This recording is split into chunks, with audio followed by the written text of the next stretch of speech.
Audible Realms presents Wuthering Heights by Emily Brontë, narrated by John Kelsey. I have just returned from a visit to my landlord, the solitary neighbor that I shall be troubled with. This is certainly a beautiful country. In all England, I do not believe that I could have fixed on a situation so completely removed from the stir of society. A perfect misanthropist's heaven, and Heathcliff and I are such a suitable pair to divide the desolation between us. A capital fellow. He little imagined how my heart warmed towards him when I beheld his black eyes withdraw so suspiciously under their brows as I rode up, and when his fingers sheltered themselves with a jealous resolution still further in his waistcoat as I announced my name. "Heathcliff?" I said. A nod was the answer. "Lockwood, your new tenant, sir. I do myself the honor of calling as soon as possible after my arrival, to express the hope that I have not inconvenienced you by my perseverance in soliciting the occupation of Thrushcross Grange. I heard yesterday you had had some thoughts." "Thrushcross Grange is my own, sir," he interrupted, wincing. "I should not allow anyone to inconvenience me if I could hinder it. Walk in." The walk in was uttered with closed teeth, and expressed the sentiment, "Go to the deuce." Even the gate over which he leant manifested no sympathizing movement to the words, and I think that circumstance determined me to accept the invitation. I felt interested in a man who seemed more exaggeratedly reserved than myself. When he saw my horse's breast fairly pushing the barrier, he did put out his hand to unchain it, and then sullenly preceded me up the causeway, calling as we entered the court, "Joseph, take Lockwood's horse and bring up some wine." "Here we have the whole establishment of domestics, I suppose," was the reflection suggested by this compound order. "No wonder the grass grows up between the flags, and cattle are the only hedge cutters." Joseph was an elderly, nay, an old man. Very old, perhaps, though hale and sinewy. "The Lord help us," he soliloquized in an undertone of peevish displeasure, while relieving me of my horse, looking meantime in my face so sourly that I charitably conjectured he must have need of divine aid to digest his dinner, and his pious ejaculation had no reference to my unexpected advent. Wuthering Heights is the name of Heathcliff's dwelling. Wuthering being a significant provincial adjective, descriptive of the atmospheric tumult to which its station is exposed in stormy weather. Pure, bracing ventilation they must have up there at all times, indeed. One may guess the power of the north wind blowing over the edge by the excessive slant of a few stunted firs at the end of the house, and by a range of gaunt thorns all stretching their limbs one way, as if craving alms of the sun. Happily, the architect had foresight to build it strong. The narrow windows are deeply set in the wall, and the corners defended with large jutting stones.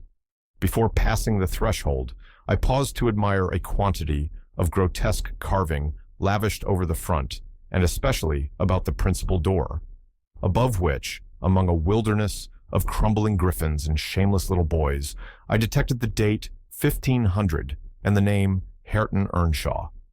I would have made a few comments and requested a short history of the place from the surly owner, but his attitude at the door appeared to demand my speedy entrance or complete departure, and I had no desire to aggravate his impatience previous to inspecting the penetralium. One stop brought us into the family sitting room without any introductory lobby or passage. They call it here the house preeminently. It includes kitchen and parlor generally, but I believe at Wuthering Heights, the kitchen is forced to retreat altogether into another quarter. At least I distinguished a chatter of tongues and a clatter of culinary utensils deep within, and I observed no signs of roasting, boiling, or baking about the huge fireplace, nor any glitter of copper saucepans and tin cullenders on the walls. One end, indeed, reflected splendidly both light and heat from ranks of immense pewter dishes, interspersed with silver jugs and tankards, towering row after row on a vast oak dresser to the very roof. The latter had never been underdrawn. Its entire anatomy lay bare to an inquiring eye, except where a frame of wood, laden with oatcakes, and clusters of legs of beef, mutton, and ham concealed it. Above the chimney were sundry villainous old guns and a couple of horse pistols, and by way of ornament, 3 gaudily painted canisters disposed along its ledge. The floor was of smooth white stone, the chairs, high-backed, primitive structures painted green, 1 or 2 heavy black ones lurking in the shade. In an arch under the dresser reposed a huge, liver-colored bitch pointer, surrounded by a swarm of squealing puppies, and other dogs haunted other recesses. The apartment and furniture would have been nothing extraordinary, as belonging to a homely northern farmer with a stubborn countenance and stalwart limbs set out to advantage in knee breeches and gaiters. Such an individual seated in his armchair, his mug of ale frothing on the round table before him, is to be seen in any circuit of 5 or 6 miles among these hills, if you go at the right time after dinner. But Heathcliff forms a singular contrast to his abode and style of living. He is a dark-skinned gypsy in aspect, in dress and manners a gentleman. That is, as much a gentleman as many a country squire, rather slovenly perhaps, yet not looking amiss with his negligence, because he has an erect and handsome figure, and rather morose. Possibly, some people might suspect him of a degree of underbred pride. I have a sympathetic chord within that tells me it is nothing of the sort. I know, by instinct, his reserve springs from an aversion to showy displays of feeling, to manifestations of mutual kindliness. He'll love and hate equally under cover, and esteem it a species of impertinence to be loved or hated again. No, I'm running on too fast. I bestow my own attributes over liberally on him. Heathcliff may have entirely dissimilar reasons for keeping his hand out of the way when he meets a would-be acquaintance to those which actuate me. Let me hope my constitution is almost peculiar. My dear mother used to say I should never have a comfortable home, and only last summer I proved myself perfectly unworthy of one. While enjoying a month of fine weather at the sea-coast, I was thrown into the company of a most fascinating creature, a real goddess in my eyes, as long as she took no notice of me. I never told my love vocally. Still, if looks have language, the merest idiot might have guessed I was over head and ears. She understood me at last, and looked a return, the sweetest of all imaginable looks. And what did I do? I confess it with shame, shrunk icily into myself like a snail, at every glance retired colder and farther, till finally the poor innocent was led to doubt her own senses, and overwhelmed with confusion at her supposed mistake, persuaded her mamma to decamp. By this curious turn of disposition, I have gained the reputation of deliberate heartlessness, how undeserved I alone can appreciate. I took a seat at the end of the hearthstone opposite, that towards which my landlord advanced, and filled up an interval of silence by attempting to caress the canine mother, who had left her nursery, and was sneaking wolfishly to the back of my legs, her lip curled up, and her white teeth watering for a snatch. My caress provoked a long, guttural gnarl. "You'd better let the dog alone," growled Heathcliff in unison, checking fiercer demonstrations with a punch of his foot. "She's not accustomed to be spoiled, not kept for a pet." Then, striding to a side door, he shouted again, "Joseph!"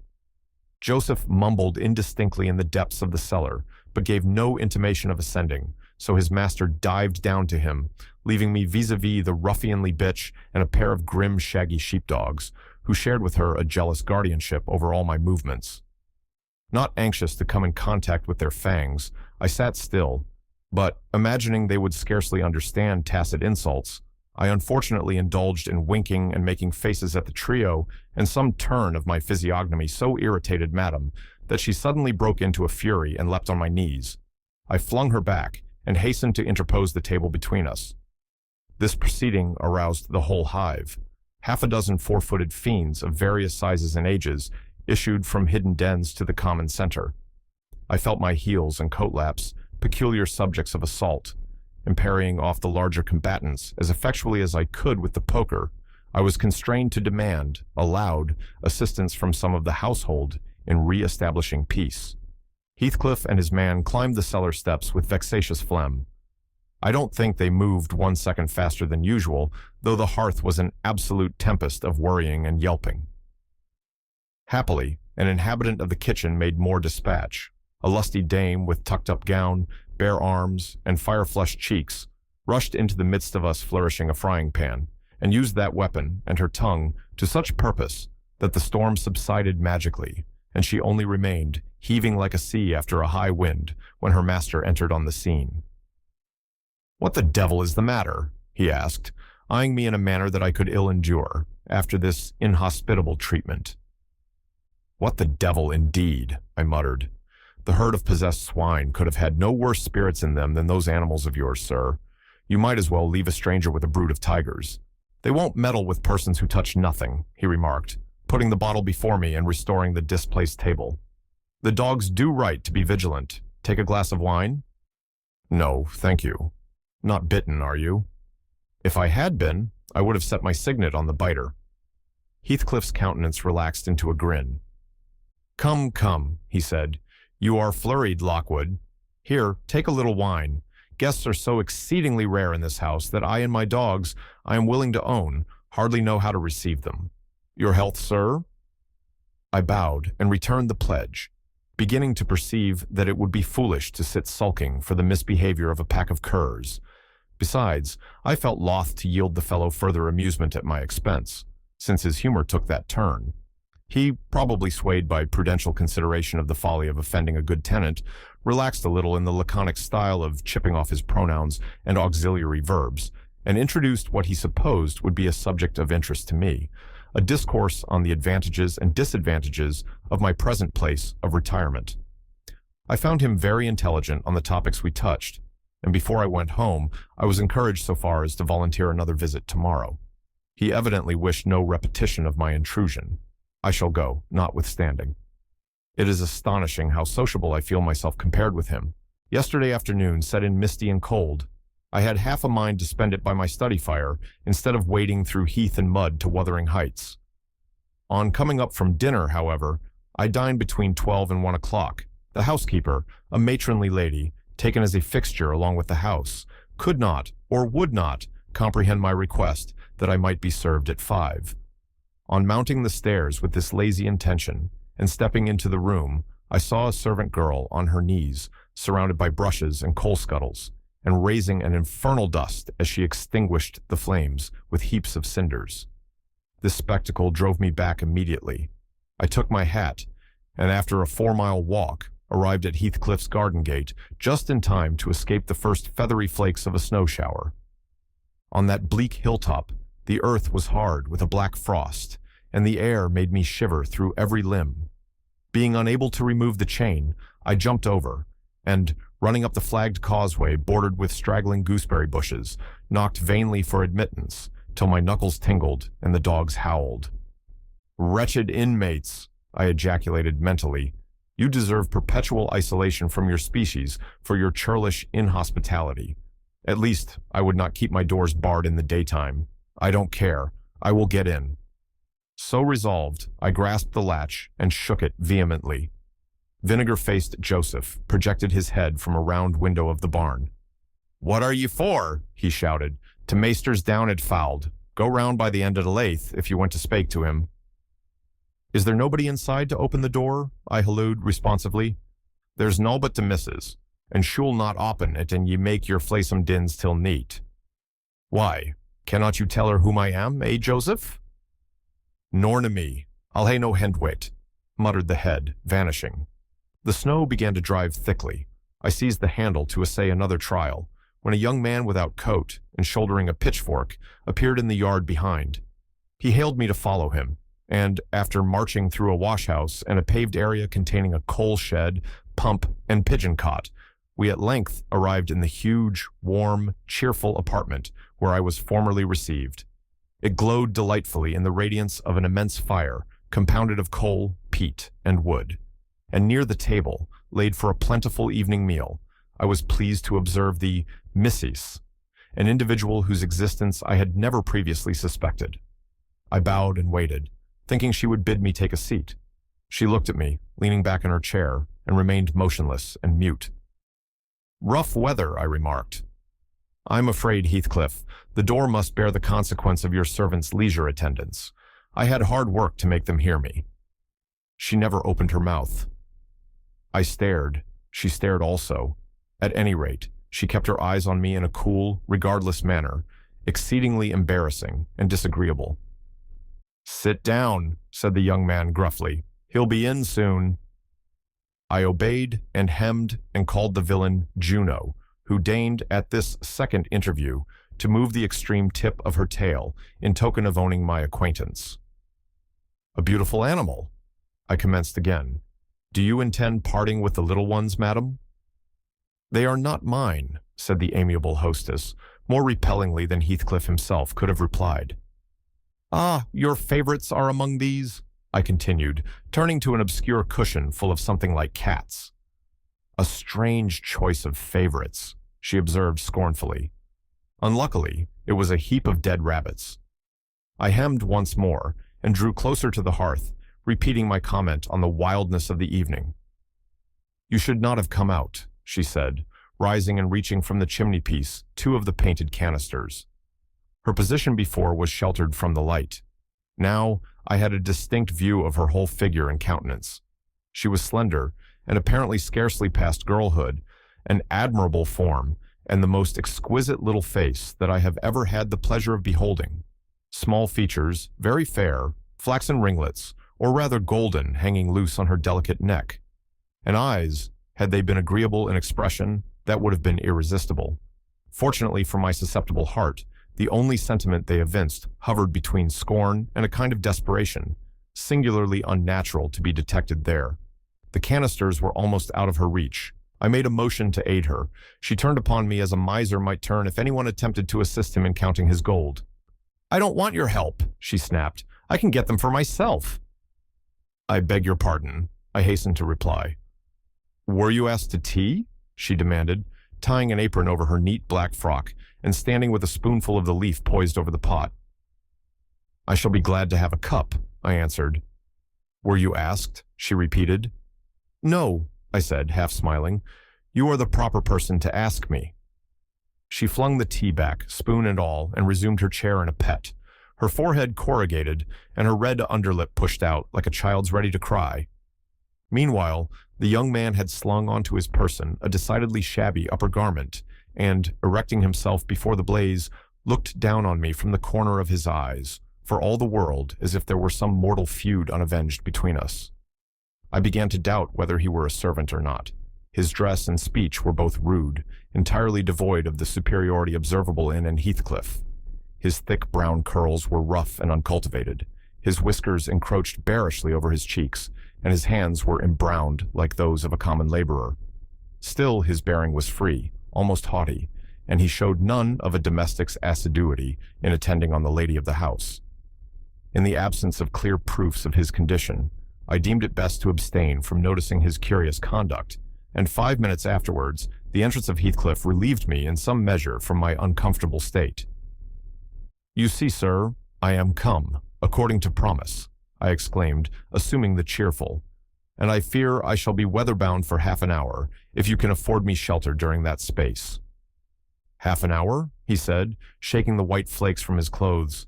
I wonder you should select the thick of a snowstorm to ramble about in. Do you know that you run a risk of being lost in the marshes?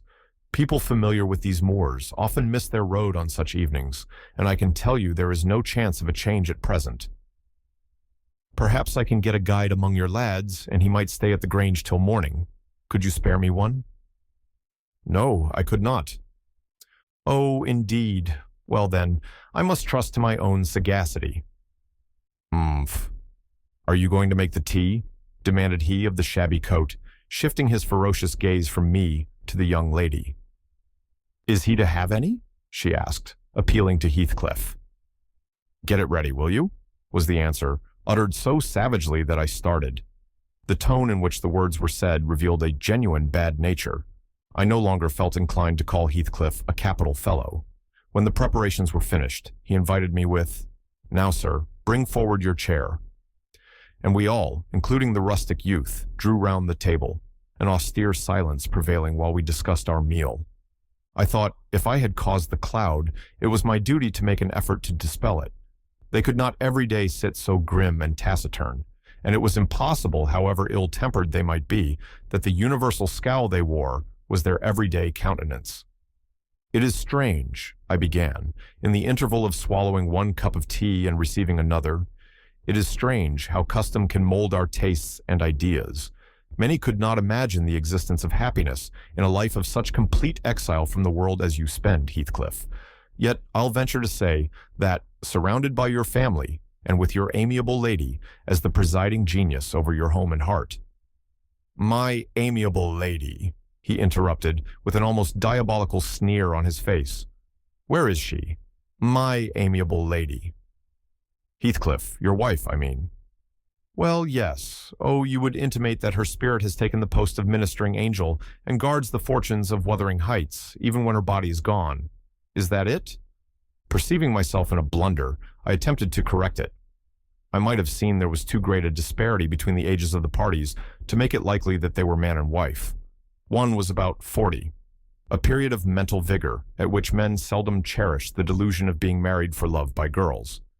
That dream is reserved for the solace of our declining years. The other did not look 17. Then it flashed upon me. The clown at my elbow, who was drinking his tea out of a basin and eating his bread with unwashed hands, may be her husband, Heathcliff Jr., of course. Here is the consequence of being buried alive. She has thrown herself away upon that boor from sheer ignorance that better individuals existed. A sad pity. I must beware how I cause her to regret her choice. The last reflection may seem conceited. It was not. My neighbor struck me as bordering on repulsive. I knew, through experience, that I was tolerably attractive. "Heathcliff is my daughter-in-law," said Heathcliff, corroborating my surmise. He turned, as he spoke, a peculiar look in her direction, a look of hatred. Unless he has a most perverse set of facial muscles that will not, like those of other people, interpret the language of his soul.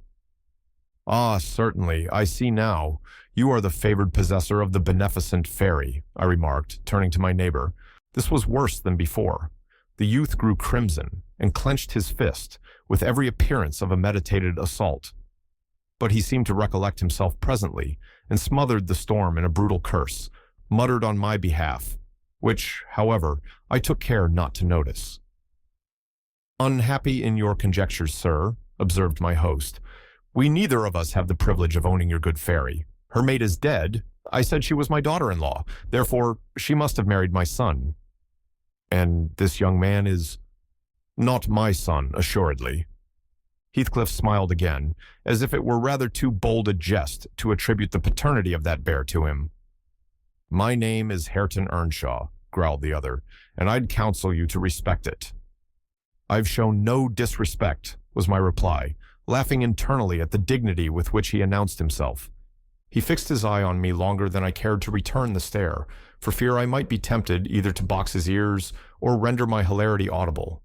I began to feel unmistakably out of place in that pleasant family circle.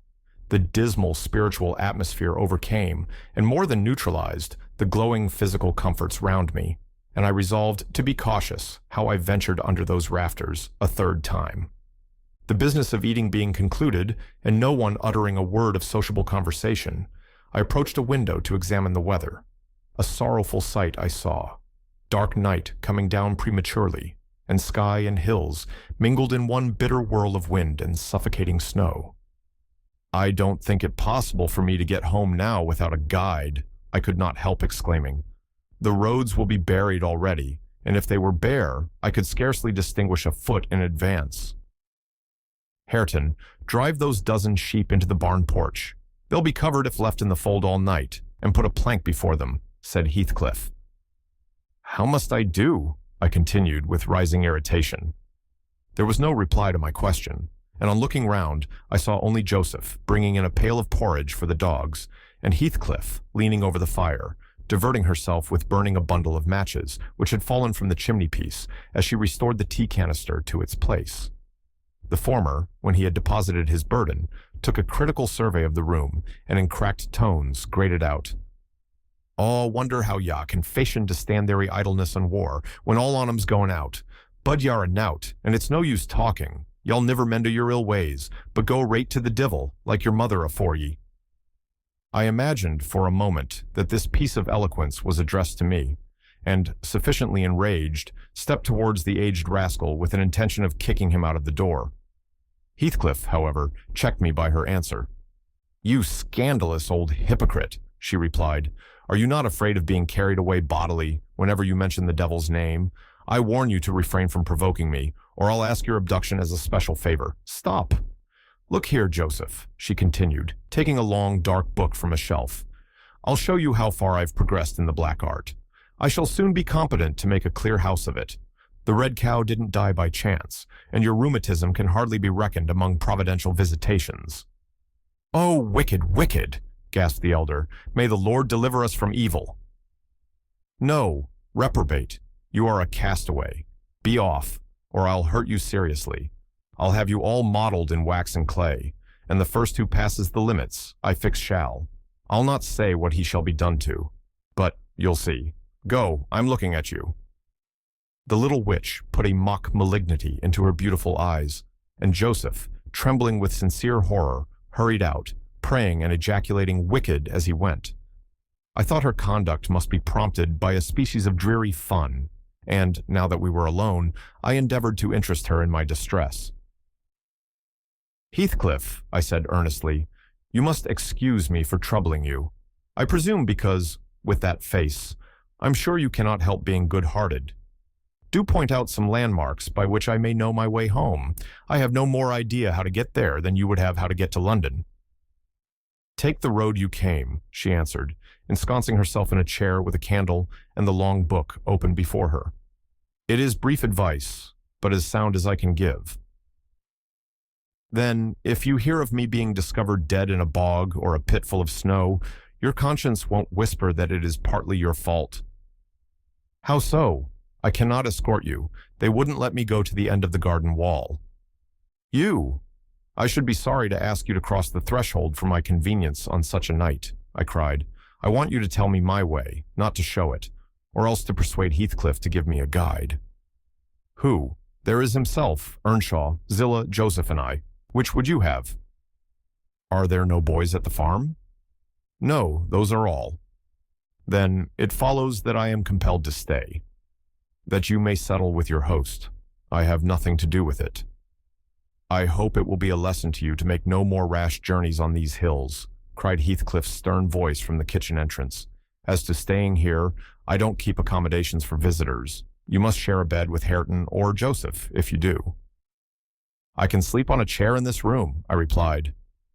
"No, no. A stranger is a stranger, be he rich or poor. It will not suit me to permit anyone the range of the place while I am off guard," said the unmannerly wretch. With this insult, my patience was at an end. I uttered an expression of disgust and pushed past him into the yard, running against Earnshaw in my haste. It was so dark that I could not see the means of exit, and as I wandered round, I heard another specimen of their civil behavior amongst each other. At first, the young man appeared about to befriend me. "I'll go with him as far as the park," he said. "You'll go with him to hell," exclaimed his master, or whatever relation he bore. "And who is to look after the horses, eh?" "A man's life is of more consequence than one evening's neglect of the horses. Somebody must go," murmured Heathcliff, more kindly than I expected. "Not at your command," retorted Hareton. "If you set store on him, you'd better be quiet." "Then I hope his ghost will haunt you, and I hope Heathcliff will never get another tenant till the Grange is a ruin," she answered sharply. "Hearken, hearken, shoes cursing on 'em," muttered Joseph, towards whom I had been steering. He sat within earshot, milking the cows by the light of a lantern, which I seized unceremoniously, and calling out that I would send it back on the morrow, rushed to the nearest postern. "Maester, maester, he's staling to lanthorn," shouted the ancient, pursuing my retreat. "Hey, Gnasher! Hey, dog! Hey, wolf! Hold him! Hold him!" On opening the little door, two hairy monsters flew at my throat, bearing me down and extinguishing the light, while a mingled guffaw from Heathcliff and Hareton put the copestone on my rage and humiliation. Fortunately, the beasts seemed more bent on stretching their paws and yawning and flourishing their tails than devouring me alive. But they would suffer no resurrection, and I was forced to lie till their malignant masters pleased to deliver me. Then, hatless and trembling with wrath, I ordered the miscreants to let me out, on their peril to keep me 1 minute longer, with several incoherent threats of retaliation that, in their indefinite depth of virulency, smacked of King Lear. The vehemence of my agitation brought on a copious bleeding at the nose, and still Heathcliff laughed, and still I scolded. I don't know what would have concluded the scene, had there not been one person at hand, rather more rational than myself, and more benevolent than my entertainer. This was Zillah, the stout housewife, who at length issued forth to inquire into the nature of the uproar. She thought that some of them had been laying violent hands on me, and, not daring to attack her master, she turned her vocal artillery against the younger scoundrel.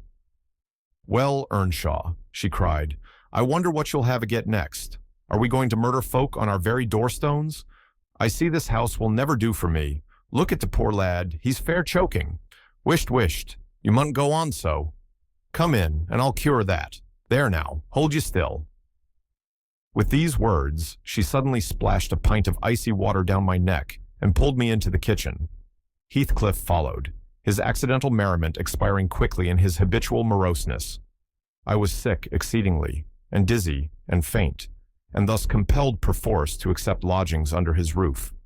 He told Zillah to give me a glass of brandy, and then passed on to the inner room, while she condoled with me on my sorry predicament, and having obeyed his orders, whereby I was somewhat revived, ushered me to bed. While leading the way upstairs, she recommended that I should hide the candle, and not make a noise, for her master had an odd notion about the chamber she would put me in, and never let anybody lodge there willingly. I asked the reason. She did not know. She answered, she had only lived there a year or two, and they had so many queer goings-on, she could not begin to be curious. Too stupefied to be curious myself, I fastened my door and glanced round for the bed. The whole furniture consisted of a chair, a clothes press, and a large oak case, with squares cut out near the top, resembling coach windows. Having approached this structure, I looked inside and perceived it to be a singular sort of old-fashioned couch, very conveniently designed to obviate the necessity for every member of the family having a room to himself. In fact, it formed a little closet, and the ledge of a window which it enclosed served as a table. I slid back the paneled sides, got in with my light, pulled them together again, and felt secure against the vigilance of Heathcliff and everyone else. The ledge, where I placed my candle, had a few mildewed books piled up in one corner, and it was covered with writing scratched on the paint. This writing, however, was nothing but a name repeated in all kinds of characters, large and small. Catherine Earnshaw, here and there varied to Catherine Heathcliff, and then again to Catherine Linton. In vapid listlessness, I leant my head against the window and continued spelling over Catherine Earnshaw, Heathcliff, Linton, till my eyes closed. But they had not rested 5 minutes when a glare of white letters started from the dark, as vivid as specters. The air swarmed with Catherines, and rousing myself to dispel the obtrusive name, I discovered my candlewick reclining on one of the antique volumes and perfuming the place with an odor of roasted calfskin.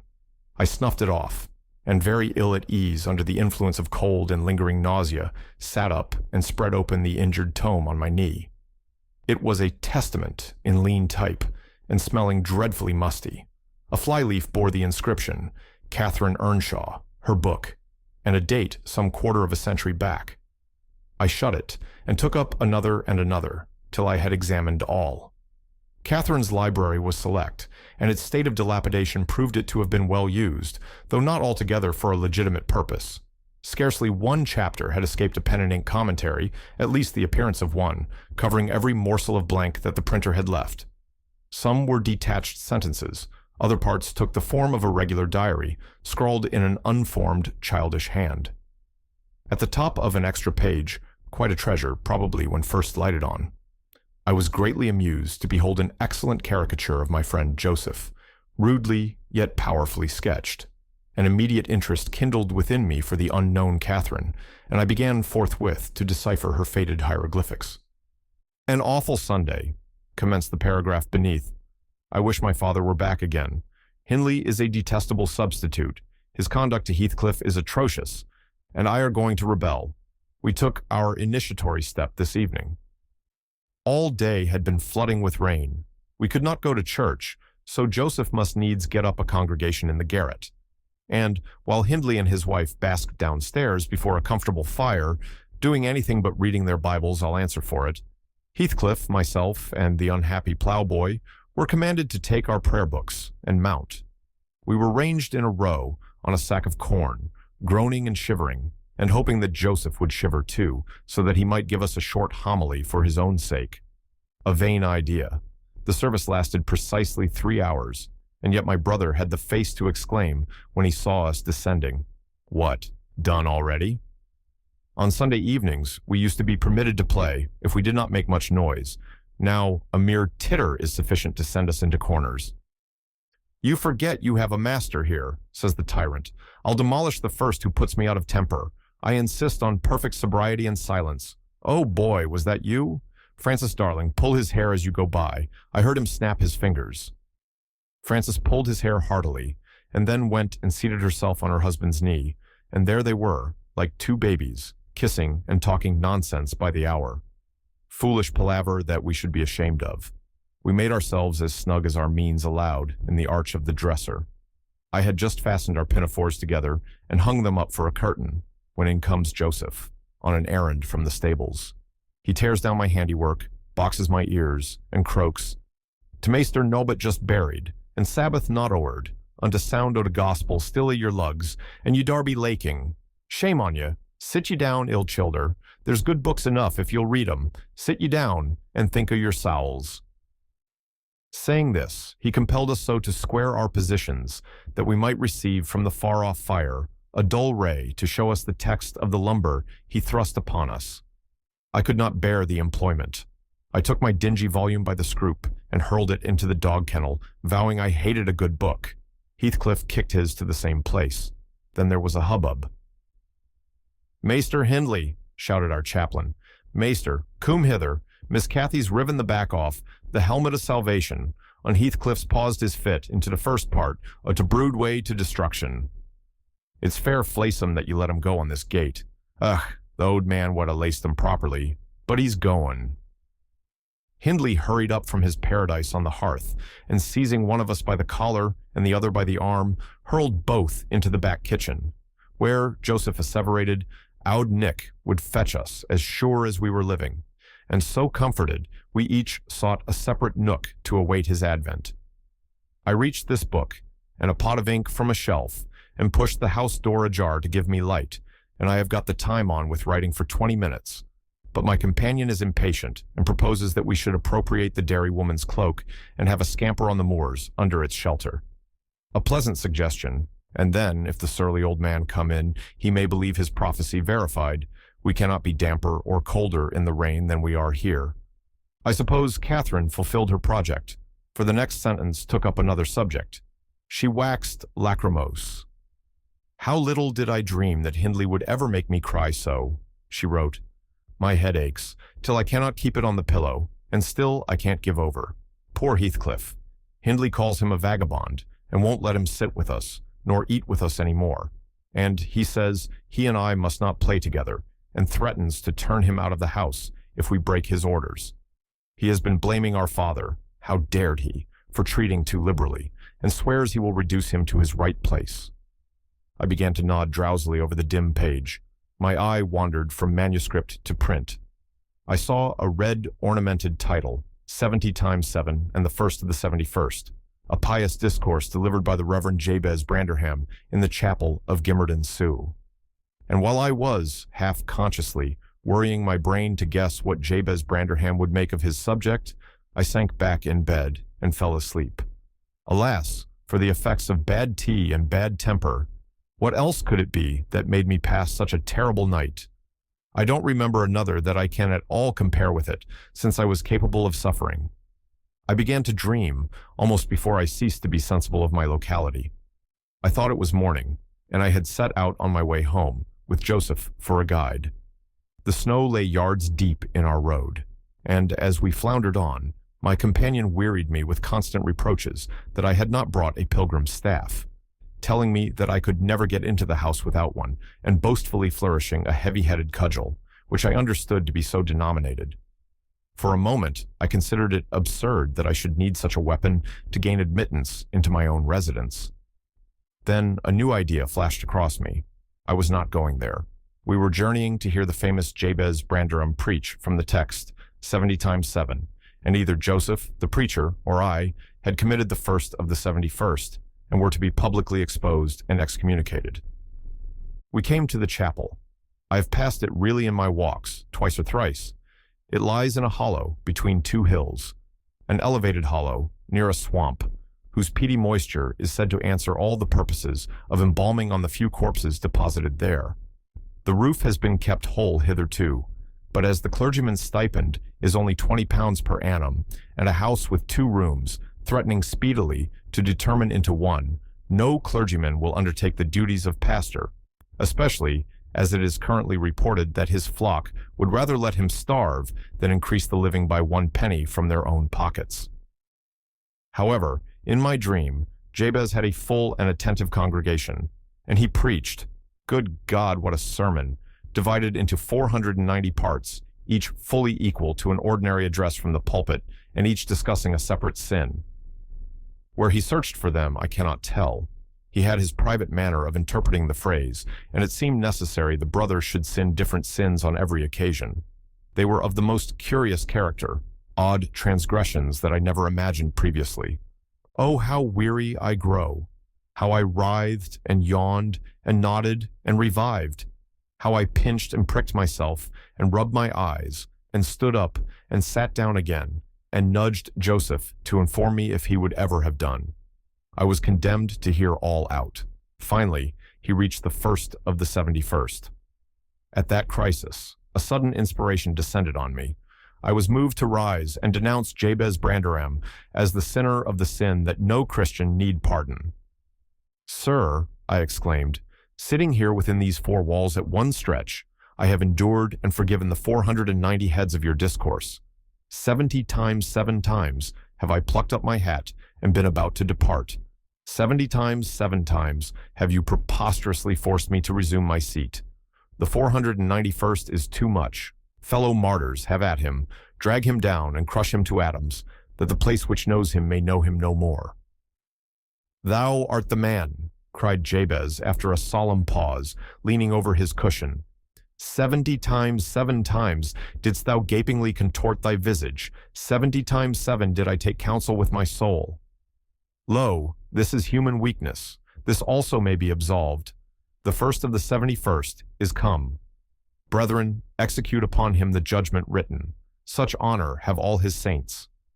With that concluding word, the whole assembly, exalting their pilgrim staves, rushed round me in a body, and I, having no weapon to raise in self-defense, commenced grappling with Joseph, my nearest and most ferocious assailant, for his. In the confluence of the multitude, several clubs crossed. Blows, aimed at me, fell on other sconces. Presently, the whole chapel resounded with rappings and counter-rappings. Every man's hand was against his neighbor, and Branderham, unwilling to remain idle, poured forth his zeal in a shower of loud taps on the boards of the pulpit, which responded so smartly that, at last, to my unspeakable relief, they woke me. And what was it that had suggested the tremendous tumult? What had played Jabez's part in the row? Merely the branch of a fir tree that touched my lattice as the blast wailed by and rattled its dry cones against the panes. I listened doubtingly an instant, detected the disturber, then turned and dozed, and dreamt again. If possible, still more disagreeably than before. This time, I remembered I was lying in the oak closet, and I heard distinctly the gusty wind and the driving of the snow. I heard also the fir bough repeat its teasing sound and ascribed it to the right cause, but it annoyed me so much that I resolved to silence it, if possible, and, I thought, I rose and endeavored to unhasp the casement. The hook was soldered into the staple, a circumstance observed by me when awake, but forgotten. "I must stop it, nevertheless," I muttered, knocking my knuckles through the glass, and stretching an arm out to seize the importunate branch. Instead of which, my fingers closed on the fingers of a little, ice-cold hand. The intense horror of nightmare came over me. I tried to draw back my arm, but the hand clung to it, and a most melancholy voice sobbed, "Let me in. Let me in." "Who are you?" I asked, struggling meanwhile to disengage myself. "Catherine Linton," it replied shiveringly. Why did I think of Linton? I had read Earnshaw 20 times for Linton. "I'm come home. I'd lost my way on the moor." As it spoke, I discerned obscurely a child's face looking through the window. Terror made me cruel, and finding it useless to attempt shaking the creature off, I pulled its wrist onto the broken pane and rubbed it to and fro till the blood ran down and soaked the bedclothes. Still it wailed, "Let me in!" and maintained its tenacious grip, almost maddening me with fear. "How can I?" I said at length. "Let me go, if you want me to let you in." The fingers relaxed. I snatched mine through the hole, hurriedly piled the books up in a pyramid against it, and stopped my ears to exclude the lamentable prayer. I seemed to keep them closed above a quarter of an hour. Yet, the instant I listened again, there was the doleful cry moaning on. "Begone!" I shouted. "I'll never let you in, not if you beg for 20 years. "It is 20 years, mourned the voice. 20 years. I've been a waif for 20 years. Thereat began a feeble scratching outside, and the pile of books moved as if thrust forward. I tried to jump up, but could not stir a limb, and so yelled aloud in a frenzy of fright. To my confusion, I discovered the yell was not ideal.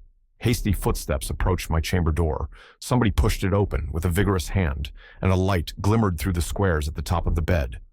I sat shuddering yet, and wiping the perspiration from my forehead. The intruder appeared to hesitate, and muttered to himself. At last, he said in a half-whisper, plainly not expecting an answer, "Is anyone here?" I considered it best to confess my presence, for I knew Heathcliff's accents, and feared he might search further, if I kept quiet. With this intention, I turned and opened the panels. I shall not soon forget the effect my action produced. Heathcliff stood near the entrance, in his shirt and trousers, with a candle dripping over his fingers, and his face as white as the wall behind him. The first creak of the oak startled him like an electric shock. The light leaped from his hold to a distance of some feet, and his agitation was so extreme that he could hardly pick it up.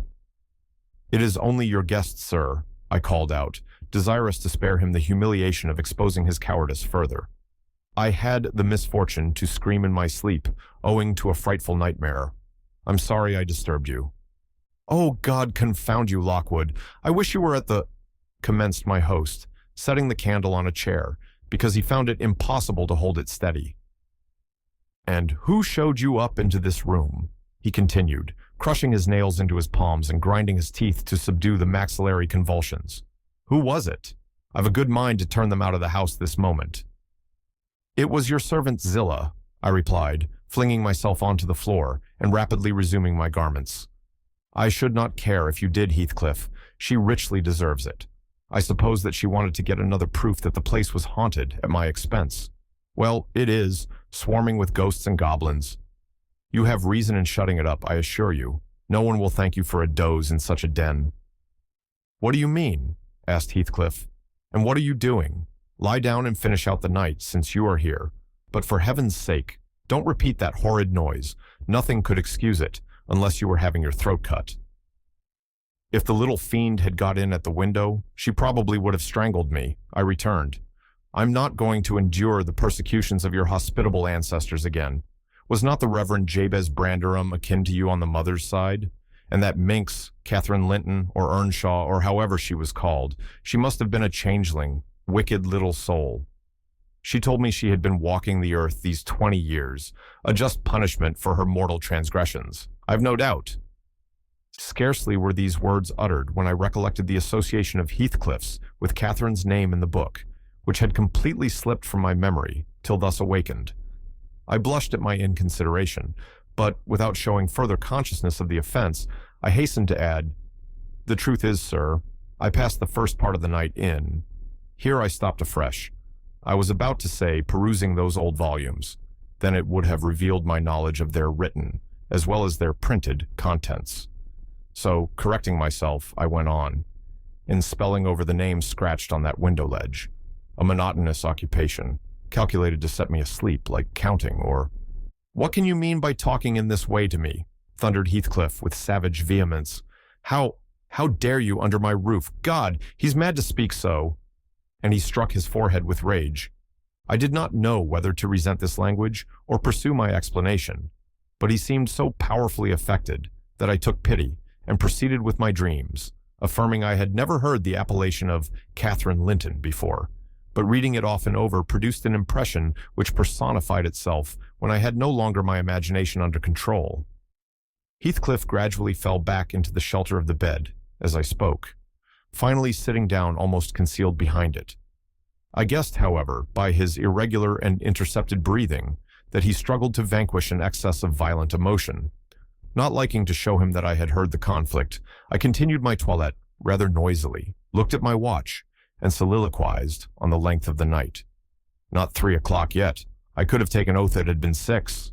Time stagnates here. We must surely have retired to rest at 8. Always at 9 in winter and rise at 4, said my host, suppressing a groan, and, as I fancied, by the motion of his arm's shadow, dashing a tear from his eyes. Lockwood, he added, you may go into my room. You'll only be in the way, coming downstairs so early, and your childish outcry has sent sleep to the devil for me. And for me too, I replied.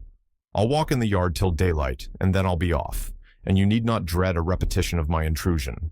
I'm now quite cured of seeking pleasure in society, be it country or town. A sensible man ought to find sufficient company in himself. Delightful company, muttered Heathcliff. Take the candle and go where you please. I shall join you directly.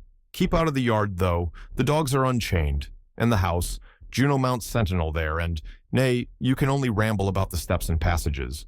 But away with you. I'll come in 2 minutes.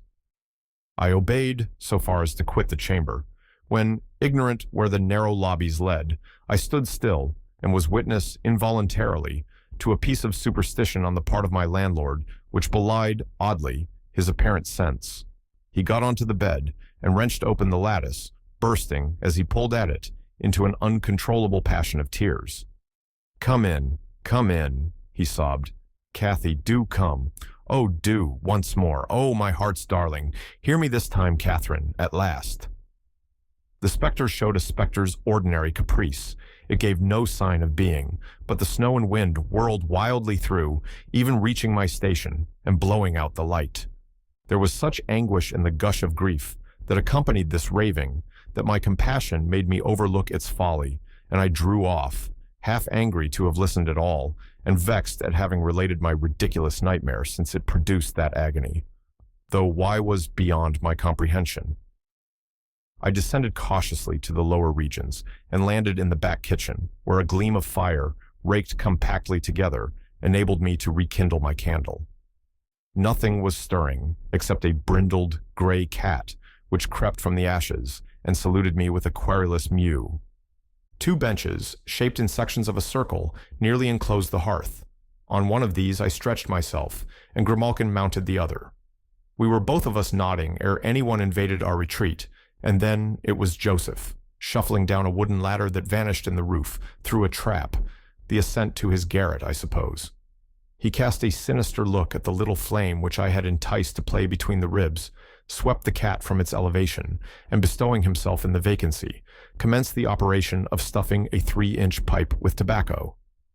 My presence in his sanctum was evidently esteemed a piece of impudence too shameful for remark. He silently applied the tube to his lips, folded his arms, and puffed away. I let him enjoy the luxury unannoyed, and after sucking out his last wreath and heaving a profound sigh, he got up and departed as solemnly as he came. A more elastic footstep entered next, and now I opened my mouth for a good morning, but closed it again, the salutation unachieved. For Hareton Earnshaw was performing his orison sotto voce in a series of curses directed against every object he touched, while he rummaged a corner for a spade or shovel to dig through the drifts. He glanced over the back of the bench, dilating his nostrils, and thought as little of exchanging civilities with me as with my companion the cat. I guessed, by his preparations, that egress was allowed, and leaving my hard couch, made a movement to follow him. He noticed this, and thrust at an inner door with the end of his spade, intimating by an inarticulate sound that there was the place where I must go if I changed my locality. It opened into the house, where the females were already astir, Zillah urging flakes of flame up the chimney with a colossal bellows, and Heathcliff, kneeling on the hearth, reading a book by the aid of the blaze. She held her hand interposed between the furnace heat and her eyes, and seemed absorbed in her occupation, desisting from it only to chide the servant for covering her with sparks, or to push away a dog, now and then, that snoozled its nose over forwardly into her face.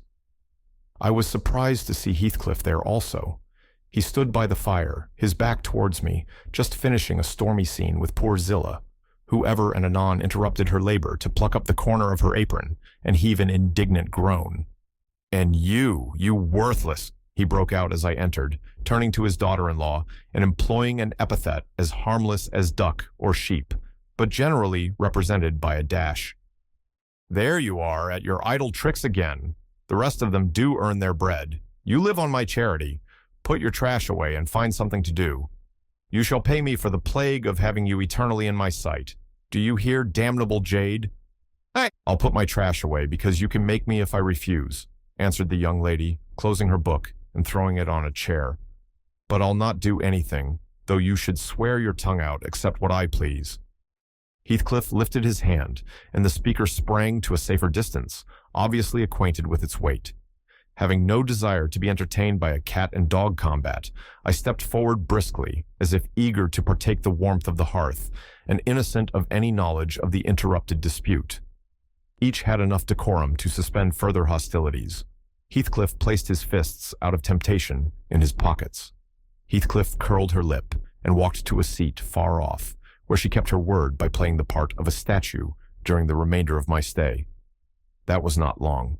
I declined joining their breakfast, and, at the first gleam of dawn, took an opportunity of escaping into the free air, now clear and still and cold as impalpable ice. My landlord hallooed for me to stop ere I reached the bottom of the garden, and offered to accompany me across the moor. It was well he did, for the whole hillback was one billowy white ocean, the swells and falls not indicating corresponding rises and depressions in the ground. Many pits, at least, were filled to a level, and entire ranges of mounds, the refuse of the quarries, blotted from the chart which my yesterday's walk left pictured in my mind. I had remarked on one side of the road, at intervals of 6 or 7 yards, a line of upright stones, continued through the whole length of the barren. These were erected and daubed with lime on purpose, to serve as guides in the dark, and also, when a fall, like the present, confounded the deep swamps on either hand, with the firmer path. But, excepting a dirty dot pointing up here and there, all traces of their existence had vanished, and my companion found it necessary to warn me frequently to steer to the right or left when I imagined I was following correctly the windings of the road. We exchanged little conversation, and he halted at the entrance of Thrushcross Park, saying, I could make no error there. Our adieux were limited to a hasty bow, and then I pushed forward, trusting to my own resources, for the porter's lodge is untenanted as yet. The distance from the gate to the Grange is 2 miles. I believe I managed to make it 4, what with losing myself among the trees and sinking up to the neck in snow, a predicament which only those who have experienced it can appreciate. At any rate, whatever were my wanderings, the clock chimed 12 as I entered the house, and that gave exactly an hour for every mile of the usual way from Wuthering Heights. My human fixture and her satellites rushed to welcome me, exclaiming tumultuously they had completely given me up. Everybody conjectured that I perished last night, and they were wondering how they must set about the search for my remains. I bid them be quiet, now that they saw me returned, and, benumbed to my very heart, I dragged upstairs, whence, after putting on dry clothes and pacing to and fro 30 or 40 minutes to restore the animal heat, I adjourned to my study, feeble as a kitten, almost too much so to enjoy the cheerful fire and smoking coffee which the servant had prepared for my refreshment. What vain weathercocks we are! I, who had determined to hold myself independent of all social intercourse, and thanked my stars that, at length, I had lighted on a spot where it was next to impracticable. I, weak wretch, after maintaining till dusk a struggle with low spirits and solitude, was finally compelled to strike my colors, and under pretense of gaining information concerning the necessities of my establishment, I desired Dean, when she brought in supper, to sit down while I ate it, hoping sincerely she would prove a regular gossip, and either rouse me to animation or lull me to sleep by her talk. "You have lived here a considerable time," I commenced. "Did you not say 16 years?" "18, sir. I came when the mistress was married to wait on her. After she died, the master retained me for his housekeeper." "Indeed." There ensued a pause. She was not a gossip, I feared, unless about her own affairs, and those could hardly interest me. However, having studied for an interval, with a fist on either knee and a cloud of meditation over her ruddy countenance, she ejaculated, "Ah, times are greatly changed since then." "Yes," I remarked. "You've seen a good many alterations, I suppose." "I have, and troubles too," she said. "Oh, I'll turn the talk on my landlord's family," I thought to myself. "A good subject to start, and that pretty girl widow, I should like to know her history, whether she be a native of the country, or, as is more probable, an exotic that the surly indigene will not recognize for kin." With this intention, I asked Dean why Heathcliff let Thrushcross Grange and preferred living in a situation and residence so much inferior. "Is he not rich enough to keep the estate in good order?" I inquired. "Rich, sir," she returned. "He has nobody knows what money, and every year it increases. Yes, he's rich enough to live in a finer house than this, but he's very near, close-handed. And if he had meant to flit to Thrushcross Grange, as soon as he heard of a good tenant, he could not have borne to miss the chance of getting a few hundreds more. It is strange people should be so greedy when they are alone in the world." "He had a son, it seems?" "Yes, he had one. He is dead." "And that young lady Heathcliff is his widow?" "Yes." "Where did she come from originally?"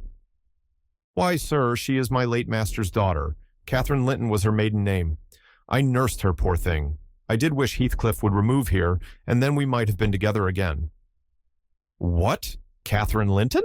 I exclaimed, astonished, but a minute's reflection convinced me it was not my ghostly Catherine. "Then," I continued, "my predecessor's name was Linton?" "It was." "And who is that Earnshaw? Hareton Earnshaw, who lives with Heathcliff? Are they relations?" "No, he is the late Linton's nephew." "The young lady's cousin, then?" "Yes, and her husband was her cousin also, one on the mother's, the other on the father's side. Heathcliff married Linton's sister." "I see the house at Wuthering Heights has Earnshaw carved over the front door. Are they an old family?" "Very old, sir, and Hareton is the last of them, as our Miss Cathy is of us, I mean of the Lintons. Have you been to Wuthering Heights? I beg pardon for asking, but I should like to hear how she is." "Heathcliff. She looked very well and very handsome, yet, I think, not very happy." "Oh dear, I don't wonder. And how did you like the master?" "A rough fellow, rather, Dean. Is not that his character? Rough as a saw-edge and hard as whinstone. The less you meddle with him, the better." "He must have had some ups and downs in life to make him such a churl. Do you know anything of his history?" "It's a cuckoo's, sir. I know all about it, except where he was born, and who were his parents, and how he got his money at first. And Hareton has been cast out like an unfledged dunnock.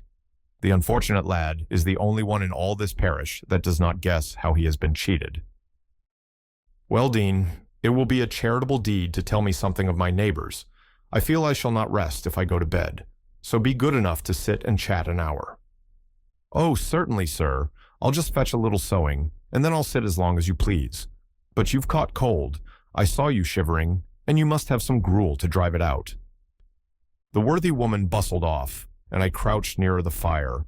My head felt hot, and the rest of me chill. Moreover, I was excited, almost to a pitch of foolishness, through my nerves and brain.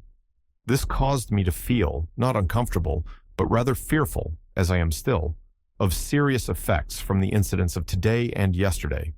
She returned presently, bringing a smoking basin and a basket of work, and having placed the former on the hob, drew in her seat, evidently pleased to find me so companionable.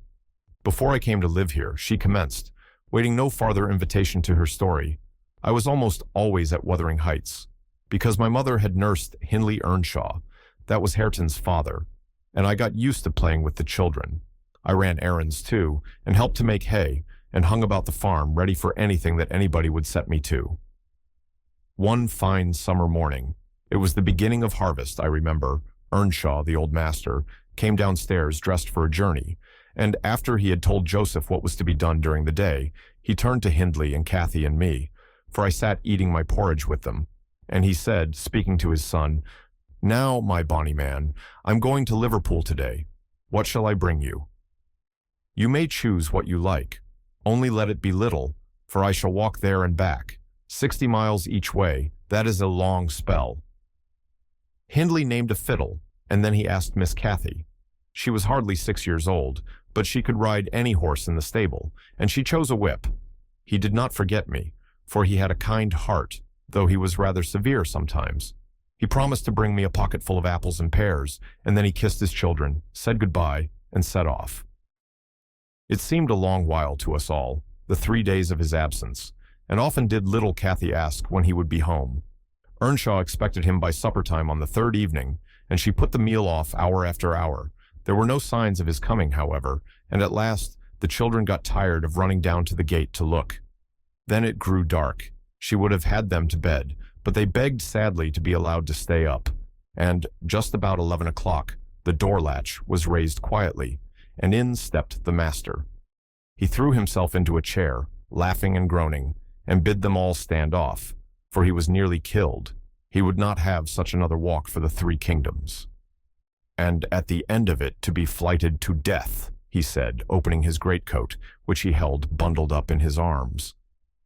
"See here, wife, I was never so beaten with anything in my life, but you must e'en take it as a gift of God, though it's as dark almost as if it came from the devil."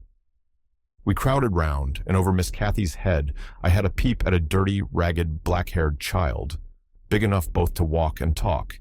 Indeed, its face looked older than Catherine's, yet when it was set on its feet, it only stared round and repeated over and over again some gibberish that nobody could understand. I was frightened, and Earnshaw was ready to fling it out of doors. She did fly up, asking how he could fashion to bring that gypsy brat into the house when they had their own bairns to feed and fend for, what he meant to do with it, and whether he were mad.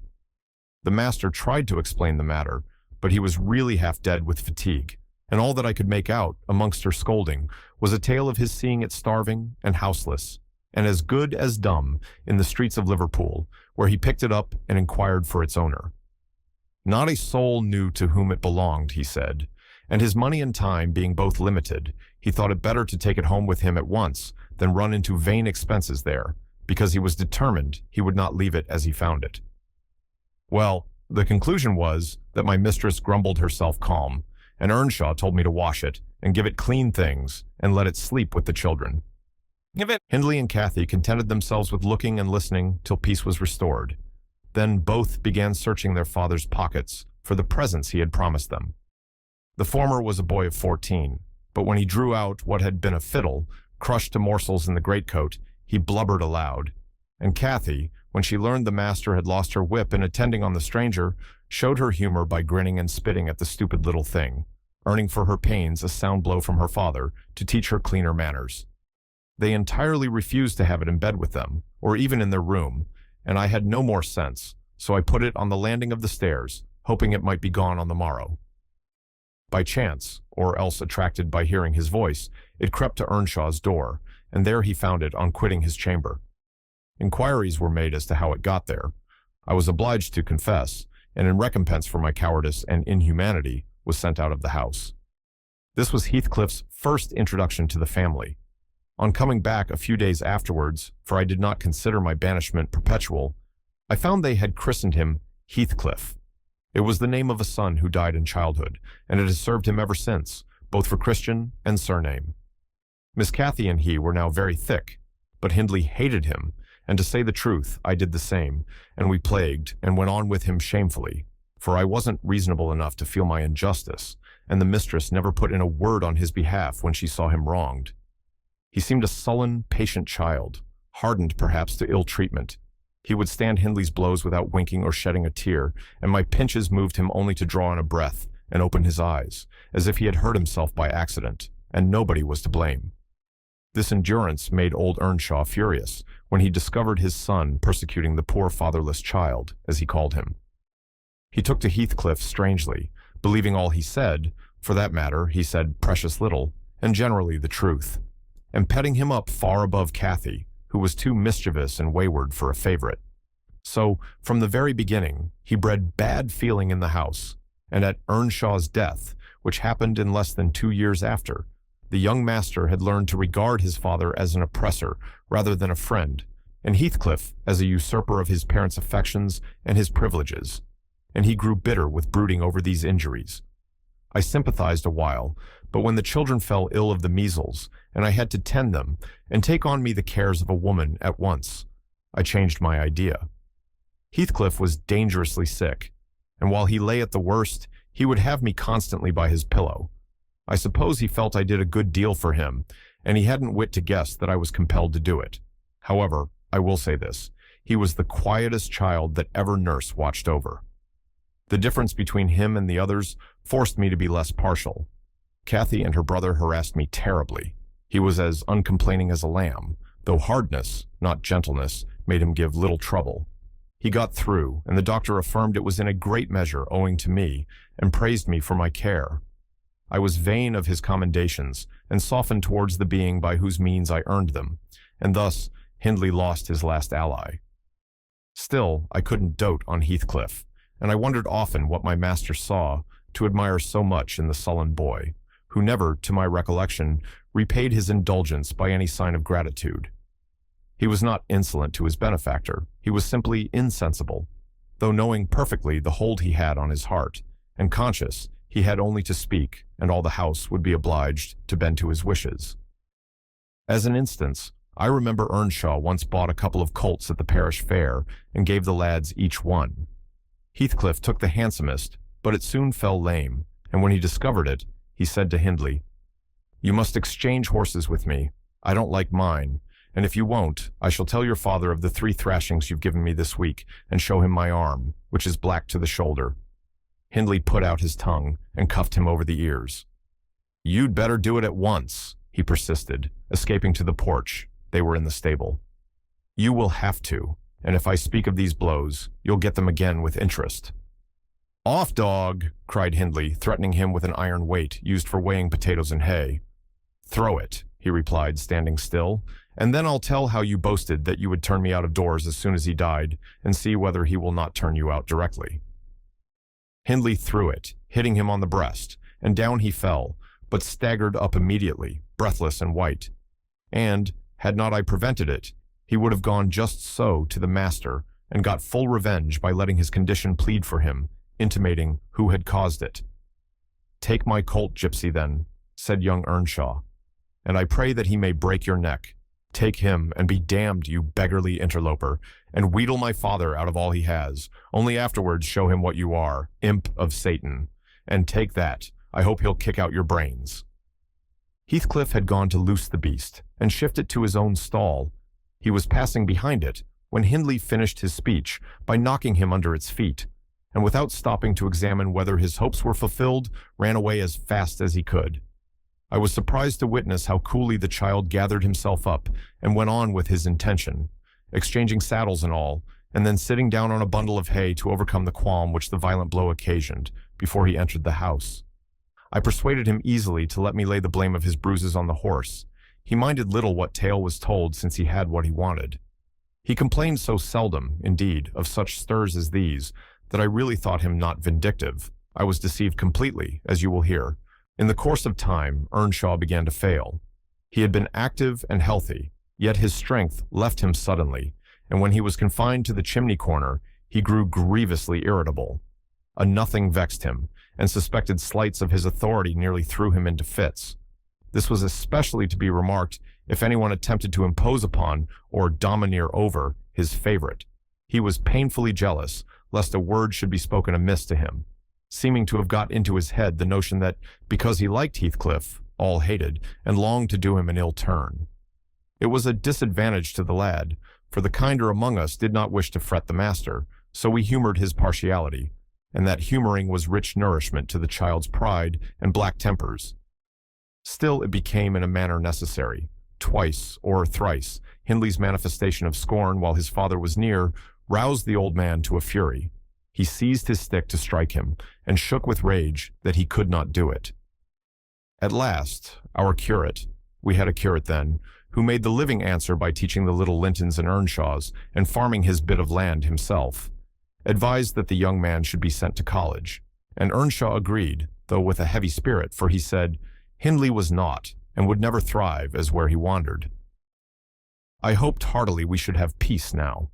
It hurt me to think the master should be made uncomfortable by his own good deed.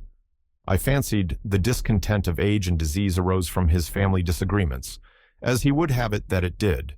Really, you know, sir, it was in his sinking frame. We might have got on tolerably, notwithstanding, but for two people, Miss Cathy and Joseph, the servant. You saw him, I dare say, up yonder. He was, and is yet most likely, the wearisomest self-righteous Pharisee that ever ransacked a Bible to rake the promises to himself and fling the curses to his neighbors.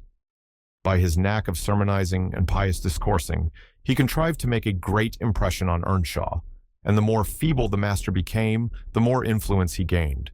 He was relentless in worrying him about his soul's concerns and about ruling his children rigidly. He encouraged him to regard Hindley as a reprobate, and night after night he regularly grumbled out a long string of tales against Heathcliff and Catherine, always minding to flatter Earnshaw's weakness by heaping the heaviest blame on the latter. Certainly she had ways with her such as I never saw a child take up before, and she put all of us past our patience 50 times and oftener in a day. From the hour she came downstairs till the hour she went to bed, we had not a minute's security that she wouldn't be in mischief. Her spirits were always at high water mark, her tongue always going, singing, laughing, and plaguing everybody who would not do the same. A wild, wicked slip she was, but she had the bonniest eye, the sweetest smile, and lightest foot in the parish. And after all, I believe she meant no harm, for when once she made you cry in good earnest, it seldom happened that she would not keep you company, and oblige you to be quiet that you might comfort her. She was much too fond of Heathcliff. The greatest punishment we could invent for her was to keep her separate from him, yet she got chided more than any of us on his account.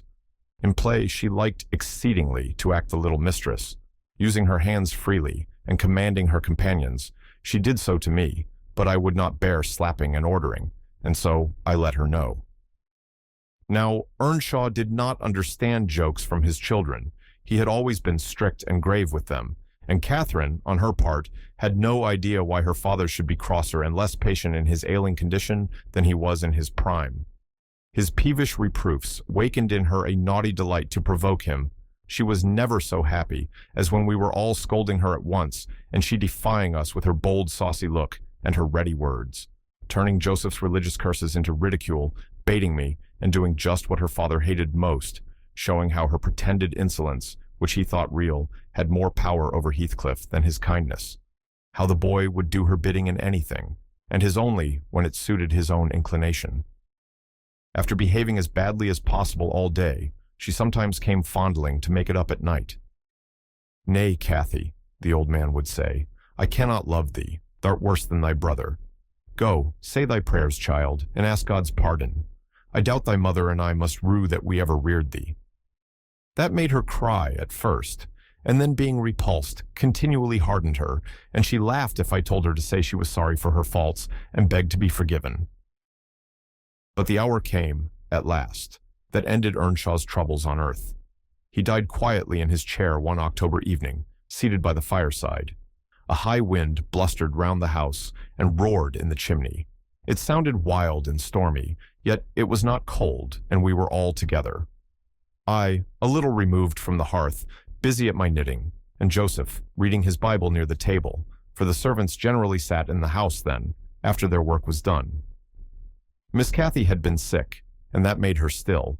She leant against her father's knee, and Heathcliff was lying on the floor, with his head in her lap. I remember the master, before he fell into a doze, stroking her bonny hair. It pleased him rarely to see her gentle, and saying, "Why canst thou not always be a good lass, Cathy?" And she turned her face up to his, and laughed, and answered, "Why cannot you always be a good man, father?" But as soon as she saw him vexed again, she kissed his hand, and said she would sing him to sleep. She began singing very low, till his fingers dropped from hers, and his head sank on his breast. Then I told her to hush and not stir, for fear she should wake him. We all kept as mute as mice a full half-hour, and should have done so longer, only Joseph, having finished his chapter, got up and said that he must rouse the master for prayers in bed. He stepped forward and called him by name and touched his shoulder, but he would not move, so he took the candle and looked at him. I thought there was something wrong as he set down the light, and seizing the children each by an arm, whispered them to frame upstairs and make little din. They might pray alone that evening. He had somewhat to do. "I shall bid father good night first," said Catherine, putting her arms round his neck before we could hinder her. The poor thing discovered her loss directly. She screamed out, "Oh, he's dead, Heathcliff, he's dead!" And they both set up a heartbreaking cry. I joined my wail to theirs, loud and bitter, but Joseph asked what we could be thinking of to roar in that way over a saint in heaven. He told me to put on my cloak and run to Gimmerton for the doctor and the parson. I could not guess the use that either would be of then. However, I went, through wind and rain, and brought one, the doctor, back with me. The other said he would come in the morning. Leaving Joseph to explain matters, I ran to the children's room. Their door was ajar. I saw they had never lain down, though it was past midnight, but they were calmer and did not need me to console them. The little souls were comforting each other with better thoughts than I could have hit on. No parson in the world ever pictured heaven so beautifully as they did in their innocent talk. And while I sobbed and listened, I could not help wishing we were all there safe together. Hindley came home to the funeral, and, a thing that amazed us and set the neighbors gossiping right and left, he brought a wife with him. What she was, and where she was born, he never informed us. Probably she had neither money nor name to recommend her, or he would scarcely have kept the union from his father. She was not one that would have disturbed the house much on her own account. Every object she saw, the moment she crossed the threshold, appeared to delight her, and every circumstance that took place about her, except the preparing for the burial and the presence of the mourners. I thought she was half silly, from her behavior while that went on. She ran into her chamber, and made me come with her, though I should have been dressing the children, and there she sat shivering and clasping her hands, and asking repeatedly, "Are they gone yet?" Then she began describing with hysterical emotion the effect it produced on her to see black, and started and trembled, and at last fell a-weeping, and when I asked what was the matter, answered she didn't know, but she felt so afraid of dying. I imagined her as little likely to die as myself. She was rather thin, but young and fresh-complexioned, and her eyes sparkled as bright as diamonds. I did remark, to be sure, that mounting the stairs made her breathe very quick, that the least sudden noise set her all in a quiver, and that she coughed troublesomely sometimes, but I knew nothing of what these symptoms portended, and had no impulse to sympathize with her. We don't in general take to foreigners here, Lockwood, unless they take to us first. Young Earnshaw was altered considerably in the 3 years of his absence. He had grown sparer, and lost his color, and spoke and dressed quite differently, and on the very day of his return, he told Joseph and me we must thenceforth quarter ourselves in the back kitchen, and leave the house for him. Indeed, he would have carpeted and papered a small spare room for a parlor, but his wife expressed such pleasure at the white floor and huge glowing fireplace, at the pewter dishes and delf case and dog kennel, and the wide space there was to move about in where they usually sat, that he thought it unnecessary to her comfort, and so dropped the intention. She expressed pleasure, too, at finding a sister among her new acquaintance, and she prattled to Catherine, and kissed her, and ran about with her, and gave her quantities of presents at the beginning. Her affection tired very soon, however, and when she grew peevish, Hindley became tyrannical. A few words from her, evincing a dislike to Heathcliff, were enough to rouse in him all his old hatred of the boy. He drove him from their company to the servants, deprived him of the instructions of the curate, and insisted that he should labor out of doors instead, compelling him to do so as hard as any other lad on the farm.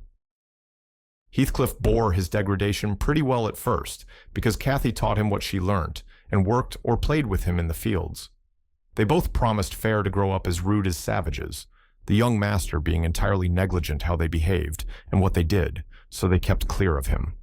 He would not even have seen after their going to church on Sundays, only Joseph and the curate reprimanded his carelessness when they absented themselves, and that reminded him to order Heathcliff a flogging, and Catherine a fast from dinner or supper. But it was one of their chief amusements to run away to the moors in the morning and remain there all day, and the after punishment grew a mere thing to laugh at. The curate might set as many chapters as he pleased for Catherine to get by heart, and Joseph might thrash Heathcliff till his arm ached, They forgot everything the minute they were together again. At least the minute they had contrived some naughty plan of revenge. And many a time I've cried to myself to watch them growing more reckless daily, and I not daring to speak a syllable, for fear of losing the small power I still retained over the unfriended creatures.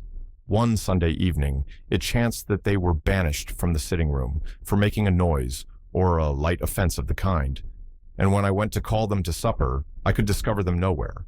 We searched the house, above and below, and the yard and stables. They were invisible, and at last, Hindley in a passion told us to bolt the doors and swore nobody should let them in that night.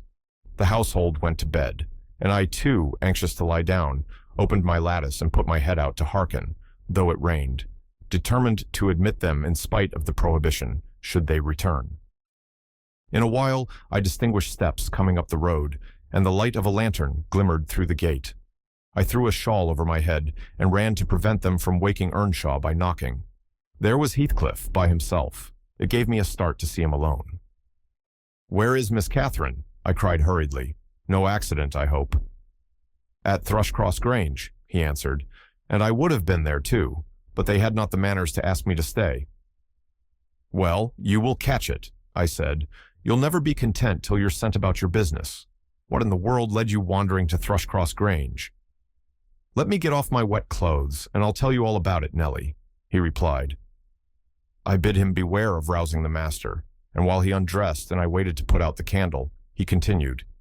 "Cathy and I escaped from the wash-house to have a ramble at liberty, and getting a glimpse of the Grange lights, we thought we would just go and see whether the Lintons passed their Sunday evenings standing shivering in corners, while their father and mother sat eating and drinking and singing and laughing and burning their eyes out before the fire. Do you think they do? Or reading sermons and being catechized by their manservant and set to learn a column of scripture names if they don't answer properly?" "Probably not," I responded. "They are good children, no doubt, and don't deserve the treatment you receive for your bad conduct." "Don't cant, Nellie," he said. "Nonsense. We ran from the top of the heights to the park without stopping, Catherine completely beaten in the race because she was barefoot. You'll have to seek for her shoes in the bog tomorrow." We crept through a broken hedge, groped our way up the path, and planted ourselves on a flower plot under the drawing-room window. The light came from thence. They had not put up the shutters, and the curtains were only half closed.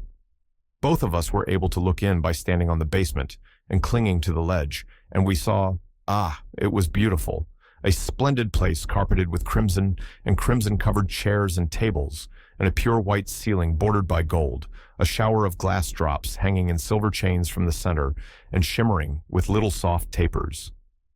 Old and Linton were not there. Edgar and his sisters had it entirely to themselves. Shouldn't they have been happy? We should have thought ourselves in heaven. And now, guess what your good children were doing? Isabella, I believe she is 11, a year younger than Cathy, lay screaming at the farther end of the room, shrieking as if witches were running red-hot needles into her.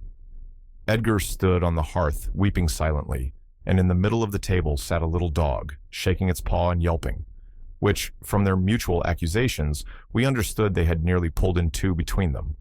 The idiots, that was their pleasure, to quarrel who should hold a heap of warm hair, and each begin to cry because both, after struggling to get it, refused to take it. We laughed outright at the petted things. We did despise them.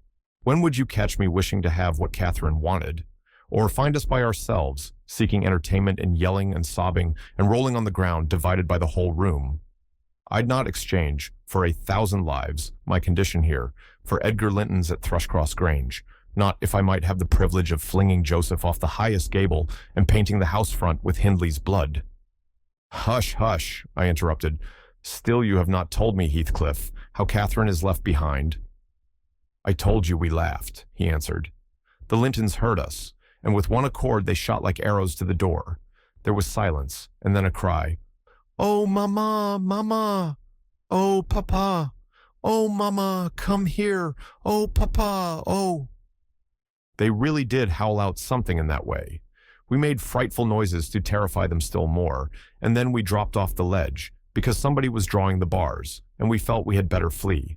I had Cathy by the hand, and was urging her on, when all at once she fell down. 'Run, Heathcliff, run!' she whispered. "They have let the bulldog loose, and he holds me." The devil had seized her ankle, Nellie. I heard his abominable snorting.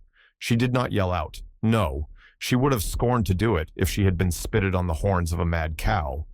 I did, though. I vociferated curses enough to annihilate any fiend in Christendom, and I got a stone and thrust it between his jaws and tried with all my might to cram it down his throat. A beast of a servant came up with a lantern, at last, shouting, "Keep fast, Skulker, keep fast." He changed his note, however, when he saw Skulker's game. The dog was throttled off, his huge purple tongue hanging half a foot out of his mouth, and his pendant lips streaming with bloody slaver. The man took Kathy up. She was sick, not from fear, I'm certain, but from pain. He carried her in. I followed, grumbling execrations and vengeance. "What pray, Robert?" hallooed Linton from the entrance. "Skulker has caught a little girl, sir," he replied. "And there's a lad here," he added, making a clutch at me, "who looks an out-and-outer, very like the robbers were for putting them through the window to open the doors to the gang after all were asleep, that they might murder us at their ease. Hold your tongue, you foul-mouthed thief, you. You shall go to the gallows for this. Linton, sir, don't lay by your gun." "No, no, Robert," said the old fool. "The rascals knew that yesterday was my rent day. They thought to have me cleverly. Come in. I'll furnish them a reception." "There, John, fasten the chain. Give Skulker some water, Jenny. To beard a magistrate in his stronghold, and on the Sabbath, too. Where will their insolence stop? Oh, my dear Mary, look here. Don't be afraid. It is but a boy. Yet the villain scowls so plainly in his face. Would it not be a kindness to the country to hang him at once, before he shows his nature in acts as well as features?" He pulled me under the chandelier, and Linton placed her spectacles on her nose and raised her hands in horror. The cowardly children crept nearer also, Isabella lisping, "Frightful thing. Put him in the cellar, Papa. He's exactly like the son of the fortune-teller that stole my tame pheasant. Isn't he, Edgar?" While they examined me, Kathy came round. She heard the last speech and laughed. Edgar Linton, after an inquisitive stare, collected sufficient wit to recognize her. "They see us at church, you know, though we seldom meet them elsewhere." "That's Miss Earnshaw?" he whispered to his mother, "and look how Skulker has bitten her, how her foot bleeds." "Miss Earnshaw? Nonsense!" cried the dame. "Miss Earnshaw scouring the country with a gypsy. And yet, my dear, the child is in mourning. Surely it is, and she may be lamed for life." "What culpable carelessness in her brother!" exclaimed Linton, turning from me to Catherine. "I've understood from Shielders, that was the curate, sir, that he lets her grow up in absolute heathenism. But who is this? Where did she pick up this companion?" "Oh ho, I declare he is that strange acquisition my late neighbor made in his journey to Liverpool, a little Lascar or an American or Spanish castaway." "A wicked boy, at all events," remarked the old lady, "and quite unfit for a decent house. Did you notice his language, Linton? I'm shocked that my children should have heard it." I recommenced cursing. "Don't be angry, Nellie," and so Robert was ordered to take me off. I refused to go without Kathy. He dragged me into the garden, pushed the lantern into my hand, assured me that Earnshaw should be informed of my behavior, and, bidding me march directly, secured the door again. The curtains were still looped up at one corner, and I resumed my station as spy, because, if Catherine had wished to return, I intended shattering their great glass panes to a million of fragments, unless they let her out. She sat on the sofa quietly. Linton took off the gray cloak of the dairymaid which we had borrowed for our excursion, shaking her head and expostulating with her, I suppose. She was a young lady, and they made a distinction between her treatment and mine. Then the woman servant brought a basin of warm water and washed her feet, and Linton mixed a tumbler of negus, and Isabella emptied a plateful of cakes into her lap, and Edgar stood gaping at a distance. Afterwards, they dried and combed her beautiful hair and gave her a pair of enormous slippers and wheeled her to the fire, and I left her as merry as she could be, dividing her food between the little dog and Skulker, whose nose she pinched as he ate, and kindling a spark of spirit in the vacant blue eyes of the Lintons, a dim reflection from her own enchanting face. I saw they were full of stupid admiration. She is so immeasurably superior to them, to everybody on earth, is she not, Nellie? "There will more come of this business than you reckon on," I answered, covering him up and extinguishing the light. You are incurable, Heathcliff, and Hindley will have to proceed to extremities. See if he won't." My words came truer than I desired. The luckless adventure made Earnshaw furious. And then Linton, to mend matters, paid us a visit himself on the morrow, and read the young master such a lecture on the road he guided his family that he was stirred to look about him in earnest. Heathcliff received no flogging, but he was told that the first word he spoke to Miss Catherine should ensure a dismissal, and Earnshaw undertook to keep her sister-in-law in due restraint when she returned home, employing art, not force. With force, she would have found it impossible. Cathy stayed at Thrushcross Grange 5 weeks till Christmas. By that time, her ankle was thoroughly cured, and her manners much improved. The mistress visited her often in the interval, and commenced her plan of reform by trying to raise her self-respect with fine clothes and flattery, which she took readily, so that, instead of a wild, hatless little savage jumping into the house and rushing to squeeze us all breathless, there lighted from a handsome black pony a very dignified person, with brown ringlets falling from the cover of a feathered beaver, and a long cloth habit, which she was obliged to hold up with both hands that she might sail in. Hindley lifted her from her horse, exclaiming delightedly, "Why, Cathy, you are quite a beauty. I should scarcely have known you. You look like a lady now." "Isabella Linton is not to be compared with her, is she, Francis?" "Isabella has not her natural advantages," replied his wife, "but she must mind and not grow wild again here. Ellen, help Miss Catherine off with her things. Stay, dear, you will disarrange your curls. Let me untie your hat." I removed the habit, and there shone forth beneath a grand plaid silk frock, white trousers, and burnished shoes. And, while her eyes sparkled joyfully when the dogs came bounding up to welcome her, she dared hardly touch them, lest they should fawn upon her splendid garments. She kissed me gently. I was all flour making the Christmas cake, and it would not have done to give me a hug. And then she looked round for Heathcliff. And Earnshaw watched anxiously their meeting, thinking it would enable them to judge, in some measure, what grounds they had for hoping to succeed in separating the two friends. Heathcliff was hard to discover at first. If he were careless and uncared for before Catherine's absence, he had been 10 times more so since. Nobody but I even did him the kindness to call him a dirty boy, and bid him wash himself once a week. And children of his age seldom have a natural pleasure in soap and water. Therefore, not to mention his clothes, which had seen 3 months' service in mire and dust, and his thick, uncombed hair, the surface of his face and hands was dismally beclouded. He might well skulk behind the settle, on beholding such a bright, graceful damsel enter the house, instead of a rough-headed counterpart of himself, as he expected. "Is Heathcliff not here?" she demanded, pulling off her gloves, and displaying fingers wonderfully whitened with doing nothing and staying indoors. "Heathcliff, you may come forward," cried Hindley, enjoying his discomfiture, and gratified to see what a forbidding young blackguard he would be compelled to present himself. "You may come and wish Miss Catherine welcome, like the other servants." Cathy, catching a glimpse of her friend in his concealment, flew to embrace him. She bestowed 7 or 8 kisses on his cheek within the second, and then stopped, and drawing back, burst into a laugh, exclaiming, "Why, how very black and cross you look, and how funny and grim. But that's because I'm used to Edgar and Isabella Linton. Well, Heathcliff, have you forgotten me?"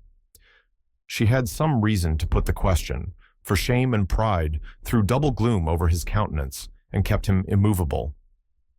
"Shake hands, Heathcliff," said Earnshaw condescendingly, "once in a way that is permitted." "I shall not," replied the boy, finding his tongue at last. "I shall not stand to be laughed at. I shall not bear it." And he would have broken from the circle, but Miss Cathy seized him again. "I did not mean to laugh at you," she said. "I could not hinder myself. Heathcliff, shake hands at least. What are you sulky for? It was only that you looked odd. If you wash your face and brush your hair, it will be all right. But you are so dirty." She gazed concernedly at the dusky fingers she held in her own, and also at her dress, which she feared had gained no embellishment from its contact with his. "You needn't have touched me," he answered, following her eye and snatching away his hand. "I shall be as dirty as I please, and I like to be dirty, and I will be dirty."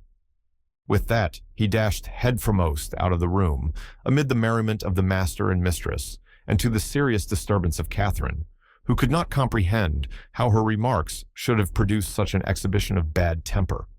After playing lady's maid to the newcomer and putting my cakes in the oven and making the house and kitchen cheerful with great fires befitting Christmas Eve, I prepared to sit down and amuse myself by singing carols, all alone, regardless of Joseph's affirmations that he considered the merry tunes I chose as next door to songs.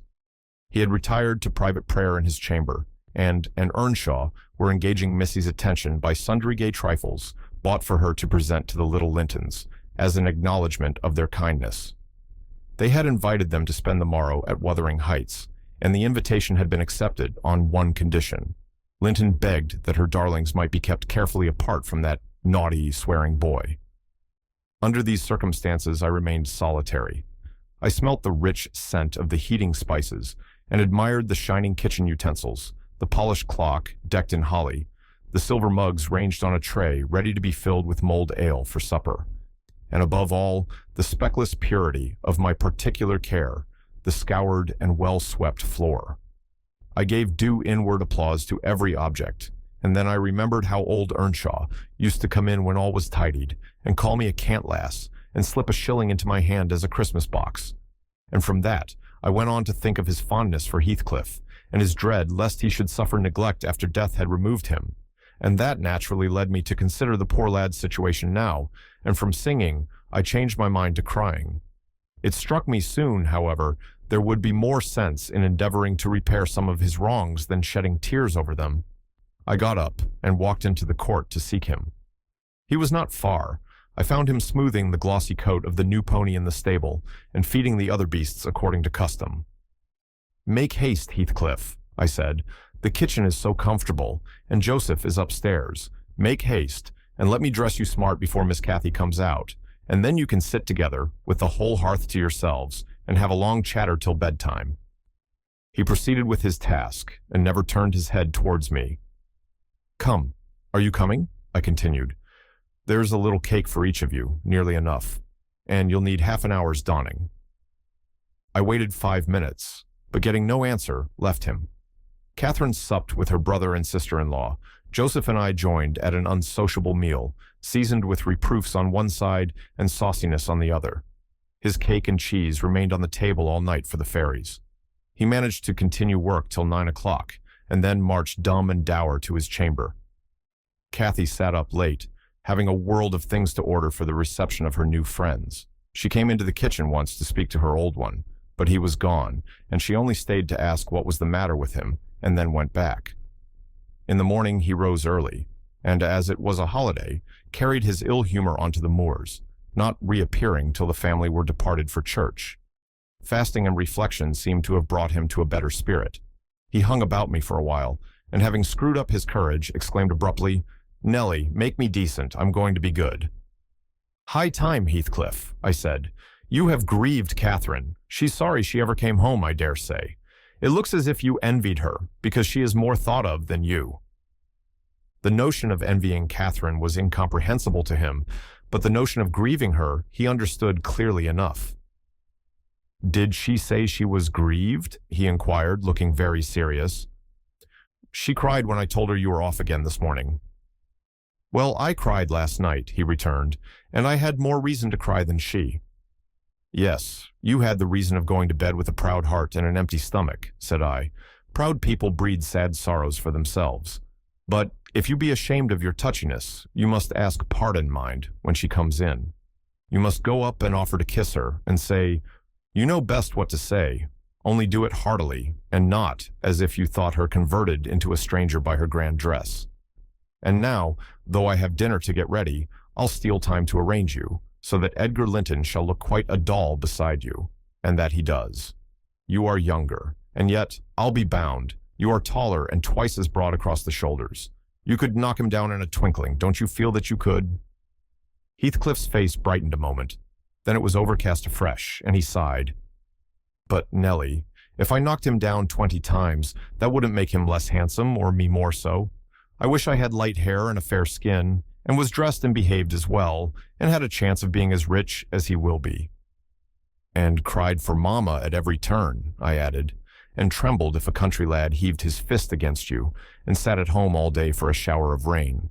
Oh, Heathcliff, you are showing a poor spirit. Come to the glass, and I'll let you see what you should wish.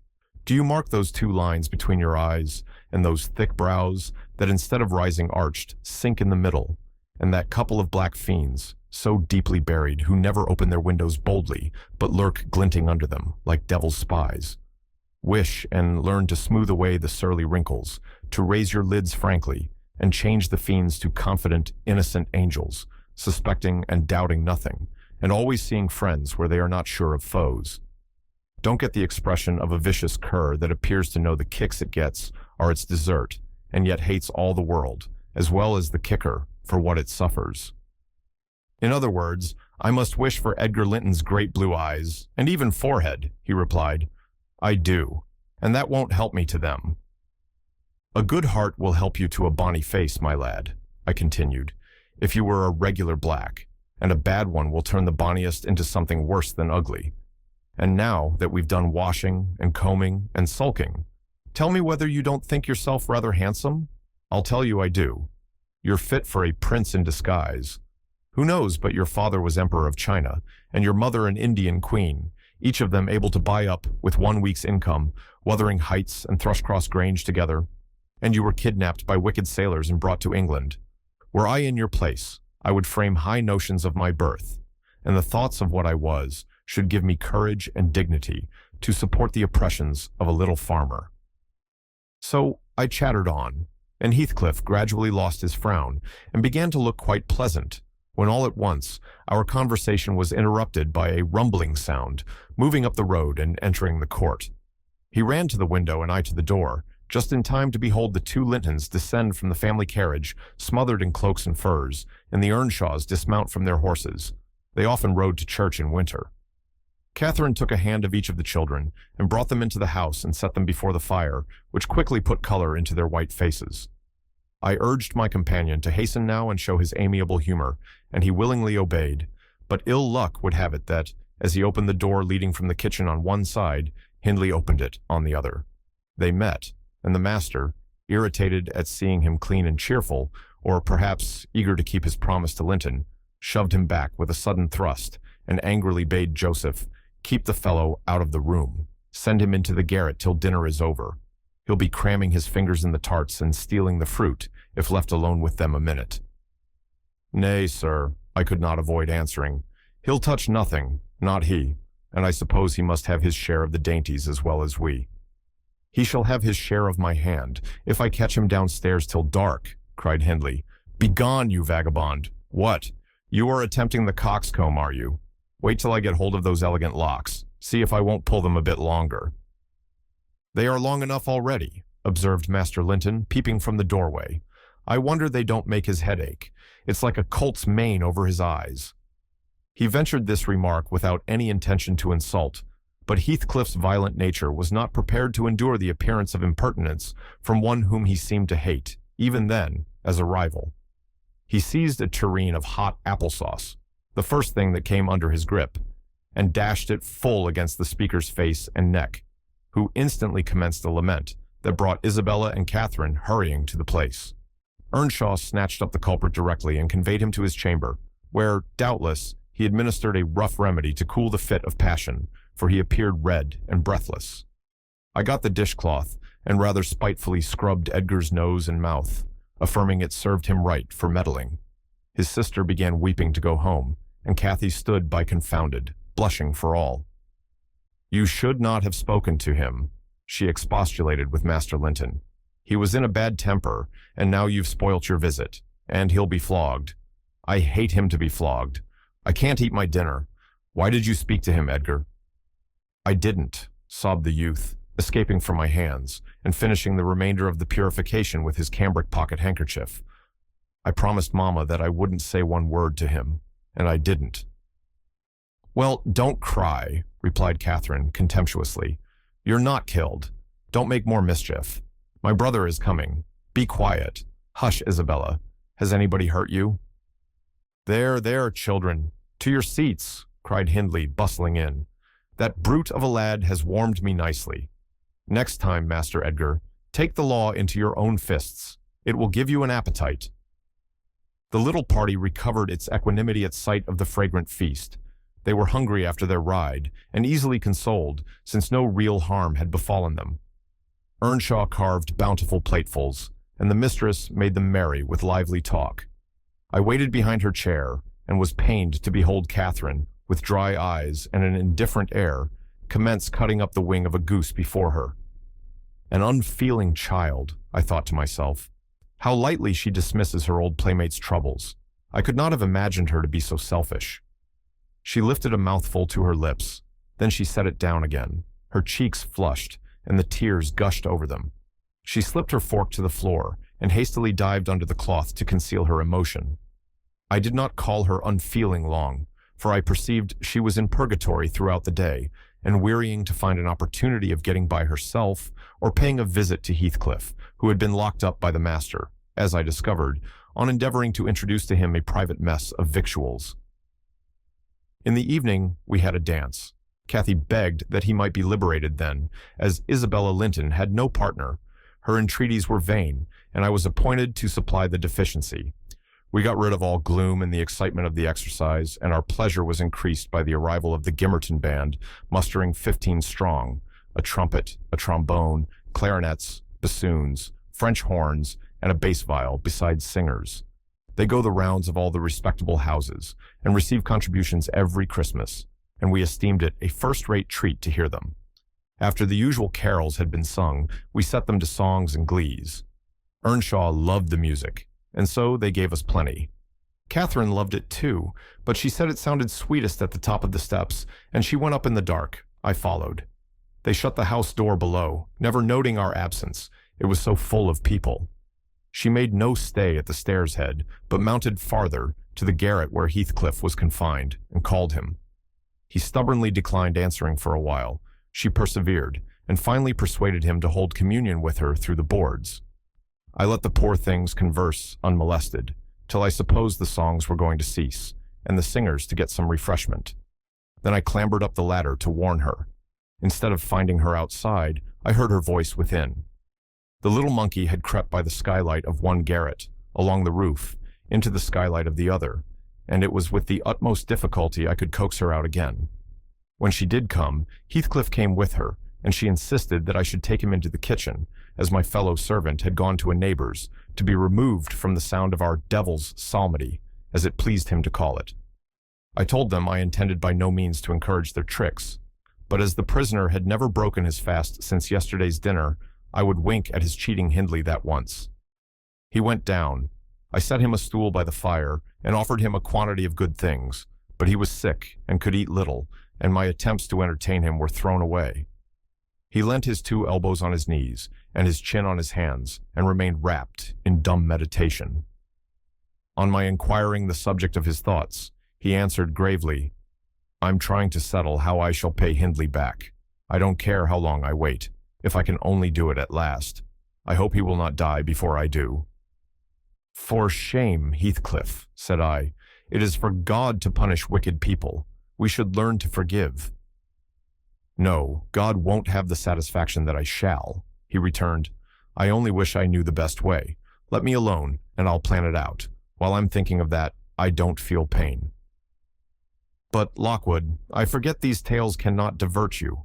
I'm annoyed how I should dream of chattering on at such a rate, and your gruel cold, and you nodding for bed. I could have told Heathcliff's history, all that you need hear, in 6 words." Thus, interrupting herself, the housekeeper rose, and proceeded to lay aside her sewing. But I felt incapable of moving from the hearth, and I was very far from nodding. "Sit still, Dean," I cried. "Do sit still another half hour. You've done just right to tell the story leisurely. That is the method I like, and you must finish it in the same style. I am interested in every character you have mentioned, more or less." "The clock is on the stroke of 11, sir." "No matter. I'm not accustomed to go to bed in the long hours. 1 or 2 is early enough for a person who lies till 10. "You shouldn't lie till 10. There's the very prime of the morning gone long before that time. A person who has not done 1/2 his day's work by 10 o'clock runs a chance of leaving the other half undone. Nevertheless, Dean, resume your chair. because tomorrow I intend lengthening the night till afternoon. I prognosticate for myself an obstinate cold at least." "I hope not, sir. Well, you must allow me to leap over some 3 years. During that space, Earnshaw—" No, I'll allow nothing of the sort. Are you acquainted with the mood of mind in which, if you were seated alone, and the cat licking its kitten on the rug before you, you would watch the operation so intently that Puss's neglect of one ear would put you seriously out of temper? A terribly lazy mood, I should say. On the contrary, a tiresomely active one. It is mine at present, and therefore, continue minutely. I perceive that people in these regions acquire over people in towns the value that a spider in a dungeon does over a spider in a cottage to their various occupants, and yet the deepened attraction is not entirely owing to the situation of the looker-on. They do live more in earnest, more in themselves, and less in surface, change, and frivolous external things. I could fancy a love for life here almost possible, and I was a fixed unbeliever in any love of a year's standing. One state resembles setting a hungry man down to a single dish, on which he may concentrate his entire appetite and do it justice. The other, introducing him to a table laid out by French cooks, he can perhaps extract as much enjoyment from the whole, but each part is a mere atom in his regard and remembrance. "Oh, here we are the same as anywhere else when you get to know us," observed Dean, somewhat puzzled at my speech. "Excuse me," I responded. "You, my good friend, are a striking evidence against that assertion. Excepting a few provincialisms of slight consequence, you have no marks of the manners which I am habituated to consider as peculiar to your class. I am sure you have thought a great deal more than the generality of servants think. You have been compelled to cultivate your reflective faculties for want of occasions for frittering your life away in silly trifles." Dean laughed. "I certainly esteem myself a steady, reasonable kind of body," she said. "Not exactly from living among the hills and seeing one set of faces and one series of actions from year's end to year's end, but I have undergone sharp discipline, which has taught me wisdom. And then, I have read more than you would fancy, Lockwood. You could not open a book in this library that I have not looked into, and got something out of also, unless it be that range of Greek and Latin, and that of French, and those I know one from another. It is as much as you can expect of a poor man's daughter. However, if I am to follow my story in true gossip's fashion, I had better go on, and instead of leaping 3 years, I will be content to pass to the next summer, the summer of 1778, that is nearly 23 years ago. On the morning of a fine June day, my first bonny little nursling, and the last of the ancient Earnshaw stock, was born. We were busy with the hay in a faraway field when the girl that usually brought our breakfasts came running an hour too soon across the meadow and up the lane, calling me as she ran. "Oh, such a grand bairn," she panted out, "the finest lad that ever breathed. But the doctor says Missus must go. He says she's been in a consumption these many months. I heard him tell Hindley, and now she has nothing to keep her, and she'll be dead before winter. You must come home directly. You're to nurse it, Nellie, to feed it with sugar and milk, and take care of it day and night. I wish I were you, because it will be all yours when there is no missus." "But is she very ill?" I asked, flinging down my rake and tying my bonnet. "I guess she is, yet she looks bravely," replied the girl, "and she talks as if she thought of living to see it grow a man. She's out of her head for joy. It's such a beauty. If I were her, I'm certain I should not die. I should get better at the bare sight of it, in spite of Kenneth.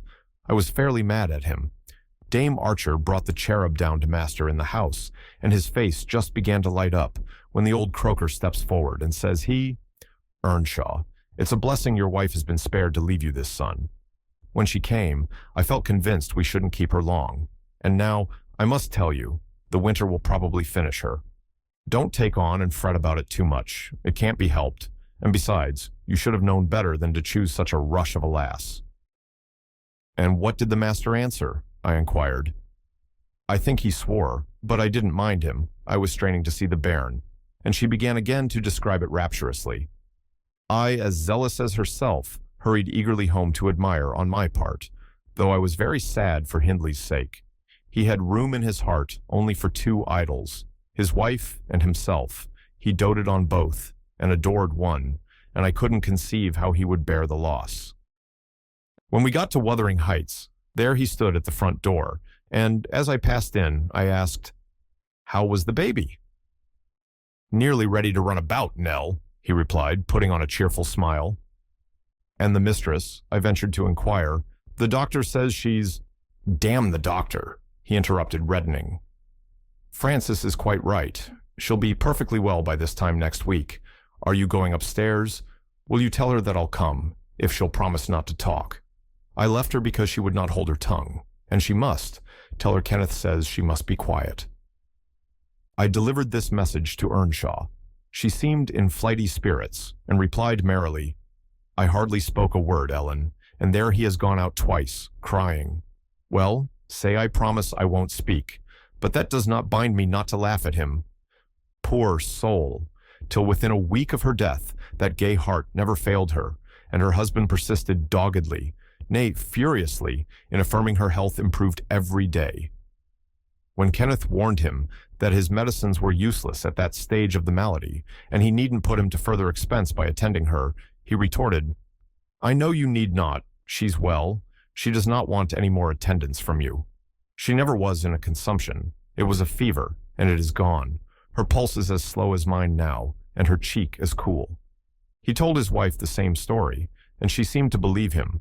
But one night, while leaning on his shoulder, in the act of saying she thought she should be able to get up tomorrow, a fit of coughing took her, a very slight one. He raised her in his arms. She put her 2 hands about his neck. Her face changed, and she was dead. As the girl had anticipated, the child Hareton fell wholly into my hands. Earnshaw, provided he saw him healthy and never heard him cry, was contented as far as regarded him. For himself, he grew desperate. His sorrow was of that kind that will not lament. He neither wept nor prayed. He cursed and defied, execrated God and man, and gave himself up to reckless dissipation. The servants could not bear his tyrannical and evil conduct long. Joseph and I were the only 2 that would stay. I had not the heart to leave my charge, and besides, you know, I had been his foster sister, and excused his behavior more readily than a stranger would. Joseph remained to Hector over tenants and laborers, and because it was his vocation to be where he had plenty of wickedness to reprove. The master's bad ways and bad companions formed a pretty example for Catherine and Heathcliff.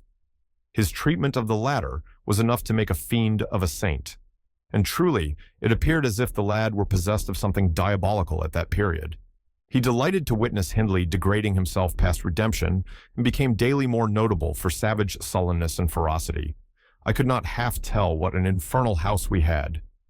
The curate dropped calling, and nobody decent came near us at last, unless Edgar Linton's visits to Miss Cathy might be an exception.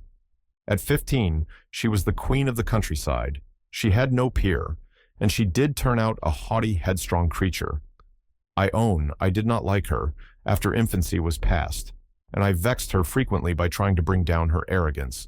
She never took an aversion to me, though. She had a wondrous constancy to old attachments. Even Heathcliff kept his hold on her affections unalterably, and young Linton, with all his superiority, found it difficult to make an equally deep impression. He was my late master. That is his portrait over the fireplace. It used to hang on one side, and his wife's on the other, but hers has been removed, or else you might see something of what she was. Can you make that out?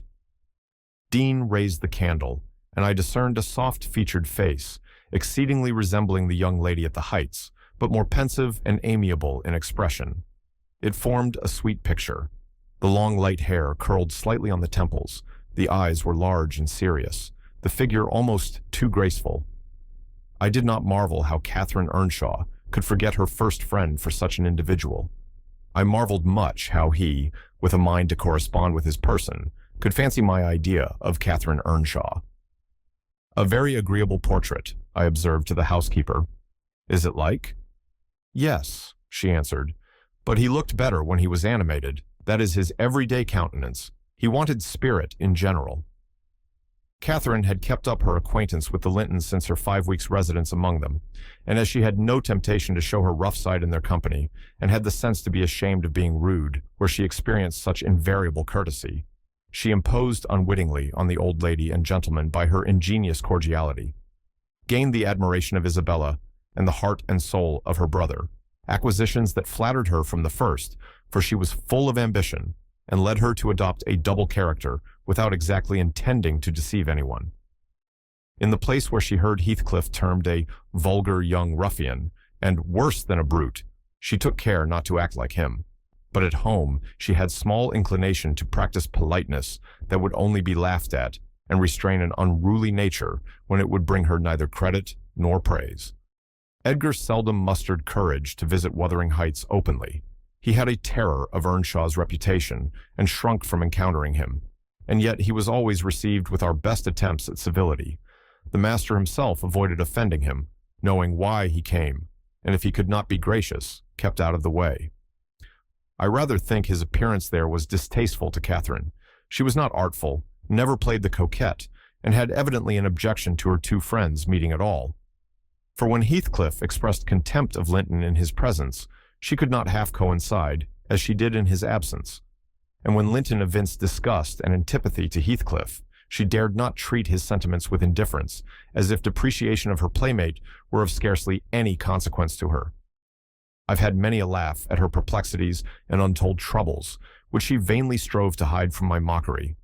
That sounds ill-natured, but she was so proud it became really impossible to pity her distresses, till she should be chastened into more humility. She did bring herself, finally, to confess, and to confide in me.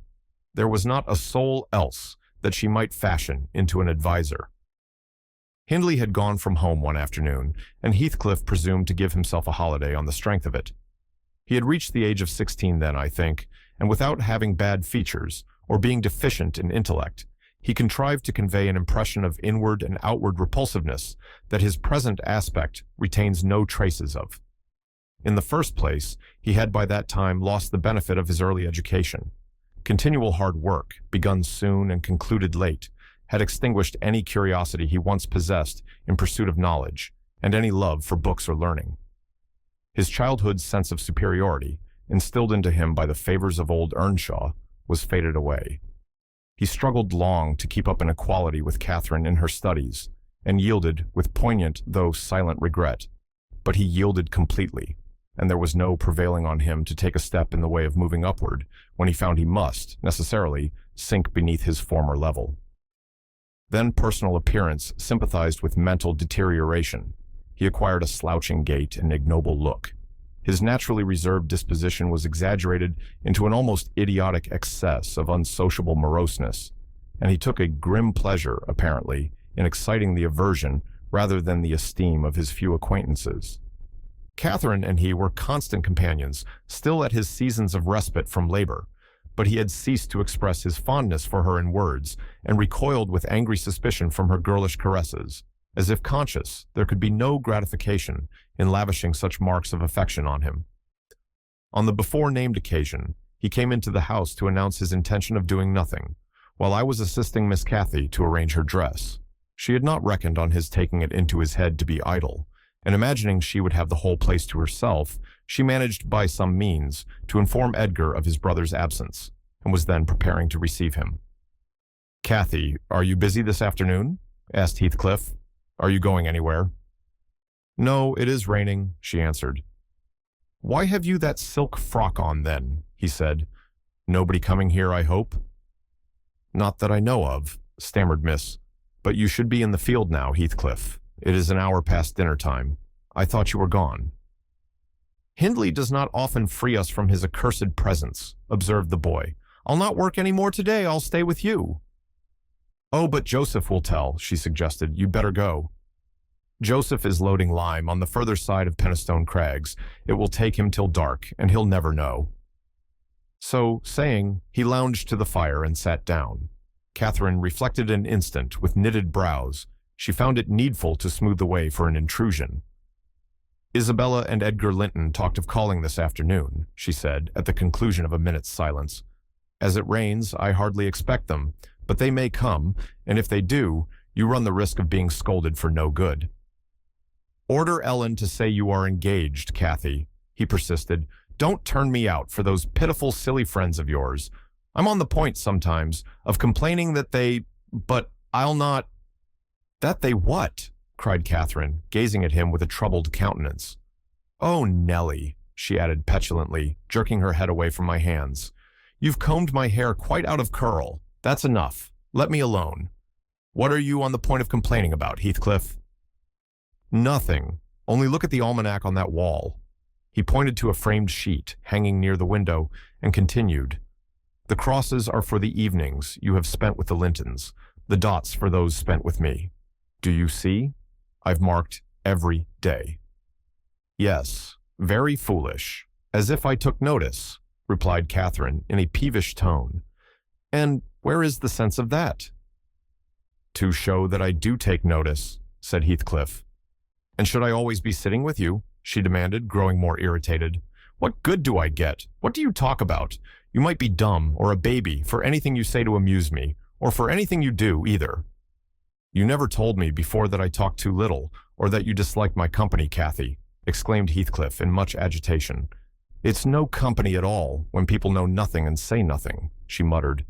Her companion rose up, but he hadn't time to express his feelings further, for a horse's feet were heard on the flags, and having knocked gently, young Linton entered, his face brilliant with delight at the unexpected summons he had received. Doubtless Catherine marked the difference between her friends, as one came in and the other went out. The contrast resembled what you see in exchanging a bleak, hilly coal country for a beautiful fertile valley, and his voice and greeting were as opposite as his aspect. He had a sweet, low manner of speaking, and pronounced his words as you do. That's less gruff than we talk here, and softer. "I'm not come too soon, am I?" he said, casting a look at me. I had begun to wipe the plate and tidy some drawers at the far end in the dresser. "No," answered Catherine. "What are you doing there, Nellie?" "My work, miss," I replied. Hindley had given me directions to make a third party in any private visits Linton chose to pay. She stepped behind me and whispered crossly, "Take yourself and your dusters off. When company are in the house, servants don't commence scouring and cleaning in the room where they are."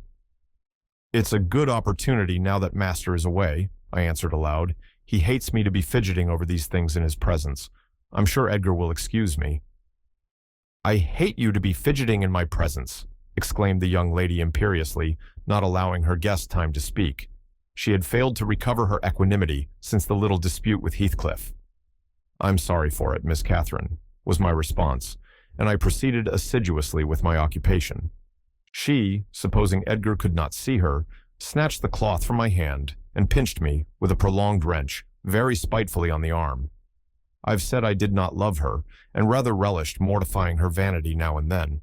Besides, she hurt me extremely, so I started up from my knees and screamed out, "Oh, miss, that's a nasty trick. You have no right to nip me, and I'm not going to bear it." "I didn't touch you, you lying creature," cried she, her fingers tingling to repeat the act, and her ears red with rage. She never had power to conceal her passion. It always set her whole complexion in a blaze. "What's that, then?" I retorted, showing a decided purple witness to refute her. She stamped her foot, wavered a moment, and then, irresistibly impelled by the naughty spirit within her, slapped me on the cheek, a stinging blow that filled both eyes with water. "Catherine, love, Catherine," interposed Linton, greatly shocked at the double fault of falsehood and violence which his idol had committed. "Leave the room, Ellen," she repeated, trembling all over. Little Hareton, who followed me everywhere and was sitting near me on the floor, at seeing my tears, commenced crying himself, and sobbed out complaints against wicked Aunt Cathy, which drew her fury onto his unlucky head. She seized his shoulders and shook him till the poor child waxed livid, and Edgar thoughtlessly laid hold of her hands to deliver him. In an instant, one was wrung free, and the astonished young man felt it applied over his own ear in a way that could not be mistaken for jest. He drew back in consternation. I lifted Hareton in my arms and walked off to the kitchen with him, leaving the door of communication open, for I was curious to watch how they would settle their disagreement. The insulted visitor moved to the spot where he had laid his hat, pale and with a quivering lip. "That's right," I said to myself. "Take warning and be gone. It's a kindness to let you have a glimpse of her genuine disposition." "Where are you going?" demanded Catherine, advancing to the door. He swerved aside and attempted to pass. "You must not go," she exclaimed energetically. "I must and shall," he replied in a subdued voice. "No, She persisted, grasping the handle. Not yet, Edgar Linton. Sit down. You shall not leave me in that temper. I should be miserable all night, and I won't be miserable for you. Can I stay after you have struck me? Asked Linton. Catherine was mute. You've made me afraid and ashamed of you, he continued. I'll not come here again. Her eyes began to glisten and her lids to twinkle. And you told a deliberate untruth, he said. I didn't, she cried, recovering her speech. I did nothing deliberately. Well, go, if you please. Get away. And now I'll cry. I'll cry myself sick. She dropped down on her knees by a chair and set to weeping in serious earnest. Edgar persevered in his resolution as far as the court. There he lingered. I resolved to encourage him. Miss is dreadfully wayward, sir, I called out. As bad as any marred child. You'd better be riding home, or else she will be sick, only to grieve us. The soft thing looked askance through the window. He possessed the power to depart as much as a cat possesses the power to leave a mouse half killed or a bird half eaten. Ah, I thought, there will be no saving him. He's doomed, and flies to his fate. And so it was.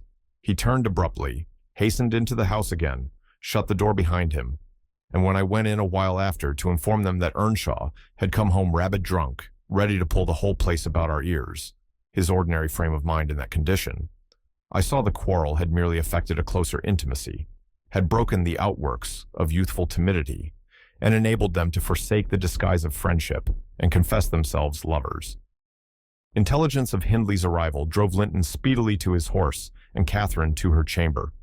I went to hide little Hareton, and to take the shot out of the master's fowling piece, which he was fond of playing with in his insane excitement, to the hazard of the lives of any who provoked or even attracted his notice too much, and I had hit upon the plan of removing it, that he might do less mischief if he did go the length of firing the gun. He entered, vociferating oaths dreadful to hear, and caught me in the act of stowing his son away in the kitchen cupboard.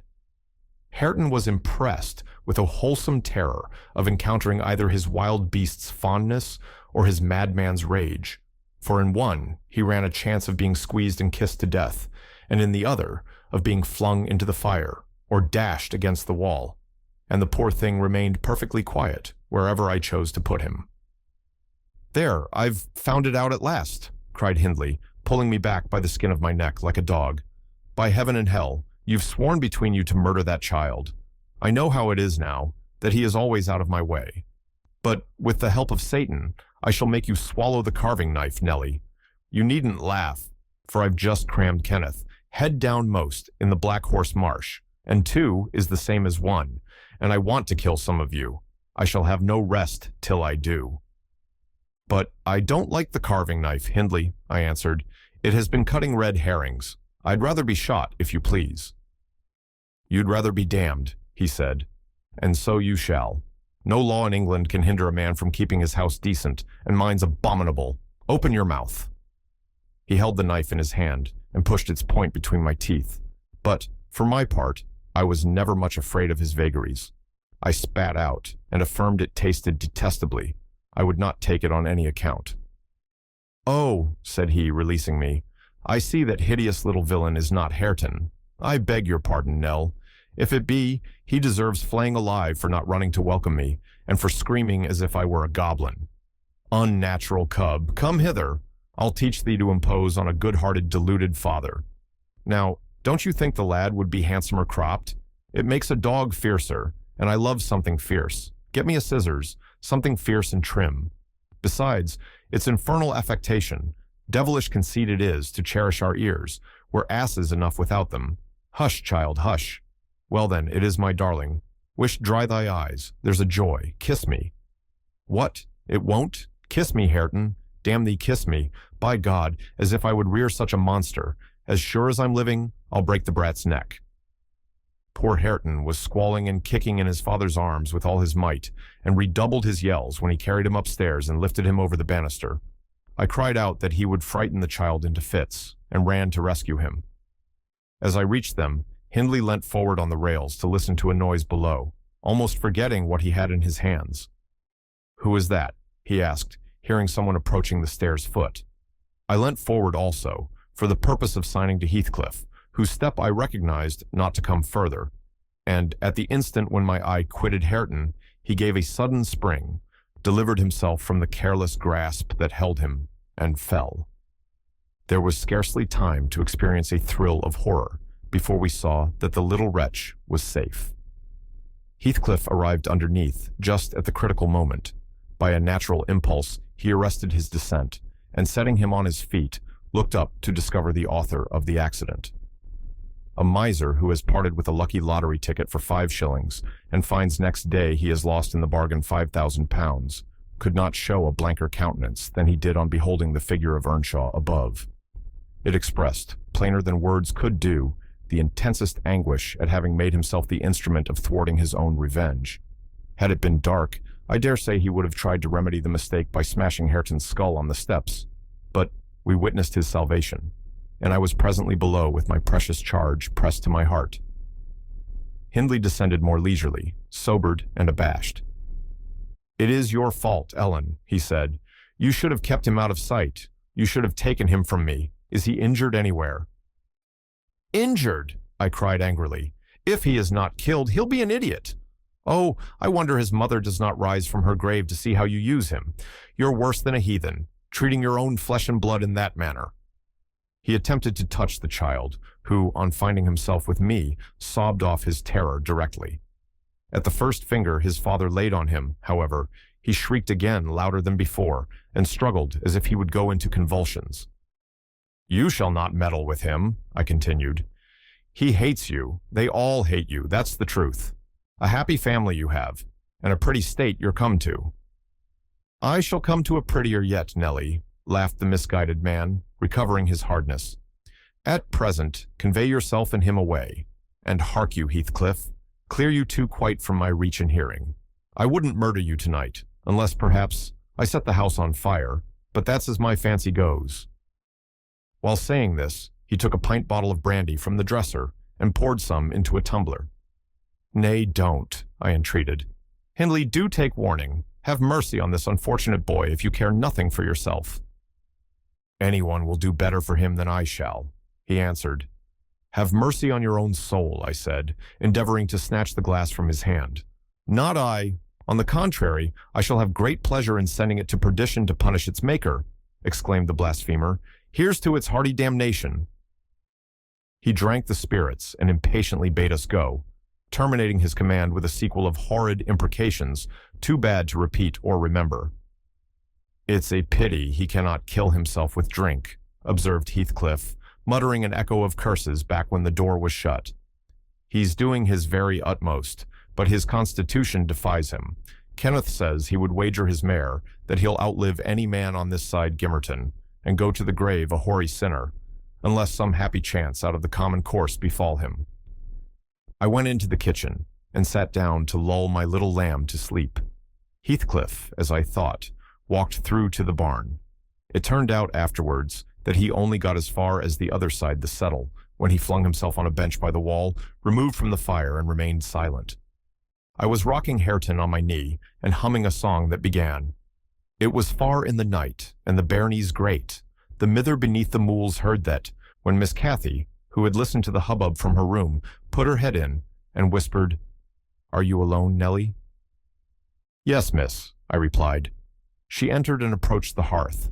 I, supposing she was going to say something, looked up. The expression of her face seemed disturbed and anxious. Her lips were half asunder, as if she meant to speak, and she drew a breath, but it escaped in a sigh instead of a sentence. I resumed my song, not having forgotten her recent behavior. "Where's Heathcliff?" she said, interrupting me. "About his work in the stable," was my answer. He did not contradict me. Perhaps he had fallen into a doze. There followed another long pause, during which I perceived a drop or two trickle from Catherine's cheek to the flags. Is she sorry for her shameful conduct? I asked myself. That will be a novelty, but she may come to the point, as she will. I shan't help her. No, she felt small trouble regarding any subject, save her own concerns. "Oh dear," she cried at last, "I'm very unhappy." "A pity," observed I. "You're hard to please. So many friends and so few cares, and can't make yourself content." "Nelly, will you keep a secret for me?" she pursued, kneeling down by me and lifting her winsome eyes to my face with that sort of look which turns off bad temper, even when one has all the right in the world to indulge it. "Is it worth keeping?" I inquired, less sulkily. "Yes, and it worries me, and I must let it out. I want to know what I should do. Today, Edgar Linton has asked me to marry him, and I've given him an answer. Now, before I tell you whether it was a consent or denial, you tell me which it ought to have been." "Really, Miss Catherine, how can I know?" I replied. "To be sure, considering the exhibition you performed in his presence this afternoon, I might say it would be wise to refuse him. Since he asked you after that, he must either be hopelessly stupid or a venturesome fool." "If you talk so, I won't tell you any more," she returned, peevishly rising to her feet. "I accepted him, Nellie. Be quick, and say whether I was wrong." "You accepted him? Then what good is it discussing the matter? You have pledged your word, and cannot retract." "But say whether I should have done so. Do," she exclaimed in an irritated tone, chafing her hands together and frowning. "There are many things to be considered before that question can be answered properly," I said sententiously. "First and foremost, do you love Edgar?" "Who can help it? Of course I do," she answered. Then I put her through the following catechism. For a girl of 22, it was not injudicious. "Why do you love him, Miss Cathy?" "Nonsense, I do. That's sufficient."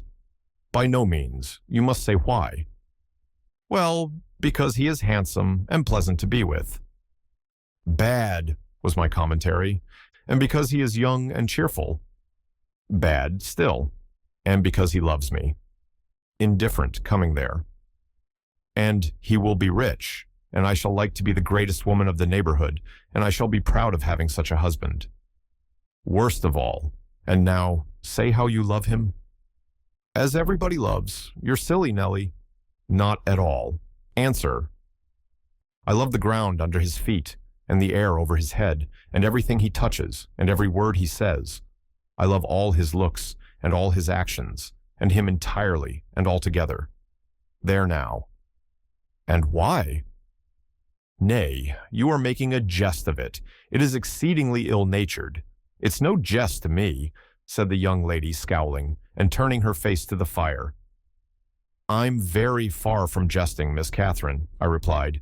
"You love Edgar because he is handsome, and young, and cheerful, and rich, and loves you. The last, however, goes for nothing. You would love him without that, probably, and with it you wouldn't, unless he possessed the 4 former attractions." "No, to be sure not.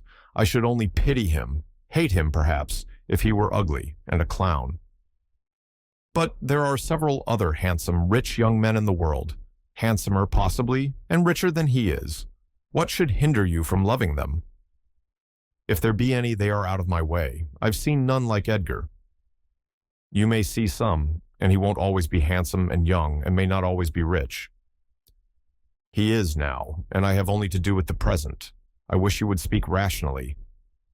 "Well, that settles it. If you have only to do with the present, marry Linton." "I don't want your permission for that. I shall marry him, and yet you have not told me whether I'm right." "Perfectly right, if people be right to marry only for the present. And now, let us hear what you are unhappy about. Your brother will be pleased. The old lady and gentleman will not object, I think. You will escape from a disorderly, comfortless home into a wealthy, respectable one. And you love Edgar, and Edgar loves you. All seems smooth and easy. Where is the obstacle?" "Here and here," replied Catherine, striking one hand on her forehead and the other on her breast. "In whichever place the soul lives, in my soul and in my heart, I'm convinced I'm wrong." "That's very strange. I cannot make it out." "It's my secret. But if you will not mock at me, I'll explain it. I can't do it distinctly, but I'll give you a feeling of how I feel." She seated herself by me again. Her countenance grew sadder and graver, and her clasped hands trembled. "Nellie, do you never dream queer dreams?" she said suddenly, after some minutes' reflection.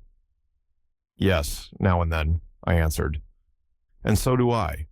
I've dreamt in my life dreams that have stayed with me ever after and changed my ideas. They've gone through and through me, like wine through water, and altered the color of my mind. And this is one.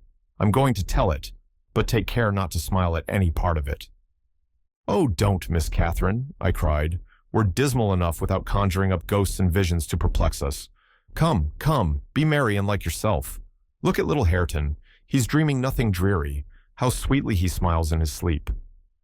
"Yes, and how sweetly his father curses in his solitude. You remember him, I dare say, when he was just such another as that chubby thing, nearly as young and innocent. However, Nellie, I shall oblige you to listen. It's not long, and I've no power to be merry tonight." "I won't hear it, I won't hear it," I repeated hastily. I was superstitious about dreams then, and am still, and Catherine had an unusual gloom in her aspect that made me dread something from which I might shape a prophecy and foresee a fearful catastrophe. She was vexed, but she did not proceed. Apparently taking up another subject, she recommenced in a short time. "If I were in heaven, Nellie, I should be extremely miserable." "Because you are not fit to go there," I answered. "All sinners would be miserable in heaven." "But it is not for that. I dreamt once that I was there." "I tell you I won't hearken to your dreams, Miss Catherine. I'll go to bed," I interrupted again. She laughed and held me down, for I made a motion to leave my chair. "This is nothing," cried she. "I was only going to say that heaven did not seem to be my home, and I broke my heart with weeping to come back to earth, and the angels were so angry that they flung me out into the middle of the heath on the top of Wuthering Heights, where I woke sobbing for joy. That will do to explain my secret, as well as the other. I've no more business to marry Edgar Linton than I have to be in heaven. And if the wicked man in there had not brought Heathcliff so low, I shouldn't have thought of it. It would degrade me to marry Heathcliff now, so he shall never know how I love him. And that, not because he's handsome, Nellie, but because he's more myself than I am. Whatever our souls are made of, his and mine are the same, and Linton's is as different as a moonbeam from lightning, or frost from fire." Ere this speech ended, I became sensible of Heathcliff's presence. Having noticed a slight movement, I turned my head and saw him rise from the bench and steal out noiselessly. He had listened till he heard Catherine say it would degrade her to marry him, and then he stayed to hear no further. My companion, sitting on the ground, was prevented by the back of the settle from remarking his presence or departure, but I started and bade her hush. "Why?" she asked, gazing nervously round. "Joseph is here," I answered, catching opportunely the roll of his cartwheels up the road, "and Heathcliff will come in with him. I'm not sure whether he were not at the door this moment." "Oh, he couldn't overhear me at the door," said she. "Give me Hareton while you get the supper, and when it is ready ask me to sup with you. I want to cheat my uncomfortable conscience and be convinced that Heathcliff has no notion of these things. He has not, has he? He does not know what being in love is." "I see no reason that he should not know as well as you," I returned, "and if you are his choice, he'll be the most unfortunate creature that ever was born. As soon as you become Linton, he loses friend and love and all. Have you considered how you'll bear the separation, and how he'll bear to be quite deserted in the world? Because, Miss Catherine—" "He quite deserted. We separated," she exclaimed, with an accent of indignation. "Who is to separate us, pray? They'll meet the fate of Milo. Not as long as I live, Ellen, for no mortal creature. Every Linton on the face of the earth might melt into nothing before I could consent to forsake Heathcliff. Oh, that's not what I intend. That's not what I mean. I shouldn't be Linton were such a price demanded. He'll be as much to me as he has been all his lifetime. Edgar must shake off his antipathy and tolerate him at least. He will, when he learns my true feelings towards him. Nellie, I see now you think me a selfish wretch, but did it never strike you that if Heathcliff and I married, we should be beggars? Whereas, if I marry Linton, I can aid Heathcliff to rise and place him out of my brother's power." "With your husband's money, Miss Catherine?" I asked. "You'll find him not so pliable as you calculate upon, and, though I'm hardly a judge, I think that's the worst motive you've given yet for being the wife of young Linton."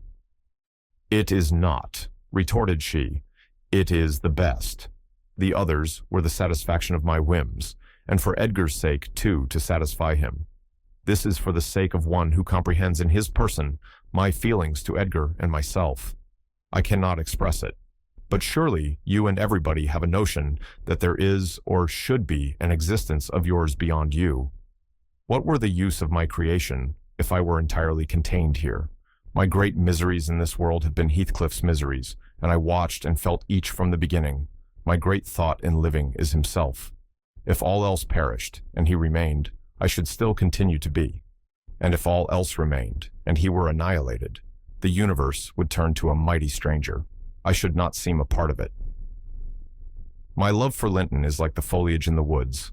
Time will change it, I'm well aware, as winter changes the trees.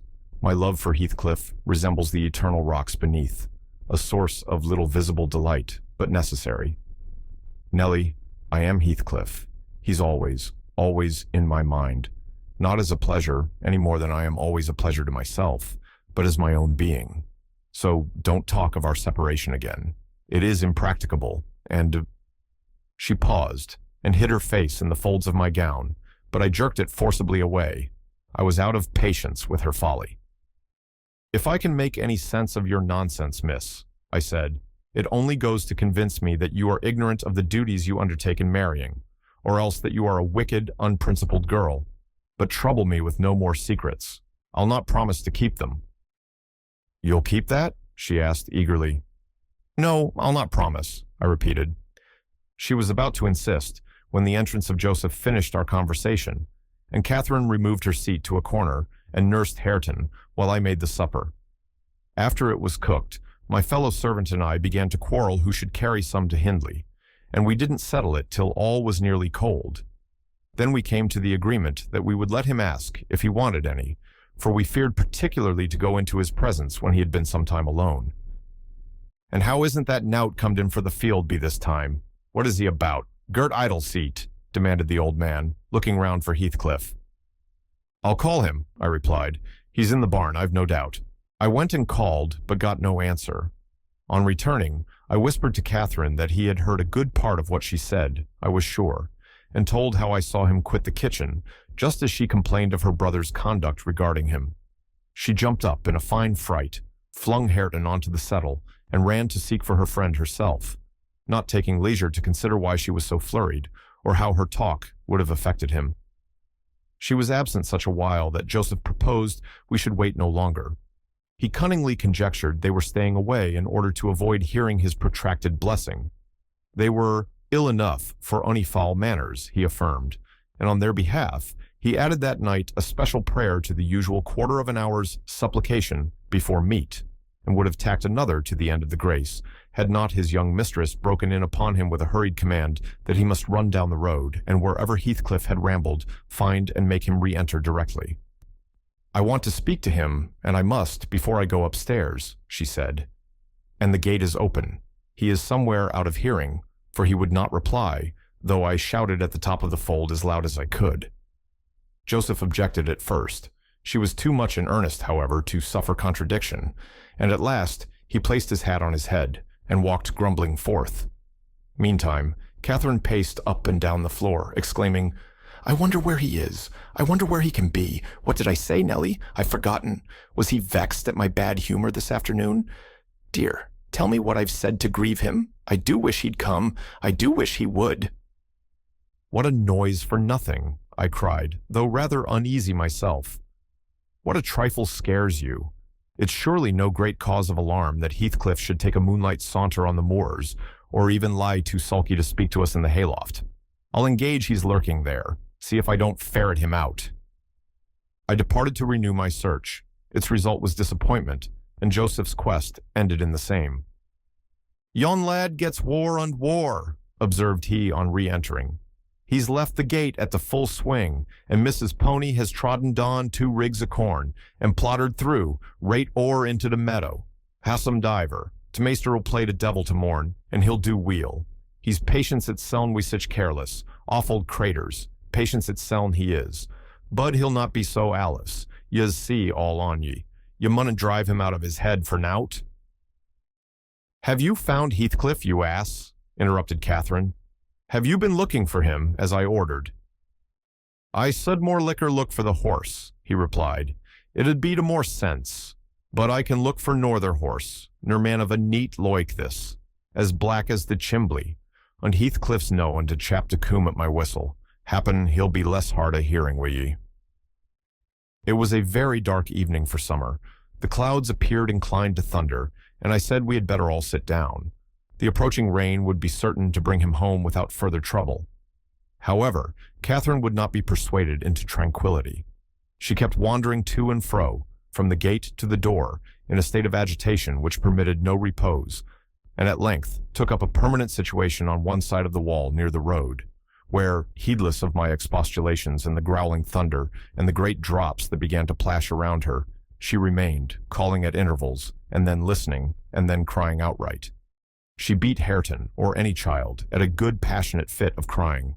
About midnight, while we still sat up, the storm came rattling over the heights in full fury. There was a violent wind, as well as thunder, and either one or the other split a tree off at the corner of the building.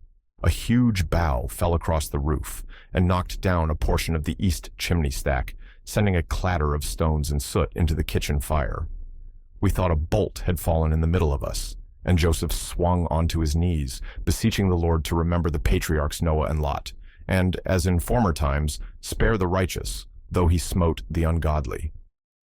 I felt some sentiment that it must be a judgment on us also. The Jonah, in my mind, was Earnshaw, and I shook the handle of his den that I might ascertain if he were yet living. He replied audibly enough, in a fashion which made my companion vociferate, more clamorously than before, that a wide distinction might be drawn between saints like himself and sinners like his master. But the uproar passed away in 20 minutes, leaving us all unharmed, excepting Cathy, who got thoroughly drenched for her obstinacy in refusing to take shelter and standing bonnetless and shawlless to catch as much water as she could with her hair and clothes. She came in and lay down on the settle, all soaked as she was, turning her face to the back and putting her hands before it. "Well, miss," I exclaimed, touching her shoulder, "you are not bent on getting your death, are you? Do you know what o'clock it is? 12:30. Come to bed. There's no use waiting any longer on that foolish boy. He'll be gone to Gimmerton, and he'll stay there now. He guesses we shouldn't wait for him till this late hour. At least, he guesses that only Hindley would be up, and he'd rather avoid having the door opened by the master." Nay, he's noan at Gimmerton," said Joseph. "I's niver wonder, but he's at the bottom of a bog hoyle. This visitation weren't for nowt, and I would have ye to look out, miss. Ye mu beat next. Thank Heaven for all works together for good to them as is chosen, and piked out for the rubbage. Ye know what the scripture says." And he began quoting several texts, referring us to chapters and verses where we might find them. I, having vainly begged the wilful girl to rise and remove her wet things, left him preaching and her shivering, and betook myself to bed with little Hareton, who slept as fast as if everyone had been sleeping round him. I heard Joseph read on a while afterwards. Then I distinguished his slow step on the ladder, and then I dropped asleep. Coming down somewhat later than usual, I saw, by the sunbeams piercing the chinks of the shutters, Miss Catherine still seated near the fireplace. The house door was ajar, too. Light entered from its unclosed windows. Hindley had come out and stood on the kitchen hearth, haggard and drowsy. "What ails you, Cathy?" he was saying when I entered. "You look as dismal as a drowned whelp. Why are you so damp and pale, child?" "I've been wet," she answered reluctantly, "and I'm cold, that's all." "Oh, she is naughty," I cried, perceiving the master to be tolerably sober. "She got steeped in the shower of yesterday evening, and there she has sat the night through, and I couldn't prevail on her to stir." Earnshaw stared at us in surprise. "The night through," he repeated. "What kept her up? Not fear of the thunder, surely. That was over hours since." Neither of us wished to mention Heathcliff's absence, as long as we could conceal it, so I replied, I didn't know how she took it into her head to sit up, and she said nothing.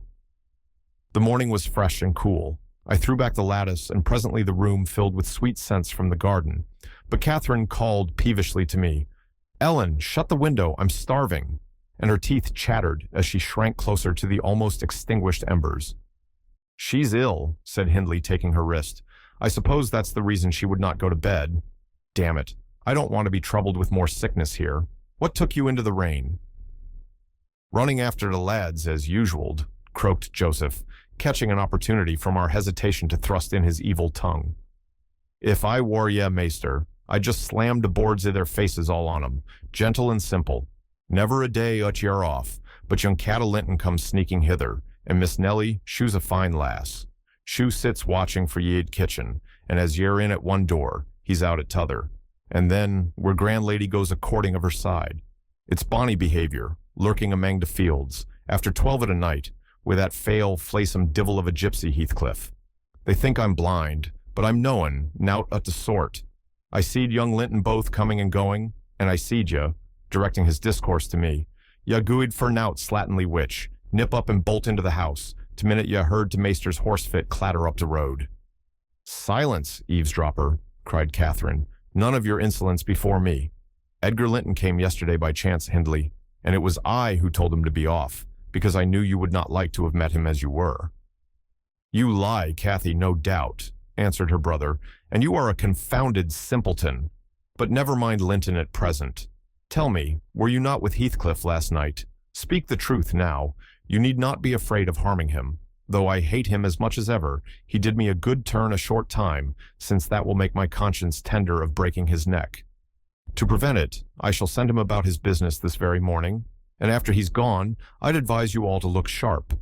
I shall only have the more humor for you." "I never saw Heathcliff last night," answered Catherine, beginning to sob bitterly. "And if you do turn him out of doors, I'll go with him. But perhaps you'll never have an opportunity. Perhaps he's gone." Here she burst into uncontrollable grief, and the remainder of her words were inarticulate. Hindley lavished on her a torrent of scornful abuse, and bade her get to her room immediately, or she shouldn't cry for nothing. I obliged her to obey, and I shall never forget what a scene she acted when we reached her chamber. It terrified me. I thought she was going mad, and I begged Joseph to run for the doctor. It proved the commencement of delirium. Kenneth, as soon as he saw her, pronounced her dangerously ill. She had a fever. He bled her, and he told me to let her live on whey and water gruel, and take care she did not throw herself downstairs or out of the window, and then he left, for he had enough to do in the parish, where 2 or 3 miles was the ordinary distance between cottage and cottage. Though I cannot say I made a gentle nurse, and Joseph and the master were no better, and though our patient was as wearisome and headstrong as a patient could be, she weathered it through. Old Linton paid us several visits, to be sure, and set things to rights, and scolded and ordered us all. And when Catherine was convalescent, she insisted on conveying her to Thrushcross Grange, for which deliverance we were very grateful. But the poor dame had reason to repent of her kindness. She and her husband both took the fever and died within a few days of each other. Our young lady returned to us saucier and more passionate and haughtier than ever.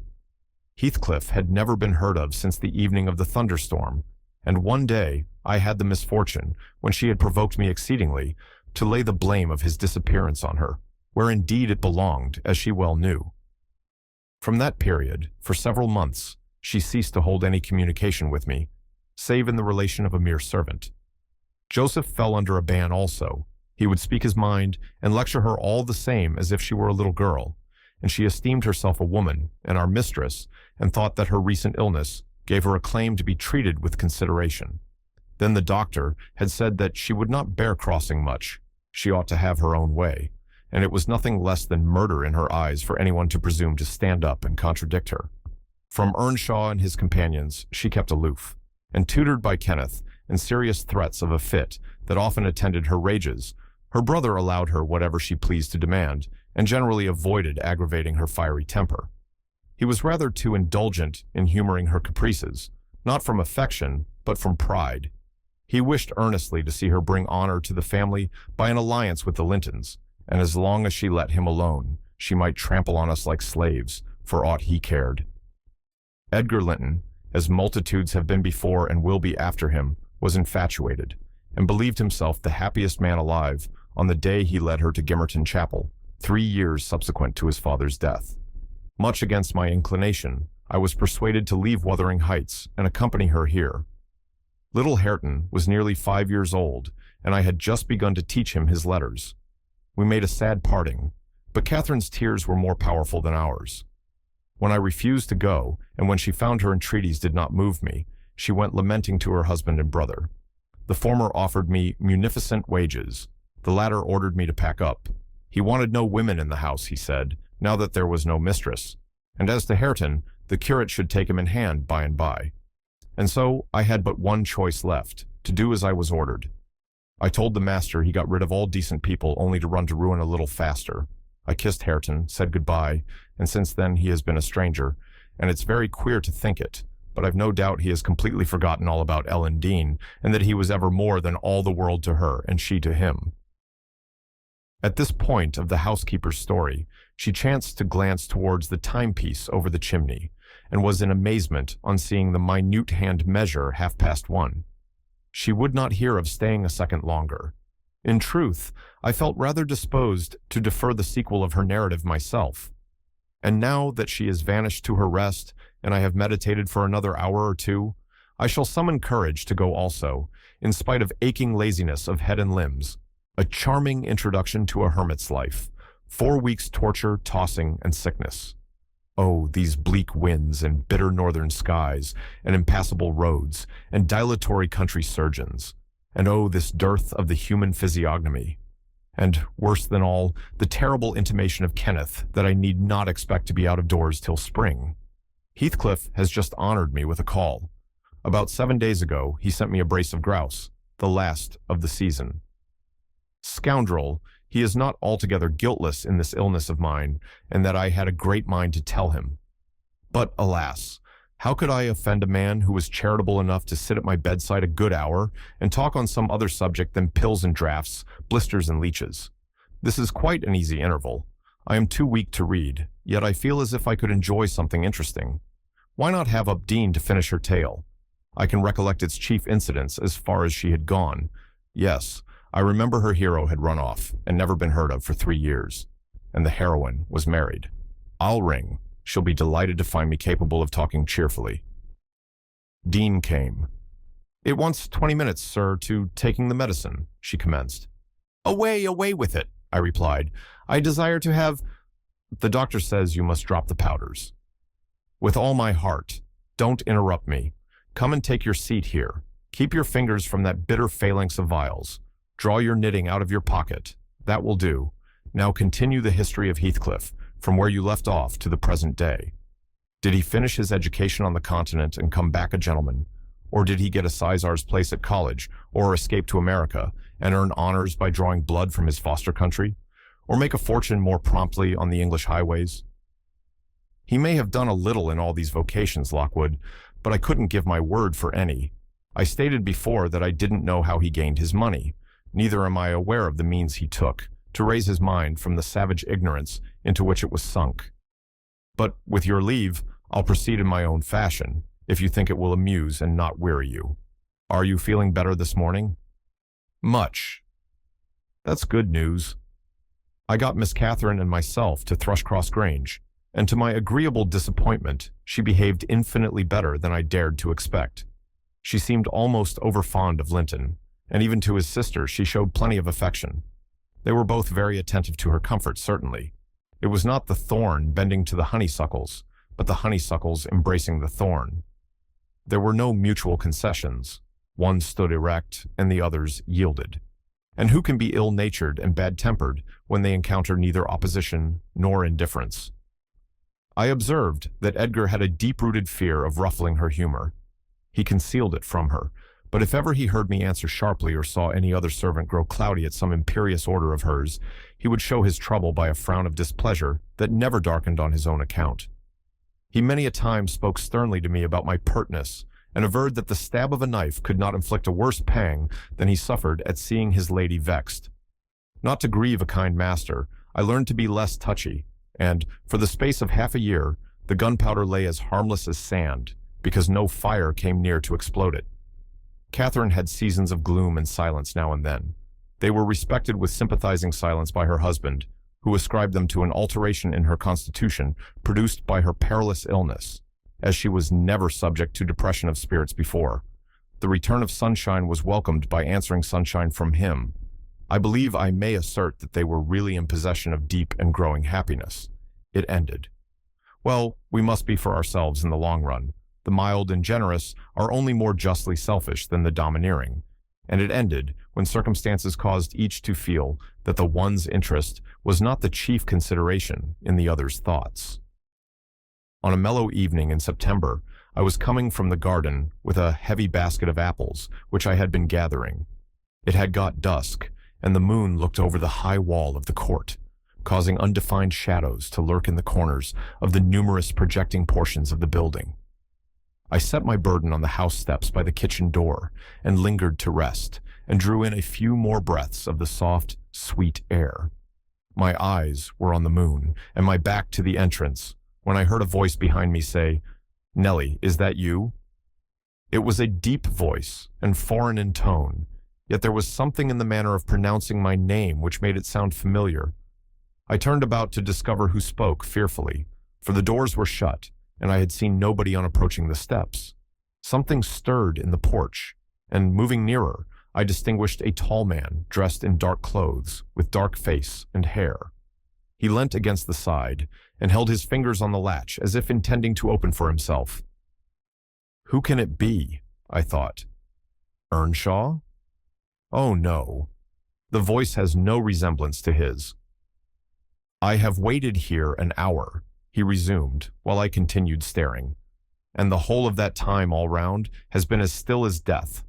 I dared not enter. You do not know me? Look, I'm not a stranger. A ray fell on his features. The cheeks were sallow and half covered with black whiskers, the brows lowering, the eyes deep-set and singular. I remembered the eyes. What? I cried, uncertain whether to regard him as a worldly visitor, and I raised my hands in amazement. What? You come back? Is it really you? Is it? Yes, Heathcliff, he replied, glancing from me up to the windows, which reflected a score of glittering moons, but showed no lights from within. Are they at home? Where is she? Nellie, you are not glad. You needn't be so disturbed. Is she here? Speak. I want to have one word with her, your mistress. Go, and say some person from Gimmerton desires to see her. How will she take it? I exclaimed. What will she do? The surprise bewilders me. It will put her out of her head, and you are Heathcliff, but altered. Nay, there's no comprehending it. Have you been for a soldier? Go and carry my message, he interrupted impatiently. I'm in hell till you do. He lifted the latch, and I entered. But when I got to the parlor where and Linton were, I could not persuade myself to proceed. At length, I resolved on making an excuse to ask if they would have the candles lighted, and I opened the door. They sat together in a window, whose lattice lay back against the wall and displayed, beyond the garden trees and the wild green park, the valley of Gimmerton, with a long line of mist winding nearly to its top. For very soon after you pass the chapel, as you may have noticed, the sow that runs from the marshes joins a beck which follows the bend of the glen.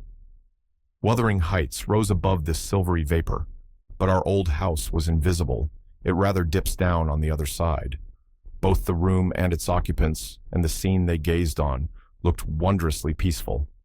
I shrank reluctantly from performing my errand, and was actually going away, leaving it unsaid, after having put my question about the candles, when a sense of my folly compelled me to return, and mutter, "A person from Gimmerton wishes to see you, ma'am." "What does he want?" asked Linton. "I did not question him," I answered. "Well, close the curtains, Nellie," she said, "and bring up tea. I'll be back again directly." She quitted the apartment. Edgar inquired carelessly who it was. "Someone mistress does not expect," I replied. "That Heathcliff, you recollect him, sir, who used to live at Earnshaw's." "What? The gypsy? The ploughboy?" he cried. "Why did you not say so to Catherine?" "Hush, you must not call him by those names, master," I said. "She'd be sadly grieved to hear you. She was nearly heartbroken when he ran off. I guess his return will make a jubilee to her." Linton walked to a window on the other side of the room that overlooked the court. He unfastened it and leant out. I suppose they were below, for he exclaimed quickly, "Don't stand there, love. Bring the person in if it be anyone particular." Ere long I heard the click of the latch, and Catherine flew upstairs, breathless and wild, too excited to show gladness.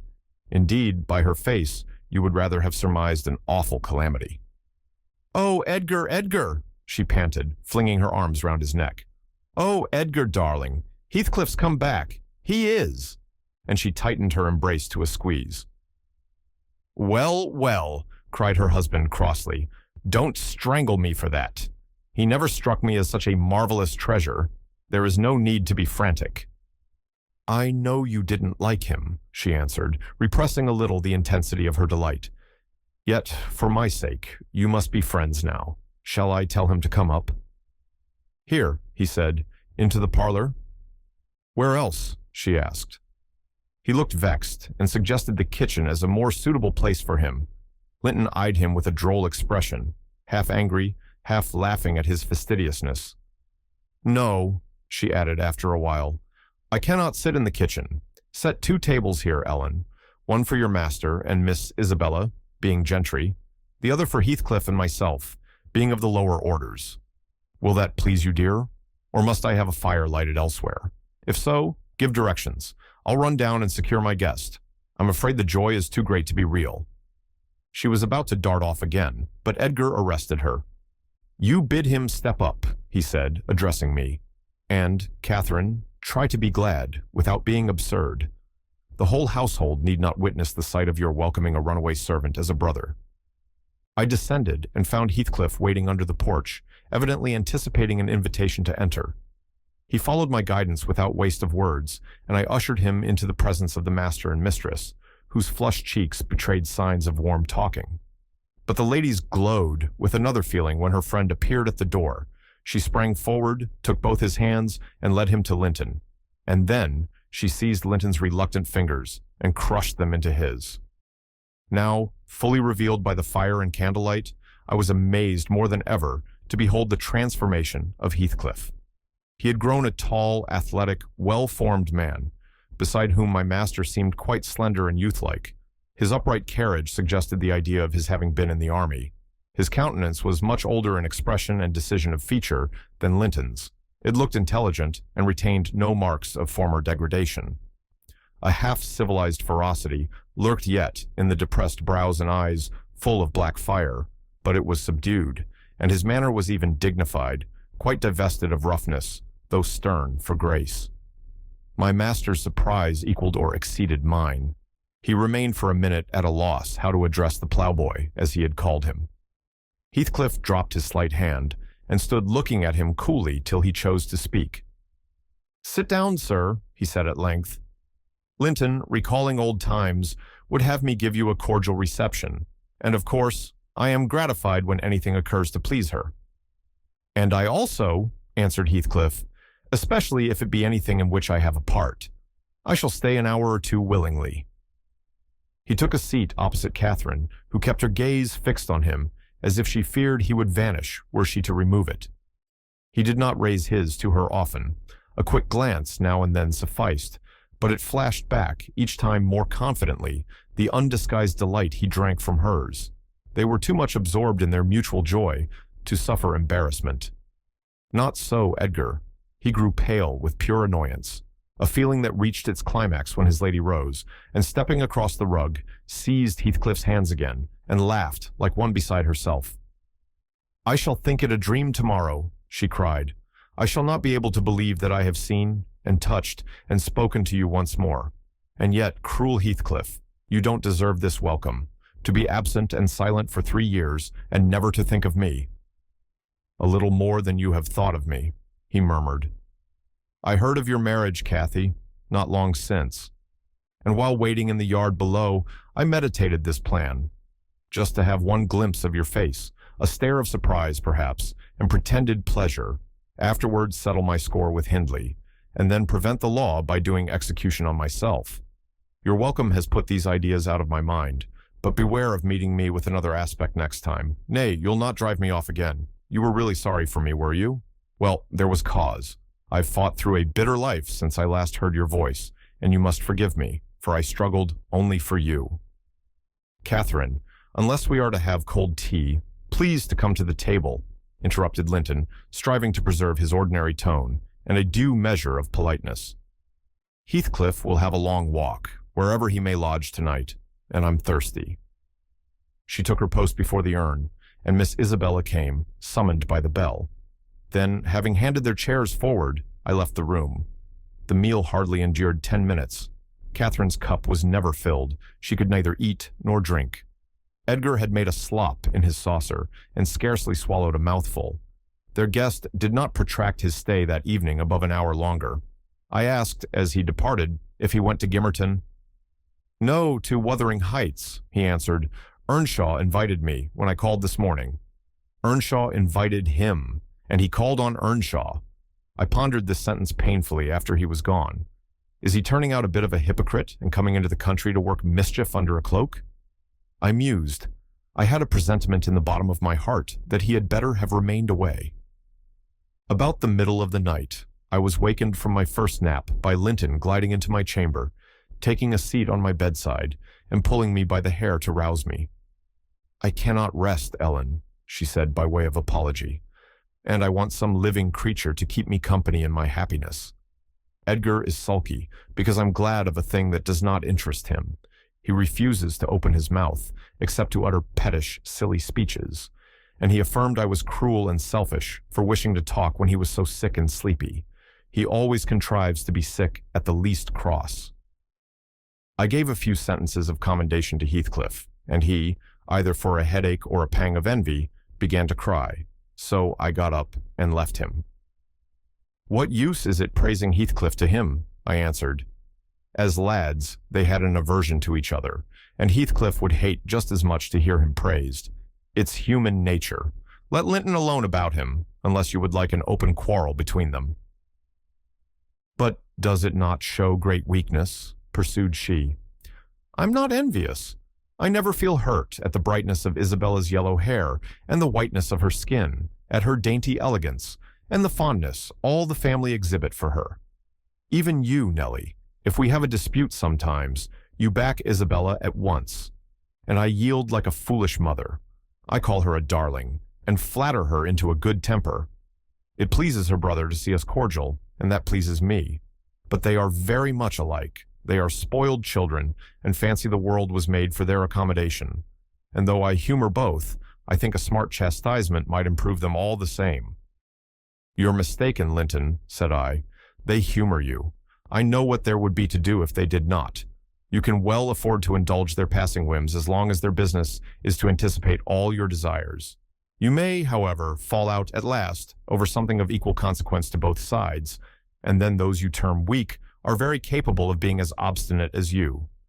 And then we shall fight to the death, shan't we, Nellie?" she returned, laughing.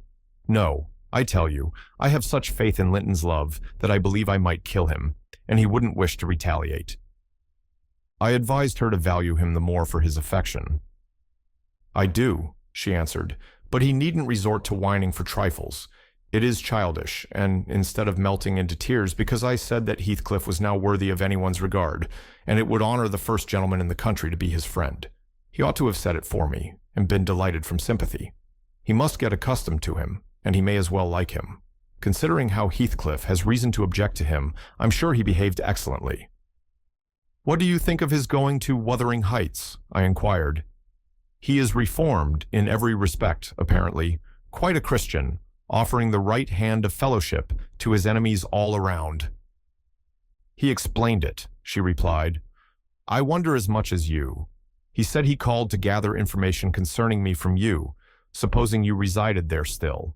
And Joseph told Hindley, who came out and fell to questioning him of what he had been doing and how he had been living, and finally desired him to walk in. There were some persons sitting at cards. Heathcliff joined them. My brother lost some money to him, and, finding him plentifully supplied, he requested that he would come again in the evening, to which he consented. Hindley is too reckless to select his acquaintance prudently. He doesn't trouble himself to reflect on the causes he might have for mistrusting one whom he has basely injured.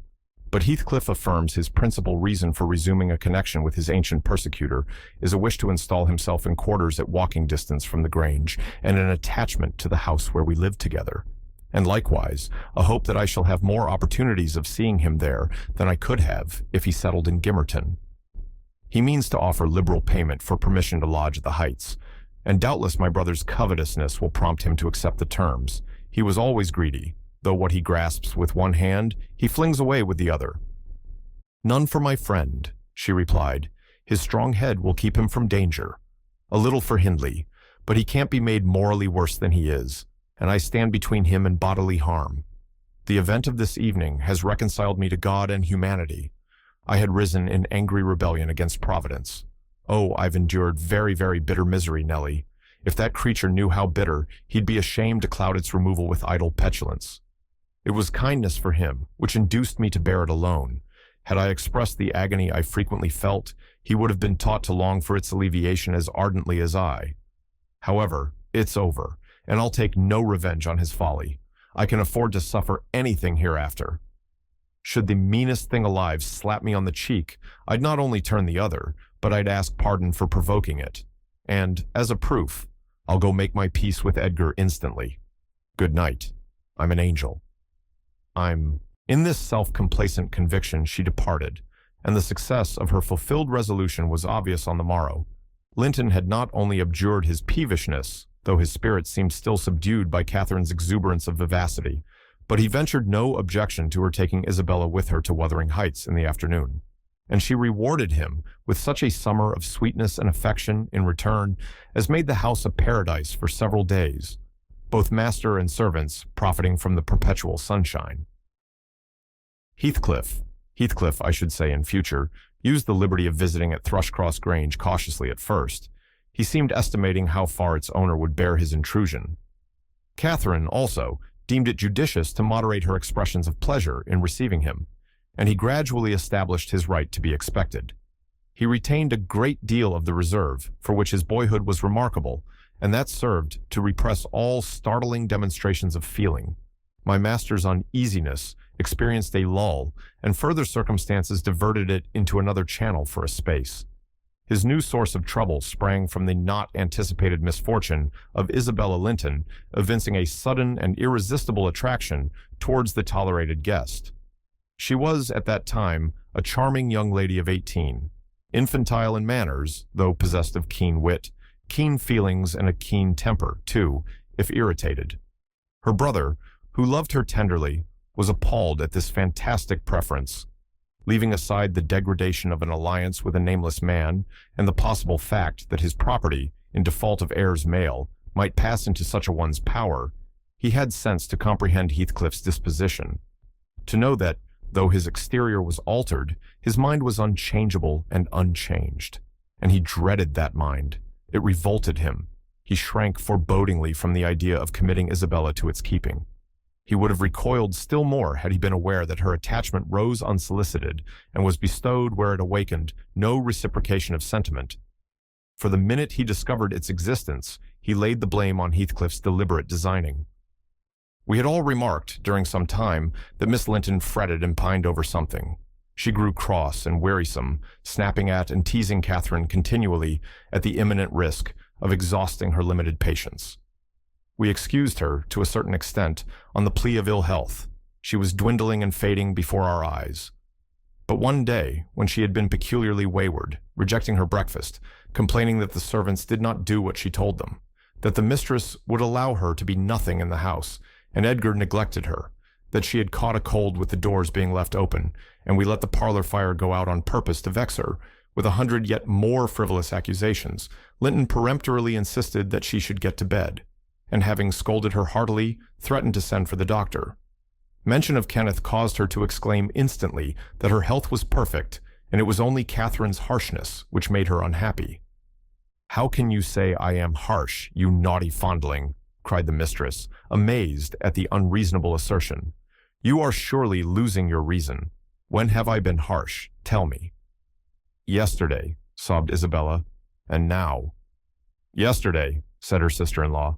"On what occasion?" "In our walk along the moor, you told me to ramble where I pleased, while you sauntered on with Heathcliff." "And that's your notion of harshness?" said Catherine, laughing. "It was no hint that your company was superfluous. We didn't care whether you kept with us or not. I merely thought Heathcliff's talk would have nothing entertaining for your ears." "Oh, no," wept the young lady. "You wished me away because you knew I liked to be there." "Is she sane?" asked Linton, appealing to me. "I'll repeat our conversation word for word, Isabella, and you point out any charm it could have had for you." "I don't mind the conversation," she answered. "I wanted to be with—" "Well?" said Catherine, perceiving her hesitate to complete the sentence. With him, and I won't be always sent off, she continued, kindling up. You are a dog in the manger, Cathy, and desire no one to be loved but yourself. You are an impertinent little monkey, exclaimed Linton in surprise, but I'll not believe this idiocy. It is impossible that you can covet the admiration of Heathcliff, that you consider him an agreeable person. I hope I have misunderstood you, Isabella? No, you have not, said the infatuated girl.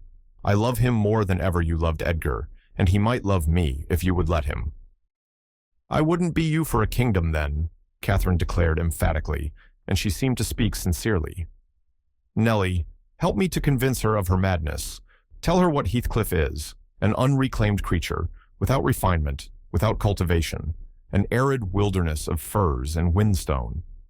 I'd as soon put that little canary into the park on a winter's day as recommend you to bestow your heart on him.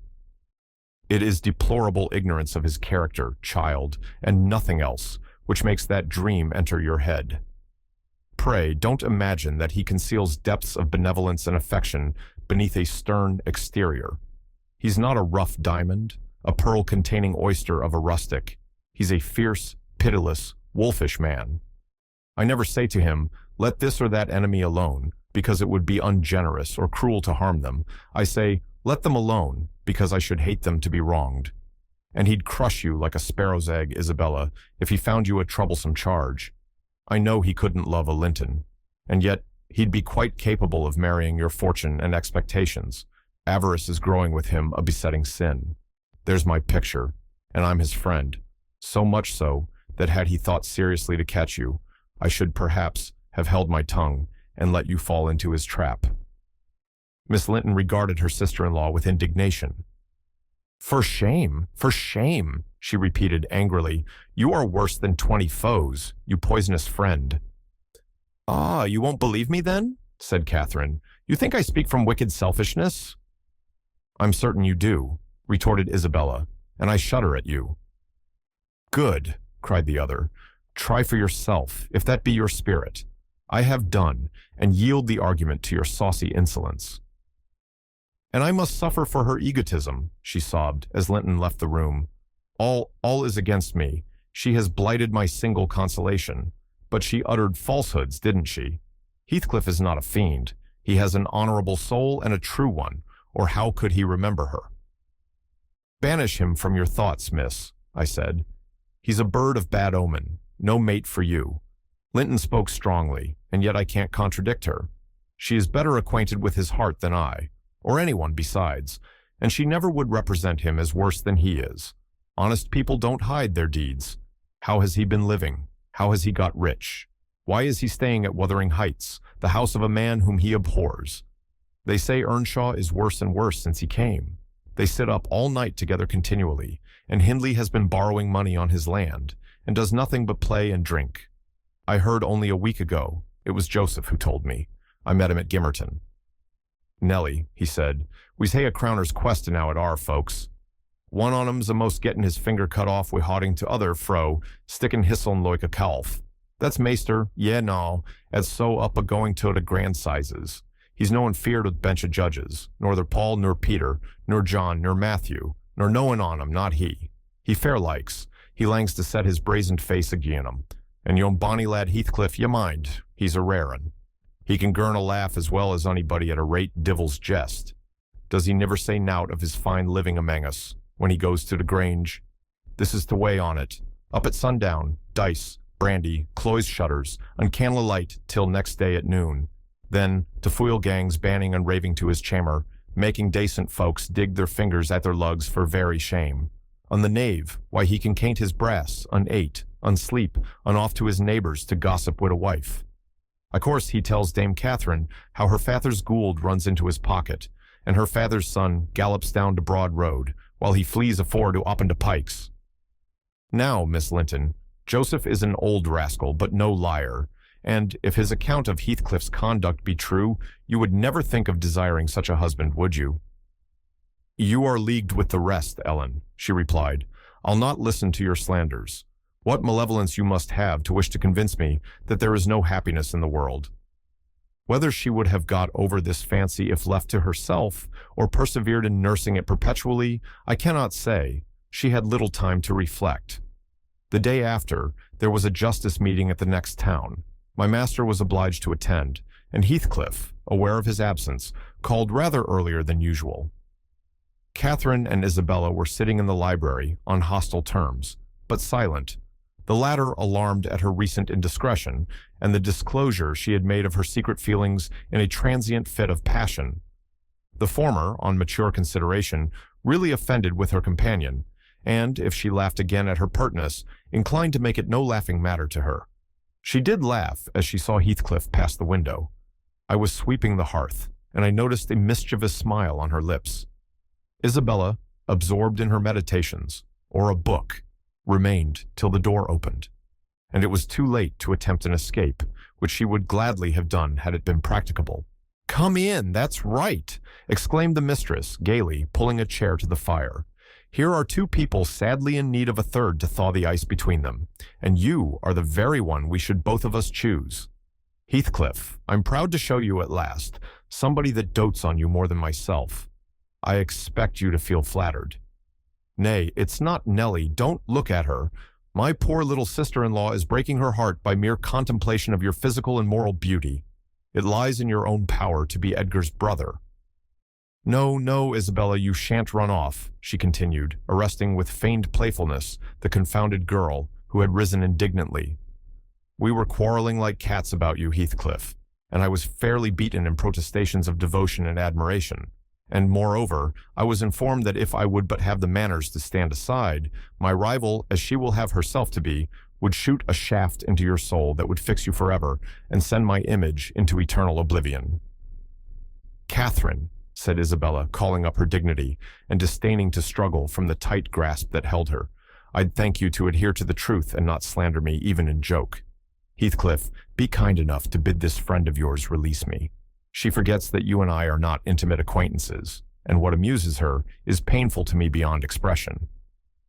As the guest answered nothing, but took his seat and looked thoroughly indifferent what sentiments she cherished concerning him, she turned and whispered an earnest appeal for liberty to her tormentor.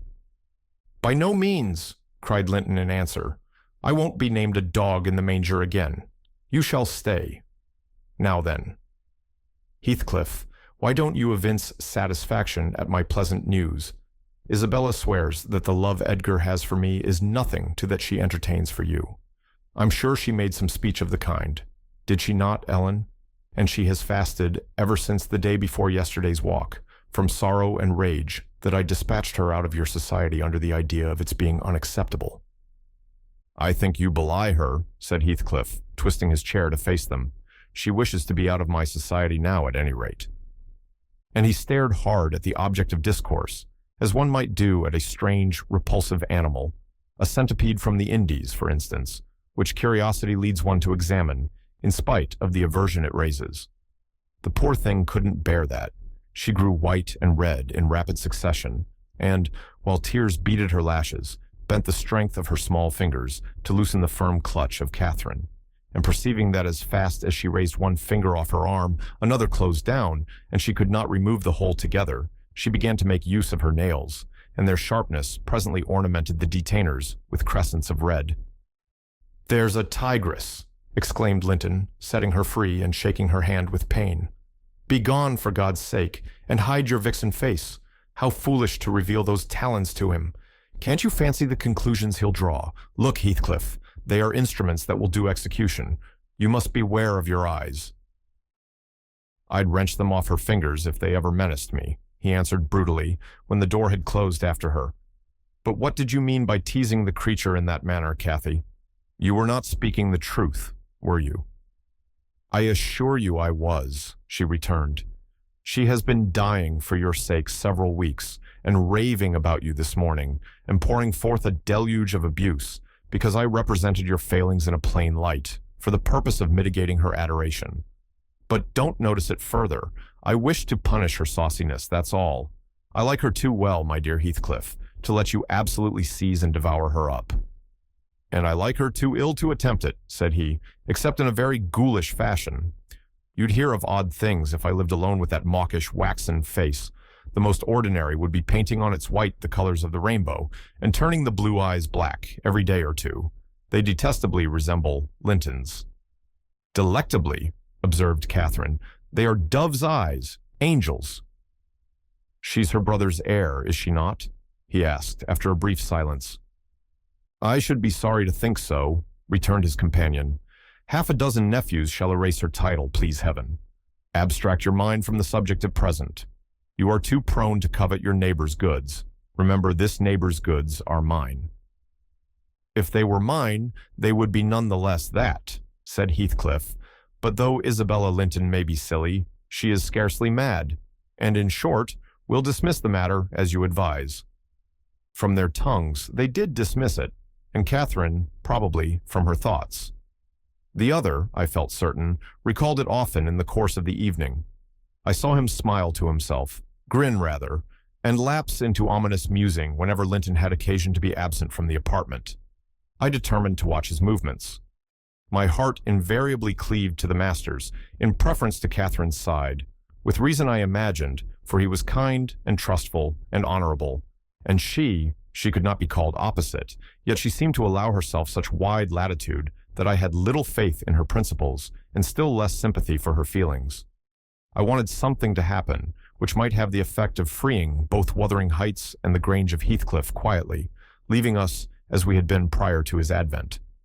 His visits were a continual nightmare to me, and I suspected to my master also. His abode at the Heights was an oppression past explaining. I felt that God had forsaken the stray sheep there to its own wicked wanderings, and an evil beast prowled between it and the fold, waiting his time to spring and destroy. Sometimes, while meditating on these things in solitude, I've got up in a sudden terror and put on my bonnet to go see how all was at the farm. I persuaded my conscience that it was a duty to warn him how people talked regarding his ways, and then I've recollected his confirmed bad habits, and, hopeless of benefiting him, have flinched from re-entering the dismal house, doubting if I could bear to be taken at my word. One time I passed the old gate, going out of my way, on a journey to Gimmerton. It was about the period that my narrative has reached, a bright, frosty afternoon, the ground bare and the road hard and dry. I came to a stone where the highway branches off onto the moor at your left hand, a rough sand pillar with the letters cut on its north side, on the east, and on the southwest. It serves as a guidepost to the Grange, the Heights, and village. The sun shone yellow on its gray head, reminding me of summer, and I cannot say why, but all at once a gush of child sensations flowed into my heart. Hindley and I held it a favorite spot 20 years before. I gazed long at the weather-worn block, and stooping down, perceived a hole near the bottom, still full of snail shells and pebbles, which we were fond of storing there with more perishable things. And, as fresh as reality, it appeared that I beheld my early playmate seated on the withered turf, his dark, square head bent forward, and his little hand scooping out the earth with a piece of slate. "Poor Hindley," I exclaimed involuntarily. I started. My bodily eye was cheated into a momentary belief that the child lifted its face and stared straight into mine. It vanished in a twinkling, but immediately I felt an irresistible yearning to be at the Heights. Superstition urged me to comply with this impulse, supposing he should be dead. I thought, or should die soon, supposing it were a sign of death. The nearer I got to the house, the more agitated I grew, and on catching sight of it, I trembled in every limb. The apparition had outstripped me. It stood looking through the gate. That was my first idea on observing an elf-locked, brown-eyed boy setting his ruddy countenance against the bars. Further reflection suggested this must be Hareton, my Hareton, not altered greatly since I left him, 10 months since. "God bless thee, darling," I cried, forgetting instantaneously my foolish fears. "Hareton, it's Nellie, Nellie, thy nurse." He retreated out of arm's length and picked up a large flint. "I am come to see thy father, Hareton," I added, guessing from the action that Nellie, if she lived in his memory at all, was not recognized as one with me. He raised his missile to hurl it. I commenced a soothing speech, but could not stay his hand. The stone struck my bonnet, and then ensued, from the stammering lips of the little fellow, a string of curses, which, whether he comprehended them or not, were delivered with practiced emphasis, and distorted his baby features into a shocking expression of malignity. You may be certain, this grieved more than angered me. Fit to cry, I took an orange from my pocket and offered it to propitiate him. He hesitated, and then snatched it from my hold, as if he fancied I only intended to tempt and disappoint him. I showed another, keeping it out of his reach. Who has taught you those fine words, my bairn? I inquired. The curate?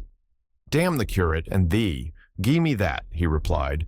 Tell us where you got your lessons, and you shall have it, said I. Who's your master? Devil Daddy, was his answer. And what do you learn from Daddy? I continued.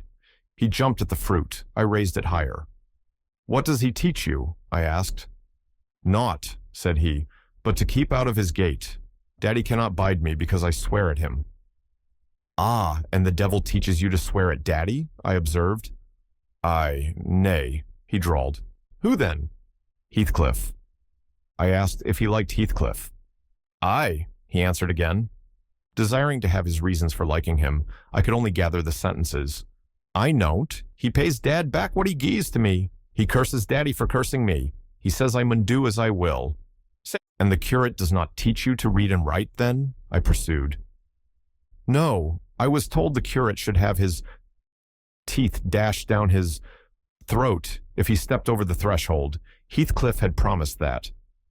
I put the orange in his hand and bade him tell his father that a woman called Nellie Dean was waiting to speak with him by the garden gate. He went up the walk and entered the house.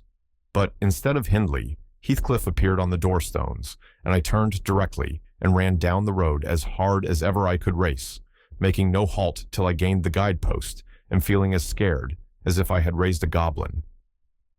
This is not much connected with Miss Isabella's affair, except that it urged me to resolve further on mounting vigilant guard and doing my utmost to check the spread of such bad influence at the Grange, even though I should wake a domestic storm by thwarting Linton's pleasure.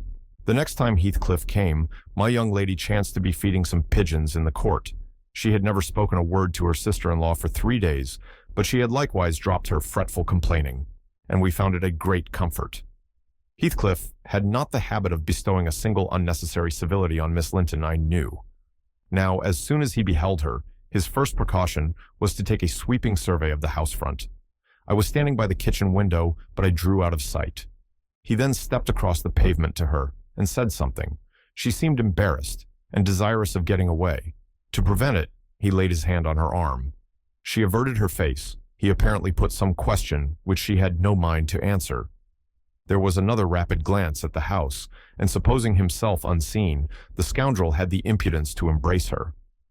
Judas! Traitor! I ejaculated. You are a hypocrite too, are you? A deliberate deceiver. Who is Nellie? Said Catherine's voice at my elbow. I had been over-intent on watching the pair outside to mark her entrance. Your worthless friend, I answered warmly, the sneaking rascal yonder. Ah, he has caught a glimpse of us.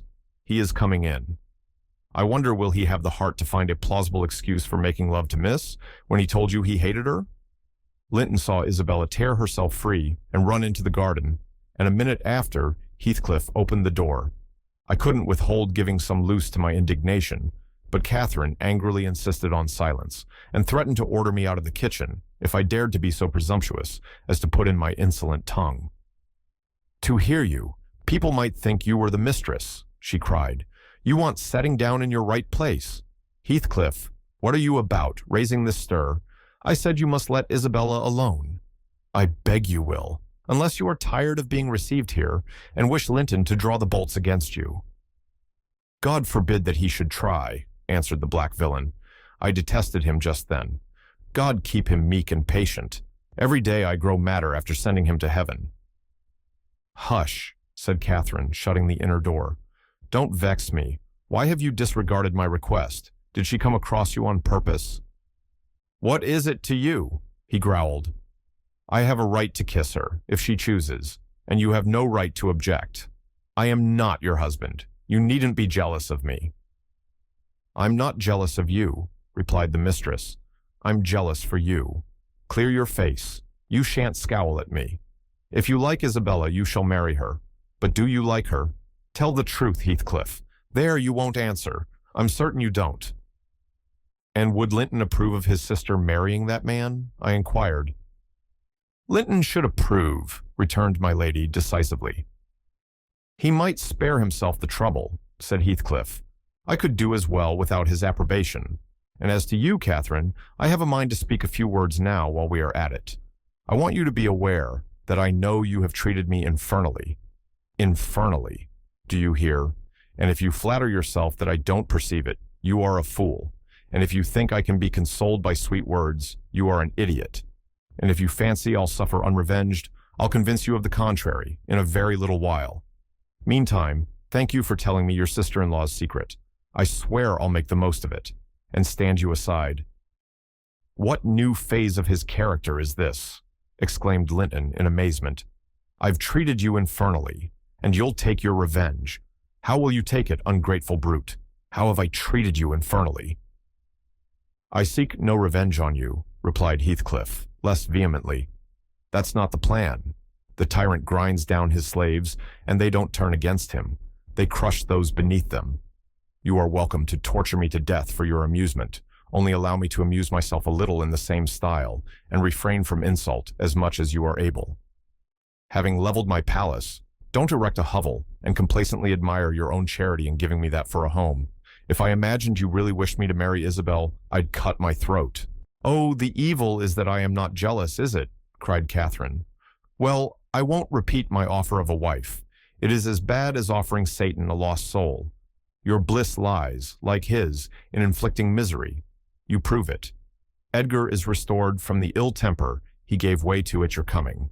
I begin to be secure and tranquil, and you, restless to know us at peace, appear resolved on exciting a quarrel. Quarrel with Edgar, if you please, Heathcliff, and deceive his sister. You'll hit on exactly the most efficient method of revenging yourself on me. The conversation ceased. Linton sat down by the fire, flushed and gloomy.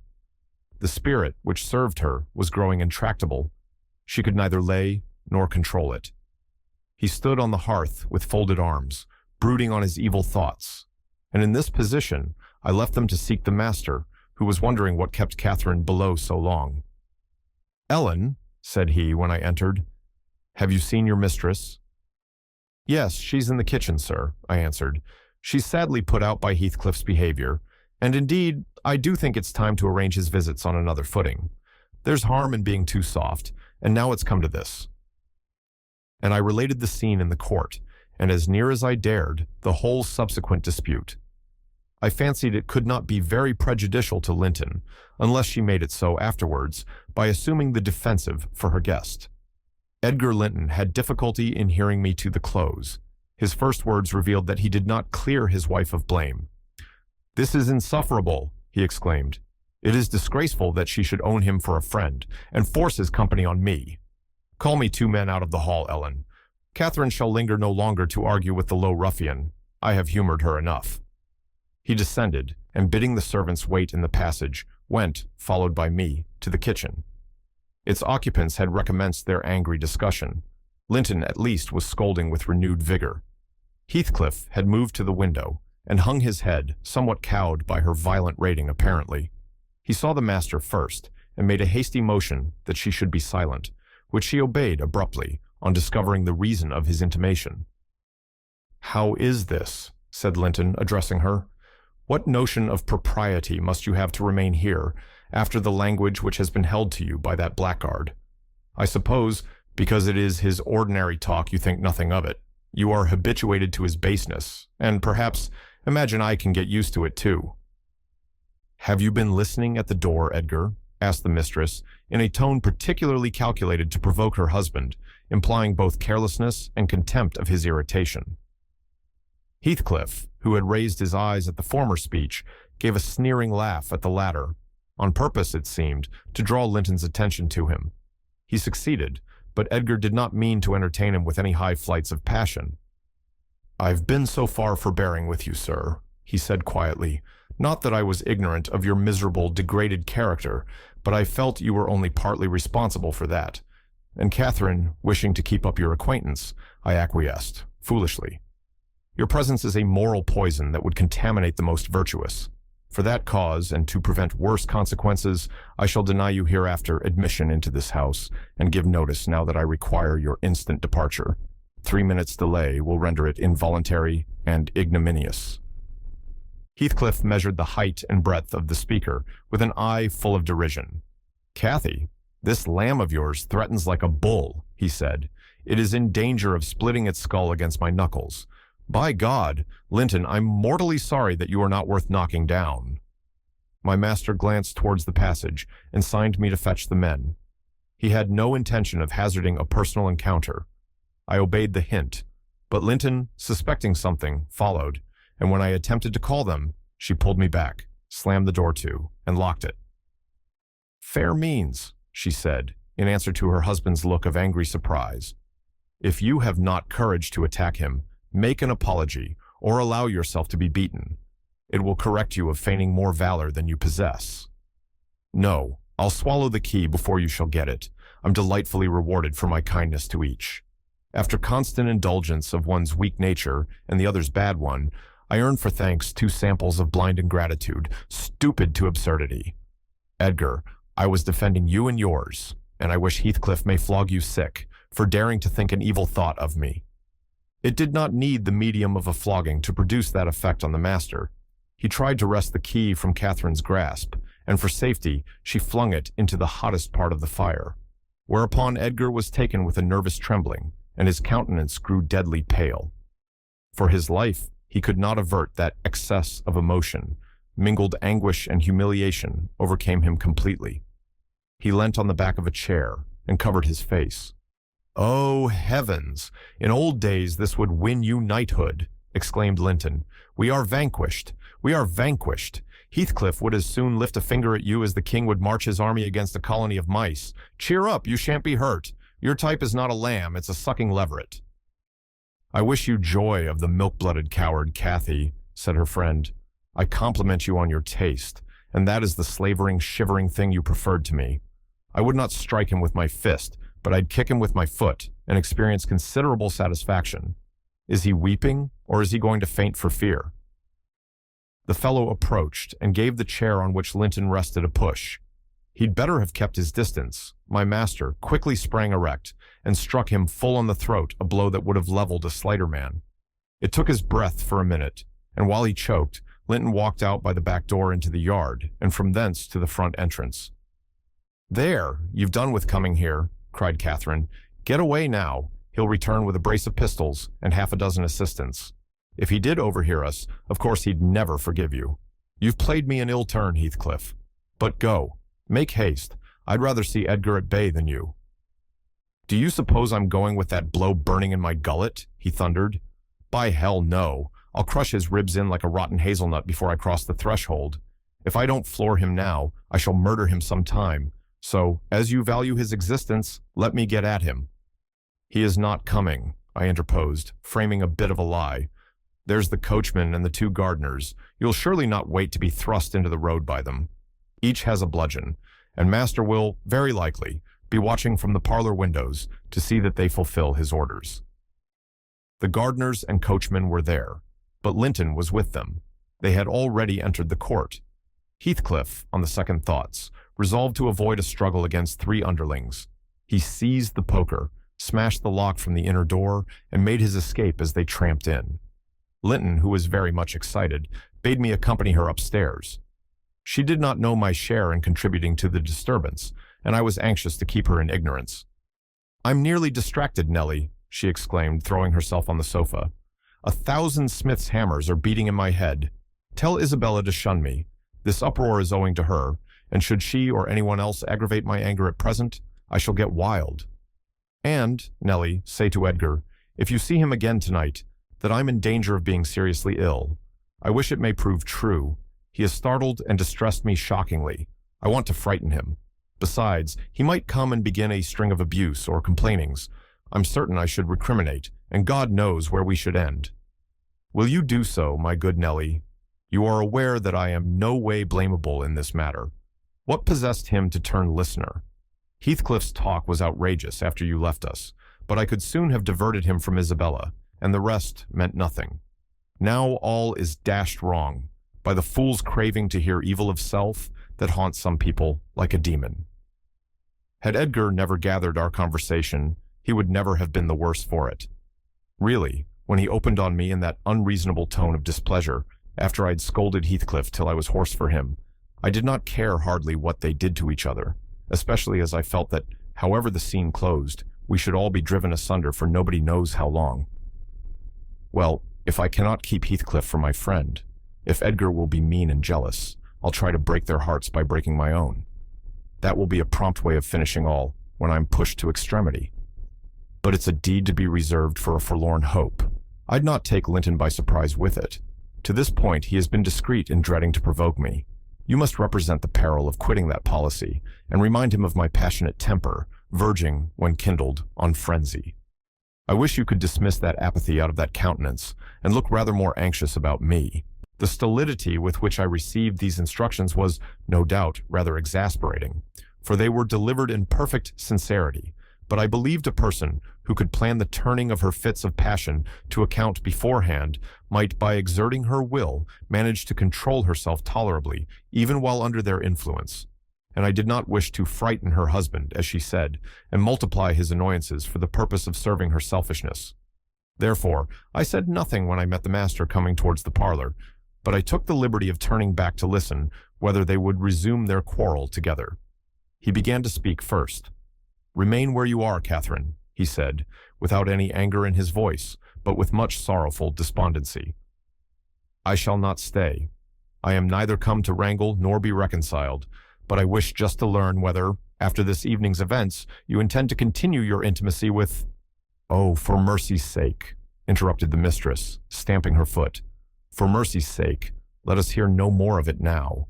Your cold blood cannot be worked into a fever. Your veins are full of ice water, but mine are boiling, and the sight of such chillness makes them dance." "To get rid of me, answer my question," persevered Linton. "You must answer it, and that violence does not alarm me. I have found that you can be as stoical as anyone when you please. Will you give up Heathcliff hereafter, or will you give up me? It is impossible for you to be my friend and his at the same time, and I absolutely require to know which you choose." "I require to be let alone," exclaimed Catherine furiously. "I demand it. Don't you see I can scarcely stand? Edgar, you leave me." She rang the bell till it broke with a twang. I entered leisurely. It was enough to try the temper of a saint, such senseless, wicked rages. There she lay, dashing her head against the arm of the sofa and grinding her teeth so that you might fancy she would crash them to splinters. Linton stood looking at her in sudden compunction and fear. He told me to fetch some water. She had no breath for speaking. I brought a glass full, and as she would not drink, I sprinkled it on her face. In a few seconds, she stretched herself out stiff and turned up her eyes, while her cheeks, at once blanched and livid, assumed the aspect of death. Linton looked terrified. "There is nothing in the world the matter," I whispered. I did not want him to yield, though I could not help being afraid in my heart. "She has blood on her lips," he said, shuddering. "Never mind," I answered tartly, and I told him how she had resolved, previous to his coming, on exhibiting a fit of frenzy. I incautiously gave the account aloud, and she heard me, for she started up, her hair flying over her shoulders, her eyes flashing, the muscles of her neck and arms standing out preternaturally. I made up my mind for broken bones at least, but she only glared about her for an instant, and then rushed from the room. The master directed me to follow. I did, to her chamber door. She hindered me from going further by securing it against me. As she never offered to descend to breakfast next morning, I went to ask whether she would have some carried up. "No," she replied peremptorily. The same question was repeated at dinner and tea, and again on the morrow after, and received the same answer. Linton, on his part, spent his time in the library, and did not inquire concerning his wife's occupations. Isabella and he had had an hour's interview, during which he tried to elicit from her some sentiment of proper horror for Heathcliff's advances. But he could make nothing of her evasive replies, and was obliged to close the examination unsatisfactorily, adding, however, a solemn warning that if she were so insane as to encourage that worthless suitor, it would dissolve all bonds of relationship between herself and him. While Miss Linton moped about the park and garden, always silent and almost always in tears, and her brother shut himself up among books that he never opened, wearying, I guessed, with a continual vague expectation that Catherine, repenting her conduct, would come of her own accord to ask pardon and seek a reconciliation. And she fasted pertinaciously, under the idea probably that at every meal Edgar was ready to choke for her absence, and pride alone held him from running to cast himself at her feet. I went about my household duties, convinced that the Grange had but one sensible soul in its walls, and that lodged in my body. I wasted no condolences on Miss, nor any expostulations on my mistress. Nor did I pay much attention to the sighs of my master, who yearned to hear his lady's name, since he might not hear her voice. I determined they should come about as they pleased for me, and though it was a tiresomely slow process, I began to rejoice at length in a faint dawn of its progress, as I thought at first. Linton, on the third day, unbarred her door, and having finished the water in her pitcher and decanter, desired a renewed supply and a basin of gruel, for she believed she was dying. That I set down as a speech meant for Edgar's ears. I believed no such thing, so I kept it to myself and brought her some tea and dry toast. She ate and drank eagerly, and sank back on her pillow again, clenching her hands and groaning. "Oh, I will die," she exclaimed, "since no one cares anything about me. I wish I had not taken that." Then a good while after, I heard her murmur, "No, I'll not die. He'd be glad. He does not love me at all. He would never miss me." "Did you want anything, ma'am?" I inquired, still preserving my external composure, in spite of her ghastly countenance and strange, exaggerated manner. "What is that apathetic being doing?" she demanded, pushing the thick, entangled locks from her wasted face. "Has he fallen into a lethargy, or is he dead?" "Neither," replied I. "If you mean Linton, he's tolerably well, I think, though his studies occupy him rather more than they ought. He is continually among his books, since he has no other society." I should not have spoken so if I had known her true condition, but I could not get rid of the notion that she acted a part of her disorder. "Among his books!" she cried, confounded. "And I dying. I on the brink of the grave.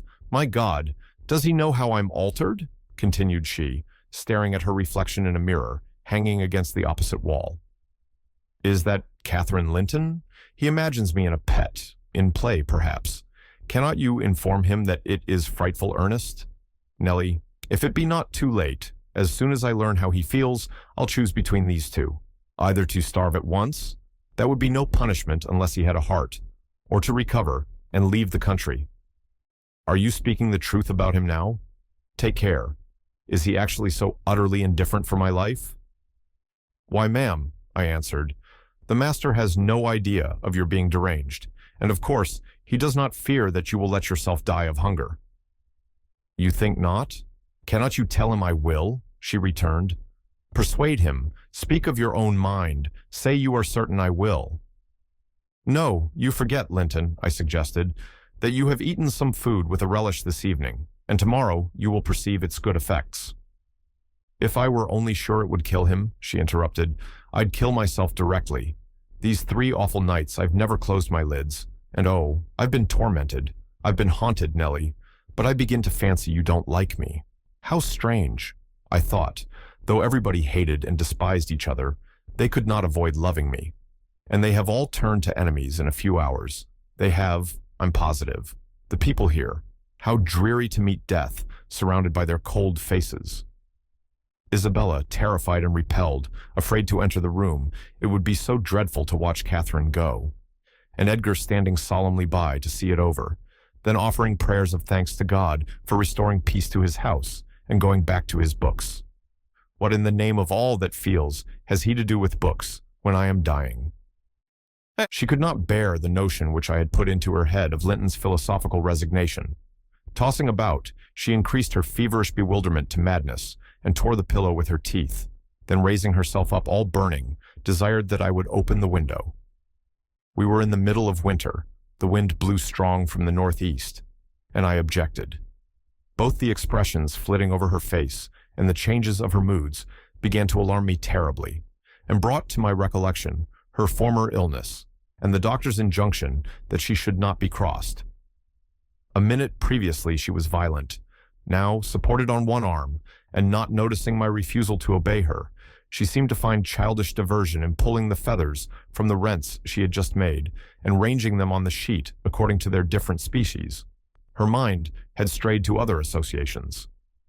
"That's a turkey's," she murmured to herself, "and this is a wild duck's, and this is a pigeon's. Ah, they put pigeons' feathers in the pillows. No wonder I couldn't die. Let me take care to throw it on the floor when I lie down. And here is a moorcock's, and this, I should know it among 1,000. It's a lapwing's. Bonny bird, wheeling over our heads in the middle of the moor. It wanted to get to its nest, for the clouds had touched the swells, and it felt rain coming. This feather was picked up from the heath. The bird was not shot. We saw its nest in the winter, full of little skeletons. Heathcliff set a trap over it, and the old ones dared not come. I made him promise he'd never shoot a lapwing after that, and he didn't. Yes, here are more. Did he shoot my lapwings, Nellie? Are they red, any of them? Let me look." "Give over with that baby work," I interrupted, dragging the pillow away and turning the holes towards the mattress, for she was removing its contents by handfuls. "Lie down and shut your eyes. You're wandering. There's a mess. The down is flying about like snow." I went here and there, collecting it. "I see in you, Nellie," she continued dreamily, "an aged woman. You have gray hair and bent shoulders. This bed is the fairy cave under Penistone Crags, and you are gathering elf bolts to hurt our heifers, pretending, while I am near, that they are only locks of wool. That's what you'll come to 50 years hence. I know you are not so now. I'm not wandering. You're mistaken, or else I should believe you really were that withered hag, and I should think I was under Penistone Crags, and I'm conscious it's night, and there are 2 candles on the table, making the black press shine like jet." "The black press? Where is that?" I asked. "You are talking in your sleep." "It's against the wall, as it always is," she replied. "It does appear odd. I see a face in it." "There's no press in the room, and never was," said I, resuming my seat and looping up the curtain that I might watch her. "Don't you see that face?" she inquired, gazing earnestly at the mirror. And say what I could, I was incapable of making her comprehend it to be her own, so I rose and covered it with a shawl. "It's behind there still," she pursued anxiously, "and it stirred. Who is it? I hope it will not come out when you are gone. Oh, Nellie, the room is haunted. I'm afraid of being alone." I took her hand in mine and bid her be composed, for a succession of shudders convulsed her frame, and she would keep straining her gaze towards the glass. "There's nobody here," I insisted. "It was yourself, Linton. You knew it a while since." "Myself," she gasped, "and the clock is striking 12. It's true, then. That's dreadful." Her fingers clutched the clothes and gathered them over her eyes. I attempted to steal to the door with an intention of calling her husband, but I was summoned back by a piercing shriek. The shawl had dropped from the frame. "Why, what is the matter?" cried I. "Who is coward now? Wake up. That is the glass, the mirror, Linton, and you see yourself in it, and there am I too by your side." Trembling and bewildered, she held me fast, but the horror gradually passed from her countenance.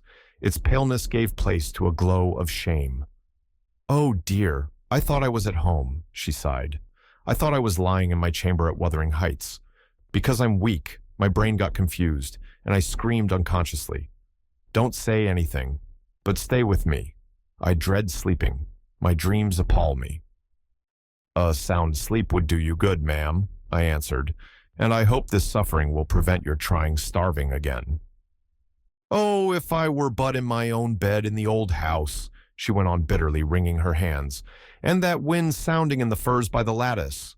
Do let me feel it. It comes straight down the moor. Do let me have one breath." To pacify her, I held the casement ajar a few seconds. A cold blast rushed through. I closed it and returned to my post. She lay still now, her face bathed in tears. Exhaustion of body had entirely subdued her spirit. Our fiery Catherine was no better than a wailing child. "How long is it since I shut myself in here?" she asked, suddenly reviving. "It was Monday evening," I replied, "and this is Thursday night, or rather Friday morning at present." "What, of the same week?" she exclaimed. "Only that brief time?" "Long enough to live on nothing but cold water and ill temper," observed I. "Well, it seems a weary number of hours," she muttered doubtfully. "It must be more. I remember being in the parlor after they had quarreled, and Edgar being cruelly provoking, and me running into this room desperate. As soon as ever I had barred the door, utter blackness overwhelmed me, and I fell on the floor. I couldn't explain to Edgar how certain I felt of having a fit or going raging mad if he persisted in teasing me. I had no command of tongue or brain, and he did not guess my agony, perhaps. It barely left me sense to try to escape from him and his voice. Before I recovered sufficiently to see and hear, it began to be dawn, and, Nellie, I'll tell you what I thought, and what has kept recurring and recurring till I feared for my reason.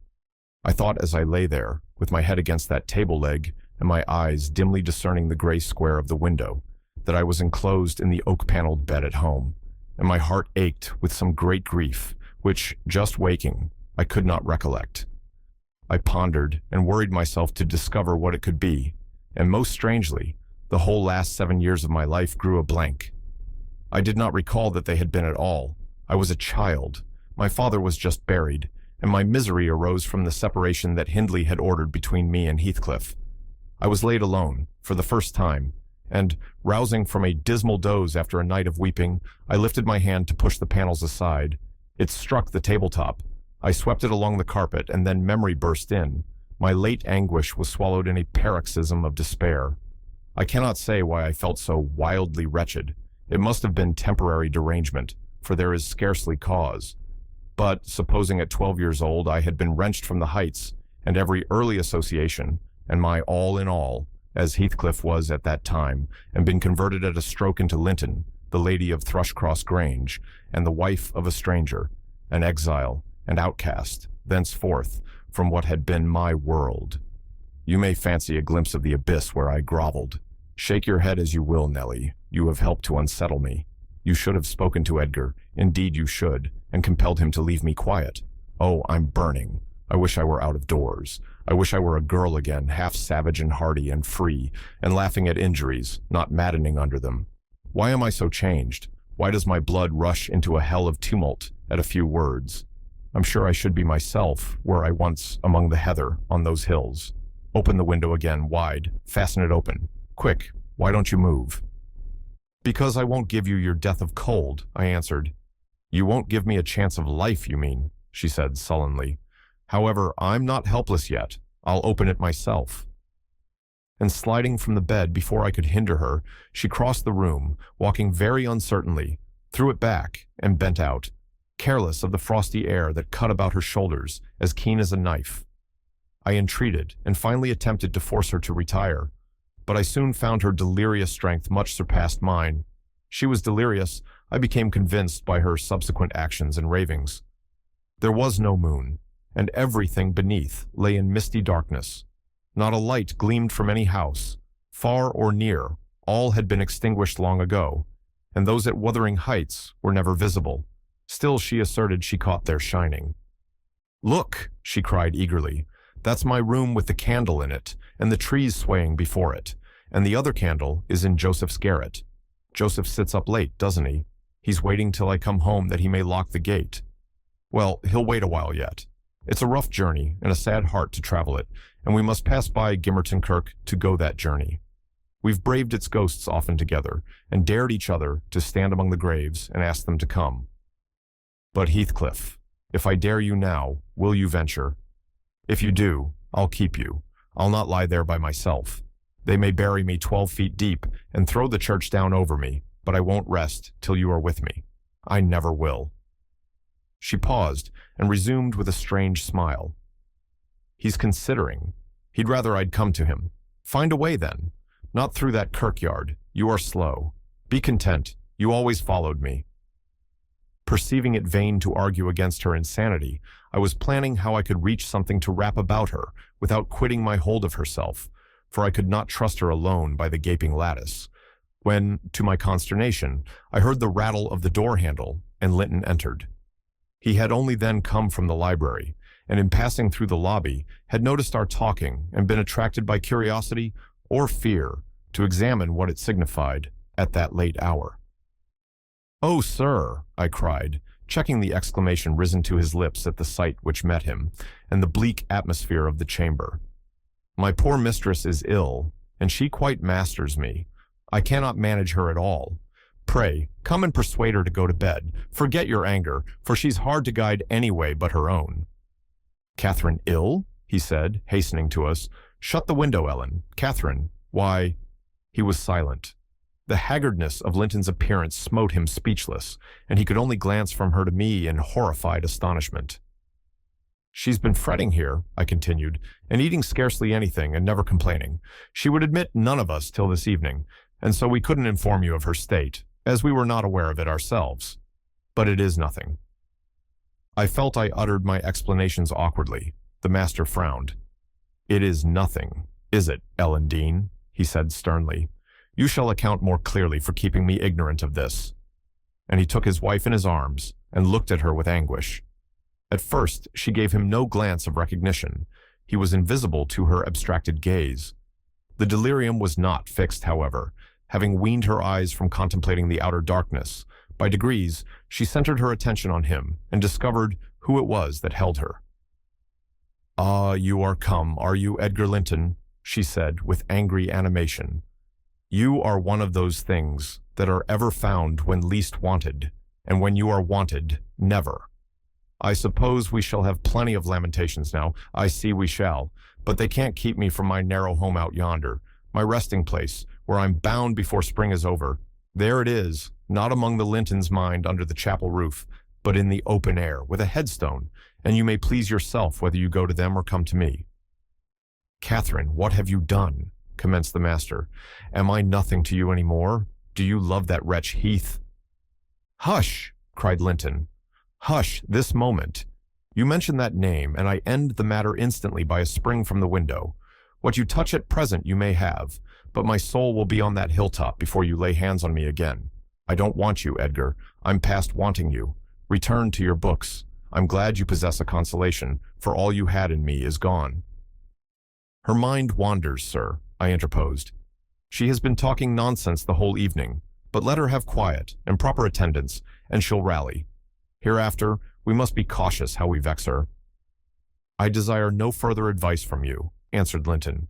"You knew your mistress's nature, and you encouraged me to harass her, and not to give me one hint of how she has been these 3 days.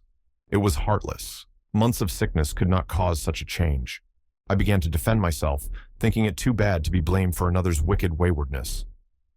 "I knew Linton's nature to be headstrong and domineering," cried I, "but I didn't know that you wished to foster her fierce temper. I didn't know that, to humor her, I should wink at Heathcliff. I performed the duty of a faithful servant in telling you, and I have got a faithful servant's wages.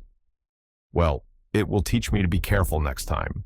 Next time, you may gather intelligence for yourself."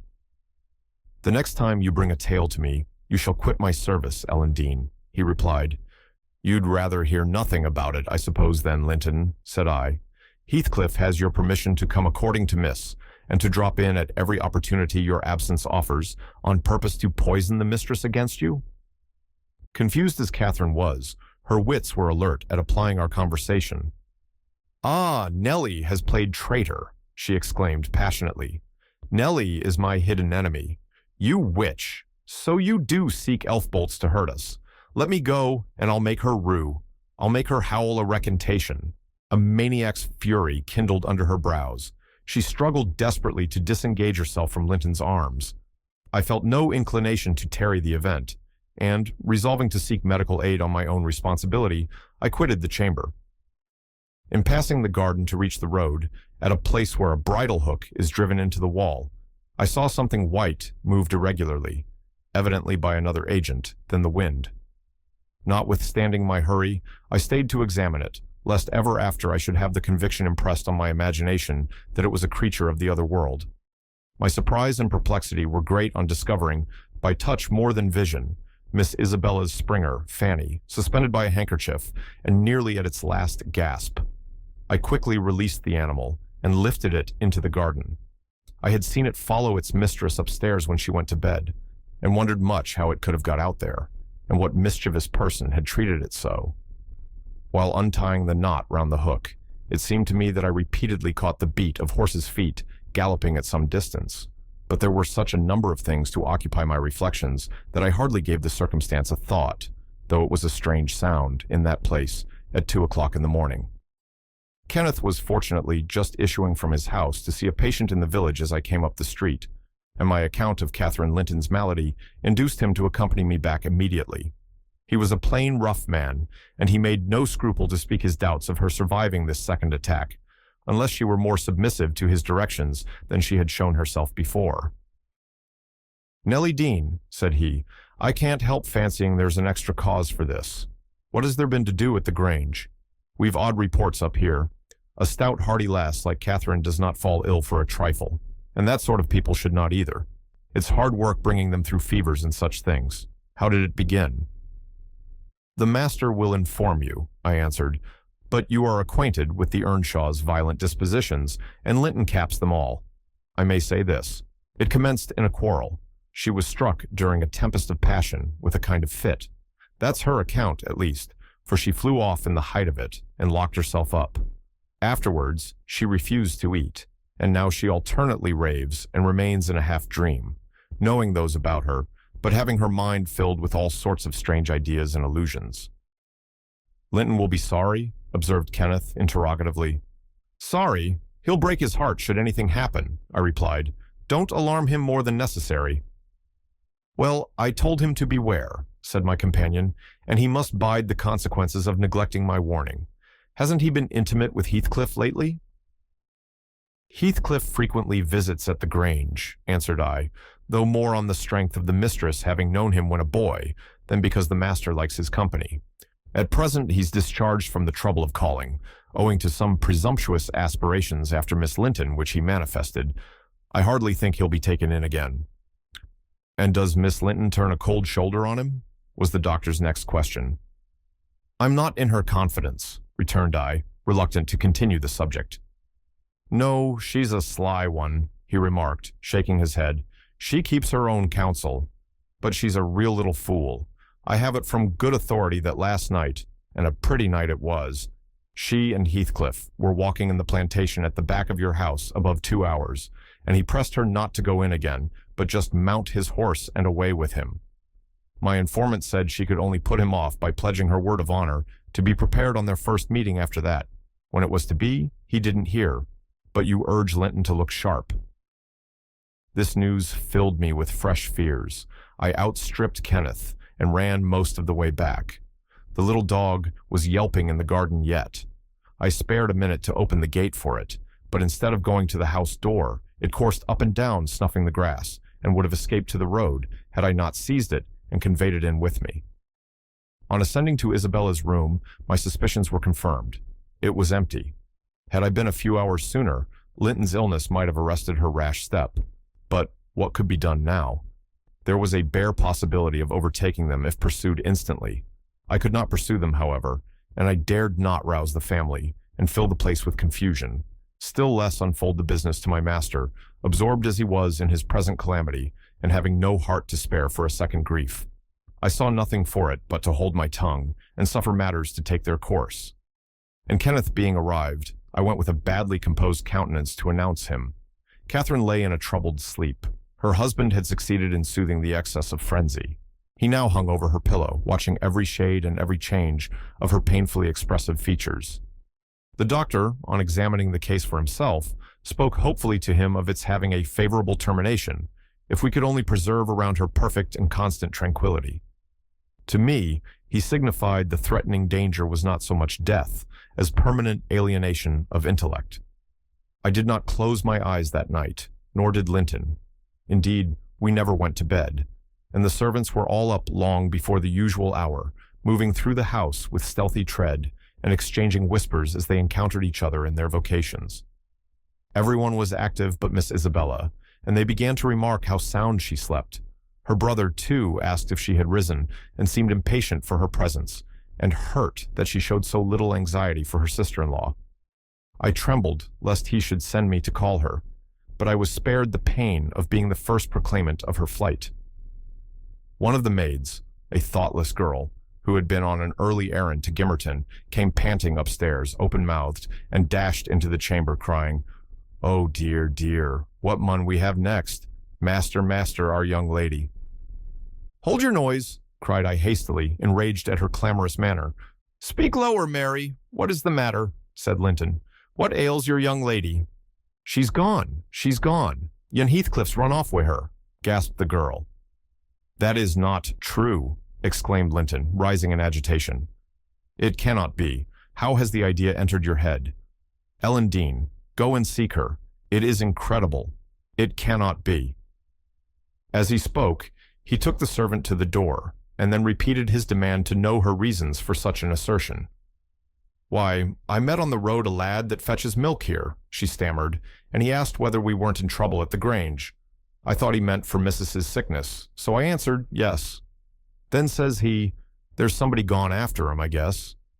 I stared. He saw I knew naught about it, and he told how a gentleman and lady had stopped to have a horse's shoe fastened at a blacksmith's shop, 2 miles out of Gimmerton, not very long after midnight, and how the blacksmith's lass had got up to spy who they were.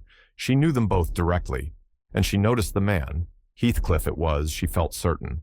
Nobody could mistake him, besides, put a sovereign in her father's hand for payment. The lady had a cloak about her face, but having desired a sup of water, while she drank it, fell back, and she saw her very plain. Heathcliff held both bridles as they rode on, and they set their faces from the village, and went as fast as the rough roads would let them. The lass said nothing to her father, but she told it all over Gimmerton this morning. I ran and peeped for form's sake into Isabella's room, confirming when I returned the servant's statement. Linton had resumed his seat by the bed. On my re-entrance, he raised his eyes, read the meaning of my blank aspect, and dropped them without giving an order or uttering a word. "Are we to try any measures for overtaking and bringing her back?" I inquired. "How should we do?" "She went of her own accord," answered the master. "She had a right to go if she pleased. Trouble me no more about her. Hereafter she is only my sister in name, not because I disown her, but because she has disowned me." And that was all he said on the subject. He did not make single inquiry further, or mention her in any way, except directing me to send what property she had in the house to her fresh home, wherever it was, when I knew it. For 2 months, the fugitives remained absent. In those 2 months, Linton encountered and conquered the worst shock of what was denominated a brain fever. No mother could have nursed an only child more devotedly than Edgar tended her. Day and night he was watching, and patiently enduring all the annoyances that irritable nerves and a shaken reason could inflict. And, though Kenneth remarked that what he saved from the grave would only recompense his care by forming the source of constant future anxiety, in fact, that his health and strength were being sacrificed to preserve a mere ruin of humanity, he knew no limits in gratitude and joy when Catherine's life was declared out of danger. And hour after hour he would sit beside her, tracing the gradual return to bodily health, and flattering his too sanguine hopes with the illusion that her mind would settle back to its right balance also, and she would soon be entirely her former self. The first time she left her chamber was at the commencement of the following March. Linton had put on her pillow in the morning a handful of golden crocuses. Her eye, long stranger to any gleam of pleasure, caught them in waking, and shone delighted as she gathered them eagerly together. "These are the earliest flowers at the heights," she exclaimed. "They remind me of soft thaw winds and warm sunshine and nearly melted snow. Edgar, is there not a south wind, and is not the snow almost gone?" "The snow is quite gone down here, darling," replied her husband, "and I only see 2 white spots on the whole range of moors. The sky is blue, and the larks are singing, and the becks and brooks are all brimful. Catherine, last spring at this time, I was longing to have you under this roof. Now, I wish you were a mile or 2 up those hills. The air blows so sweetly, I feel that it would cure you." "I shall never be there but once more," said the invalid, "and then you'll leave me, and I shall remain forever. Next spring you'll long again to have me under this roof, and you'll look back and think you were happy today. Linton lavished on her the kindest caresses and tried to cheer her by the fondest words, but vaguely regarding the flowers, she let the tears collect on her lashes and stream down her cheeks, unheeding. We knew she was really better, and therefore decided that long confinement to a single place produced much of this despondency, and it might be partially removed by a change of scene. The master told me to light a fire in the many weeks deserted parlor, and to set an easy chair in the sunshine by the window. And then he brought her down, and she sat a long while enjoying the genial heat, and, as we expected, revived by the objects round her, which, though familiar, were free from the dreary associations investing her hated, sick chamber. By evening, she seemed greatly exhausted, yet no arguments could persuade her to return to that apartment, and I had to arrange the parlor sofa for her bed till another room could be prepared. To obviate the fatigue of mounting and descending the stairs, we fitted up this, where you lie at present, on the same floor with the parlor, and she was soon strong enough to move from one to the other, leaning on Edgar's arm. I thought myself she might recover, so waited on as she was, and there was double cause to desire it, for on her existence depended that of another. We cherished the hope that in a little while Linton's heart would be gladdened, and his lands secured from a stranger's grip by the birth of an heir. I should mention that Isabella sent to her brother, some 6 weeks from her departure, a short note, announcing her marriage with Heathcliff. It appeared dry and cold, but at the bottom was dotted in with pencil an obscure apology and an entreaty for kind remembrance and reconciliation, if her proceeding had offended him, asserting that she could not help it then, and being done, she had now no power to repeal it. Linton did not reply to this, I believe, and in a fortnight more, I got a long letter, which I considered odd, coming from the pen of a bride just out of the honeymoon. I'll read it, for I keep it yet. Any relic of the dead is precious, if they were valued living. Dear Ellen, it begins. I came last night to Wuthering Heights, and heard, for the first time, that Catherine has been, and is yet, very ill. I must not write to her, I suppose, and my brother is either too angry or too distressed to answer what I sent him. Still, I must write to somebody, and the only choice left me is you. Inform Edgar that I'd give the world to see his face again, that my heart returned to Thrushcross Grange in 24 hours after I left it, and is there at this moment, full of warm feelings for him and Catherine. I can't follow it, though. These words are underlined. They need not expect me, and they may draw what conclusions they please, taking care, however, to lay nothing at the door of my weak will or deficient affection. The remainder of the letter is for yourself alone. I want to ask you 2 questions. The first is, how did you contrive to preserve the common sympathies of human nature when you resided here? I cannot recognize any sentiment which those around share with me. The second question I have great interest in. It is this. Is Heathcliff a man? If so, is he mad? And if not, is he a devil? I shan't tell my reasons for making this inquiry, but I beseech you to explain, if you can, what I have married. That is, when you call to see me, and you must call, Ellen, very soon. Don't write, but come, and bring me something from Edgar.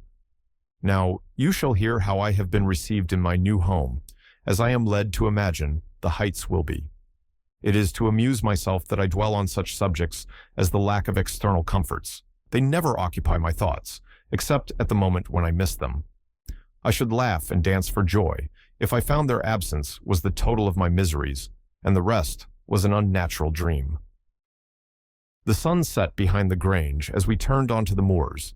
By that, I judged it to be 6 o'clock, and my companion halted half an hour to inspect the park and the gardens, and probably the place itself as well as he could. So it was dark when we dismounted in the paved yard of the farmhouse, and your old fellow-servant, Joseph, issued out to receive us by the light of a dip candle. He did it with a courtesy that redounded to his credit. His first act was to elevate his torch to a level with my face, squint malignantly, project his underlip, and turn away. Then he took the 2 horses and led them into the stables, reappearing for the purpose of locking the outer gate, as if we lived in an ancient castle. Heathcliff stayed to speak to him, and I entered the kitchen, a dingy, untidy hole. I dare say you would not know it. It is so changed since it was in your charge. By the fire stood a ruffianly child, strong in limb and dirty in garb, with a look of Catherine in his eyes and about his mouth. This is Edgar's legal nephew, I reflected. Mine, in a manner. I must shake hands and, yes, I must kiss him.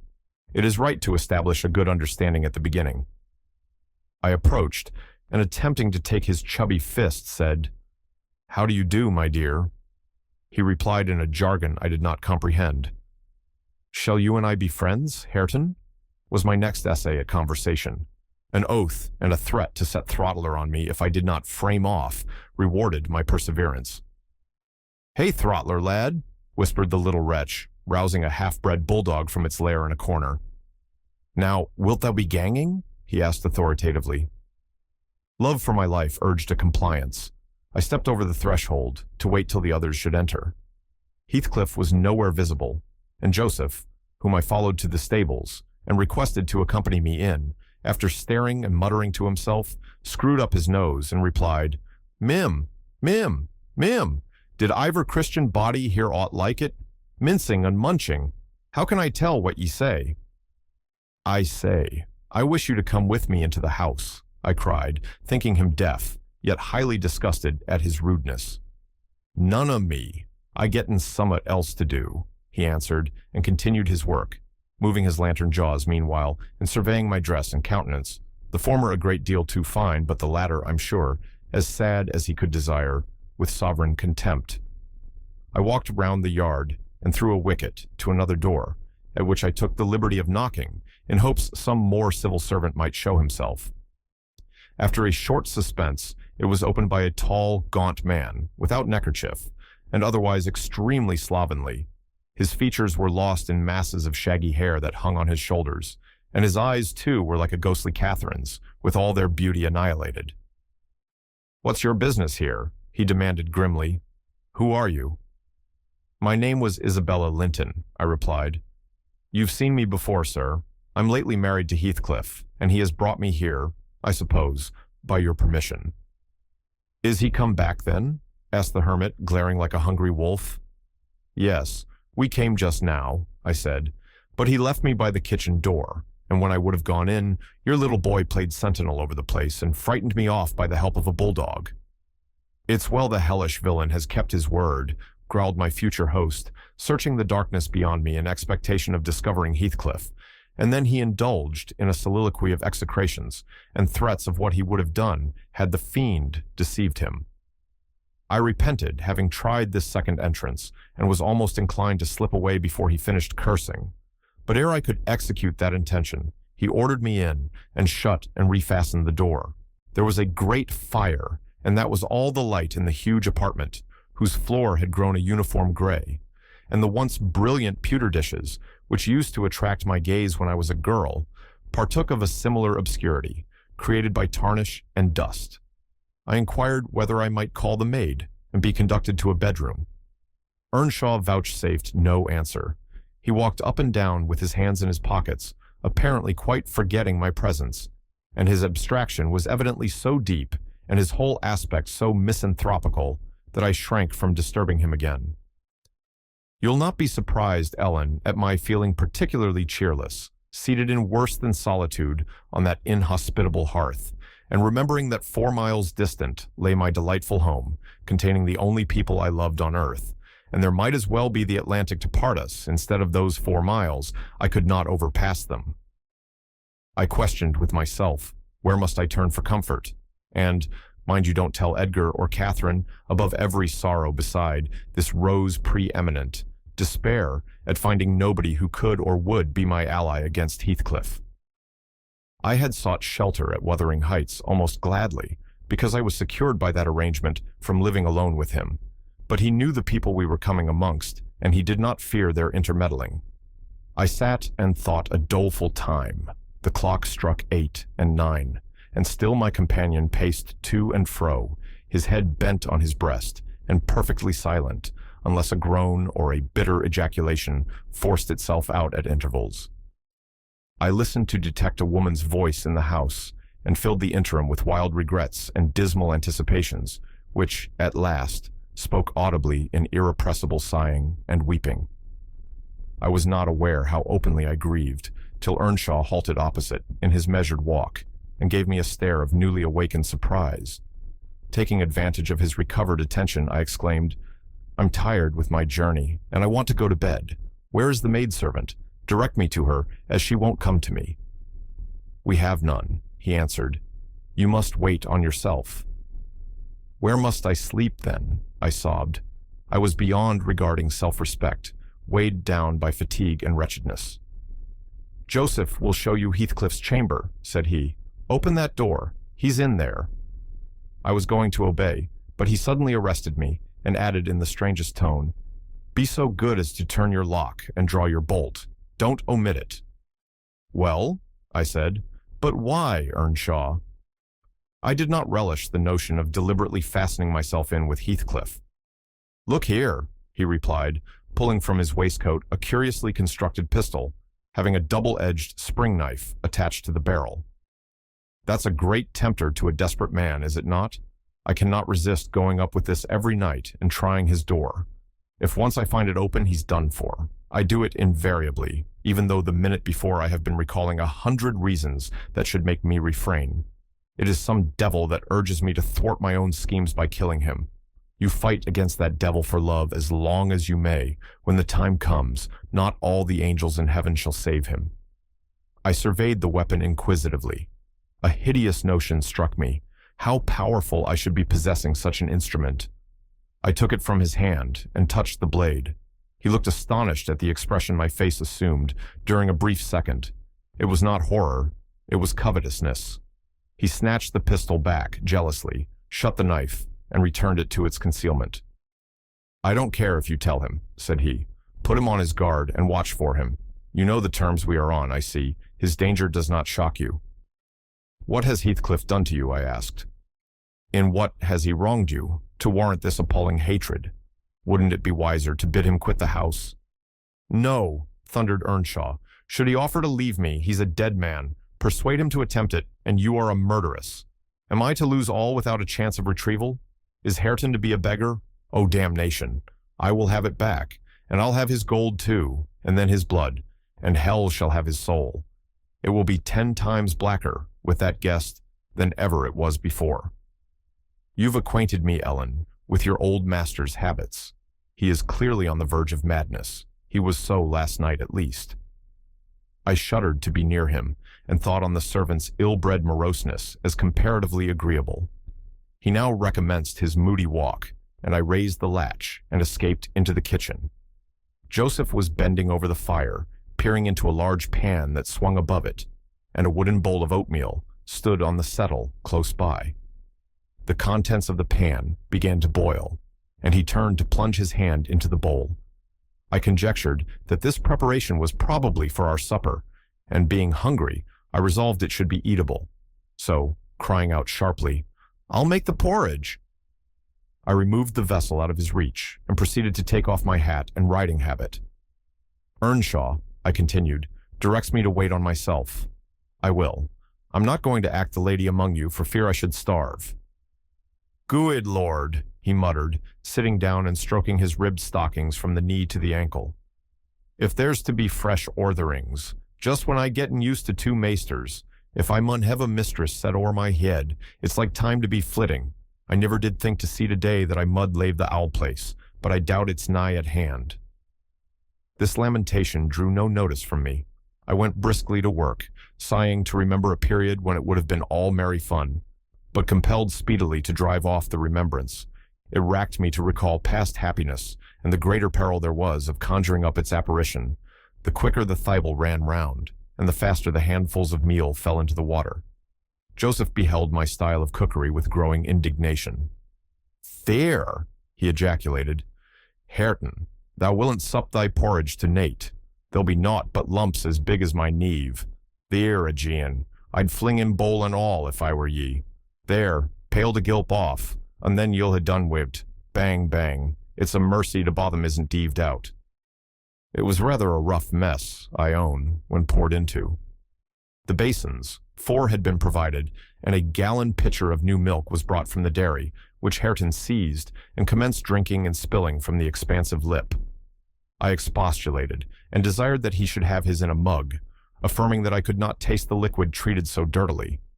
The old cynic chose to be vastly offended at this nicety, assuring me repeatedly that the barn was every bit as good as I, and every bit as wholesome, and wondering how I could fashion to be so conceited. Meanwhile, the infant ruffian continued sucking, and glowered up at me defyingly as he slavered into the jug. "I shall have my supper in another room," I said. "Have you no place you call a parlor?" "Parlor?" he echoed sneeringly. "Parlor? Nay, we've no parlors. If ye dunnot loike we're company, there's maesters, and if ye dunnot loike maester, there's us." "Then I shall go upstairs," I answered. "Show me a chamber." I put my basin on a tray and went myself to fetch some more milk. With great grumblings, the fellow rose and preceded me in my ascent. We mounted to the garrets. He opened a door now and then to look into the apartments we passed. "Here's a rom," he said at last, flinging back a cranky board on hinges. "It's weel enough to ate a few porridge in. There's a pack of corn at a corner, there, meaderly clane. If you're feared of muckying your grand silk clothes, spread your handkerchief out a top on't." The rom was a kind of lumber hole, smelling strong of malt and grain, various sacks of which articles were piled around, leaving a wide, bare space in the middle. "Why, man," I exclaimed, facing him angrily, "this is not a place to sleep in. I wish to see my bedroom." "Bedroom," he repeated in a tone of mockery. "Yas see all the bedrooms there is, yon's mine." He pointed into the second garret, only differing from the first in being more naked about the walls, and having a large, low, curtainless bed with an indigo-colored quilt at one end. "What do I want with yours?" I retorted. "I suppose Heathcliff does not lodge at the top of the house, does he?" "Oh, it's Maester Heathcliff's you're wanting," cried he, as if making a new discovery. "Couldn't ye ha' said so at onst? And then I mud ha' telled ye, bad all this work, that that's just one ye cannot see. He allus keeps it locked, and nobody ever mells on but hisseln." "You've a nice house, Joseph," I could not refrain from observing, "and pleasant inmates. And I think the concentrated essence of all the madness in the world took up its abode in my brain the day I linked my fate with theirs.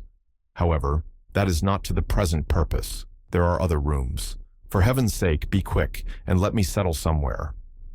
He made no reply to this adjuration, only plodding doggedly down the wooden steps and halting before an apartment which, from that halt and the superior quality of its furniture, I conjectured to be the best one.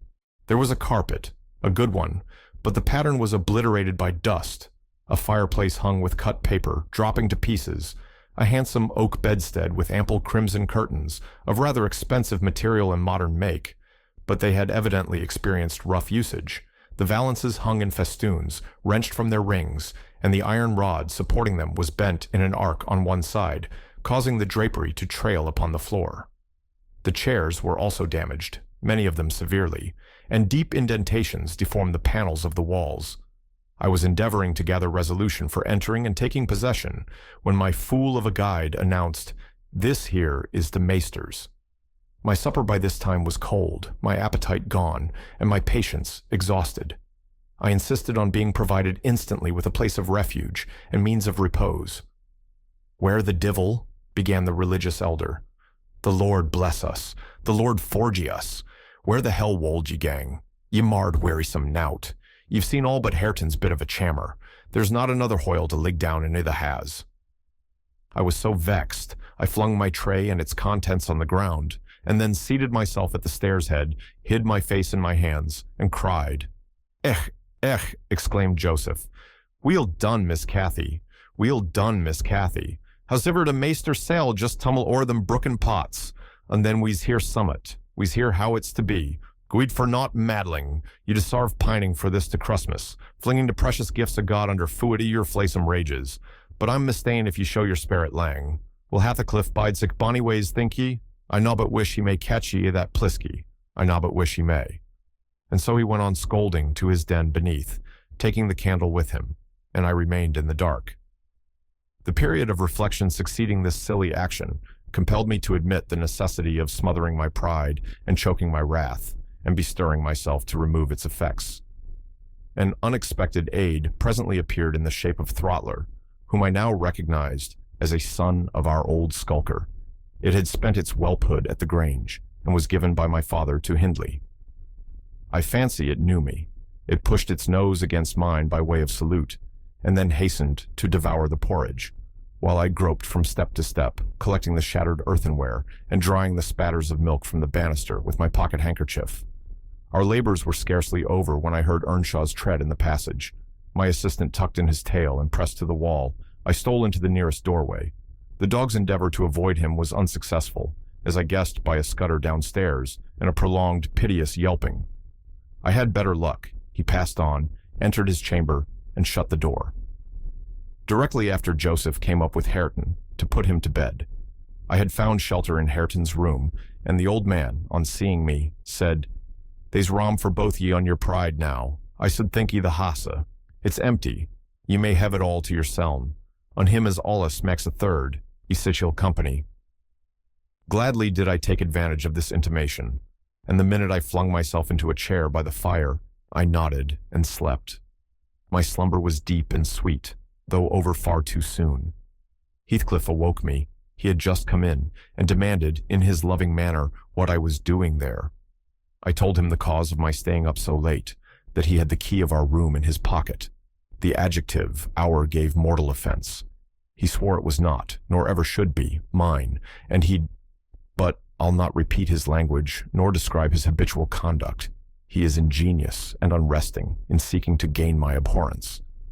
I sometimes wonder at him with an intensity that deadens my fear. Yet, I assure you, a tiger or a venomous serpent could not rouse terror in me equal to that which he wakens.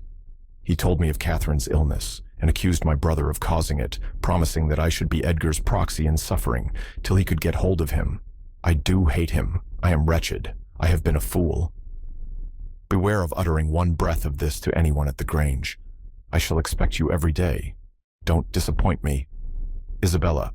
As soon as I had perused this epistle, I went to the master and informed him that his sister had arrived at the Heights and sent me a letter expressing her sorrow for Linton's situation and her ardent desire to see him, with a wish that he would transmit to her, as early as possible, some token of forgiveness by me. "Forgiveness," said Linton. "I have nothing to forgive her, Ellen. You may call at Wuthering Heights this afternoon if you like, and say that I am not angry, but I'm sorry to have lost her, especially as I can never think she'll be happy. It is out of the question my going to see her, however. We are eternally divided, and should she really wish to oblige me, let her persuade the villain she has married to leave the country." "And you won't write her a little note, sir?" I asked imploringly. "No," he answered. "It is needless. My communication with Heathcliff's family shall be as sparing as his with mine. It shall not exist." Edgar's coldness depressed me exceedingly, and all the way from the Grange I puzzled my brains how to put more heart into what he said when I repeated it, and how to soften his refusal of even a few lines to console Isabella. I dare say she had been on the watch for me since morning. I saw her looking through the lattice as I came up the garden causeway, and I nodded to her, but she drew back, as if afraid of being observed. I entered without knocking. There never was such a dreary, dismal scene as the formerly cheerful house presented. I must confess that if I had been in the young lady's place, I would at least have swept the hearth and wiped the tables with a duster. But she already partook of the pervading spirit of neglect which encompassed her. Her pretty face was wan and listless, her hair uncurled, some locks hanging lankly down, and some carelessly twisted round her head. Probably she had not touched her dress since yester evening. Hindley was not there. Heathcliff sat at a table, turning over some papers in his pocketbook, but he rose when I appeared, asked me how I did, quite friendly, and offered me a chair. He was the only thing there that seemed decent, and I thought he never looked better. So much had circumstances altered their positions that he would certainly have struck a stranger as a born and bred gentleman, and his wife as a thorough little slattern. She came forward eagerly to greet me, and held out one hand to take the expected letter. I shook my head. She wouldn't understand the hint, but followed me to a sideboard, where I went to lay my bonnet, and importuned me in a whisper to give her directly what I had brought. Heathcliff guessed the meaning of her maneuvers and said, "If you have got anything for Isabella, as no doubt you have, Nellie, give it to her. You needn't make a secret of it.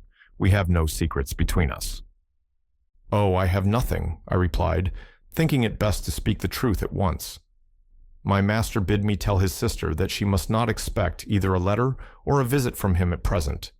He sends his love, ma'am, and his wishes for your happiness, and his pardon for the grief you have occasioned. But he thinks that after this time, his household and the household here should drop intercommunication, as nothing could come of keeping it up."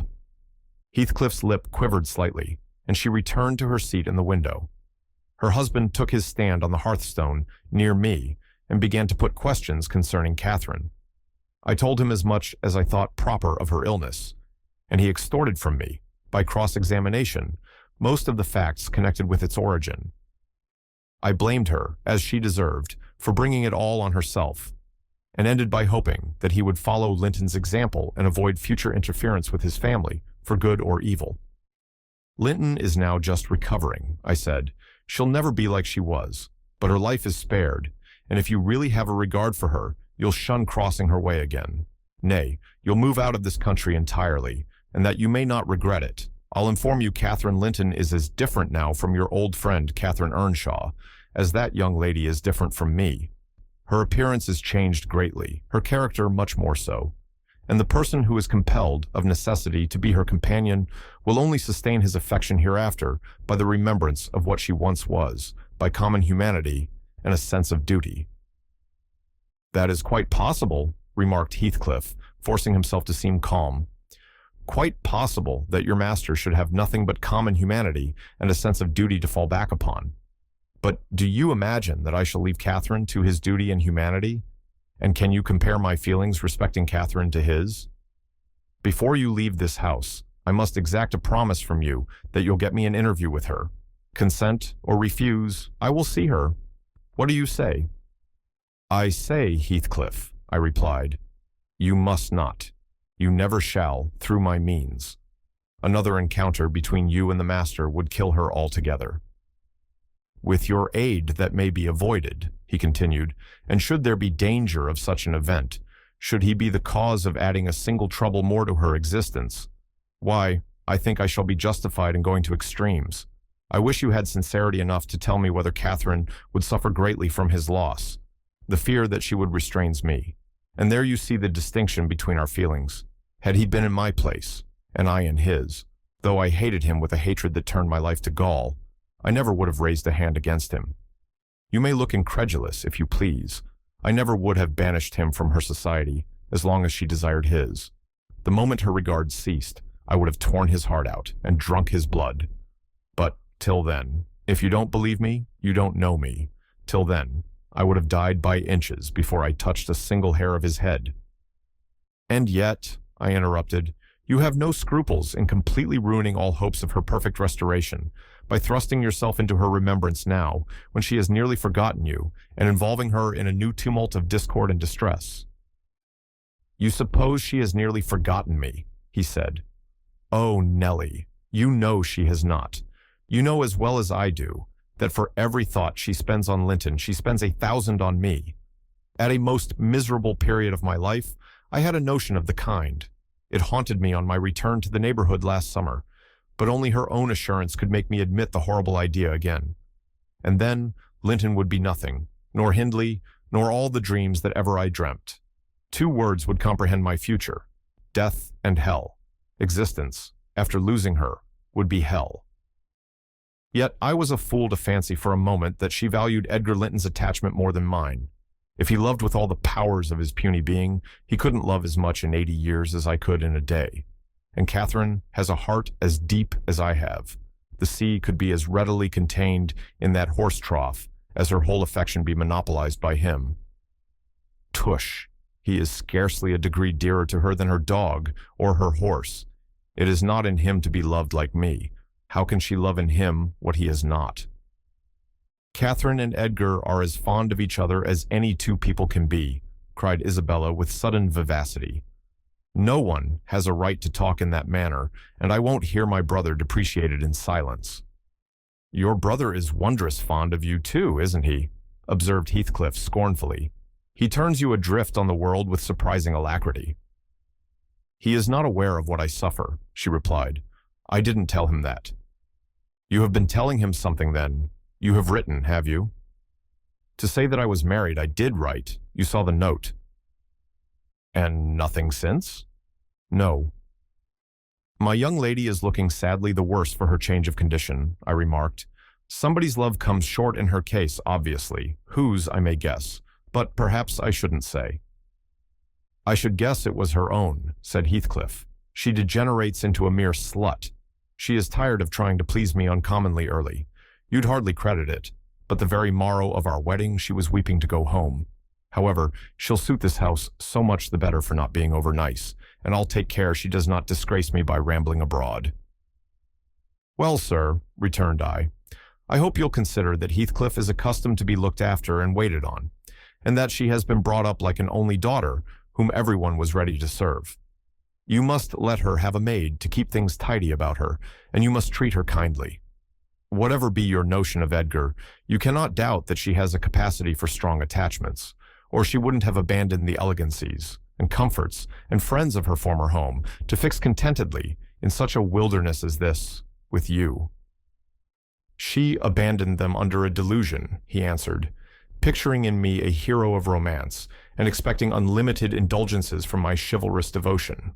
I can hardly regard her in the light of a rational creature, so obstinately has she persisted in forming a fabulous notion of my character and acting on the false impressions she cherished. But, at last, I think she begins to know me. I don't perceive the silly smiles and grimaces that provoked me at first, and the senseless incapability of discerning that I was in earnest when I gave her my opinion of her infatuation and herself. It was a marvelous effort of perspicacity to discover that I did not love her. I believed at one time no lessons could teach her that. And yet it is poorly learnt, for this morning she announced as a piece of appalling intelligence that I had actually succeeded in making her hate me. A positive labor of Hercules, I assure you. If it be achieved, I have cause to return thanks. Can I trust your assertion, Isabella? Are you sure you hate me? If I let you alone for half a day, won't you come sighing and wheedling to me again? I dare say she would rather I had seemed all tenderness before you. It wounds her vanity to have the truth exposed. But I don't care who knows that the passion was wholly on one side, and I never told her a lie about it. She cannot accuse me of showing one bit of deceitful softness. The first thing she saw me do on coming out of the Grange was to hang up her little dog, and when she pleaded for it, the first words I uttered were a wish that I had the hanging of every being belonging to her, except one. Possibly she took that exception for herself. But no brutality disgusted her. I suppose she has an innate admiration of it, if only her precious person were secure from injury. Now, was it not the depth of absurdity, of genuine idiocy, for that pitiful, slavish, mean-minded brack to dream that I could love her? Tell your master, Nellie, that I never in all my life met with such an abject thing as she is. She even disgraces the name of Linton, and I've sometimes relented from pure lack of invention in my experiments on what she could endure and still creep shamefully cringing back. But tell him also to set his fraternal and magisterial heart at ease, that I keep strictly within the limits of the law. I have avoided up to this period giving her the slightest right to claim a separation, and, what's more, she'd thank nobody for dividing us. If she desired to go, she might. The nuisance of her presence outweighs the gratification to be derived from tormenting her. Heathcliff, said I, this is the talk of a madman. Your wife, most likely, is convinced you are mad, and for that reason she has borne with you hitherto. But now that you say she may go, she'll doubtless avail herself of the permission.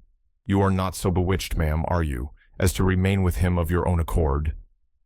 Take care, Ellen, answered Isabella, her eyes sparkling irefully. There was no misdoubting by their expression the full success of her partner's endeavors to make himself detested. Don't put faith in a single word he speaks. He's a lying fiend, a monster, and not a human being. I've been told I might leave him before, and I've made the attempt, but I dare not repeat it. Only, Ellen, promise you'll not mention a syllable of his infamous conversation to my brother or Catherine. Whatever he may pretend, he wishes to provoke Edgar to desperation. He says he has married me on purpose to obtain power over him, and he shan't obtain it. I'll die first. I just hope, I pray, that he may forget his diabolical prudence and kill me. The single pleasure I can imagine is to die, or to see him dead. There, that will do for the present, said Heathcliff, If you are called upon in a court of law, you'll remember her language, Nellie, and take a good look at that countenance. She's near the point which would suit me. No, you're not fit to be your own guardian, Isabella, now, and I, being your legal protector, must retain you in my custody, however distasteful the obligation may be. Go upstairs. I have something to say to Ellen Dean in private. That's not the way. Upstairs, I tell you. Why, this is the road upstairs, child. He seized and thrust her from the room and returned, muttering, I have no pity. I have no pity. The more the worms writhe, the more I yearn to crush out their entrails. It is a moral teething, and I grind with greater energy in proportion to the increase of pain. Do you understand what the word pity means? I said, hastening to resume my bonnet.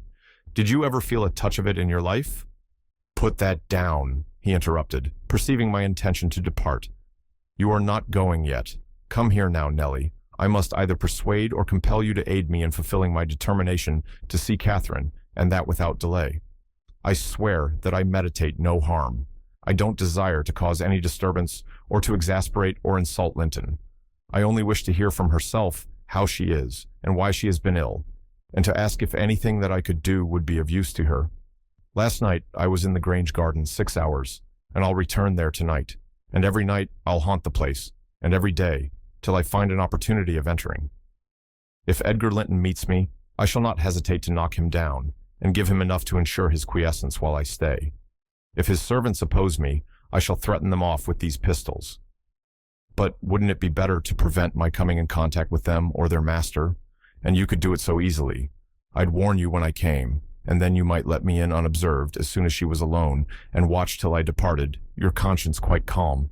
You would be hindering mischief. I protested against playing that treacherous part in my employer's house, and besides, I urged the cruelty and selfishness of his destroying Linton's tranquility for his satisfaction. The commonest occurrence startles her painfully, I said. She's all nerves, and she couldn't bear the surprise, I'm positive. Don't persist, sir, or else I shall be obliged to inform my master of your designs, and he'll take measures to secure his house and its inmates from any such unwarrantable intrusions. In that case, I'll take measures to secure you, woman, exclaimed Heathcliff. You shall not leave Wuthering Heights till tomorrow morning. It is a foolish story to assert that Catherine could not bear to see me. And as to surprising her, I don't desire it. You must prepare her.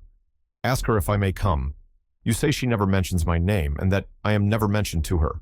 To whom should she mention me if I am a forbidden topic in the house? She thinks you are all spies for her husband. Oh, I've no doubt she's in hell among you. I guess by her silence, as much as anything, what she feels. You say she is often restless and anxious-looking. Is that a proof of tranquility? You talk of her mind being unsettled. How the devil could it be otherwise in her frightful isolation?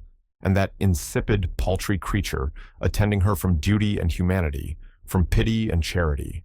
He might as well plant an oak in a flower pot and expect it to thrive, as imagine he can restore her to vigor in the soil of his shallow cares. Let us settle it at once. Will you stay here, and am I to fight my way to Catherine over Linton and his footman? Or will you be my friend, as you have been hitherto, and do what I request? Decide, because there is no reason for my lingering another minute if you persist in your stubborn ill nature. Well, Lockwood, I argued and complained, and flatly refused him 50 times. But in the long run, he forced me to an agreement. I engaged to carry a letter from him to my mistress, and should she consent, I promised to let him have intelligence of Linton's next absence from home when he might come, and get in as he was able. I wouldn't be there, and my fellow servants should be equally out of the way. Was it right or wrong? I fear it was wrong, though expedient. I thought I prevented another explosion by my compliance, and I thought, too, it might create a favorable crisis in Catherine's mental illness. And then I remembered Edgar's stern rebuke of my carrying tales, and I tried to smooth away all disquietude on the subject by affirming, with frequent iteration, that that betrayal of trust, if it merited so harsh an appellation, should be the last. Notwithstanding, my journey homeward was sadder than my journey thither, and many misgivings I had, ere I could prevail on myself to put the missive into Linton's hand. But here is Kenneth. I'll go down and tell him how much better you are. My history is dree, as we say, and will serve to while away another morning. Dree and dreary. I reflected as the good woman descended to receive the doctor, and not exactly of the kind which I should have chosen to amuse me. But never mind, I'll extract wholesome medicines from Dean's bitter herbs. And firstly, let me beware of the fascination that lurks in Catherine Heathcliff's brilliant eyes. I should be in a curious taking if I surrendered my heart to that young person, and the daughter turned out a second edition of the mother, another week over, and I am so many days nearer health and spring. I have now heard all my neighbor's history, at different sittings, as the housekeeper could spare time from more important occupations. I'll continue it in her own words, only a little condensed. She is, on the whole, a very fair narrator, and I don't think I could improve her style. In the evening, she said, the evening of my visit to the Heights, I knew, as well as if I saw him, that Heathcliff was about the place, and I shunned going out, because I still carried his letter in my pocket, and didn't want to be threatened or teased any more. I had made up my mind not to give it till my master went somewhere, as I could not guess how its receipt would affect Catherine. The consequence was that it did not reach her before the lapse of 3 days. The 4th was Sunday, and I brought it into her room after the family were gone to church. There was a manservant left to keep the house with me, and we generally made a practice of locking the doors during the hours of service. But on that occasion the weather was so warm and pleasant that I set them wide open, and, to fulfill my engagement, as I knew who would be coming, I told my companion that the mistress wished very much for some oranges, and he must run over to the village and get a few, to be paid for on the morrow. He departed, and I went upstairs.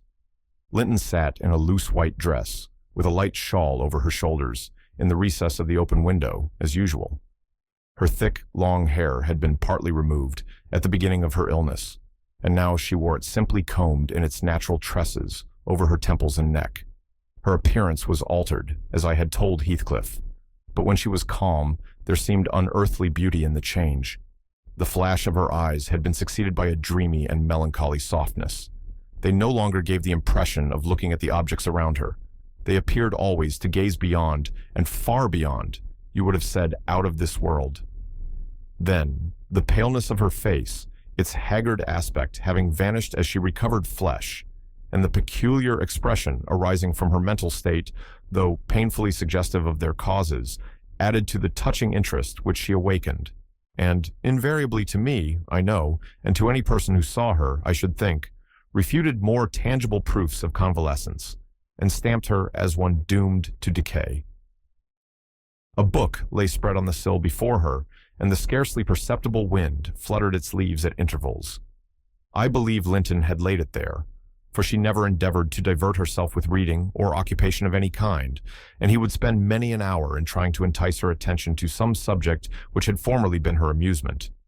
She was conscious of his aim, and in her better moods endured his efforts placidly, only showing their uselessness by now and then, suppressing a wearied sigh, and checking him at last with the saddest of smiles and kisses. At other times, she would turn petulantly away and hide her face in her hands, or even push him off angrily, and then he took care to let her alone, for he was certain of doing no good. Gimmerton chapel bells were still ringing, and the full, mellow flow of the beck in the valley came soothingly on the ear. It was a sweet substitute for the yet absent murmur of the summer foliage, which drowned that music about the Grange when the trees were in leaf. At Wuthering Heights, it always sounded on quiet days, following a great thaw or a season of steady rain.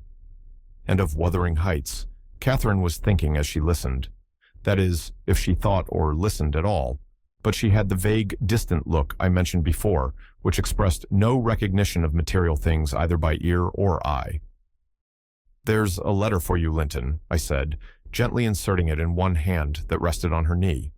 "You must read it immediately, because it wants an answer. Shall I break the seal?" "Yes," she answered, without altering the direction of her eyes. I opened it. It was very short. "Now," I continued, "read it." She drew away her hand and let it fall. I replaced it in her lap and stood waiting till it should please her to glance down, but that movement was so long delayed that at last I resumed. "Must I read it, ma'am? It is from Heathcliff." There was a start and a troubled gleam of recollection and a struggle to arrange her ideas.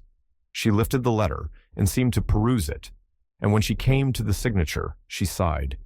Yet still I found she had not gathered its import, for upon my desiring to hear her reply, she merely pointed to the name and gazed at me with mournful and questioning eagerness.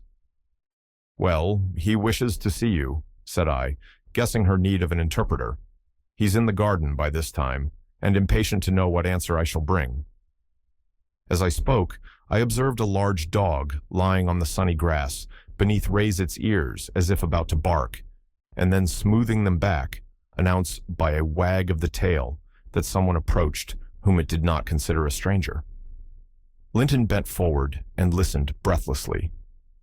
The minute after a step traversed the hall, the open house was too tempting for Heathcliff to resist walking in. Most likely, he supposed that I was inclined to shirk my promise, and so resolved to trust to his own audacity. With straining eagerness, Catherine gazed towards the entrance of her chamber. He did not hit the right room directly. She motioned me to admit him, but he found it out ere I could reach the door, and in a stride or two was at her side and had her grasped in his arms. He neither spoke nor loosed his hold for some 5 minutes, during which period he bestowed more kisses than ever he gave in his life before, I dare say. But then my mistress had kissed him first, and I plainly saw that he could hardly bear, for downright agony, to look into her face. The same conviction had stricken him as me, from the instant he beheld her, that there was no prospect of ultimate recovery there. She was fated, sure to die. "Oh, Cathy, oh, my life, how can I bear it?" was the first sentence he uttered, in a tone that did not seek to disguise his despair. And now he stared at her so earnestly that I thought the very intensity of his gaze would bring tears into his eyes, but they burned with anguish. They did not melt. "What now?" said Catherine, leaning back and returning his look with a suddenly clouded brow. Her humor was a mere vein for constantly varying caprices. "You and Edgar have broken my heart, Heathcliff, and you both come to bewail the deed to me as if you were the people to be pitied. I shall not pity you, not I. You have killed me, and thriven on it, I think. How strong you are. How many years do you mean to live after I am gone?" Heathcliff had knelt on one knee to embrace her.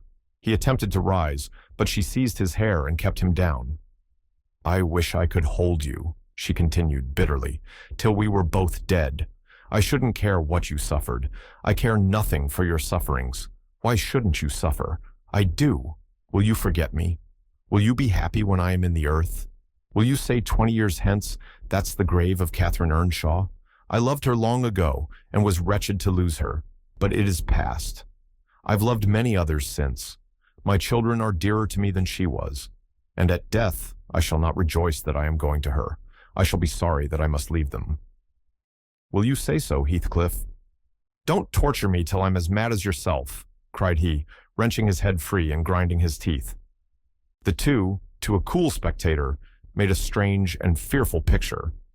Well might Catherine deem that heaven would be a land of exile to her, unless with her mortal body she cast away her moral character also. Her present countenance had a wild vindictiveness in its white cheek and a bloodless lip and scintillating eye, and she retained in her closed fingers a portion of the locks she had been grasping. As to her companion, while raising himself with one hand, he had taken her arm with the other, and so inadequate was his stock of gentleness to the requirements of her condition that on his letting go I saw 4 distinct impressions, left blue in the colorless skin. "Are you possessed with a devil?" he pursued savagely, "to talk in that manner to me when you are dying? Do you reflect that all those words will be branded in my memory and eating deeper eternally after you have left me? You know you lie to say I have killed you. And Catherine, you know that I could as soon forget you as my existence. Is it not sufficient for your infernal selfishness that while you are at peace, I shall writhe in the torments of hell?" "I shall not be at peace," moaned Catherine, recalled to a sense of physical weakness by the violent, unequal throbbing of her heart, which beat visibly and audibly under this excess of agitation. She said nothing further till the paroxysm was over, then she continued more kindly. "I'm not wishing you greater torment than I have, Heathcliff. I only wish us never to be parted, and should a word of mine distress you hereafter, think I feel the same distress underground, and for my own sake, forgive me. Come here and kneel down again. You never harmed me in your life. Nay, if you nurse anger, That will be worse to remember than my harsh words. Won't you come here again? Do. Heathcliff went to the back of her chair and leant over, but not so far as to let her see his face, which was livid with emotion. She bent round to look at him. He would not permit it. Turning abruptly, he walked to the fireplace, where he stood, silent, with his back towards us. Linden's glance followed him suspiciously. Every movement woke a new sentiment in her. After a pause and a prolonged gaze, she resumed, addressing me in accents of indignant disappointment. "Oh, you see, Nellie, he would not relent a moment to keep me out of the grave. That is how I'm loved. Well, never mind. That is not my Heathcliff. I shall love mine yet, and take him with me. He's in my soul. And," added she musingly, "the thing that irks me most is this shattered prison, after all. I'm tired of being enclosed here. I'm wearying to escape into that glorious world, and to be always there, not seeing it dimly through tears, and yearning for it through the walls of an aching heart, but really with it, and in it. Nellie, you think you are better and more fortunate than I, in full health and strength. You are sorry for me. Very soon that will be altered. I shall be sorry for you. I shall be incomparably beyond and above you all. I wonder he won't be near me." She went on to herself. "I thought he wished it. Heathcliff, dear, you should not be sullen now. Do come to me, Heathcliff." In her eagerness, she rose and supported herself on the arm of the chair. At that earnest appeal, he turned to her, looking absolutely desperate. His eyes, wide and wet, at last flashed fiercely on her. His breast heaved convulsively. An instant they held asunder, and then how they met I hardly saw, but Catherine made a spring, and he caught her, and they were locked in an embrace, from which I thought my mistress would never be released alive. In fact, to my eyes, she seemed directly insensible. He flung himself into the nearest seat, and on my approaching hurriedly to ascertain if she had fainted, he gnashed at me and foamed like a mad dog, and gathered her to him with greedy jealousy. I did not feel as if I were in the company of a creature of my own species. It appeared that he would not understand, though I spoke to him, so I stood off and held my tongue, in great perplexity. A movement of Catherine's relieved me a little presently. She put up her hand to clasp his neck and bring her cheek to his as he held her, while he, in return, covering her with frantic caresses, said wildly, "You teach me now how cruel you've been, cruel and false. Why did you despise me? Why did you betray your own heart, Cathy? I have not one word of comfort. You deserve this. You have killed yourself. Yes, you may kiss me and cry, and wring out my kisses in tears. They'll blight you, they'll damn you. You loved me. Then what right had you to leave me? What right, answer me, for the poor fancy you felt for Linton? Because misery and degradation and death, and nothing that God or Satan could inflict, would have parted us. You, of your own will, did it. I have not broken your heart. You have broken it, and in breaking it, you have broken mine. So much the worse for me that I am strong. Do I want to live?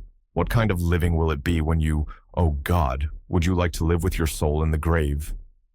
"Let me alone. Let me alone," sobbed Catherine. "If I've done wrong, I'm dying for it. It is enough. You left me too, but I won't upbraid you. I forgive you. Forgive me." "It is hard to forgive, and to look at those eyes, and feel those wasted hands," he answered. "Kiss me again, and don't let me see your eyes. I forgive what you have done to me. I love my murderer, but yours. How can I?" They were silent, their faces hid against each other and washed by each other's tears. At least, I suppose the weeping was on both sides, as it seemed Heathcliff could weep on a great occasion like this. I grew very uncomfortable meanwhile, for the afternoon wore fast away. The man whom I had sent off returned from his errand, and I could distinguish, by the shine of the western sun up the valley, a concourse thickening outside Gimmerton Chapel porch. "Service is over," I announced. "My master will be here in half an hour." Heathcliff groaned a curse and strained Catherine closer. She never moved. Ere long, I perceived a group of the servants passing up the road towards the kitchen wing. Linton was not far behind. He opened the gate himself and sauntered slowly up, probably enjoying the lovely afternoon that breathed as soft as summer. "Now he is here," I exclaimed. "For heaven's sake, hurry down. You'll not meet anyone on the front stairs. Do be quick, and stay among the trees till he is fairly in." "I must go, Cathy," said Heathcliff, seeking to extricate himself from his companion's arms. "But if I live, I'll see you again before you are asleep. I won't stray 5 yards from your window." "You must not go," she answered, holding him as firmly as her strength allowed. "You shall not, I tell you." "For 1 hour," he pleaded earnestly. "Not for 1 minute," she replied. "I must. Linton will be up immediately," persisted the alarmed intruder. He would have risen and unfixed her fingers by the act. She clung fast, gasping. There was mad resolution in her face. "No!" she shrieked. "Oh, don't go. It is the last time. Edgar will not hurt us. Heathcliff, I shall die. I shall die." "Damn the fool! There he is!" cried Heathcliff, sinking back into his seat. "Hush, my darling. Hush, hush, Catherine. I'll stay. If he shot me so, I'd expire with a blessing on my lips." And there they were, fast again. I heard my master mounting the stairs. The cold sweat ran from my forehead. I was horrified. "Are you going to listen to her ravings?" I said passionately. "She does not know what she says. Will you ruin her because she has not wit to help herself? Get up. You could be free instantly. That is the most diabolical deed that ever you did. We are all done for, master, mistress, and servant." I wrung my hands and cried out, and Linton hastened his step at the noise. In the midst of my agitation, I was sincerely glad to observe that Catherine's arms had fallen relaxed and her head hung down. "She's fainted or dead," I thought. So much the better. Far better that she should be dead than lingering a burden and a misery-maker to all about her. Edgar sprang to his unbidden guest, blanched with astonishment and rage.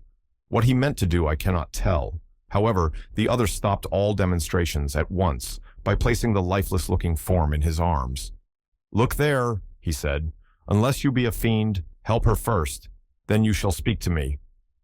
He walked into the parlor and sat down. Linton summoned me, and with great difficulty, and after resorting to many means, we managed to restore her to sensation. But she was all bewildered. She sighed and moaned and knew nobody. Edgar, in his anxiety for her, forgot her hated friend. I did not. I went at the earliest opportunity and besought him to depart, affirming that Catherine was better, and he should hear from me in the morning how she passed the night. "I shall not refuse to go out of doors," he answered, "but I shall stay in the garden. And Nellie, mind you keep your word tomorrow. I shall be under those larch trees, mind, or I pay another visit, whether Linton be in or not." He sent a rapid glance through the half-open door of the chamber, and ascertaining that what I stated was apparently true, delivered the house of his luckless presence. About 12 o'clock that night was born the Catherine you saw at Wuthering Heights, a puny 7 months child, and 2 hours after the mother died, having never recovered sufficient consciousness to miss Heathcliff or know Edgar. The latter's distraction at his bereavement is a subject too painful to be dwelt on. Its after-effects showed how deep the sorrow sunk. A great addition in my eyes was his being left without an heir. I bemoaned that, as I gazed on the feeble orphan, and I mentally abused old Linton for, what was only natural partiality, the securing his estate to his own daughter instead of his son's. An unwelcomed infant it was, poor thing. It might have wailed out of life, and nobody cared a morsel during those first hours of existence. We redeemed the neglect afterwards, but its beginning was as friendless as its end is likely to be. Next morning, bright and cheerful out of doors, stole softened in through the blinds of the silent room and suffused the couch and its occupant with a mellow, tender glow. Edgar Linton had his head laid on the pillow and his eyes shut. His young and fair features were almost as deathlike as those of the form beside him, and almost as fixed, but his was the hush of exhausted anguish and hers of perfect peace. Her brow smooth, her lids closed, her lips wearing the expression of a smile. No angel in heaven could be more beautiful than she appeared. And I partook of the infinite calm in which she lay. My mind was never in a holier frame than while I gazed on that untroubled image of divine rest. I instinctively echoed the words she had uttered a few hours before, incomparably beyond and above us all. Whether still on earth or now in heaven, her spirit is at home with God. I don't know if it be a peculiarity in me, but I am seldom otherwise than happy while watching in the chamber of death, should no frenzied or despairing mourner share the duty with me. I see a repose that neither earth nor hell can break, and I feel an assurance of the endless and shadowless hereafter, the eternity they have entered, where life is boundless in its duration, and love in its sympathy, and joy in its fullness. I noticed on that occasion how much selfishness there is, even in a love like Linton's, when he so regretted Catherine's blessed release. To be sure, one might have doubted, after the wayward and impatient existence she had led, whether she merited a haven of peace at last. One might doubt in seasons of cold reflection, but not then, in the presence of her corpse. It asserted its own tranquility, which seemed a pledge of equal quiet to its former inhabitant. Do you believe such people are happy in the other world, sir? I'd give a great deal to know. I declined answering Dean's question, which struck me as something heterodox. She proceeded, retracing the course of Catherine Linton. I fear we have no right to think she is, but we'll leave her with her Maker. The master looked asleep, and I ventured soon after sunrise to quit the room and steal out to the pure, refreshing air. The servants thought me gone to shake off the drowsiness of my protracted watch. In reality, my chief motive was seeing Heathcliff. If he had remained among the larches all night, he would have heard nothing of the stir at the Grange, unless perhaps he might catch the gallop of the messenger going to Gimmerton. If he had come nearer, he would probably be aware, from the lights flitting to and fro, and the opening and shutting of the outer doors, that all was not right within. I wished, yet feared, to find him. I felt the terrible news must be told, and I longed to get it over, but how to do it I did not know. He was there, at least a few yards further in the park, leant against an old ash tree, his hat off, and his hair soaked with the dew that had gathered on the budded branches and fell pattering round him. He had been standing a long time in that position, for I saw a pair of ousels passing and repassing scarcely 3 feet from him, busy in building their nest, and regarding his proximity no more than that of a piece of timber. They flew off at my approach, and he raised his eyes and spoke. "She's dead," he said. "I've not waited for you to learn that. Put your handkerchief away, don't snivel before me. Damn you all, she wants none of your tears." I was weeping as much for him as her. We do sometimes pity creatures that have none of the feeling either for themselves or others. When I first looked into his face, I perceived that he had got intelligence of the catastrophe, and a foolish notion struck me that his heart was quelled, and he prayed, because his lips moved, and his gaze was bent on the ground. "Yes, she's dead," I answered, checking my sobs and drying my cheeks. "Gone to heaven, I hope, where we may everyone join her, if we take due warning and leave our evil ways to follow good." "Did she take due warning, then?" asked Heathcliff, attempting a sneer. "Did she die like a saint? Come, give me a true history of the event. How did—" He endeavored to pronounce the name, but could not manage it, and compressing his mouth, he held a silent combat with his inward agony, defying meanwhile my sympathy with an unflinching, ferocious stare. "How did she die?" he resumed at last, fain, notwithstanding his hardihood, to have a support behind him, for after the struggle he trembled, in spite of himself, to his very finger ends. "Poor wretch," I thought, "you have a heart and nerves the same as your brother men. Why should you be anxious to conceal them? Your pride cannot blind God. You tempt him to wring them till he forces a cry of humiliation." "Quietly as a lamb," I answered aloud. She drew a sigh and stretched herself, like a child reviving and sinking again to sleep, and 5 minutes after I felt one little pulse at her heart, and nothing more. "And did she ever mention me?" he asked, hesitating, as if he dreaded the answer to his question would introduce details that he could not bear to hear. "Her senses never returned. She recognized nobody from the time you left her," I said. "She lies with a sweet smile on her face, and her latest ideas wandered back to pleasant early days. Her life closed in a gentle dream. May she wake as kindly in the other world." "May she wake in torment," he cried with frightful vehemence, stamping his foot and groaning in a sudden paroxysm of ungovernable passion. "Why, she's a liar to the end. Where is she? Not there, not in heaven, not perished. Where? Oh, you said you cared nothing for my sufferings. and I pray one prayer. I repeat it till my tongue stiffens. Catherine Earnshaw, may you not rest as long as I am living. You said I killed you. Haunt me then. The murdered do haunt their murderers, I believe. I know that ghosts have wandered on earth.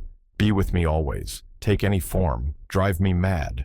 Only do not leave me in this abyss where I cannot find you. Oh God, it is unutterable. I cannot live without my life. I cannot live without my soul. He dashed his head against the knotted trunk, and lifting up his eyes, howled, not like a man, but like a savage beast being goaded to death with knives and spears. I observed several splashes of blood about the bark of the tree, and his hand and forehead were both stained. Probably the scene I witnessed was a repetition of others acted during the night. It hardly moved my compassion. It appalled me. Still, I felt reluctant to quit him so. But the moment he recollected himself enough to notice me watching, he thundered a command for me to go, and I obeyed. He was beyond my skill to quiet or console. Linton's funeral was appointed to take place on the Friday following her decease. Until then, her coffin remained uncovered and strewn with flowers and scented leaves in the great drawing room. Linton spent his days and nights there, a sleepless guardian, and, a circumstance concealed from all but me, Heathcliff spent his nights, at least outside, equally a stranger to repose. I held no communication with him. Still, I was conscious of his design to enter if he could. And on the Tuesday, a little after dark, when my master, from sheer fatigue, had been compelled to retire a couple of hours, I went and opened one of the windows, moved by his perseverance to give him a chance of bestowing on the faded image of his idol one final adieu. He did not omit to avail himself of the opportunity, cautiously and briefly, too cautiously to betray his presence by the slightest noise. Indeed, I shouldn't have discovered that he had been there, except for the disarrangement of the drapery about the corpse's face, and for observing on the floor a curl of light hair, fastened with a silver thread, which, on examination, I ascertained to have been taken from a locket hung round Catherine's neck. Heathcliff had opened the trinket and cast out its contents, replacing them by a black lock of his own. I twisted the two and enclosed them together. Earnshaw was, of course, invited to attend the remains of his sister to the grave. He sent no excuse, but he never came. So that, besides her husband, the mourners were wholly composed of tenants and servants. Isabella was not asked. The place of Catherine's interment, to the surprise of the villagers, was neither in the chapel under the carved monument of the Lintons, nor yet by the tombs of her own relations outside. It was dug on a green slope in a corner of the kirkyard, where the wall is so low that heath and bilberry plants have climbed over it from the moor, and peat mold almost buries it. Her husband lies in the same spot now, and they have each a simple headstone above and a plain gray block at their feet to mark the graves. That Friday made the last of our fine days for a month. In the evening, the weather broke. The wind shifted from south to northeast, and brought rain first, and then sleet and snow. On the morrow, one could hardly imagine that there had been 3 weeks of summer. The primroses and crocuses were hidden under wintry drifts. The larks were silent, the young leaves of the early trees smitten and blackened, and dreary and chill and dismal that morrow did creep over. My master kept his room. I took possession of the lonely parlor, converting it into a nursery, and there I was, sitting with the moaning doll of a child laid on my knee, rocking it to and fro, and watching, meanwhile, the still driving flakes build up the uncurtained window, when the door opened and some person entered, out of breath and laughing. My anger was greater than my astonishment for a minute. I supposed it one of the maids, and I cried, "Have done! How dare you show your giddiness here? What would Linton say if he heard you?" "Excuse me," answered a familiar voice, "but I know Edgar is in bed, and I cannot stop myself." With that, the speaker came forward to the fire, panting and holding her hand to her side. "I have run the whole way from Wuthering Heights," she continued after a pause, "except where I've flown. I couldn't count the number of falls I've had. Oh, I'm aching all over. Don't be alarmed. There shall be an explanation as soon as I can give it. Only just have the goodness to step out and order the carriage to take me on to Gimmerton, and tell a servant to seek up a few clothes in my wardrobe." The intruder was Heathcliff. She certainly seemed in no laughing predicament. Her hair streamed on her shoulders, dripping with snow and water. She was dressed in the girlish dress she commonly wore, befitting her age more than her position. A low frock with short sleeves and nothing on either head or neck. The frock was of light silk and clung to her with wet, and her feet were protected merely by thin slippers. Add to this a deep cut under one ear, which only the cold prevented from bleeding profusely, a white face scratched and bruised, and a frame hardly able to support itself through fatigue. And you may fancy my first fright was not much allayed when I had had leisure to examine her. "My dear young lady," I exclaimed, "I'll stir nowhere and hear nothing till you have removed every article of your clothes and put on dry things. And certainly you shall not go to Gimmerton tonight, so it is needless to order the carriage." "Certainly I shall," she said, "walking or riding. Yet I've no objection to dress myself decently. And, see how it flows down my neck now. The fire does make it smart." She insisted on my fulfilling her directions before she would let me touch her, and not till after the coachman had been instructed to get ready and a maid set to pack up some necessary attire did I obtain her consent for binding the wound and helping to change her garments. "Now, Ellen," she said, when my task was finished and she was seated in an easy chair on the hearth with a cup of tea before her, "you sit down opposite me and put poor Catherine's baby away. I don't like to see it. You mustn't think I care little for Catherine because I behaved so foolishly on entering. I've cried too, bitterly. Yes, more than anyone else has reason to cry. We parted unreconciled, you remember, and I shan't forgive myself. But for all that, I was not going to sympathize with him, the brute beast. Oh, give me the poker. This is the last thing of his I have about me." She slipped the gold ring from her third finger and threw it on the floor. "I'll smash it," she continued, striking it with childish spite, "and then I'll burn it." And she took and dropped the misused article among the coals. "There, he shall buy another if he gets me back again. He'd be capable of coming to seek me, to tease Edgar. I dare not stay, lest that notion should possess his wicked head. And besides, Edgar has not been kind, has he? And I won't come suing for his assistance, nor will I bring him into more trouble. Necessity compelled me to seek shelter here, though if I had not learned he was out of the way, I'd have halted at the kitchen, washed my face, warmed myself, got you to bring what I wanted, and departed again to anywhere out of the reach of my of that incarnate goblin. Ah, he was in such a fury. If he had caught me, it's a pity Earnshaw is not his match in strength. I wouldn't have run till I'd seen him all but demolished, had Hindley been able to do it." "Well, don't talk so fast, miss," I interrupted. "You'll disorder the handkerchief I have tied round your face and make the cut bleed again. Drink your tea and take breath, and give over laughing. Laughter is sadly out of place under this roof, and in your condition." "An undeniable truth," she replied. "Listen to that child. It maintains a constant wail. Send it out of my hearing for an hour. I shan't stay any longer." I rang the bell and committed it to a servant's care, and then I inquired what had urged her to escape from Wuthering Heights in such an unlikely plight, and where she meant to go, as she refused remaining with us. "I ought and I wished to remain," answered she, "to cheer Edgar and take care of the baby, for two things, and because the Grange is my right home. But I tell you, he wouldn't let me. Do you think he could bear to see me grow fat and merry? Could bear to think that we were tranquil, and not resolve on poisoning our comfort? Now, I have the satisfaction of being sure that he detests me, to the point of its annoying him seriously to have me within earshot or eyesight. I notice, when I enter his presence, the muscles of his countenance are involuntarily distorted into an expression of hatred. Partly arising from his knowledge of the good causes I have to feel that sentiment for him, and partly from original aversion. It is strong enough to make me feel pretty certain that he would not chase me over England, supposing I contrived a clear escape, and therefore I must get quite away. I've recovered from my first desire to be killed by him. I'd rather he'd kill himself. He has extinguished my love effectually, and so I'm at my ease. I can recollect yet how I loved him, and can dimly imagine that I could still be loving him if, no, even if he had doted on me, the devilish nature would have revealed its existence somehow. Catherine had an awfully perverted taste to esteem him so dearly, knowing him so well.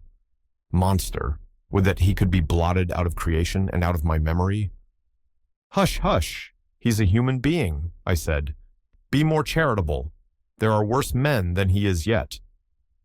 "He's not a human being," she retorted, "and he has no claim on my charity. I gave him my heart, and he took and pinched it to death and flung it back to me.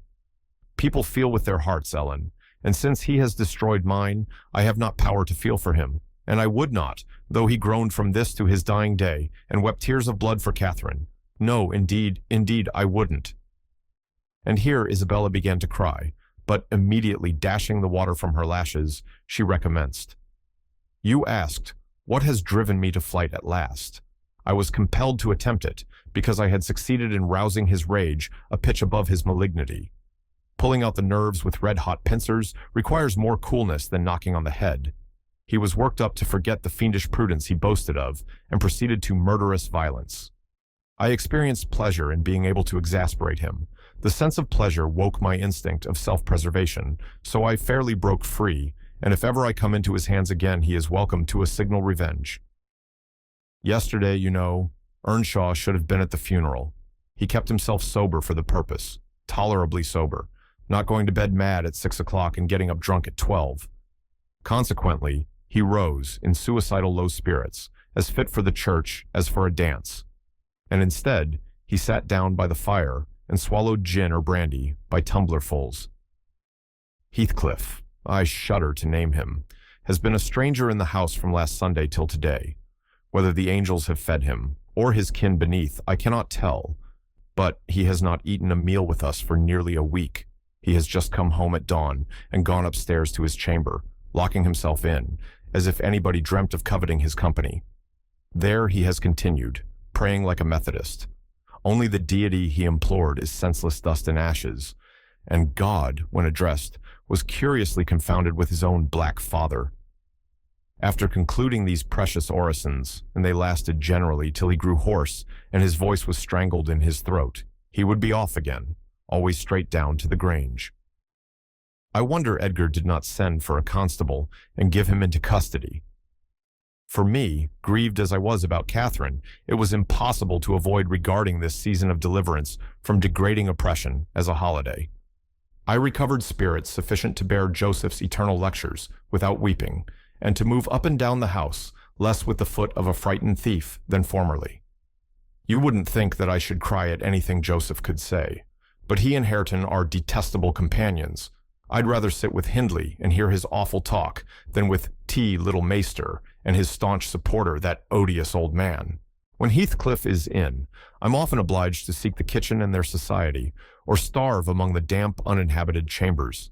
When he is not, as was the case this week, I establish a table and chair at one corner of the house fire, and never mind how Earnshaw may occupy himself, and he does not interfere with my arrangements. He is quieter now than he used to be, if no one provokes him, more sullen and depressed, and less furious. Joseph affirms he's sure he's an altered man, that the Lord has touched his heart, and he is saved, so as by fire. I'm puzzled to detect signs of the favorable change, but it is not my business. Yester evening I sat in my nook reading some old books till late on towards 12. It seemed so dismal to go upstairs, with the wild snow blowing outside, and my thoughts continually reverting to the kirkyard and the new-made grave. I dared hardly lift my eyes from the page before me. That melancholy scene so instantly usurped its place. Hindley sat opposite, his head leant on his hand, perhaps meditating on the same subject. He had ceased drinking at a point below irrationality, and had neither stirred nor spoken during 2 or 3 hours. There was no sound through the house but the moaning wind, which shook the windows every now and then, the faint crackling of the coals, and the click of my snuffers as I removed at intervals the long wick of the candle. Hareton and Joseph were probably fast asleep in bed. It was very, very sad, and while I read, I sighed, for it seemed as if all joy had vanished from the world, never to be restored. The doleful silence was broken at length by the sound of the kitchen latch.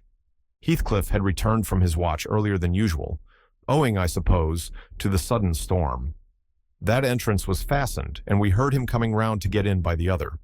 I rose, with an irrepressible expression of what I felt on my lips, which induced my companion, who had been staring towards the door, to turn and look at me. "I'll keep him out 5 minutes," he exclaimed. "You won't object?" No, you may keep him out the whole night for me, I answered. Do, put the key in the lock and draw the bolts. Earnshaw accomplished this ere his guest reached the front. He then came and brought his chair to the other side of my table, leaning over it and searching in my eyes for a sympathy with the burning hate that gleamed from his. As he both looked and felt like an assassin, he couldn't exactly find that, but he discovered enough to encourage him to speak. You and I, he said, have each a great debt to settle with the man out yonder. If we were neither of us cowards, we might combine to discharge it.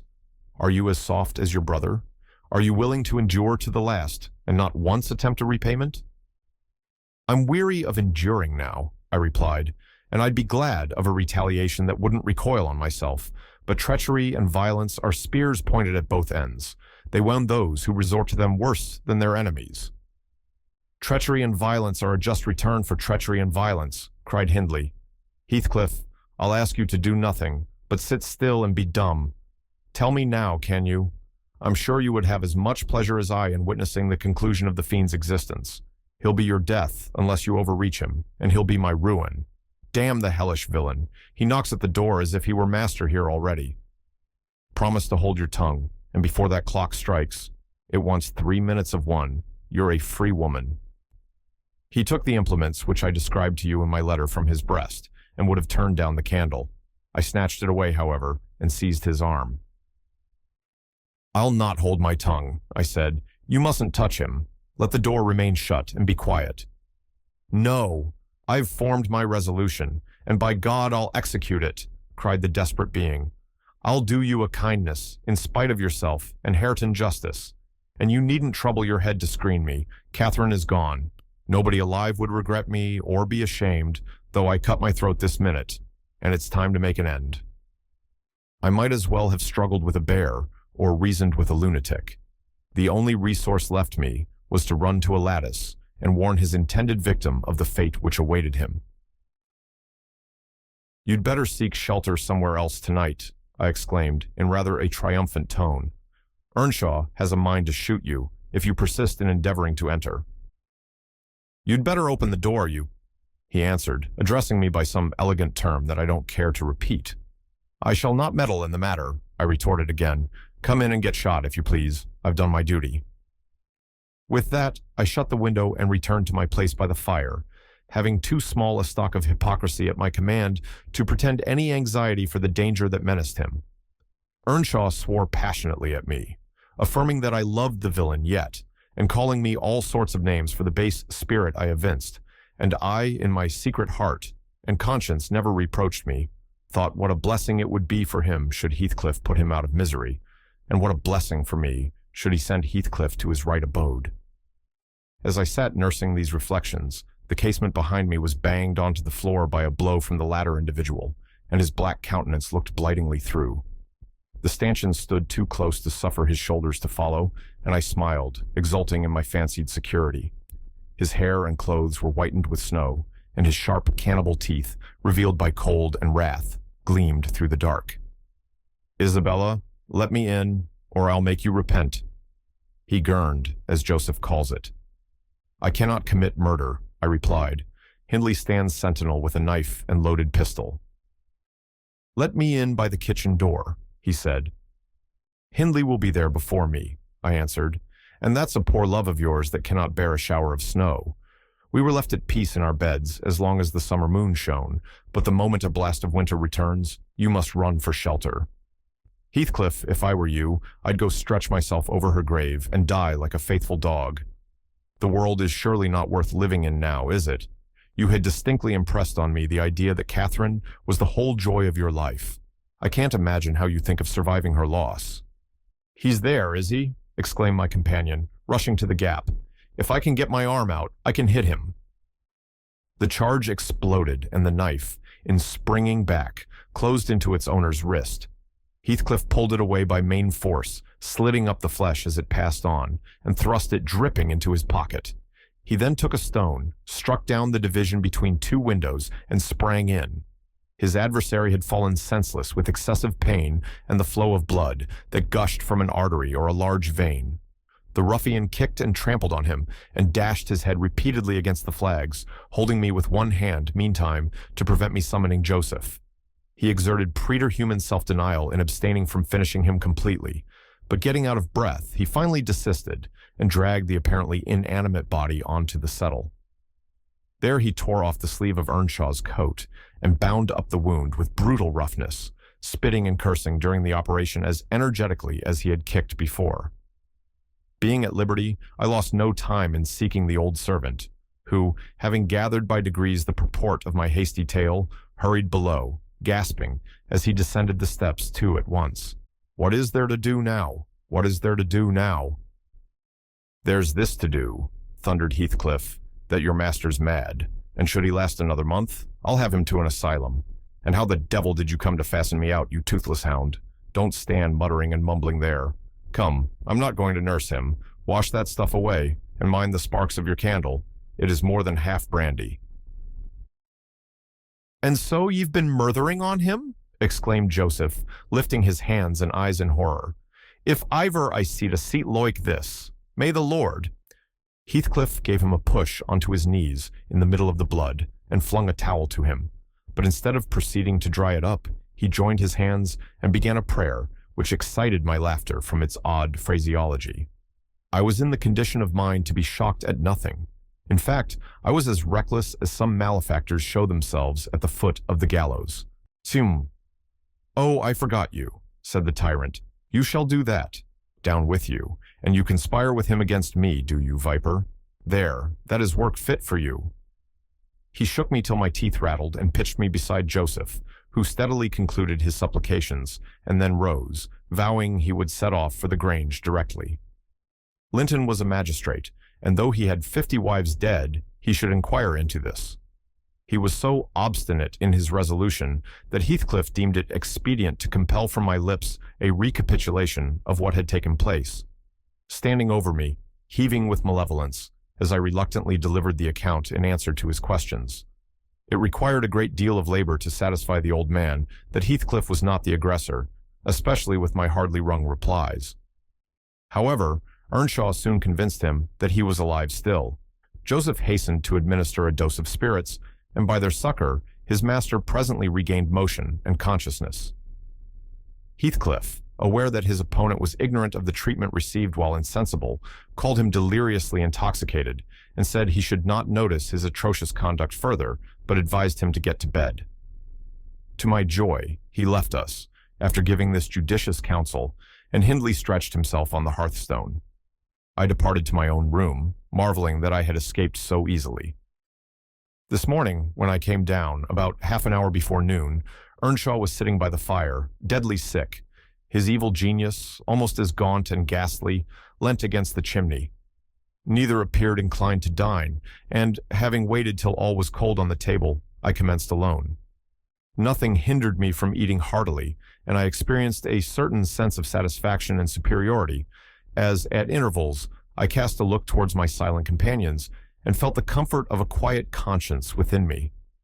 After I had done, I ventured on the unusual liberty of drawing near the fire, going round Earnshaw's seat, and kneeling in the corner beside him. Heathcliff did not glance my way, and I gazed up and contemplated his features almost as confidently as if they had been turned to stone. His forehead, that I once thought so manly, and that I now think so diabolical, was shaded with a heavy cloud. His basilisk eyes were nearly quenched by sleeplessness, and weeping perhaps, for the lashes were wet then, his lips devoid of their ferocious sneer, and sealed in an expression of unspeakable sadness. Had it been another, I would have covered my face in the presence of such grief. In his case, I was gratified, and, ignoble as it seems to insult a fallen enemy, I couldn't miss this chance of sticking in a dart. His weakness was the only time when I could taste the delight of paying wrong for wrong. Fie, miss," I interrupted. "One might suppose you had never opened a Bible in your life. If God afflict your enemies, surely that ought to suffice you. It is both mean and presumptuous to add your torture to his." "In general, I'll allow that it would be, Ellen," she continued, "but what misery laid on Heathcliff could content me unless I have a hand in it. I'd rather he suffered less, if I might cause his sufferings, and he might know that I was the cause. Oh, I owe him so much. On only one condition can I hope to forgive him. It is, if I may take an eye for an eye, a tooth for a tooth. For every wrench of agony return a wrench. Reduce him to my level. As he was the first to injure, make him the first to implore pardon, and then, why then, Ellen, I might show you some generosity. But it is utterly impossible I can ever be revenged, and therefore I cannot forgive him. Hindley wanted some water, and I handed him a glass and asked him how he was. Not as ill as I wish, he replied, but leaving out my arm, every inch of me is as sore as if I had been fighting with a legion of imps. Yes, no wonder, was my next remark. Catherine used to boast that she stood between you and bodily harm. She meant that certain persons would not hurt you for fear of offending her. It's well people don't really rise from their grave, or last night she might have witnessed a repulsive scene. Are not you bruised and cut over your chest and shoulders? I can't say, he answered, but what do you mean? Did he dare to strike me when I was down?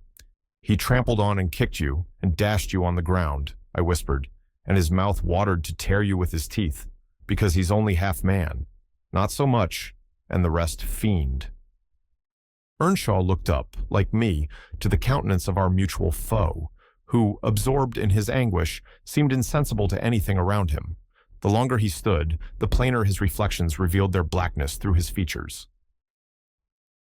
Oh, if God would but give me strength to strangle him in my last agony, I'd go to hell with joy, groaned the impatient man, writhing to rise and sinking back in despair, convinced of his inadequacy for the struggle. Nay, it's enough that he has murdered one of you, I observed aloud. At the Grange, everyone knows your sister would have been living now had it not been for Heathcliff. After all, it is preferable to be hated than loved by him. When I recollect how happy we were, how happy Catherine was before he came, I'm fit to curse the day. Most likely, Heathcliff noticed more the truth of what was said than the spirit of the person who said it. His attention was roused, I saw, for his eyes rained down tears among the ashes, and he drew his breath in suffocating sighs. I stared full at him and laughed scornfully. The clouded windows of hell flashed a moment towards me. The fiend which usually looked out, however, was so dimmed and drowned that I did not fear to hazard another sound of derision. "Get up and be gone out of my sight," said the mourner. I guessed he uttered those words, at least, though his voice was hardly intelligible. "I beg your pardon," I replied, "but I loved Catherine too, and her brother requires attendance, which, for her sake, I shall supply.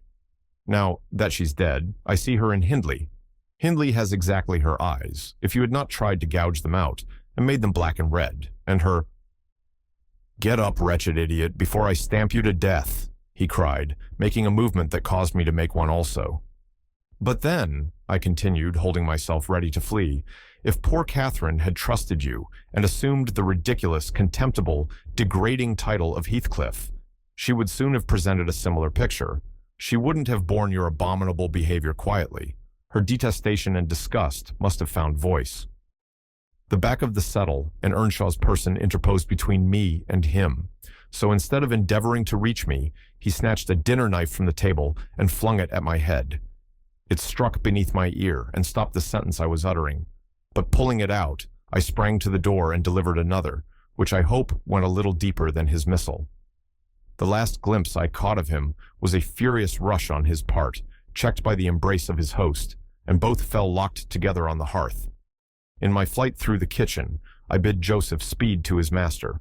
I knocked over Hareton, who was hanging a litter of puppies from a chairback in the doorway, and blessed as a soul escaped from purgatory, I bounded, leaped, and flew down the steep road. Then, quitting its windings, shot direct across the moor, rolling over banks, and wading through marshes, precipitating myself, in fact, towards the beacon light of the Grange. And far rather would I be condemned to a perpetual dwelling in the infernal regions than even for one night abide beneath the roof of Wuthering Heights again. Isabella ceased speaking and took a drink of tea. Then she rose, and bidding me put on her bonnet and a great shawl I had brought, and turning a deaf ear to my entreaties for her to remain another hour, she stepped onto a chair, kissed Edgar's and Catherine's portraits, bestowed a similar salute on me, and descended to the carriage, accompanied by Fanny, who yelped wild with joy at recovering her mistress. She was driven away, never to revisit this neighborhood, but a regular correspondence was established between her and my master when things were more settled. I believe her new abode was in the south, near London. There she had a son, born a few months subsequent to her escape. He was christened Linton, and, from the first, she reported him to be an ailing, peevish creature. Heathcliff, meeting me one day in the village, inquired where she lived. I refused to tell. He remarked that it was not of any moment, only she must beware of coming to her brother. She should not be with him if he had to keep her himself. Though I would give no information, he discovered, through some of the other servants, both her place of residence and the existence of the child.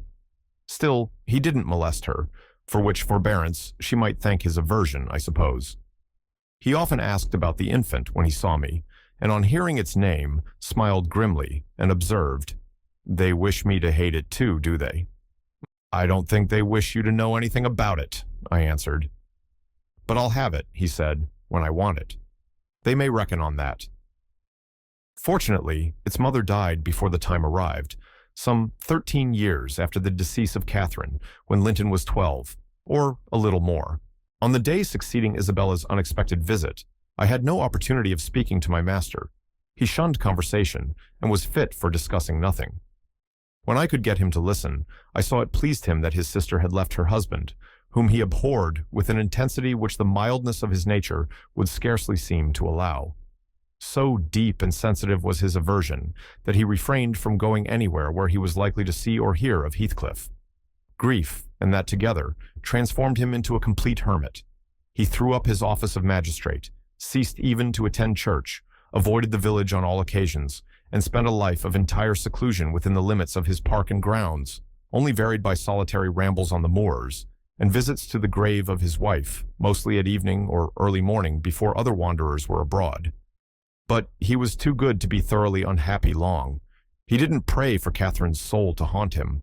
Time brought resignation and a melancholy sweeter than common joy.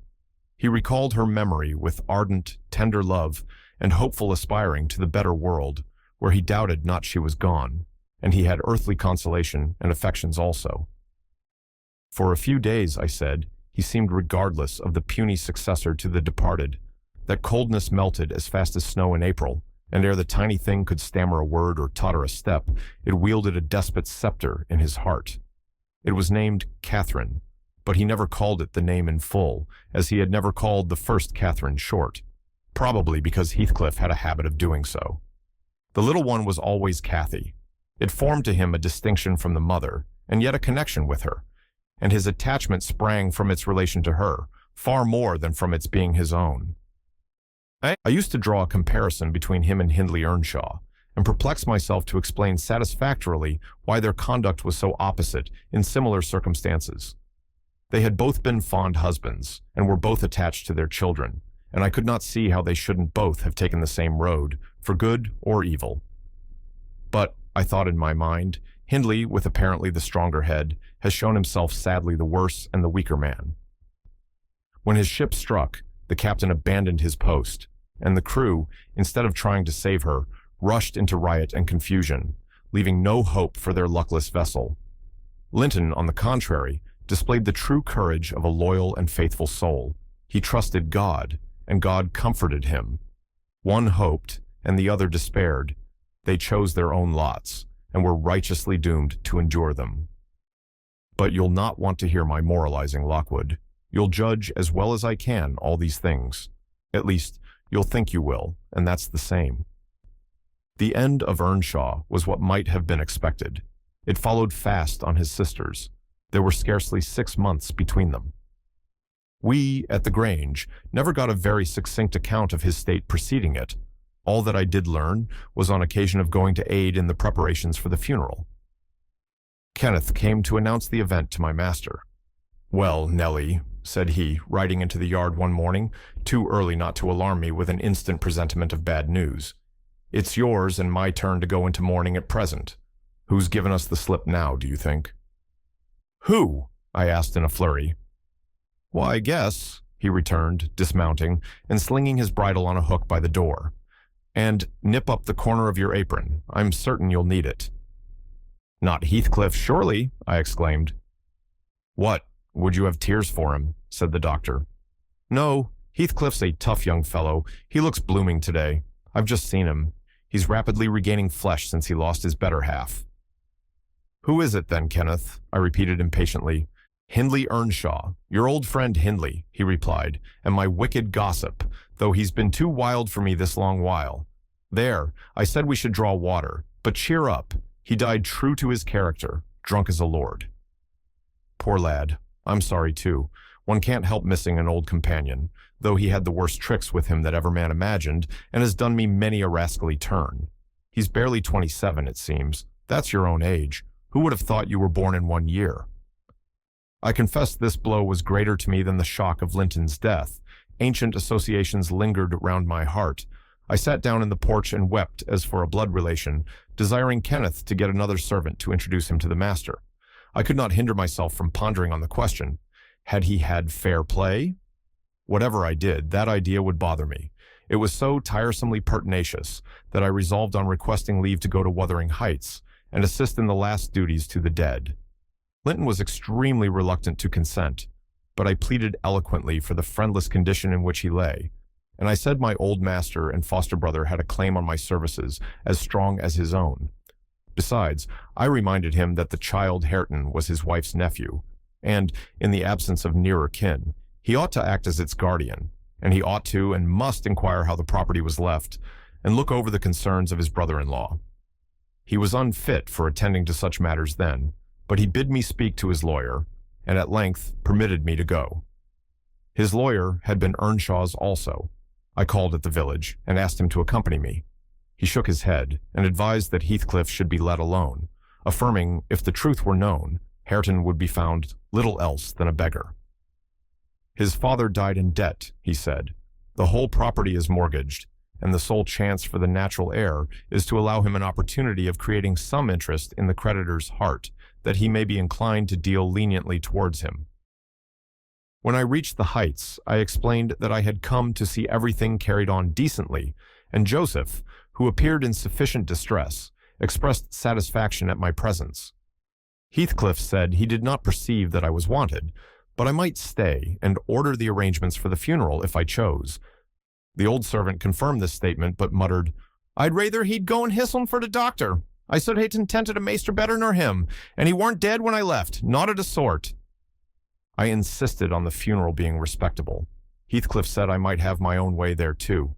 Only, he desired me to remember that the money for the whole affair came out of his pocket. He maintained a hard, careless deportment, indicative of neither joy nor sorrow. If anything, it expressed a flinty gratification at a piece of difficult work successfully executed. I observed once, indeed, something like exultation in his aspect. It was just when the people were bearing the coffin from the house. He had the hypocrisy to represent a mourner, and previous to following with Hareton, he lifted the unfortunate child onto the table and muttered, with peculiar gusto, "Now, my bonny lad, you are mine, and we'll see if one tree won't grow as crooked as another, with the same wind to twist it." The unsuspecting thing was pleased at this speech. He played with Heathcliff's whiskers and stroked his cheek, but I divined its meaning and observed tartly, "That boy must go back with me to Thrushcross Grange, sir. There is nothing in the world less yours than he is." "Does Linton say so?" he demanded. "Of course. He has ordered me to take him," I replied. "Well," said the scoundrel, "we'll not argue the subject now, but I have a fancy to try my hand at rearing a young one, so intimate to your master that I must supply the place of this with my own, if he attempt to remove it. I don't engage to let Hareton go undisputed, but I'll be pretty sure to make the other come. Remember to tell him." This hint was enough to bind our hands. I repeated its substance on my return, and Edgar Linton, little interested at the commencement, spoke no more of interfering. I'm not aware that he could have done it to any purpose, had he been ever so willing. The guest was now the master of Wuthering Heights. He held firm possession and proved to the attorney, who, in his turn, proved it to Linton, that Earnshaw had mortgaged every yard of land he owned for cash to supply his mania for gaming, and he, Heathcliff, was the mortgagee. In that manner, Hareton, who should now be the first gentleman in the neighborhood, was reduced to a state of complete dependence on his father's inveterate enemy, and lives in his own house as a servant, deprived of the advantage of wages, quite unable to right himself because of his friendlessness and his ignorance that he has been wronged. The 12 years, continued Dean, following that dismal period were the happiest of my life. My greatest troubles in their passage rose from our little lady's trifling illnesses, which she had to experience in common with all children, rich and poor. For the rest, after the first 6 months, she grew like a larch and could walk and talk too in her own way before the heath blossomed a second time over Linton's dust. She was the most winning thing that ever brought sunshine into a desolate house, a real beauty in face, with the Earnshaw's handsome dark eyes, but the Linton's fair skin and small features and yellow curling hair. Her spirit was high, though not rough, and qualified by a heart sensitive and lively to excess in its affections. That capacity for intense attachments reminded me of her mother. Still, she did not resemble her, for she could be soft and mild as a dove, and she had a gentle voice and pensive expression. Her anger was never furious, her love never fierce. It was deep and tender. However, it must be acknowledged she had faults to foil her gifts. A propensity to be saucy was one, and a perverse will that indulged children invariably acquire, whether they be good-tempered or cross. If a servant chanced to vex her, it was always, "I shall tell Papa." And if he reproved her, even by a look, you would have thought it a heartbreaking business. I don't believe he ever did speak a harsh word to her. He took her education entirely on himself and made it an amusement.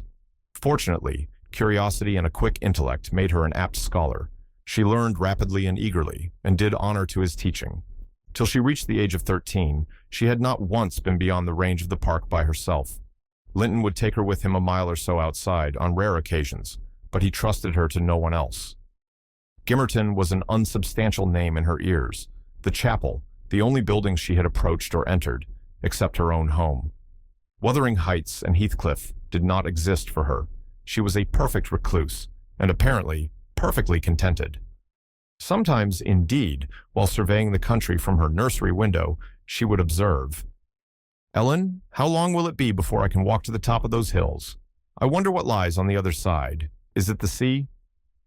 "No, Miss Cathy," I would answer. "It is hills again, just like these." "And what are those golden rocks like when you stand under them?" she once asked. The abrupt descent of Penistone Crags particularly attracted her notice, especially when the setting sun shone on it, and the topmost heights, and the whole extent of landscape besides, lay in shadow. I explained that they were bare masses of stone, with hardly enough earth in their clefts to nourish a stunted tree. "And why are they bright so long after it is evening here?" she pursued. "Because they are a great deal higher up than we are," replied I. "You could not climb them, they are too high and steep. In winter the frost is always there before it comes to us, and deep into summer I have found snow under that black hollow on the northeast side." "Oh, you have been on them," she cried gleefully. "Then I can go too when I am a woman. Has Papa been, Ellen?" "Papa would tell you, miss," I answered hastily, "that they are not worth the trouble of visiting. The moors, where you ramble with him, are much nicer, and Thrushcross Park is the finest place in the world." "But I know the park, and I don't know those," she murmured to herself, "and I should delight to look round me from the brow of that tallest point. My little pony Minnie shall take me some time." One of the maids, mentioning the fairy cave, quite turned her head with a desire to fulfill this project. She teased Linton about it, and he promised she should have the journey when she got older, but Miss Catherine measured her age by months, and, "Now, am I old enough to go to Penistone Crags?" was the constant question in her mouth. The road thither wound close by Wuthering Heights. Edgar had not the heart to pass it, so she received as constantly the answer, "Not yet, love, not yet." I said Heathcliff lived above a dozen years after quitting her husband. Her family were of a delicate constitution. She and Edgar both lacked the ruddy health that you will generally meet in these parts. What her last illness was, I am not certain. I conjecture they died of the same thing, a kind of fever, slow at its commencement, but incurable and rapidly consuming life towards the close. She wrote to inform her brother, of the probable conclusion of a 4 months' indisposition under which she had suffered, and entreated him to come to her if possible, for she had much to settle, and she wished to bid him adieu and deliver Linton safely into his hands. Her hope was that Linton might be left with him, as he had been with her. His father, she would fain convince herself, had no desire to assume the burden of his maintenance or education. My master hesitated not a moment in complying with her request. Reluctant as he was to leave home at ordinary calls, he flew to answer this, commanding Catherine to my peculiar vigilance in his absence, with reiterated orders that she must not wander out of the park, even under my escort. He did not calculate on her going unaccompanied. He was away 3 weeks. The first day or two, my charge sat in a corner of the library, too sad for either reading or playing. In that quiet state, she caused me little trouble, but it was succeeded by an interval of impatient, fretful weariness, and being too busy, and too old then, to run up and down amusing her, I hit on a method by which she might entertain herself. I used to send her on her travels round the grounds, now on foot, and now on a pony, indulging her with a patient audience of all her real and imaginary adventures when she returned. The summer shone in full prime, and she took such a taste for this solitary rambling that she often contrived to remain out from breakfast till tea, and then the evenings were spent in recounting her fanciful tales. I did not fear her breaking bounds, because the gates were generally locked, and I thought she would scarcely venture forth alone if they had stood wide open. Unluckily, my confidence proved misplaced. Catherine came to me one morning at 8 o'clock and said she was that day an Arabian merchant, going to cross the desert with his caravan, and I must give her plenty of provision for herself and beasts, a horse and 3 camels, personated by a large hound and a couple of pointers. I got together good store of dainties, and slung them in a basket on one side of the saddle, and she sprang up as gay as a fairy, sheltered by her wide-brimmed hat and gauze veil from the July sun, and trotted off with a merry laugh, mocking my cautious counsel to avoid galloping and come back early. The naughty thing never made her appearance at tea. One traveler, the hound, being an old dog and fond of its ease, returned, but neither Cathy nor the pony nor the 2 pointers were visible in any direction. I dispatched emissaries down this path and that path, and at last went wandering in search of her myself. There was a laborer working at a fence round a plantation on the borders of the grounds. I inquired of him if he had seen our young lady. I saw her at morn, he replied. She would have me to cut her a hazel switch, and then she leapt her galloway over the hedge yonder, where it is lowest, and galloped out of sight. You may guess how I felt at hearing this news. It struck me directly she must have started for Penistone Crags. "What will become of her?" I ejaculated, pushing through a gap which the man was repairing, and making straight to the high road. I walked as if for a wager, mile after mile, till a turn brought me in view of the heights. But no Catherine could I detect, far or near. The crags lie about 1.5 miles beyond Heathcliff's place, and that is 4 from the Grange, so I began to fear night would fall ere I could reach them. And what if she should have slipped in clambering among them, I reflected, and been killed, or broken some of her bones? My suspense was truly painful, and at first it gave me delightful relief to observe, in hurrying by the farmhouse, Charlie, the fiercest of the pointers, lying under a window, with swelled head and bleeding ear. I opened the wicket and ran to the door, knocking vehemently for admittance. A woman whom I knew, and who formerly lived at Gimmerton, answered. She had been servant there since the death of Earnshaw. "Ah," said she, "you are come a-seeking your little mistress. Don't be frightened. She's here safe, but I'm glad it isn't the master." "He is not at home then, is he?" I panted, quite breathless with quick walking and alarm. "No, no," she replied. "Both he and Joseph are off, and I think they won't return this hour or more. Step in and rest you a bit." I entered, and beheld my stray lamb seated on the hearth, rocking herself in a little chair that had been her mother's when a child. Her hat was hung against the wall, and she seemed perfectly at home, laughing and chattering, in the best spirits imaginable, to Hareton, now a great strong lad of 18, who stared at her with considerable curiosity and astonishment, comprehending precious little of the fluent succession of remarks and questions which her tongue never ceased pouring forth. "Very well, miss," I exclaimed, concealing my joy under an angry countenance. "This is your last ride, till Papa comes back. I'll not trust you over the threshold again, you naughty, naughty girl." "Aha, Ellen," she cried, gaily, jumping up and running to my side. "I shall have a pretty story to tell tonight. And so, you found me out. Have you ever been here in your life before?" "Put that hat on, and home at once," said I. "I'm dreadfully grieved at you, Miss Cathy. You've done extremely wrong. It's no use pouting and crying, that won't repay the trouble I've had, scouring the country after you. To think how Linton charged me to keep you in, and you stealing off so. It shows you are a cunning little fox, and nobody will put faith in you any more." "What have I done?" sobbed she, instantly checked.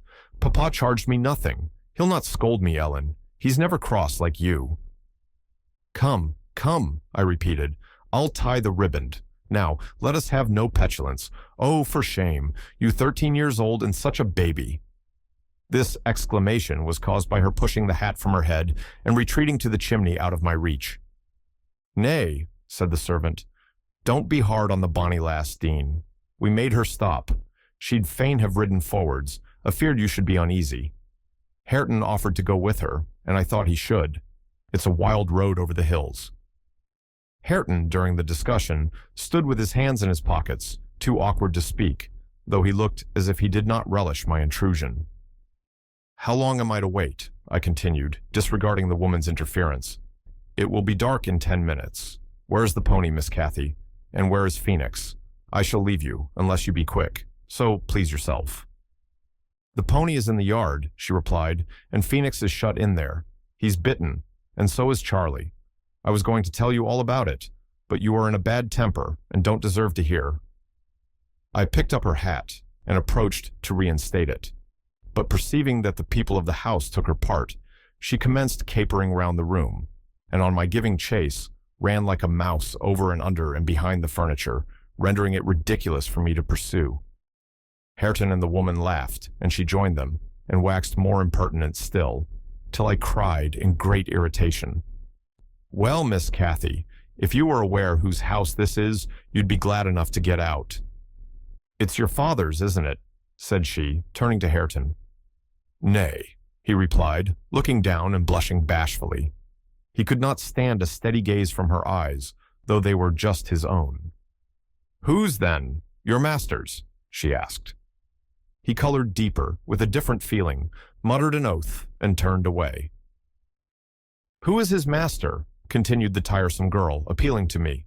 "He talked about our house and our folk. I thought he had been the owner's son, and he never said miss. He should have done, shouldn't he, if he's a servant?" Hareton grew black as a thundercloud at this childish speech. I silently shook my questioner, and at last succeeded in equipping her for departure. "Now, get my horse," she said, addressing her unknown kinsman as she would one of the stable boys at the Grange. "And you may come with me. I want to see where the goblin hunter rises in the marsh, and to hear about the Farishes, as you call them. But make haste. What's the matter? Get my horse, I say." "I'll see thee damned before I be thy servant," growled the lad. "You'll see me what?" asked Catherine in surprise. "Damned, thou saucy witch," he replied. "There, Miss Cathy, you see you have got into pretty company," I interposed. "Nice words to be used to a young lady. Pray don't begin to dispute with him. Come, let us seek for Minnie ourselves, and be gone." "But, Ellen," cried she, staring fixed in astonishment, "how dare he speak so to me? Mustn't he be made to do as I ask him? You wicked creature, I shall tell Papa what you said. Now then." Hareton did not appear to feel this threat, so the tears sprang into her eyes with indignation. "You bring the pony," she exclaimed, turning to the woman, "and let my dog free this moment." "Softly, miss," answered she addressed. "You'll lose nothing by being civil. Though Hareton there be not the master's son, he's your cousin, and I was never hired to serve you." "He, my cousin!" cried Cathy with a scornful laugh. "Yes, indeed," responded her reprover. "Oh, Ellen, don't let them say such things," she pursued in great trouble. "Papa is gone to fetch my cousin from London. My cousin is a gentleman's son. That my—" She stopped and wept outright, upset at the bare notion of relationship with such a clown. "Hush, hush," I whispered. "People can have many cousins and of all sorts, Miss Cathy, without being any the worse for it. Only they needn't keep their company if they be disagreeable and bad." He's not my cousin, Ellen," she went on, gathering fresh grief from reflection and flinging herself into my arms for refuge from the idea. I was much vexed at her and the servant for their mutual revelations. Having no doubt of Linton's approaching arrival, communicated by the former, being reported to Heathcliff, and feeling as confident that Catherine's first thought on her father's return would be to seek an explanation of the latter's assertion concerning her rude-bred kindred. Hareton, recovering from his disgust at being taken for a servant, seemed moved by her distress, and having fetched the pony round to the door, he took, to propitiate her, a fine, crooked-legged terrier whelp from the kennel, and putting it into her hand, bid her whist, for he meant naught. Pausing in her lamentations, she surveyed him with a glance of awe and horror, then burst forth anew. I could scarcely refrain from smiling at this antipathy to the poor fellow, who was a well-made, athletic youth, good-looking in features, and stout and healthy, but attired in garments befitting his daily occupations of working on the farm and lounging among the moors after rabbits and game. Still, I thought I could detect in his physiognomy a mind owning better qualities than his father ever possessed. Good things lost amid a wilderness of weeds, to be sure, whose rankness far overtopped their neglected growth, yet, notwithstanding, evidence of a wealthy soil that might yield luxuriant crops under other and favorable circumstances. Heathcliff, I believe, had not treated him physically ill, thanks to his fearless nature, which offered no temptation to that course of oppression. He had none of the timid susceptibility that would have given zest to ill treatment, in Heathcliff's judgment. He appeared to have bent his malevolence on making him a brute. He was never taught to read or write, never rebuked for any bad habit which did not annoy his keeper, never led a single step towards virtue, or guarded by a single precept against vice. And from what I heard, Joseph contributed much to his deterioration by a narrow-minded partiality which prompted him to flatter and pet him, as a boy, because he was the head of the old family. And as he had been in the habit of accusing Catherine Earnshaw and Heathcliff, when children, of putting the master past his patience and compelling him to seek solace in drink by what he termed their offled ways, so at present he laid the whole burden of Hareton's faults on the shoulders of the usurper of his property. If the lad swore, he wouldn't correct him, nor however culpably he behaved. It gave Joseph satisfaction, apparently, to watch him go the worst lengths. He allowed that the lad was ruined, that his soul was abandoned to perdition, but then he reflected that Heathcliff must answer for it. Hareton's blood would be required at his hands, and there lay immense consolation in that thought. Joseph had instilled into him a pride of name and of his lineage. He would, had he dared, have fostered hate between him and the present owner of the heights, but his dread of that owner amounted to superstition, and he confined his feelings regarding him to muttered innuendos and private combinations. I don't pretend to be intimately acquainted with the mode of living customary in those days at Wuthering Heights. I only speak from hearsay, for I saw little. The villagers affirmed Heathcliff was near, and a cruel, hard landlord to his tenants, but the house, inside, had regained its ancient aspect of comfort under female management, and the scenes of riot common in Hindley's time were not now enacted within its walls. The master was too gloomy to seek companionship with any people, good or bad, and he is yet. This, however, is not making progress with my story. Miss Cathy rejected the peace offering of the terrier and demanded her own dogs, Charlie and Phoenix. They came limping and hanging their heads, and we set out for home, sadly out of sorts, every one of us. I could not wring from my little lady how she had spent the day, except that, as I supposed, the goal of her pilgrimage was Penistone Crags, and she arrived without adventure to the gate of the farmhouse, when Hareton happened to issue forth, attended by some canine followers who attacked her train. They had a smart battle before their owners could separate them. That formed an introduction. Catherine told Hareton who she was and where she was going, and asked him to show her the way, finally, beguiling him to accompany her. He opened the mysteries of the fairy cave and 20 other queer places, but, being in disgrace, I was not favored with a description of the interesting objects she saw. I could gather, however, that her guide had been a favorite till she hurt his feelings by addressing him as a servant, and Heathcliff's housekeeper hurt hers by calling him her cousin. Then the language he had held to her rankled in her heart. She who was always love and darling and queen and angel with everybody at the Grange, to be insulted so shockingly by a stranger. She did not comprehend it, and hard work I had to obtain a promise that she would not lay the grievance before her father. I explained how he objected to the whole household at the Heights, and how sorry he would be to find she had been there. But I insisted most on the fact that if she revealed my negligence of his orders, he would perhaps be so angry that I should have to leave, and Cathy couldn't bear that prospect. She pledged her word and kept it for my sake. After all, she was a sweet little girl. A letter, edged with black, announced the day of my master's return. Isabella was dead, and he wrote to bid me get mourning for his daughter and arrange a room and other accommodations for his youthful nephew. Catherine ran wild with joy at the idea of welcoming her father back, and indulged most sanguine anticipations of the innumerable excellencies of her real cousin. The evening of their expected arrival came. Since early morning she had been busy ordering her own small affairs, and now attired in her new black frock. Poor thing! Her aunt's death impressed her with no definite sorrow. She obliged me by constant worrying to walk with her down through the grounds to meet them. Linton is just 6 months younger than I am, she chattered, as we strolled leisurely over the swells and hollows of mossy turf, under shadow of the trees. How delightful it will be to have him for a playfellow. Aunt Isabella sent Papa a beautiful lock of his hair. It was lighter than mine, more flaxen, and quite as fine. I have it carefully preserved in a little glass box, and I've often thought what a pleasure it would be to see its owner. Oh, I am happy. And Papa, dear, dear Papa, come, Ellen, let us run. Come, run. She ran, and returned and ran again, many times before my sober footsteps reached the gate, and then she seated herself on the grassy bank beside the path and tried to wait patiently. But that was impossible. She couldn't be still a minute. "How long they are!" she exclaimed. "Ah, I see. Some dust on the road. They are coming. No, when will they be here? May we not go a little way? Half a mile, Ellen. Only just half a mile. Do say yes to that clump of birches at the turn." I refused staunchly. At length, her suspense was ended. The traveling carriage rolled in sight.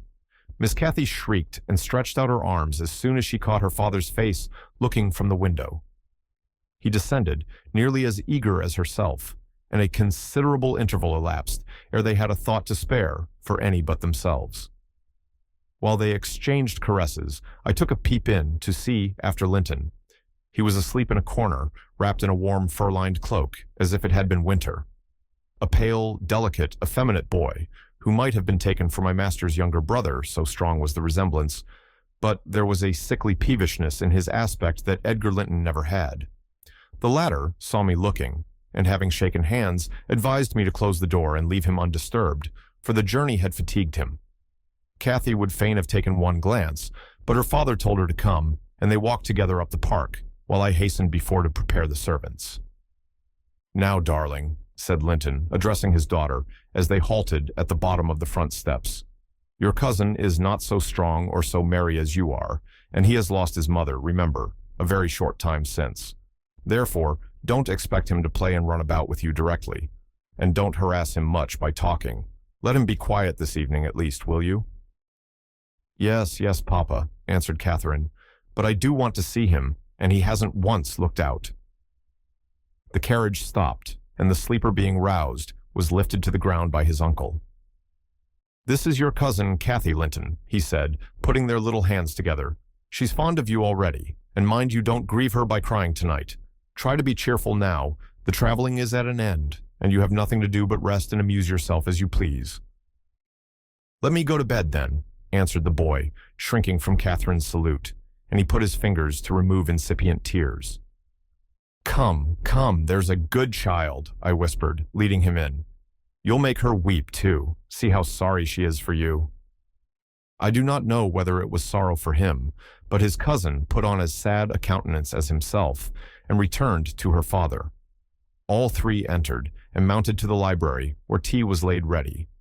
I proceeded to remove Linton's cap and mantle, and placed him on a chair by the table, but he was no sooner seated Then he began to cry afresh.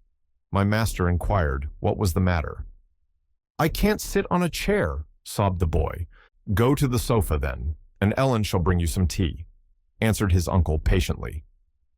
He had been greatly tried during the journey, I felt convinced, by his fretful, ailing charge. Linton slowly trailed himself off and lay down. Kathy carried a footstool and her cup to his side. At first she sat silent, but that could not last. She had resolved to make a pet of her little cousin, as she would have him to be, and she commenced stroking his curls and kissing his cheek and offering him tea in her saucer like a baby. This pleased him, for he was not much better. He dried his eyes and lightened into a faint smile. "Oh, he'll do very well," said the master to me after watching them a minute. "Very well, if we can keep him, Ellen. The company of a child of his own age will instill new spirit into him soon, and by wishing for strength, he'll gain it." "Aye, if we can keep him," I mused to myself, and sore misgivings came over me that there was slight hope of that. And then, I thought, how ever will that weakling live at Wuthering Heights? Between his father and Hareton, what playmates and instructors they'll be. Our doubts were presently decided, even earlier than I expected. I had just taken the children upstairs after tea was finished and seen Linton asleep. He would not suffer me to leave him till that was the case. I had come down and was standing by the table in the hall, lighting a bedroom candle for Edgar, when a maid stepped out of the kitchen and informed me that Heathcliff's servant Joseph was at the door and wished to speak with the master.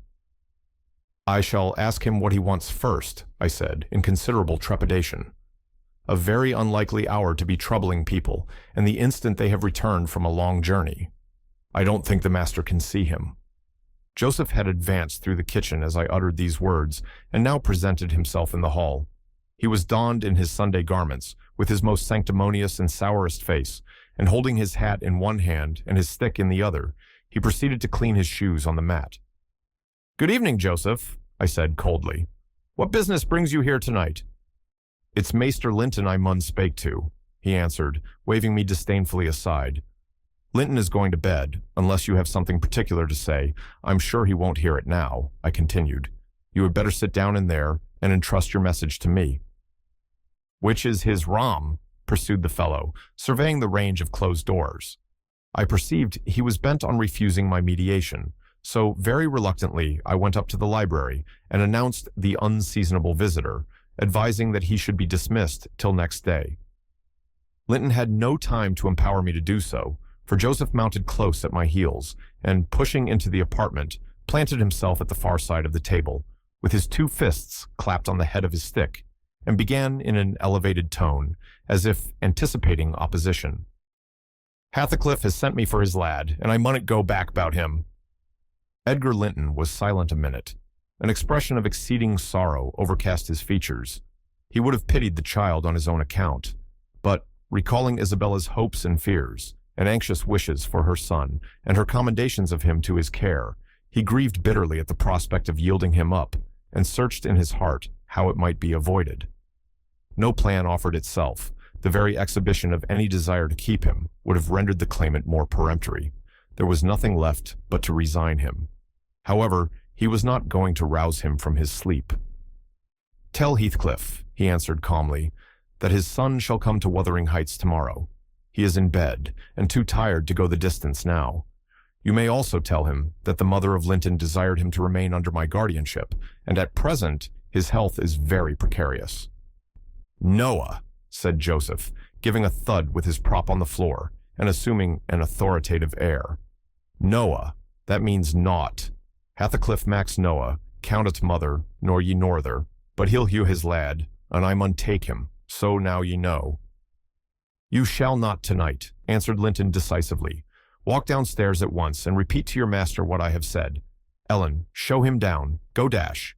And, aiding the indignant elder with a lift by the arm, he rid the room of him and closed the door.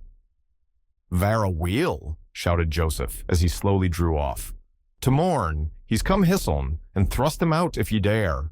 To obviate the danger of this threat being fulfilled, Linton commissioned me to take the boy home early on Catherine's pony, and, said he, "As we shall now have no influence over his destiny, good or bad, you must say nothing of where he has gone to my daughter.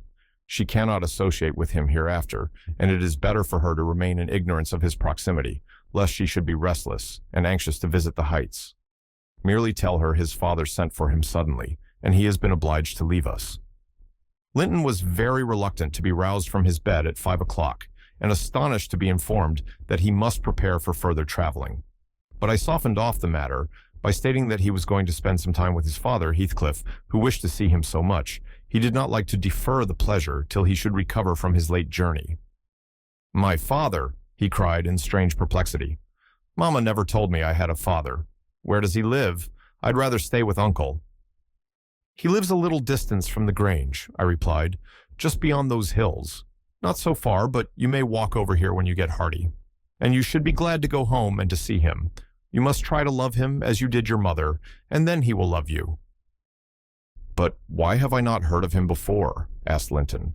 "Why didn't Mamma and he live together, as other people do?" "He had business to keep him in the north," I answered, "and your mother's health required her to reside in the south." "And why didn't Mamma speak to me about him?" persevered the child. "She often talked of uncle, and I learnt to love him long ago. How am I to love Papa? I don't know him." "Oh, all children love their parents," I said. "Your mother, perhaps, thought you would want to be with him if she mentioned him often to you. Let us make haste. An early ride on such a beautiful morning is much preferable to an hour's more sleep." "Is she to go with us?" he demanded. "The little girl I saw yesterday?" "Not now," replied I. "Is uncle?" he continued. "No, I shall be your companion there," I said. Linton sank back on his pillow and fell into a brown study.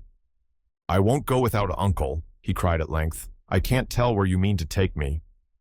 I attempted to persuade him of the naughtiness of showing reluctance to meet his father. Still, he obstinately resisted any progress towards dressing, and I had to call for my master's assistance in coaxing him out of bed. The poor thing was finally got off, with several delusive assurances that his absence should be short, that Edgar and Cathy would visit him, and other promises, equally ill-founded, which I invented and reiterated at intervals throughout the way. The pure heather-scented air, the bright sunshine, and the gentle canter of Minnie relieved his despondency after a while. He began to put questions concerning his new home and its inhabitants with greater interest and liveliness. "Is Wuthering Heights as pleasant a place as Thrushcross Grange?" he inquired, turning to take a last glance into the valley, whence a light mist mounted and formed a fleecy cloud on the skirts of the blue. "It is not so buried in trees," I replied, "and it is not quite so large, but you can see the country beautifully all round, and the air is healthier for you, fresher and drier. You will, perhaps, think the building old and dark at first, though it is a respectable house, the next best in the neighborhood, and you will have such nice rambles on the moors. Hareton Earnshaw, that is, Miss Cathy's other cousin, and so yours in a manner, will show you all the sweetest spots, and you can bring a book in fine weather and make a green hollow your study, and now and then your uncle may join you in a walk. He does frequently walk out on the hills." "And what is my father like?" he asked. "Is he as young and handsome as uncle?" "He's as young," said I, "but he has black hair and eyes, and looks sterner, and he is taller and bigger altogether. He'll not seem to you so gentle and kind at first, perhaps, because it is not his way. Still, mind you, be frank and cordial with him, and naturally he'll be fonder of you than any uncle, for you are his own." "Black hair and eyes," mused Linton. "I can't fancy him. Then I am not like him, am I?" "Not much," I answered. "Not a morsel," I thought, surveying with regret the white complexion and slim frame of my companion, and his large, languid eyes, his mother's eyes, save that, unless a morbid touchiness kindled them a moment, they had not a vestige of her sparkling spirit. "How strange that he should never come to see Mamma and me," he murmured. "Has he ever seen me? If he has, I must have been a baby. I remember not a single thing about him." "Why, Master Linton," said I, 300 miles is a great distance, and 10 years seem very different in length to a grown-up person compared with what they do to you. It is probable Heathcliff proposed going from summer to summer, but never found a convenient opportunity, and now it is too late. Don't trouble him with questions on the subject. It will disturb him, for no good."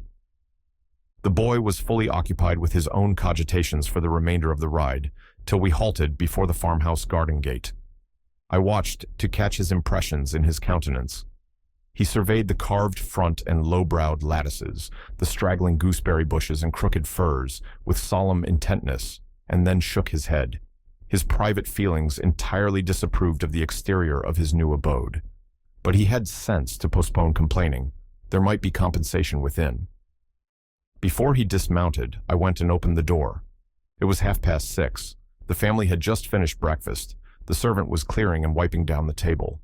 Joseph stood by his master's chair telling some tale concerning a lame horse, and Hareton was preparing for the hayfield. "Hello, Nellie," said Heathcliff when he saw me. "I feared I should have to come down and fetch my property myself. You've brought it, have you? Let us see what we can make of it." He got up and strode to the door. Hareton and Joseph followed in gaping curiosity. Poor Linton ran a frightened eye over the faces of the three. "Surely," said Joseph after a grave inspection, "he's swapped wi' ye, maester, and yon's his lass." Heathcliff, having stared his son into an age of confusion, uttered a scornful laugh. "God, what a beauty! What a lovely, charming thing!" he exclaimed. "Haven't they reared it on snails and sour milk, Nellie? Oh, damn my soul, but that's worse than I expected, and the devil knows I was not sanguine." I bid the trembling and bewildered child get down and enter. He did not thoroughly comprehend the meaning of his father's speech, or whether it were intended for him. Indeed, he was not yet certain that the grim, sneering stranger was his father, but he clung to me with growing trepidation, and on Heathcliff's taking a seat and bidding him "come hither," he hid his face on my shoulder and wept. "Tut, tut," said Heathcliff, stretching out a hand and dragging him roughly between his knees, and then holding up his head by the chin. "None of that nonsense. We're not going to hurt thee, Linton. Isn't that thy name? Thou art thy mother's child, entirely. Where is my share in thee, puling chicken?" He took off the boy's cap and pushed back his thick, flaxen curls, felt his slender arms and his small fingers, during which examination Linton ceased crying and lifted his great blue eyes to inspect the inspector. "Do you know me?" asked Heathcliff, having satisfied himself that the limbs were all equally frail and feeble. "No," said Linton with a gaze of vacant fear. "You've heard of me, I dare say?" "No," he replied again. "No. What a shame of your mother, never to waken your filial regard for me. You are my son, then, I'll tell you, and your mother was a wicked slut to leave you in ignorance of the sort of father you possessed. Now, don't wince, and color up. Though it is something to see, you have not white blood. Be a good lad, and I'll do for you. Nellie, if you be tired, you may sit down. If not, get home again. I guess you'll report what you hear and see to the cipher at the Grange, and this thing won't be settled while you linger about it." "Well," replied I hope you'll be kind to the boy, Heathcliff, or you'll not keep him long, and he's all you have akin in the wide world, that you will ever know. Remember." "I'll be very kind to him, you needn't fear," he said, laughing. "Only nobody else must be kind to him. I'm jealous of monopolizing his affection. And to begin my kindness, Joseph, bring the lad some breakfast. Hareton, you infernal calf, begone to your work. Yes, Nell," he added when they had departed, "my son is prospective owner of your place, and I should not wish him to die till I was certain of being his successor. Besides, he's mine, and I want the triumph of seeing my descendant fairly lord of their estates, my child hiring their children to till their father's lands for wages. That is the sole consideration which can make me endure the whelp. I despise him for himself and hate him for the memories he revives. But that consideration is sufficient. He's as safe with me, and shall be tended as carefully as your master tends his own. I have a room upstairs, furnished for him in handsome style. I've engaged a tutor also to come 3 times a week from 20 miles distance to teach him what he pleases to learn. I've ordered Hareton to obey him, and in fact, I've arranged everything with a view to preserve the superior and the gentleman in him above his associates. I do regret, however, that he so little deserves the trouble. If I wished any blessing in the world, it was to find him a worthy object of pride, and I'm bitterly disappointed with the whey-faced, whining wretch." While he was speaking, Joseph returned, bearing a basin of milk porridge, and placed it before Linton, who stirred round the homely mess with a look of aversion, and affirmed he could not eat it. I saw the old manservant shared largely in his master's scorn of the child, though he was compelled to retain the sentiment in his heart, because Heathcliff plainly meant his underlings to hold him in honor. "Cannot eat it," repeated he, peering in Linton's face, and subduing his voice to a whisper for fear of being overheard. "But Maester Hareton Nevere ate naught else, when he were a little and what were good enough for him's good enough for ye, I's rather think." "I shan't eat it," answered Linton snappishly. "Take it away." Joseph snatched up the food indignantly and brought it to us. "Is there aught ails the victuals?" he asked, thrusting the tray under Heathcliff's nose. "What should ail them?" he said. "Wah," answered Joseph. "Yon dainty chap says he cannot ate 'em, but I guess it's rate. His mother were just so. We were a'most too mucky to sow to corn for macking her brid." "Don't mention his mother to me," said the master angrily. "Get him something that he can eat, that's all. What is his usual food, Nellie?" I suggested boiled milk or tea, and the housekeeper received instructions to prepare some. Come, I reflected, his father's selfishness may contribute to his comfort. He perceives his delicate constitution, and the necessity of treating him tolerably. I'll console Edgar by acquainting him with the turn Heathcliff's humor has taken. Having no excuse for lingering longer, I slipped out, while Linton was engaged in timidly rebuffing the advances of a friendly sheepdog, but he was too much on the alert to be cheated. As I closed the door, I heard a cry, and a frantic repetition of the words, "Don't leave me! I'll not stay here! I'll not stay here!" Then the latch was raised and fell. They did not suffer him to come forth. I mounted Minnie and urged her to a trot, and so my brief guardianship ended.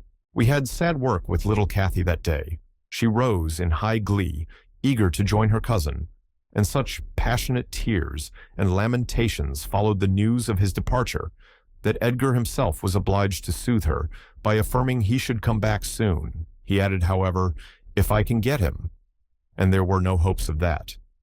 This promise poorly pacified her, but time was more potent, and though still at intervals she inquired of her father when Linton would return, before she did see him again his features had waxed so dim in her memory that she did not recognize him. When I chanced to encounter the housekeeper of Wuthering Heights in paying business visits to Gimmerton, I used to ask how the young master got on, for he lived almost as secluded as Catherine herself and was never to be seen. I could gather from her that he continued in weak health and was a tiresome inmate. She said Heathcliff seemed to dislike him ever longer and worse, though he took some trouble to conceal it. He had an antipathy to the sound of his voice and could not do at all with his sitting in the same room with him many minutes together. There seldom passed much talk between them. Linton learnt his lessons and spent his evenings in a small apartment they called the parlor, or else lay in bed all day, for he was constantly getting coughs and colds and aches and pains of some sort. "And I never know such a faint-hearted creature," added the woman, "nor one so careful of Hisseln. He will go on if I leave the window open a bit late in the evening. Oh, it's killing, a breath of night air, and he must have a fire in the middle of summer, and Joseph's bacca-pipe is poison, and he must always have sweets and dainties, and always milk, milk forever, heeding naught how the rest of us are pinched in winter, and there he'll sit, wrapped in his furred cloak in his chair by the fire, with some toast and water or other slop on the hob to sip at. And if Hareton, for pity, comes to amuse him, Hareton is not bad-natured, though he's rough. They're short apart, one swearing and the other crying. I believe the master would relish Earnshaw's thrashing him to a mummy if he were not his son, and I'm certain he would be fit to turn him out of doors, if he knew half the nursing he gives Hisseln. But then he won't go into danger of temptation. He never enters the parlor, and should Linton show those ways in the house where he is, he sends him upstairs directly. I divined from this account that utter lack of sympathy had rendered young Heathcliff selfish and disagreeable if he were not so originally, and my interest in him, consequently, decayed, though still I was moved with a sense of grief at his lot, and a wish that he had been left with us. Edgar encouraged me to gain information. He thought a great deal about him, I fancy, and would have run some risk to see him, and he told me once to ask the housekeeper whether he ever came into the village.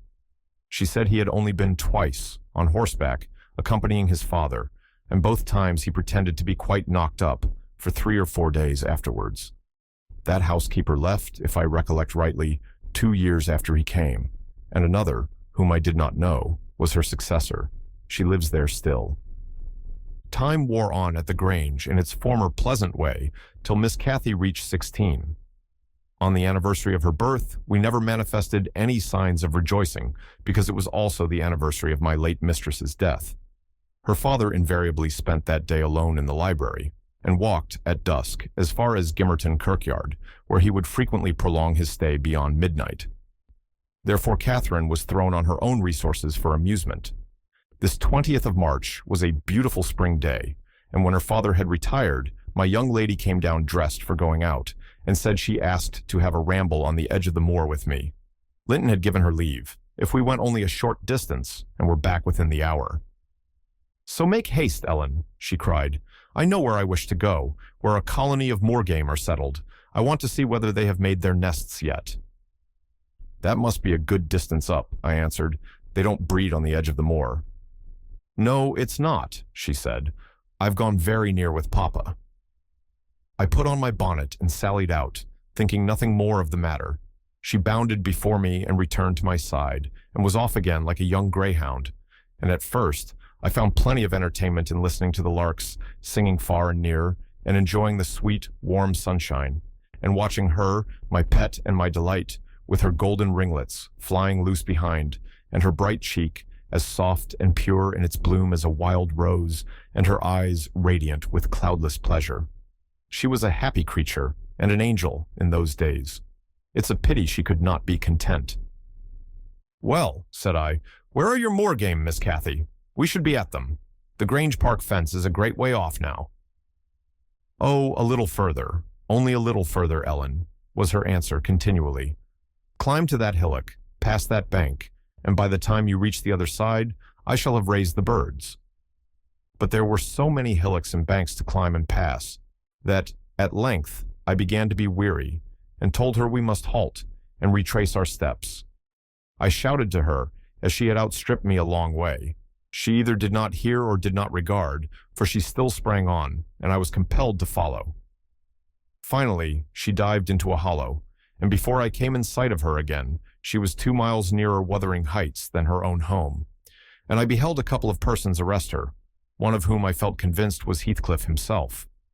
Cathy had been caught in the fact of plundering, or at least hunting out the nests of the grouse. The heights were Heathcliff's land, and he was reproving the poacher. "I've neither taken any nor found any," she said, as I toiled to them, expanding her hands in corroboration of the statement.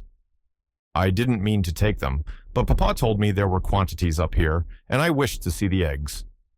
Heathcliff glanced at me with an ill-meaning smile, expressing his acquaintance with the party, and, consequently, his malevolence towards it, and demanded who Papa was. "Linton of Thrushcross Grange," she replied. "I thought you did not know me, or you wouldn't have spoken in that way." "You suppose Papa is highly esteemed and respected, then?"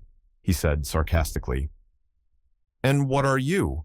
inquired Catherine, gazing curiously on the speaker. "That man I've seen before. Is he your son?" She pointed to Hareton, the other individual who had gained nothing but increased bulk and strength by the addition of 2 years to his age. He seemed as awkward and rough as ever. "Miss Cathy," I interrupted, "it will be 3 hours instead of 1 that we are out presently. We really must go back." "No, that man is not my son," answered Heathcliff, pushing me aside.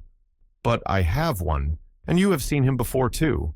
And though your nurse is in a hurry, I think both you and she would be the better for a little rest. Will you just turn this nab of heath and walk into my house? You'll get home earlier for the ease, and you shall receive a kind welcome." I whispered Catherine that she mustn't, on any account, accede to the proposal. It was entirely out of the question. "Why?" she asked aloud. "I'm tired of running, and the ground is dewy. I can't sit here. Let us go, Ellen. Besides, he says I have seen his son. He's mistaken, I think. But I guess where he lives. At the farmhouse I visited in coming from Penistone Crags. Don't you?" "I do. Come, Nellie, hold your tongue. It will be a treat for her to look in on us. Hareton, Get forwards with the lass. You shall walk with me, Nelly." "No, she's not going to any such place," I cried, struggling to release my arm, which he had seized. But she was almost at the doorstones already, scampering round the brow at full speed. Her appointed companion did not pretend to escort her. He shied off by the roadside and vanished. "Heathcliff, it's very wrong," I continued.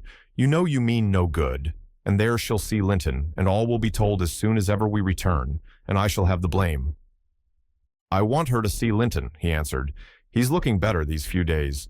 It's not often he's fit to be seen, and we'll soon persuade her to keep the visit secret. Where's the harm of it?"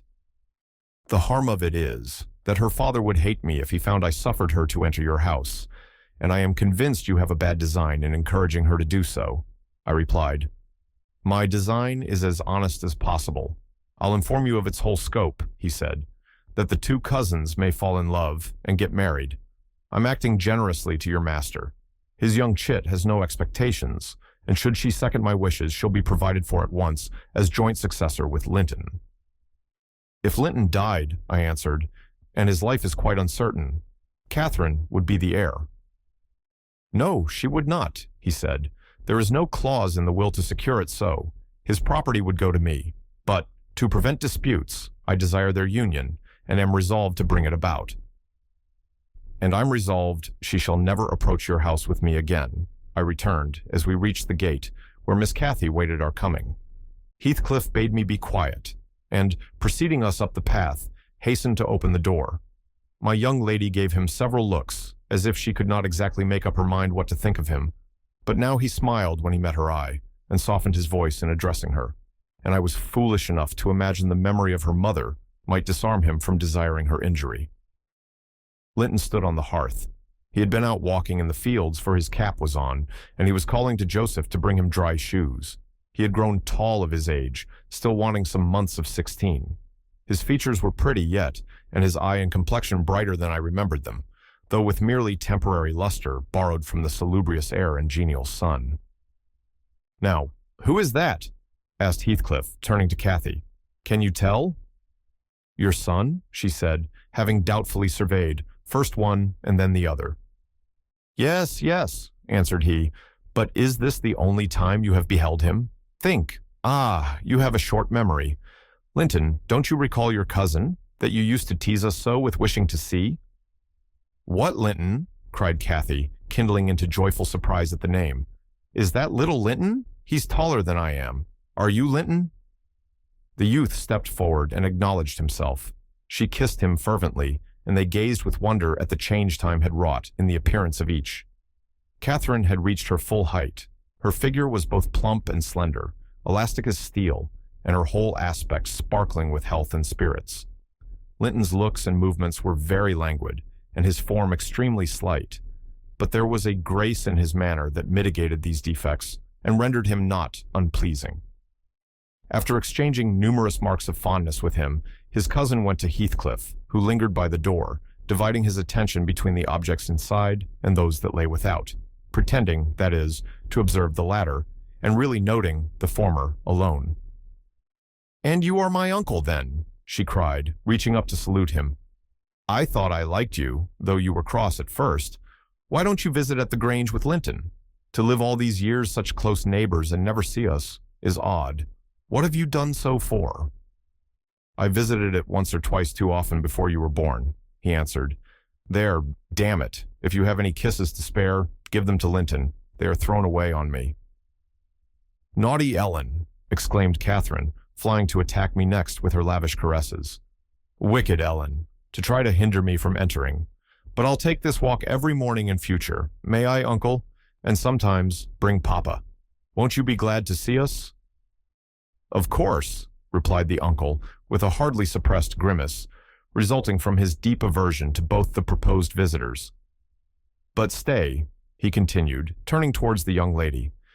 "Now I think of it, I'd better tell you. Linton has a prejudice against me. We quarreled at one time of our lives, with unchristian ferocity, and if you mention coming here to him, he'll put a veto on your visits altogether. Therefore, you must not mention it, unless you be careless of seeing your cousin hereafter. You may come, if you will, but you must not mention it." "Why did you quarrel?" asked Catherine, considerably crestfallen. He thought me too poor to wed his sister, answered Heathcliff, and was grieved that I got her. His pride was hurt, and he'll never forgive it. That's wrong, said the young lady. Sometime I'll tell him so, but Linton and I have no share in your quarrel. I'll not come here then. He shall come to the Grange. It will be too far for me, murmured her cousin. To walk 4 miles would kill me. No, come here, Miss Catherine, now and then. Not every morning, but once or twice a week. The father launched towards his son a glance of bitter contempt. I am afraid, Nellie, I shall lose my labor, he muttered to me. Miss Catherine, as the ninny calls her, will discover his value and send him to the devil. Now, if it had been Hareton. Do you know that, 20 times a day, I covet Hareton, with all his degradation. I'd have loved the lad had he been someone else, but I think he's safe from her love. I'll pit him against that paltry creature, unless it bestir itself briskly. We calculate it will scarcely last till it is 18.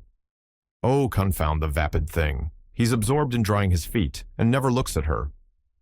Linton. Yes, father, answered the boy. Have you nothing to show your cousin anywhere about? Not even a rabbit or a weasel's nest? Take her into the garden before you change your shoes, and into the stable to see your horse. Wouldn't you rather sit here? Asked Linton, addressing Cathy in a tone which expressed reluctance to move again. I don't know, she replied, casting a longing look to the door and evidently eager to be active. He kept his seat and shrank closer to the fire. Heathcliff rose and went into the kitchen, and from thence to the yard, calling out for Hareton. Hareton responded, and presently the two re-entered. The young man had been washing himself, as was visible by the glow on his cheeks and his wetted hair. Oh, I'll ask you, uncle, cried Miss Cathy, recollecting the housekeeper's assertion. That is not my cousin, is he? Yes, he replied, your mother's nephew. Don't you like him? Catherine looked queer. Is he not a handsome lad? He continued. The uncivil little thing stood on tiptoe and whispered a sentence in Heathcliff's ear. He laughed. Hareton darkened. I perceived he was very sensitive to suspected slights, and had obviously a dim notion of his inferiority. But his master or guardian chased the frown by exclaiming, You'll be the favorite among us, Hareton. She says you are a— what was it? Well, something very flattering. Here, you go with her round the farm, and behave like a gentleman, mind. Don't use any bad words, and don't stare when the young lady is not looking at you, and be ready to hide your face when she is. And when you speak, say your words slowly, and keep your hands out of your pockets. Be off, and entertain her as nicely as you can. He watched the couple walking past the window. Earnshaw had his countenance completely averted from his companion. He seemed studying the familiar landscape with a stranger's and an artist's interest. Catherine took a sly look at him, expressing small admiration. She then turned her attention to seeking out objects of amusement for herself and tripped merrily on, lilting a tune to supply the lack of conversation. I've tied his tongue, observed Heathcliff. He'll not venture a single syllable all the time. Nellie, you recollect me at his age, nay, some years younger. Did I ever look so stupid, so gomless, as Joseph calls it? Worse, I replied, because more sullen with it. Heathcliff chuckled a fiendish laugh at the idea. I made no reply, because I saw that he expected none. Meantime, our young companion, who sat too removed from us to hear what was said, began to evince symptoms of uneasiness, probably repenting that he had denied himself the treat of Catherine's society for fear of a little fatigue. His father remarked the restless glances wandering to the window and the hand irresolutely extended towards his cap. Get up, you idle boy, he exclaimed with assumed heartiness. Away after them. They are just at the corner, by the stand of hives. Linton gathered his energies and left the hearth. The lattice was open, and as he stepped out, I heard Cathy inquiring of her unsociable attendant, what was that inscription over the door? Hareton stared up and scratched his head like a true clown. It's some damnable writing, he answered. I cannot read it. Can't read it? Cried Catherine. I can read it. It's English, but I want to know why it is there. Linton giggled, the first appearance of mirth he had exhibited. He does not know his letters, he said to his cousin. Could you believe in the existence of such a colossal dunce? Is he all as he should be? Asked Miss Cathy seriously. Or is he simple, not right? I've questioned him twice now, and each time he looked so stupid I think he does not understand me. I can hardly understand him, I'm sure. Linton repeated his laugh and glanced at Hareton tauntingly, who certainly did not seem quite clear of comprehension at that moment. There's nothing the matter but laziness, is there, Earnshaw? He said. My cousin fancies you are an idiot. There you experience the consequence of scorning book-learning, as you would say. Have you noticed, Catherine, his frightful Yorkshire pronunciation? Why, where the devil is the use on't? Growled Hareton, more ready in answering his daily companion. He was about to enlarge further, but the two youngsters broke into a noisy fit of merriment, my giddy miss being delighted to discover that she might turn his strange talk to matter of amusement. Where is the use of the devil in that sentence? Tittered Linton. Papa told you not to say any bad words, and you can't open your mouth without one. Do try to behave like a gentleman, now do. If thou weren't more a lass than a lad, I'd fell thee this minute, I would. Pitiful lath of a crater, retorted the angry boor, retreating, while his face burnt with mingled rage and mortification. For he was conscious of being insulted, and embarrassed how to resent it.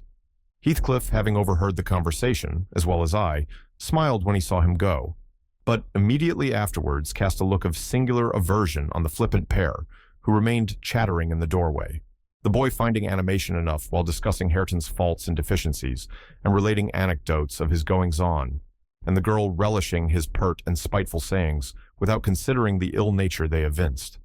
I began to dislike, more than to compassionate Linton, and to excuse his father in some measure for holding him cheap. We stayed till afternoon.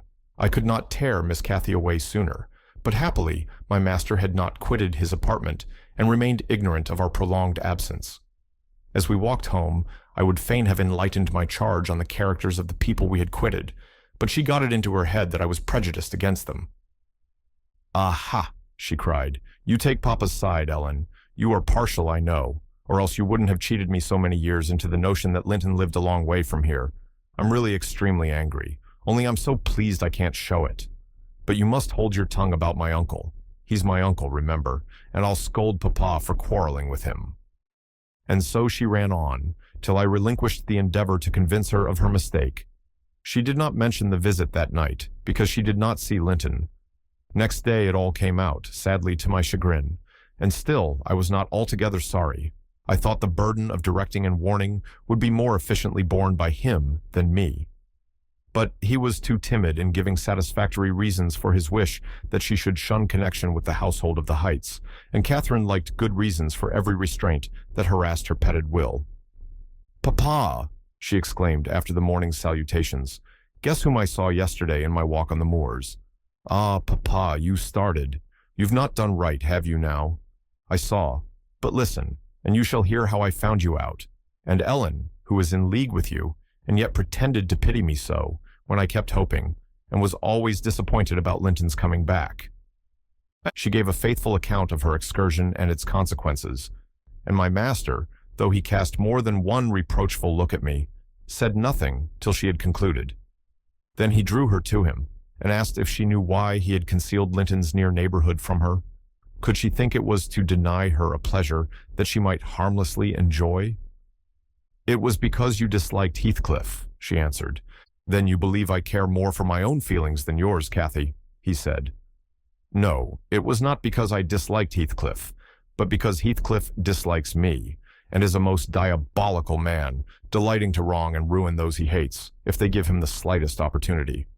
I knew that you could not keep up an acquaintance with your cousin without being brought into contact with him, and I knew he would detest you on my account. So for your own good and nothing else, I took precautions that you should not see Linton again. I meant to explain this some time as you grew older, and I'm sorry I delayed it. But Heathcliff was quite cordial, Papa, observed Catherine, not at all convinced. And he didn't object to our seeing each other.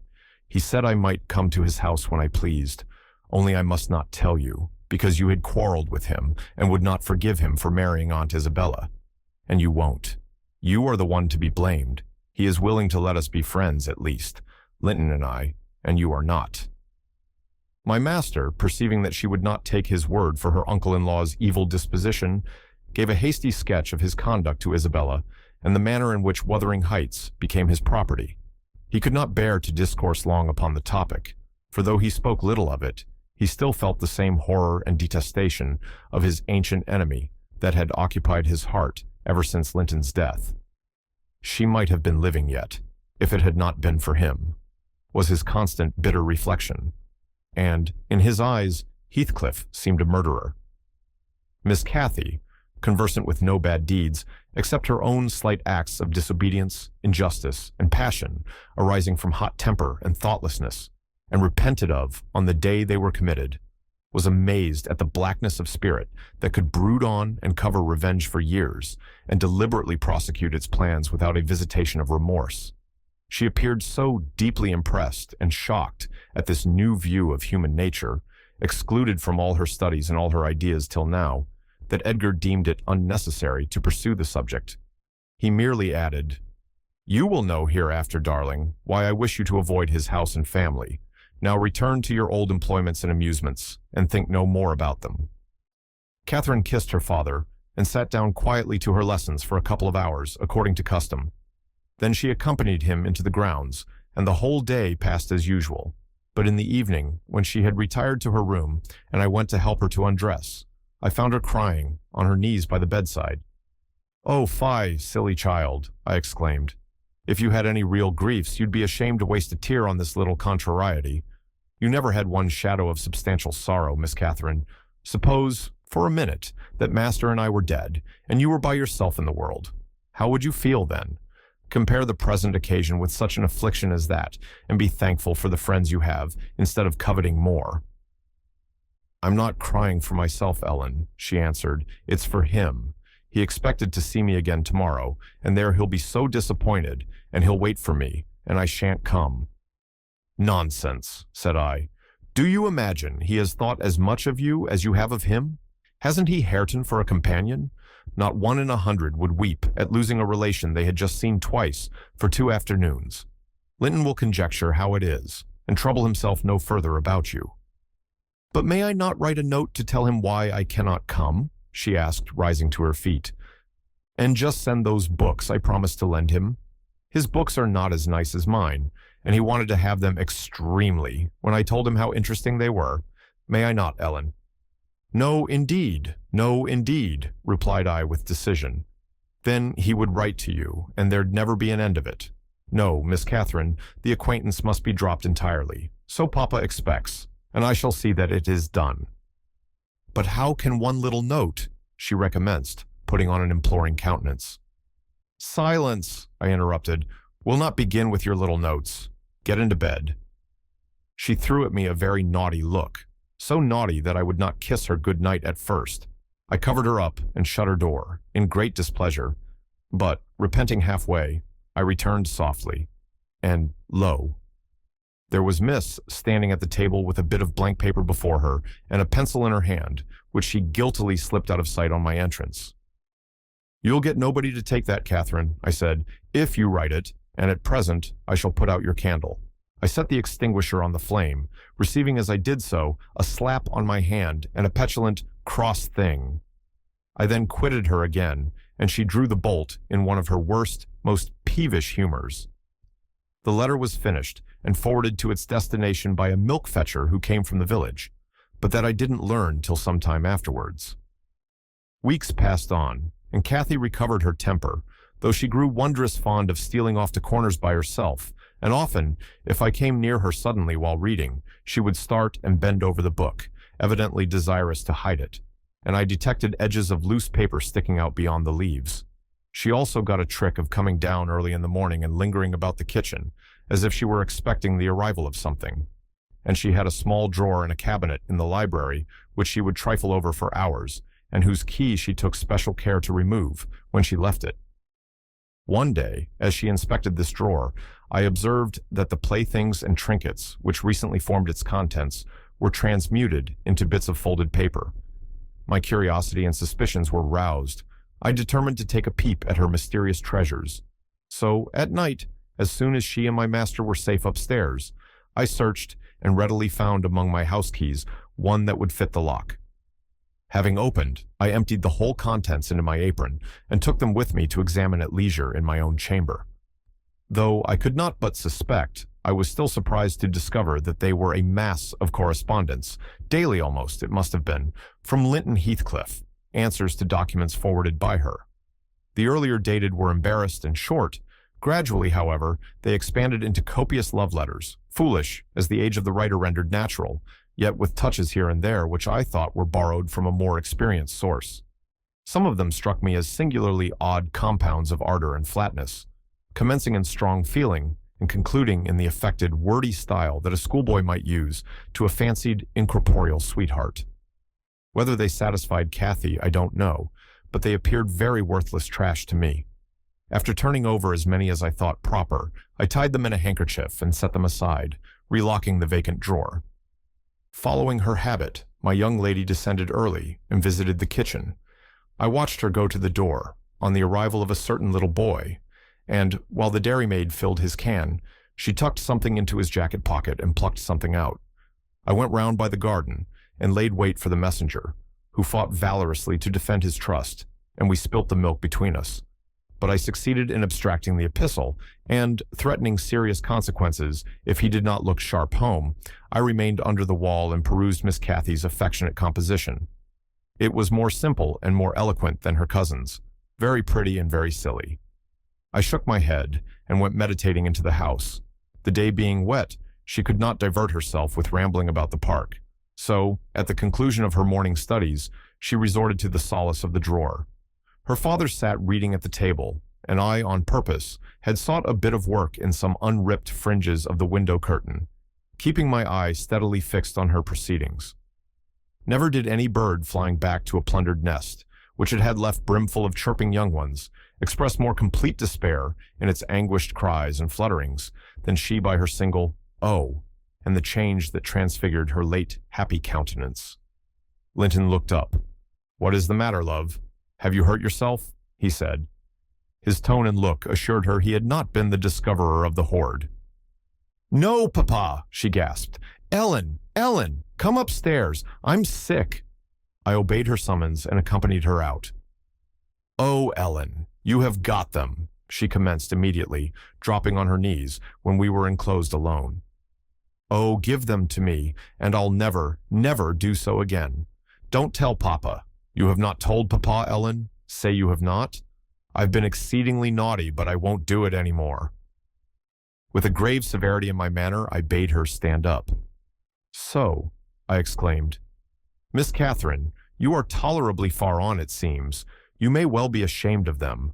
A fine bundle of trash you study in your leisure hours, to be sure. Why, it's good enough to be printed. And what do you suppose the master will think when I display it before him? I haven't shown it yet, but you needn't imagine I shall keep your ridiculous secrets." "For shame. And you must have led the way in writing such absurdities. He would not have thought of beginning, I'm certain." I didn't, sobbed Cathy, fit to break her heart. "I didn't once think of loving him till—" "Loving," cried I, as scornfully as I could utter the word. "Loving? Did anybody ever hear the like? I might just as well talk of loving the miller who comes once a year to buy our corn. Pretty loving, indeed. And both times together you have seen Linton hardly 4 hours in your life. Now here is the babyish trash. I'm going with it to the library, and we'll see what your father says to such loving." She sprang at her precious epistles, but I held them above my head, and then she poured out further frantic entreaties that I would burn them, do anything rather than show them, and being really fully as much inclined to laugh as scold, for I esteemed it all girlish vanity, I at length relented in a measure, and asked, "If I consent to burn them, will you promise faithfully neither to send nor receive a letter again, nor a book? For I perceive you have sent him books, nor locks of hair, nor rings, nor playthings." "We don't send playthings," cried Catherine, her pride overcoming her shame. "Nor anything at all, then, my lady," I said. "Unless you will, here I go." "I promise, Ellen," she cried, catching my dress. "Oh, put them in the fire, do, do." But when I proceeded to open a place with the poker, the sacrifice was too painful to be borne. She earnestly supplicated that I would spare her 1 or 2. 1 or 2, Ellen, to keep for Linton's sake. I unknotted the handkerchief and commenced dropping them in from an angle, and the flame curled up the chimney. "I will have one, you cruel wretch," she screamed, darting her hand into the fire and drawing forth some half-consumed fragments at the expense of her fingers. "Very well, and I will have some to exhibit to Papa," I answered, shaking back the rest into the bundle and turning anew to the door. She emptied her blackened pieces into the flames and motioned me to finish the immolation. It was done. I stirred up the ashes and interred them under a shovelful of coals, and she mutely, and with a sense of intense injury, retired to her private apartment. I descended to tell my master that the young lady's qualm of sickness was almost gone, but I judged it best for her to lie down a while. She wouldn't dine, but she reappeared at tea, pale and red about the eyes, and marvelously subdued in outward aspect. Next morning, I answered the letter by a slip of paper, inscribed, "Master Heathcliff is requested to send no more notes to Miss Linton, as she will not receive them." And henceforth, the little boy came with vacant pockets. Summer drew to an end, and early autumn.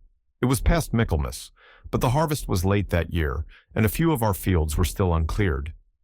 Linton and his daughter would frequently walk out among the reapers.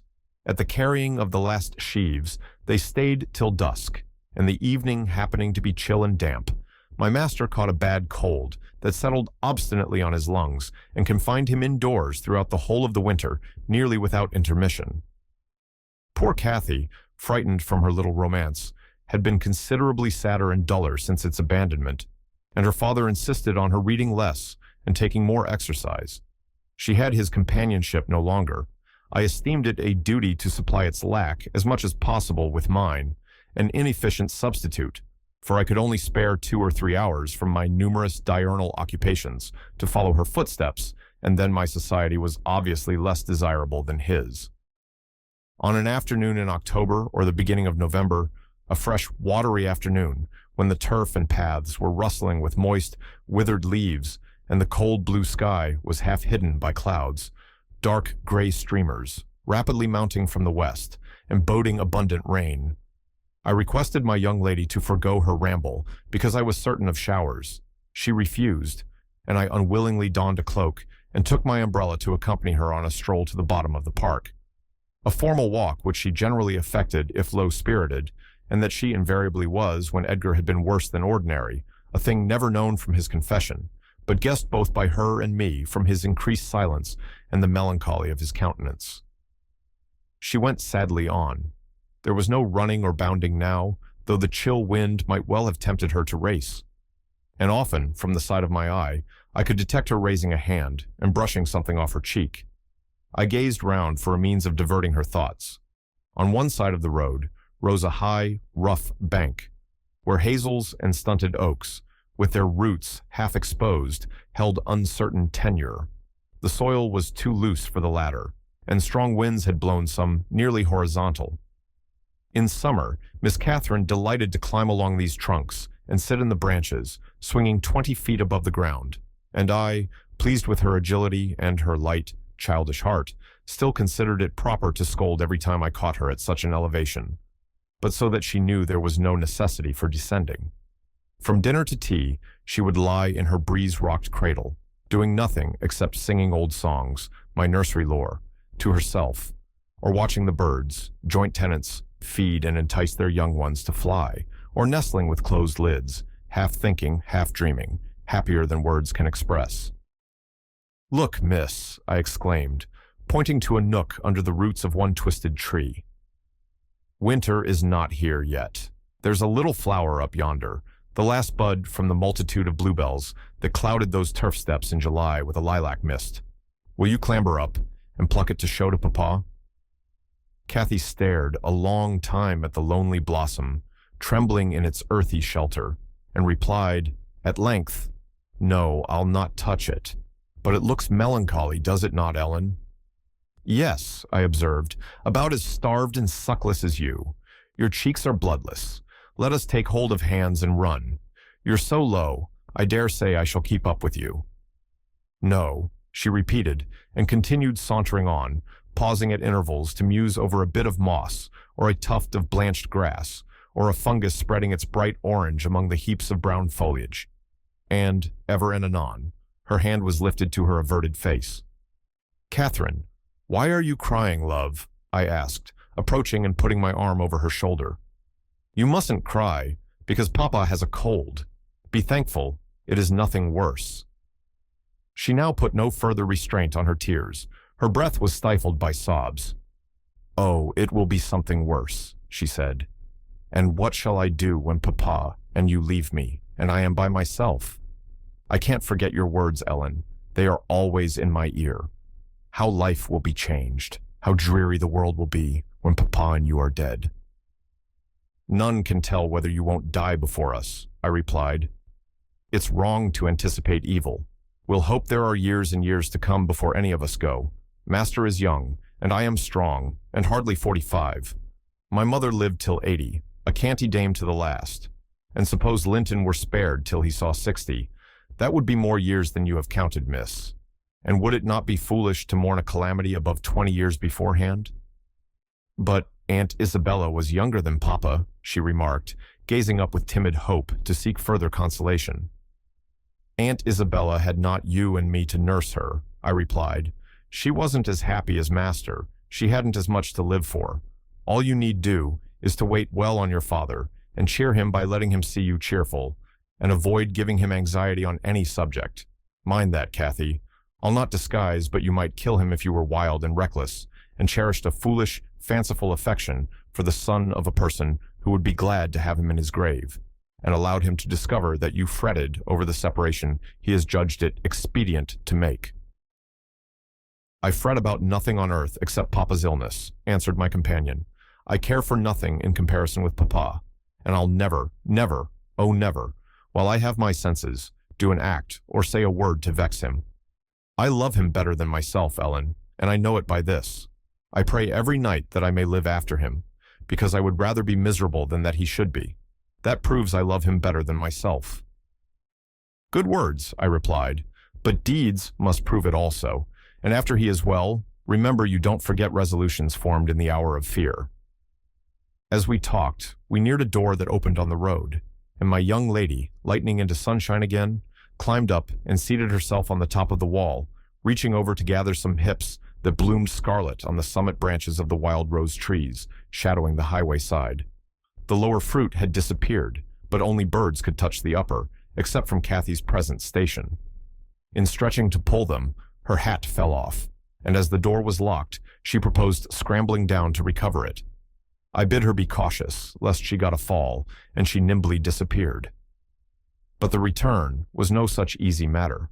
The stones were smooth and neatly cemented, and the rose bushes and blackberry stragglers could yield no assistance in reascending.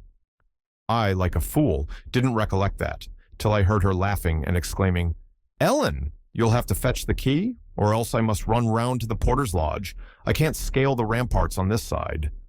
"Stay where you are," I answered. "I have my bundle of keys in my pocket. Perhaps I may manage to open it. If not, I'll go." Catherine amused herself with dancing to and fro before the door, while I tried all the large keys in succession. I had applied the last, and found that none would do. So, repeating my desire that she would remain there, I was about to hurry home as fast as I could, when an approaching sound arrested me. It was the trot of a horse. Cathy's dance stopped also. "Who is that?" I whispered. "Ellen, I wish you could open the door," whispered back my companion anxiously. "Ho, Miss Linton," cried a deep voice, the rider's. "I'm glad to meet you. Don't be in haste to enter, for I have an explanation to ask and obtain." "I shan't speak to you, Heathcliff," answered Catherine. "Papa says you are a wicked man, and you hate both him and me, and Ellen says the same." "That is nothing to the purpose," said Heathcliff. It was. "I don't hate my son, I suppose, and it is concerning him that I demand your attention. Yes, you have cause to blush. 2 or 3 months since, were you not in the habit of writing to Linton? Making love in play, eh? You deserved, both of you, flogging for that. You especially, the elder, and less sensitive, as it turns out. I've got your letters, and if you give me any pertness, I'll send them to your father. I presume you grew weary of the amusement and dropped it, didn't you? Well, you dropped Linton with it into a slough of despond. He was in earnest, in love, really. As true as I live, he's dying for you, breaking his heart at your fickleness, not figuratively, but actually. Though Hareton has made him a standing jest for 6 weeks, and I have used more serious measures and attempted to frighten him out of his idiocy, he gets worse daily, and he'll be under the sod before summer, unless you restore him." "How can you lie so glaringly to the poor child?" I called from the inside. "Pray ride on. How can you deliberately get up such paltry falsehoods? Miss Cathy, I'll knock the lock off with a stone. You won't believe that vile nonsense. You can feel in yourself it is impossible that a person should die for love of a stranger." "I was not aware there were eavesdroppers," muttered the detected villain. "Worthy Dean, I like you, but I don't like your double-dealing," he added aloud. "How could you lie so glaringly as to affirm I hated the poor child, and invent bugbear stories to terrify her from my doorstones? Catherine Linton, the very name warms me. My bonny lass, I shall be from home all this week. Go and see if I have not spoken truth. Do, there's a darling. Just imagine your father in my place, and Linton in yours. Then think how you would value your careless lover if he refused to stir a step to comfort you, when your father himself entreated him. And don't, from pure stupidity, fall into the same error. I swear, on my salvation, he's going to his grave, and none but you can save him." The lock gave way, and I issued out. "I swear Linton is dying," repeated Heathcliff, looking hard at me, "and grief and disappointment are hastening his death. Nellie, if you won't let her go, you can walk over yourself. But I shall not return till this time next week, and I think your master himself would scarcely object to her visiting her cousin." "Come in," said I, taking Cathy by the arm and half forcing her to re-enter, for she lingered, viewing with troubled eyes the features of the speaker, too stern to express his inward deceit. He pushed his horse close, and, bending down, observed, "Miss Catherine, I'll own to you that I have little patience with Linton, and Hareton and Joseph have less. I'll own that he's with a harsh set. He pines for kindness, as well as love, and a kind word from you would be his best medicine. Don't mind Dean's cruel cautions, but be generous, and contrive to see him. He dreams of you day and night, and cannot be persuaded that you don't hate him, since you neither write nor call." I closed the door and rolled a stone to assist the loosened lock in holding it, and spreading my umbrella, I drew my charge underneath, for the rain began to drive through the moaning branches of the trees and warned us to avoid delay. Our hurry prevented any comment on the encounter with Heathcliff as we stretched towards home, but I divined instinctively that Catherine's heart was clouded now in double darkness. Her features were so sad, they did not seem hers. She evidently regarded what she had heard as every syllable true. The master had retired to rest before we came in. Cathy stole to his room to inquire how he was. He had fallen asleep. She returned and asked me to sit with her in the library. We took our tea together, and afterwards she lay down on the rug and told me not to talk, for she was weary. I got a book and pretended to read. As soon as she supposed me absorbed in my occupation, she recommenced her silent weeping. It appeared, at present, her favorite diversion. I suffered her to enjoy it a while. Then I expostulated, deriding and ridiculing all Heathcliff's assertions about his son, as if I were certain she would coincide. Alas, I hadn't skill to counteract the effect his account had produced. It was just what he intended. "You may be right, Ellen," she answered, "but I shall never feel at ease till I know.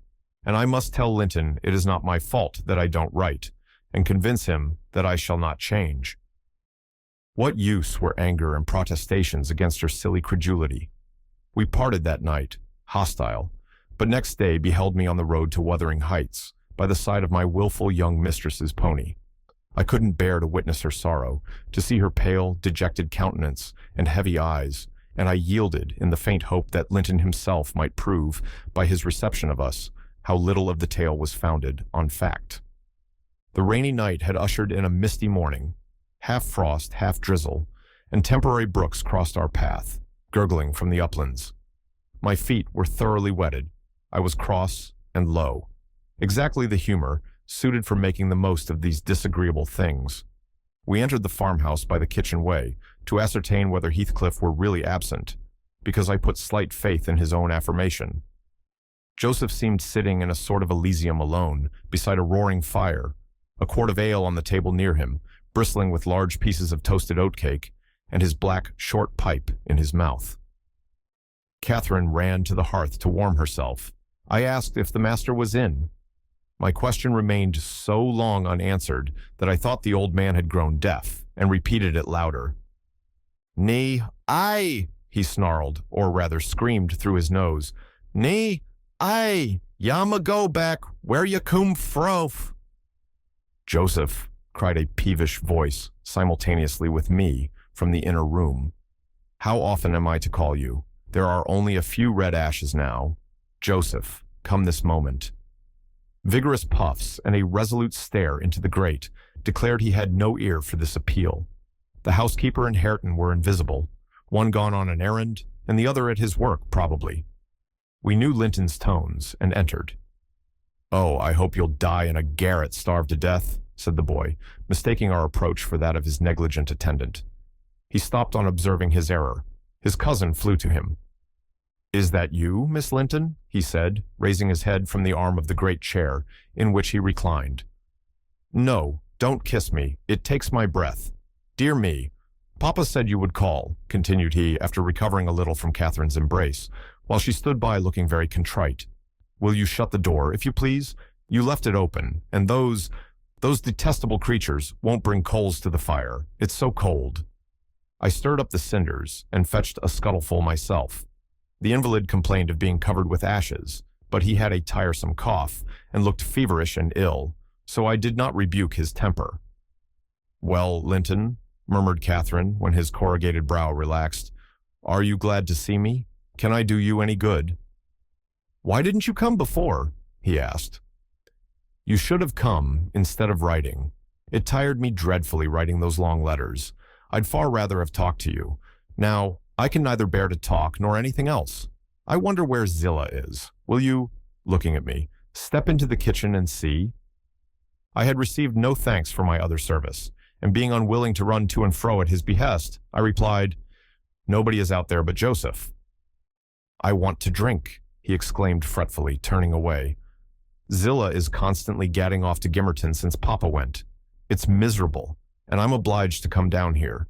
They resolved never to hear me upstairs." "Is your father attentive to you, Master Heathcliff?" I asked, perceiving Catherine to be checked in her friendly advances. "Attentive? He makes them a little more attentive at least," he cried. "The wretches! Do you know, Miss Linton, that brute Hareton laughs at me. I hate him. Indeed, I hate them all. They are odious beings." Cathy began searching for some water. She lighted on a pitcher in the dresser, filled a tumbler, and brought it. He bid her add a spoonful of wine from a bottle on the table, and having swallowed a small portion, appeared more tranquil, and said she was very kind. "And are you glad to see me?" asked she, reiterating her former question, and pleased to detect the faint dawn of a smile. "Yes, I am. It's something new to hear a voice like yours," he replied. "But I have been vexed because you wouldn't come. And Papa swore it was owing to me. He called me a pitiful, shuffling, worthless thing, and said you despised me, and if he had been in my place, he would be more the master of the Grange than your father by this time. But you don't despise me, do you, Miss—" "I wish you would say Catherine, or Cathy," interrupted my young lady. "Despise you? No. Next to Papa and Ellen, I love you better than anybody living. I don't love Heathcliff, though, and I dare not come when he returns. Will he stay away many days?" "Not many," answered Linton, "but he goes on to the moors frequently since the shooting season commenced, and you might spend an hour or two with me in his absence. Do say you will. I think I should not be peevish with you. You'd not provoke me, and you'd always be ready to help me, wouldn't you?" "Yes," said Catherine, stroking his long, soft hair. "If I could only get Papa's consent, I'd spend half my time with you. Pretty Linton. I wish you were my brother." "And then you would like me as well as your father?" observed he more cheerfully. "But Papa says you would love me better than him and all the world if you were my wife, so I'd rather you were that." "No, I should never love anybody better than Papa," she returned gravely. "And people hate their wives, sometimes, but not their sisters and brothers. And if you were the latter, you would live with us, and Papa would be as fond of you as he is of me." Linton denied that people ever hated their wives, but Kathy affirmed they did, and in her wisdom, instanced his own father's aversion to her aunt. I endeavored to stop her thoughtless tongue. I couldn't succeed till everything she knew was out. Master Heathcliff, much irritated, asserted her relation was false. "Papa told me, and Papa does not tell falsehoods," she answered pertly. "My papa scorns yours," cried Linton. "He calls him a sneaking fool." "Yours is a wicked man," retorted Catherine, "and you are very naughty to dare to repeat what he says. He must be wicked to have made Aunt Isabella leave him as she did." "She didn't leave him," said the boy. "You shan't contradict me." "She did," cried my young lady. "Well, I'll tell you something," said Linton. "Your mother hated your father. Now then." "Oh," exclaimed Catherine, too enraged to continue. "And she loved mine," added he. "You little liar! I hate you now," she panted, and her face grew red with passion. She did," sang Linton, sinking into the recess of his chair and leaning back his head to enjoy the agitation of the other disputant, who stood behind. "Hush, Master Heathcliff," I said. "That's your father's tale too, I suppose." "It isn't. You hold your tongue," he answered. She did, Catherine. She did." Kathy, beside herself, gave the chair a violent push and caused him to fall against one arm. He was immediately seized by a suffocating cough that soon ended his triumph. It lasted so long that it frightened even me. As to his cousin, she wept with all her might, aghast at the mischief she had done, though she said nothing. I held him till the fit exhausted itself. Then he thrust me away and leant his head down silently. Catherine quelled her lamentations also, took a seat opposite, and looked solemnly into the fire. "How do you feel now, Master Heathcliff?" I inquired, after waiting 10 minutes. "I wish she felt as I do," he replied. "Spiteful, cruel thing. Hareton never touches me. He never struck me in his life. And I was better today, and there—" His voice died in a whimper. "I didn't strike you," muttered Kathy, chewing her lip to prevent another burst of emotion. He sighed and moaned like one under great suffering, and kept it up for a quarter of an hour, on purpose to distress his cousin apparently, for whenever he caught a stifled sob from her, he put renewed pain and pathos into the inflections of his voice. "I'm sorry I hurt you, Linton," she said at length, racked beyond endurance. "But I couldn't have been hurt by that little push, and I had no idea that you could either. You're not much, are you, Linton? Don't let me go home thinking I've done you harm. Answer. Speak to me." "I can't speak to you," he murmured. "You've hurt me so that I shall lie awake all night choking with this cough. If you had it, you'd know what it was. But you'll be comfortably asleep while I'm in agony, and nobody near me. I wonder how you would like to pass those fearful nights." And he began to wail aloud, for very pity of himself. "Since you are in the habit of passing dreadful nights," I said, "it won't be Miss who spoils your ease. You'd be the same had she never come. However, she shall not disturb you again, and perhaps you'll get quieter when we leave you." "Must I go?" asked Catherine dolefully, bending over him. "Do you want me to go, Linton?"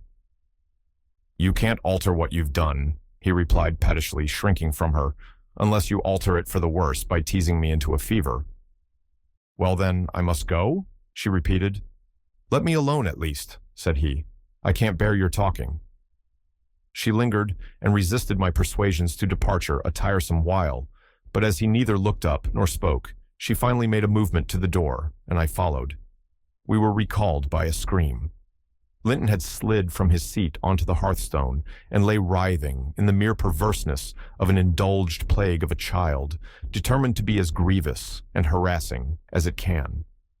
I thoroughly gauged his disposition from his behavior, and saw at once it would be folly to attempt humoring him. Not so my companion. She ran back in terror, knelt down, and cried and soothed and entreated till he grew quiet from lack of breath, by no means from compunction at distressing her. "I shall lift him onto the settle," I said, "and he may roll about as he pleases. We can't stop to watch him. I hope you are satisfied, Miss Cathy, that you are not the person to benefit him, and that his condition of health is not occasioned by attachment to you." Now then, there he is. Come away. As soon as he knows there is nobody by to care for his nonsense, he'll be glad to lie still." She placed a cushion under his head and offered him some water. He rejected the latter and tossed uneasily on the former, as if it were a stone or a block of wood. She tried to put it more comfortably. "I can't do with that," he said. "It's not high enough." Catherine brought another to lay above it. "That's too high," murmured the provoking thing. "How must I arrange it, then?" she asked despairingly. He twined himself up to her as she half knelt by the settle and converted her shoulder into a support. "No, that won't do," I said. "You'll be content with the cushion, Master Heathcliff. Miss has wasted too much time on you already. We cannot remain 5 minutes longer." "Yes, yes, we can," replied Cathy. "He's good and patient now. He's beginning to think I shall have far greater misery than he will tonight, if I believe he is the worse for my visit. And then I dare not come again. Tell the truth about it, Linton, for I mustn't come if I have hurt you." "You must come to cure me," he answered. "You ought to come, because you have hurt me. You know you have extremely. I was not as ill when you entered as I am at present, was I? But you've made yourself ill by crying and being in a passion." "I didn't do it all," said his cousin. "However, we'll be friends now, and you want me. You would wish to see me sometimes, really?" "I told you I did," he replied impatiently. "Sit on the settle and let me lean on your knee. That's as Mamma used to do, whole afternoons together. Sit quite still and don't talk, but you may sing a song if you can sing. Or you may say a nice, long, interesting ballad, one of those you promised to teach me, or a story. I'd rather have a ballad, though. Begin." Catherine repeated the longest she could remember. The employment pleased both mightily.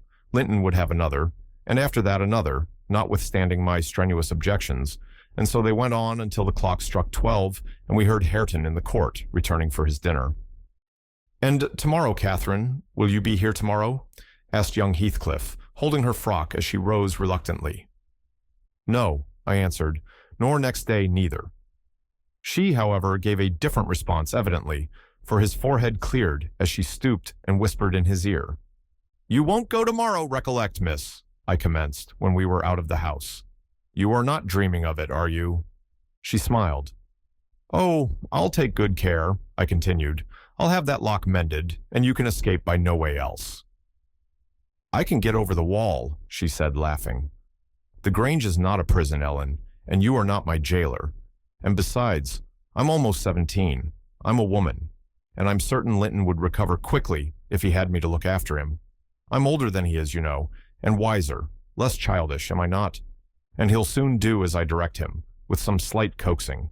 He's a pretty little darling when he's good. I'd make such a pet of him if he were mine.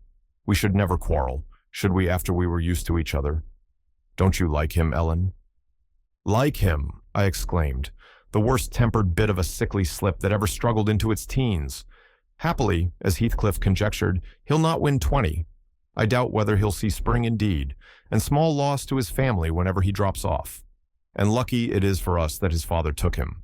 The kinder he was treated, the more tedious and selfish he'd be. I'm glad you have no chance of having him for a husband, Miss Catherine." My companion waxed serious at hearing this speech. To speak of his death so regardlessly wounded her feelings. "He's younger than I," she answered, after a protracted pause of meditation. "And he ought to live the longest. He will. He must live as long as I do. He's as strong now as when he first came into the north. I'm positive of that. It's only a cold that ails him, the same as Papa has. You say Papa will get better, and why shouldn't he?" "Well, well," I cried. "After all, we needn't trouble ourselves. For listen, miss, and mind, I'll keep my word.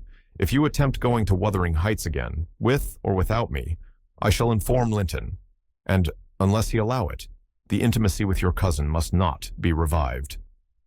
"It has been revived," muttered Cathy sulkily. "Must not be continued, then," I said. "We'll see," was her reply, and she set off at a gallop, leaving me to toil in the rear. We both reached home before our dinner time. My master supposed we had been wandering through the park, and therefore he demanded no explanation of our absence. As soon as I entered, I hastened to change my soaked shoes and stockings, but sitting such a while at the heights had done the mischief. On the succeeding morning, I was laid up, and during 3 weeks I remained incapacitated for attending to my duties, a calamity never experienced prior to that period, and never, I am thankful to say, since. My little mistress behaved like an angel in coming to wait on me and cheer my solitude. The confinement brought me exceedingly low. It is wearisome to a stirring active body, but few have slighter reasons for complaint than I had. The moment Catherine left Linton's room, she appeared at my bedside. Her day was divided between us. No amusement usurped a minute. She neglected her meals, her studies, and her play, and she was the fondest nurse that ever watched. She must have had a warm heart when she loved her father so, to give so much to me. I said her days were divided between us, but the master retired early, and I generally needed nothing after 6 o'clock, thus the evening was her own. Poor thing! I never considered what she did with herself after tea. And though frequently, when she looked in to bid me good night, I remarked a fresh color in her cheeks and a pinkness over her slender fingers, instead of fancying the line borrowed from a cold ride across the moors, I laid it to the charge of a hot fire in the library. At the close of 3 weeks, I was able to quit my chamber and move about the house, and on the first occasion of my sitting up in the evening, I asked Catherine to read to me, because my eyes were weak. We were in the library, the master having gone to bed. She consented rather unwillingly, I fancied, and imagining my sort of books did not suit her, I bid her please herself in the choice of what she perused. She selected one of her own favorites, and got forward steadily about an hour. Then came frequent questions. "Ellen, are not you tired? Hadn't you better lie down now? You'll be sick, keeping up so long, Ellen." "No, no, dear, I'm not tired," I returned continually. Perceiving me immovable, she essayed another method of showing her disrelish for her occupation. It changed to yawning and stretching and, "Ellen, I'm tired." "Give over then and talk," I answered. That was worse. She fretted and sighed, and looked at her watch till 8, and finally went to her room, completely overdone with sleep, judging by her peevish, heavy look and the constant rubbing she inflicted on her eyes. The following night she seemed more impatient still, and on the 3rd from recovering my company, she complained of a headache, and left me. I thought her conduct odd, and having remained alone a long while, I resolved on going and inquiring whether she were better, and asking her to come and lie on the sofa, instead of upstairs in the dark. No Catherine could I discover upstairs, and none below. The servants affirmed they had not seen her. I listened at Edgar's door. All was silence. I returned to her apartment, extinguished my candle, and seated myself in the window. The moon shone bright. A sprinkling of snow covered the ground, and I reflected that she might possibly have taken it into her head to walk about the garden for refreshment. I did detect a figure creeping along the inner fence of the park, but it was not my young mistress. On its emerging into the light, I recognized one of the grooms. He stood a considerable period, viewing the carriage road through the grounds, then started off at a brisk pace, as if he had detected something, and reappeared presently, leading Mrs. Pony. And there she was, just dismounted, and walking by its side. The man took his charge stealthily across the grass towards the stable. Cathy entered by the casement window of the drawing-room, and glided noiselessly up to where I awaited her. She put the door gently to, slipped off her snowy shoes, untied her hat, and was proceeding, unconscious of my espionage, to lay aside her mantle, when I suddenly rose and revealed myself. The surprise petrified her an instant. She uttered an inarticulate exclamation, and stood fixed. "My dear Miss Catherine," I began, too vividly impressed by her recent kindness to break into a scold, "where have you been riding out at this hour? And why should you try to deceive me by telling a tale? Where have you been? Speak." "To the bottom of the park," she stammered. "I didn't tell a tale." "And nowhere else?" I demanded. "No," was the muttered reply. "Oh, Catherine," I cried sorrowfully, "you know you have been doing wrong, or you wouldn't be driven to uttering an untruth to me. That does grieve me. I'd rather be 3 months ill than hear you frame a deliberate lie." She sprang forward, and bursting into tears, threw her arms round my neck. "Well, Ellen, I'm so afraid of you being angry," she said. "Promise not to be angry, and you shall know the very truth. I hate to hide it." We sat down in the window seat. I assured her I would not scold, whatever her secret might be, and I guessed it, of course. So she commenced. "I've been to Wuthering Heights, Ellen, and I've never missed going a day since you fell ill, except thrice before, and twice after you left your room. I gave Michael books and pictures to prepare Minnie every evening and to put her back in the stable. You mustn't scold him either, mind. I was at the Heights by 6:30, and generally stayed till 8:30, and then galloped home.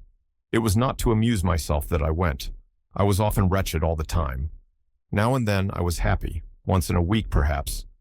At first, I expected there would be sad work persuading you to let me keep my word to Linton, for I had engaged to call again next day when we quitted him. But, as you stayed upstairs on the morrow, I escaped that trouble. While Michael was refastening the lock of the park door in the afternoon, I got possession of the key and told him how my cousin wished me to visit him because he was sick and couldn't come to the Grange, and how Papa would object to my going. And then I negotiated with him about the pony. He is fond of reading, and he thinks of leaving soon to get married, so he offered if I would lend him books out of the library to do what I wished, but I preferred giving him my own, and that satisfied him better. On my second visit, Linton seemed in lively spirits, and Zillah, that is their housekeeper, made us a clean room and a good fire, and told us that, as Joseph was out at a prayer meeting, and Hareton Earnshaw was off with his dogs, robbing our woods of pheasants, as I heard afterwards, we might do what we liked. She brought me some warm wine and gingerbread, and appeared exceedingly good-natured, and Linton sat in the armchair, and I in the little rocking chair on the hearthstone, and we laughed and talked so merrily and found so much to say. We planned where we would go and what we would do in summer. I needn't repeat that because you would call it silly. One time, however, we were near quarreling. He said the pleasantest manner of spending a hot July day was lying from morning till evening on a bank of heath in the middle of the moors, with the bees humming dreamily about among the bloom, and the larks singing high up overhead, and the blue sky and bright sun shining steadily and cloudlessly. That was his most perfect idea of heaven's happiness. Mine was rocking in a rustling green tree with a west wind blowing and bright white clouds flitting rapidly above, and not only larks, but throstles and blackbirds and linnets and cuckoos pouring out music on every side, and the moors seen at a distance, broken into cool dusky dells, but close by great swells of long grass, undulating in waves to the breeze, and woods and sounding water, and the whole world awake and wild with joy. He wanted all to lie in an ecstasy of peace. I wanted all to sparkle and dance in a glorious jubilee. I said his heaven would be only half alive, and he said mine would be drunk. I said I should fall asleep in his, and he said he could not breathe in mine, and began to grow very snappish. At last, we agreed to try both, as soon as the right weather came, and then we kissed each other and were friends.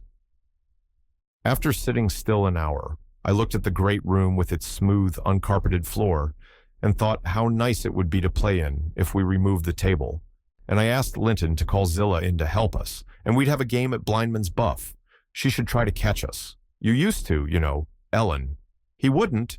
There was no pleasure in it, he said, but he consented to play at ball with me. We found two in a cupboard, among a heap of old toys, tops and hoops, and battledores and shuttlecocks. One was marked, and the other, I wished to have the charge, because that stood for Catherine, and the might be for Heathcliff his name. But the brand came out of, and Linton didn't like it.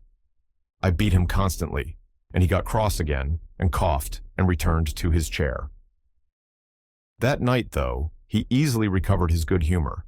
He was charmed with 2 or 3 pretty songs, your songs, Ellen, and when I was obliged to go, he begged and entreated me to come the following evening, and I promised. Minnie and I went flying home as light as air, and I dreamt of Wuthering Heights and my sweet, darling cousin, till morning. On the morrow I was sad, partly because you were poorly, and partly that I wished my father knew and approved of my excursions. But it was beautiful moonlight after tea, and as I rode on, the gloom cleared. I shall have another happy evening, I thought to myself, and what delights me more, my pretty Linton will. I trotted up their garden, and was turning round to the back, when that fellow Earnshaw met me, took my bridle, and bid me go in by the front entrance. He patted Minnie's neck, and said she was a bonny beast, and appeared as if he wanted me to speak to him. I only told him to leave my horse alone, or else it would kick him. He answered in his vulgar accent, "It wouldn't do Mitch hurt if it did," and surveyed its legs with a smile. I was half inclined to make it try. However, he moved off to open the door, and as he raised the latch, he looked up to the inscription above and said, with a stupid mixture of awkwardness and elation, "Miss Catherine, I can read yon now." "Wonderful," I exclaimed. "Pray let us hear you. You are grown clever." He spelt, and drawled over by syllables, the name Hareton Earnshaw. "And the figures?" I cried encouragingly, perceiving that he came to a dead halt. "I cannot tell them yet," he answered. "Oh, you dunce," I said, laughing heartily at his failure. The fool stared, with a grin hovering about his lips, and a scowl gathering over his eyes, as if uncertain whether he might not join in my mirth, whether it were not pleasant familiarity, or what it really was, contempt. I settled his doubts by suddenly retrieving my gravity and desiring him to walk away, for I came to see Linton, not him. He reddened. I saw that by the moonlight, dropped his hand from the latch, and skulked off, a picture of mortified vanity. He imagined himself to be as accomplished as Linton, I suppose, because he could spell his own name, and was marvelously discomfited that I didn't think the same. "Stop, Miss Catherine, dear," I interrupted. "I shall not scold, but I don't like your conduct there. If you had remembered that Hareton was your cousin as much as Master Heathcliff, you would have felt how improper it was to behave in that way. At least, it was praiseworthy ambition for him to desire to be as accomplished as Linton, and probably he did not learn merely to show off. You had made him ashamed of his ignorance before, I have no doubt, and he wished to remedy it and please you. To sneer at his imperfect attempt was very bad breeding. Had you been brought up in his circumstances, would you be less rude? He was as quick and as intelligent a child as ever you were, and I'm hurt that he should be despised now, because that base Heathcliff has treated him so unjustly." "Well, Ellen, you won't cry about it, will you?" she exclaimed, surprised at my earnestness. "But wait, and you shall hear if he conned his ABC to please me, and if it were worthwhile being civil to the brute." I entered. Linton was lying on the settle and half got up to welcome me. "I'm ill tonight, Catherine, love," he said, "and you must have all the talk, and let me listen. Come and sit by me. I was sure you wouldn't break your word, and I'll make you promise again before you go." I knew now that I mustn't tease him, as he was ill, and I spoke softly and put no questions, and avoided irritating him in any way. I had brought some of my nicest books for him. He asked me to read a little of one, and I was about to comply when Earnshaw burst the door open, having gathered venom with reflection. He advanced direct to us, seized Linton by the arm, and swung him off the seat. "Get to thy own room," he said, in a voice almost inarticulate with passion, and his face looked swelled and furious. "Take her there if she comes to see thee. Thou shalln't keep me out of this. Begone with ye both." He swore at us, and left Linton no time to answer, nearly throwing him into the kitchen, and he clenched his fist as I followed, seemingly longing to knock me down. I was afraid for a moment, and I let one volume fall. He kicked it after me and shut us out. I heard a malignant, crackly laugh by the fire, and turning, beheld that odious Joseph, standing rubbing his bony hands, and quivering. "I were sure he'd sarve ye out. He's a grand lad. He's getting a rate spirit in him. He knows as weel as I do, who sud be the maester yonder. He made ye skift properly. Where must we go?" I asked of my cousin, disregarding the old wretch's mockery. Linton was white and trembling. He was not pretty then, Ellen. Oh, no. He looked frightful, for his thin face and large eyes were wrought into an expression of frantic, powerless fury. He grasped the handle of the door and shook it. It was fastened inside. "If you don't let me in, I'll kill you. If you don't let me in, I'll kill you," he rather shrieked than said. "Devil, devil! I'll kill you! I'll kill you!" Joseph uttered his croaking laugh again. "Theer, that's the father," he cried. "That's father. We've all a summat o' either side in us. Never heed Hareton, lad. Dunnot be feared, he cannot get at thee." I took hold of Linton's hands and tried to pull him away, but he shrieked so shockingly that I dared not proceed. At last, his cries were choked by a dreadful fit of coughing. Blood gushed from his mouth, and he fell on the ground. I ran into the yard, sick with terror, and called for Zillah as loud as I could. She soon heard me. She was milking the cows in a shed behind the barn, and hurrying from her work, she inquired what there was to do. I hadn't breath to explain. Dragging her in, I looked about for Linton. Earnshaw had come out to examine the mischief he had caused, and he was then conveying the poor thing upstairs. Zillah and I ascended after him, but he stopped me at the top of the steps and said I shouldn't go in. I must go home. I exclaimed that he had killed Linton, and I would enter. Joseph locked the door and declared I should do no such stuff, and asked me whether I were born to be as mad as him. I stood crying till the housekeeper reappeared. She affirmed he would be better in a bit, but he couldn't do with that shrieking and din, and she took me and nearly carried me into the house. Ellen, I was ready to tear my hair off my head. I sobbed and wept so that my eyes were almost blind, and the ruffian you have such sympathy with stood opposite, presuming every now and then to bid me wished, and denying that it was his fault, and finally, frightened by my assertions that I would tell Papa and that he should be put in prison and hanged, he commenced blubbering himself and hurried out to hide his cowardly agitation. Still, I was not rid of him. When at length they compelled me to depart, and I had got some 100 yards off the premises, he suddenly issued from the shadow of the roadside, and checked Minnie, and took hold of me. "Miss Catherine, I'm ill-grieved," he began, "but it's rather too bad." I gave him a cut with my whip, thinking perhaps he would murder me. He let go, thundering one of his horrid curses, and I galloped home more than half out of my senses. I didn't bid you good night that evening, and I didn't go to Wuthering Heights the next.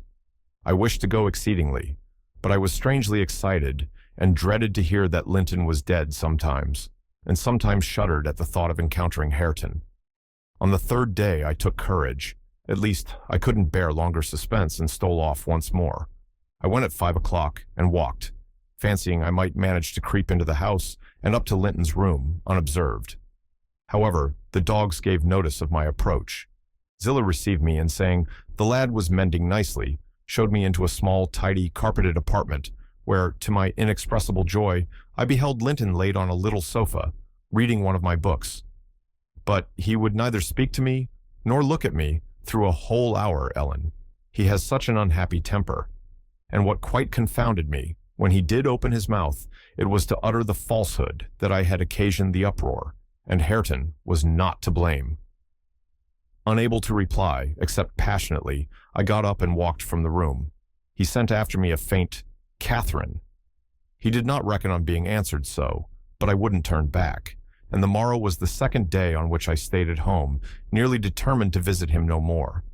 But it was so miserable going to bed and getting up, and never hearing anything about him, that my resolution melted into air before it was properly formed.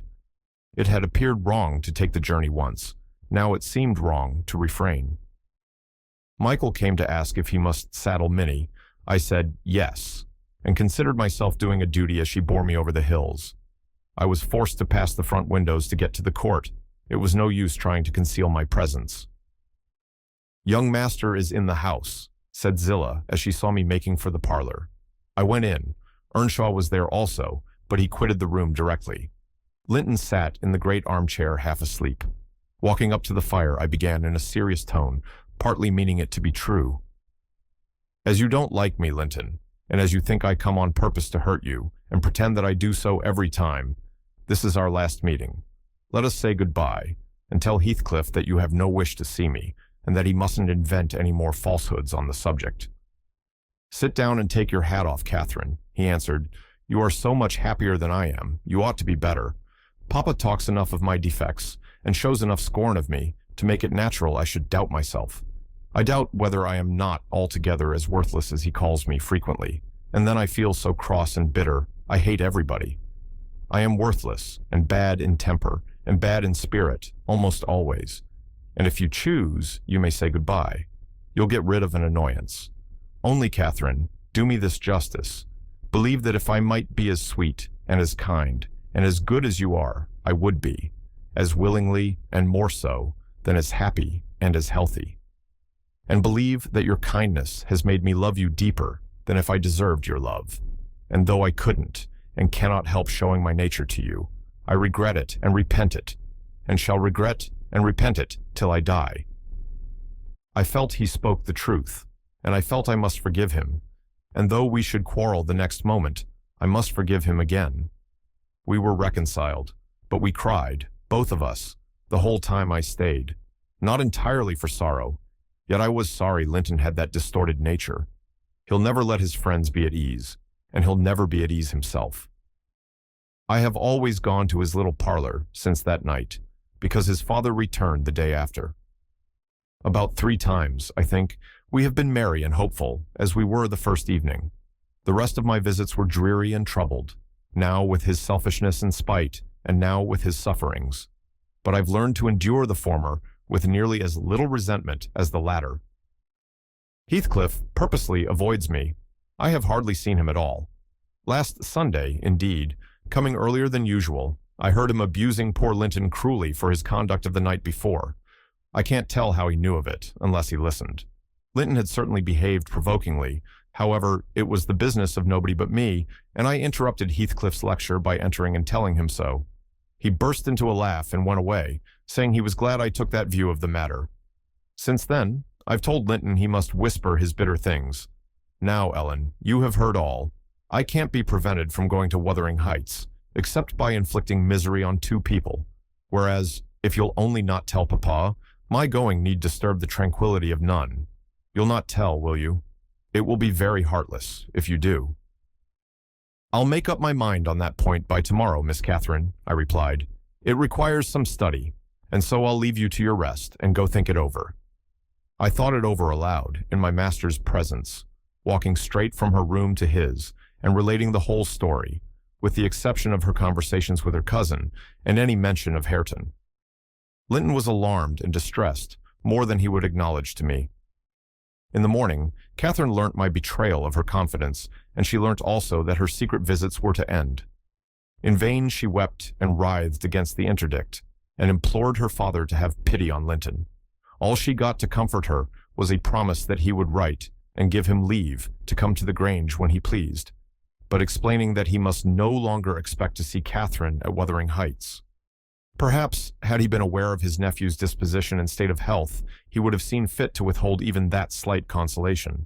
These things happened last winter, sir, said Dean, hardly more than a year ago. Last winter, I did not think, at another 12 months' end, I should be amusing a stranger to the family with relating them. Yet, who knows how long you'll be a stranger? You're too young to rest always contented, living by yourself, and I some way fancy no one could see Catherine Linton and not love her. You smile. But why do you look so lively and interested when I talk about her?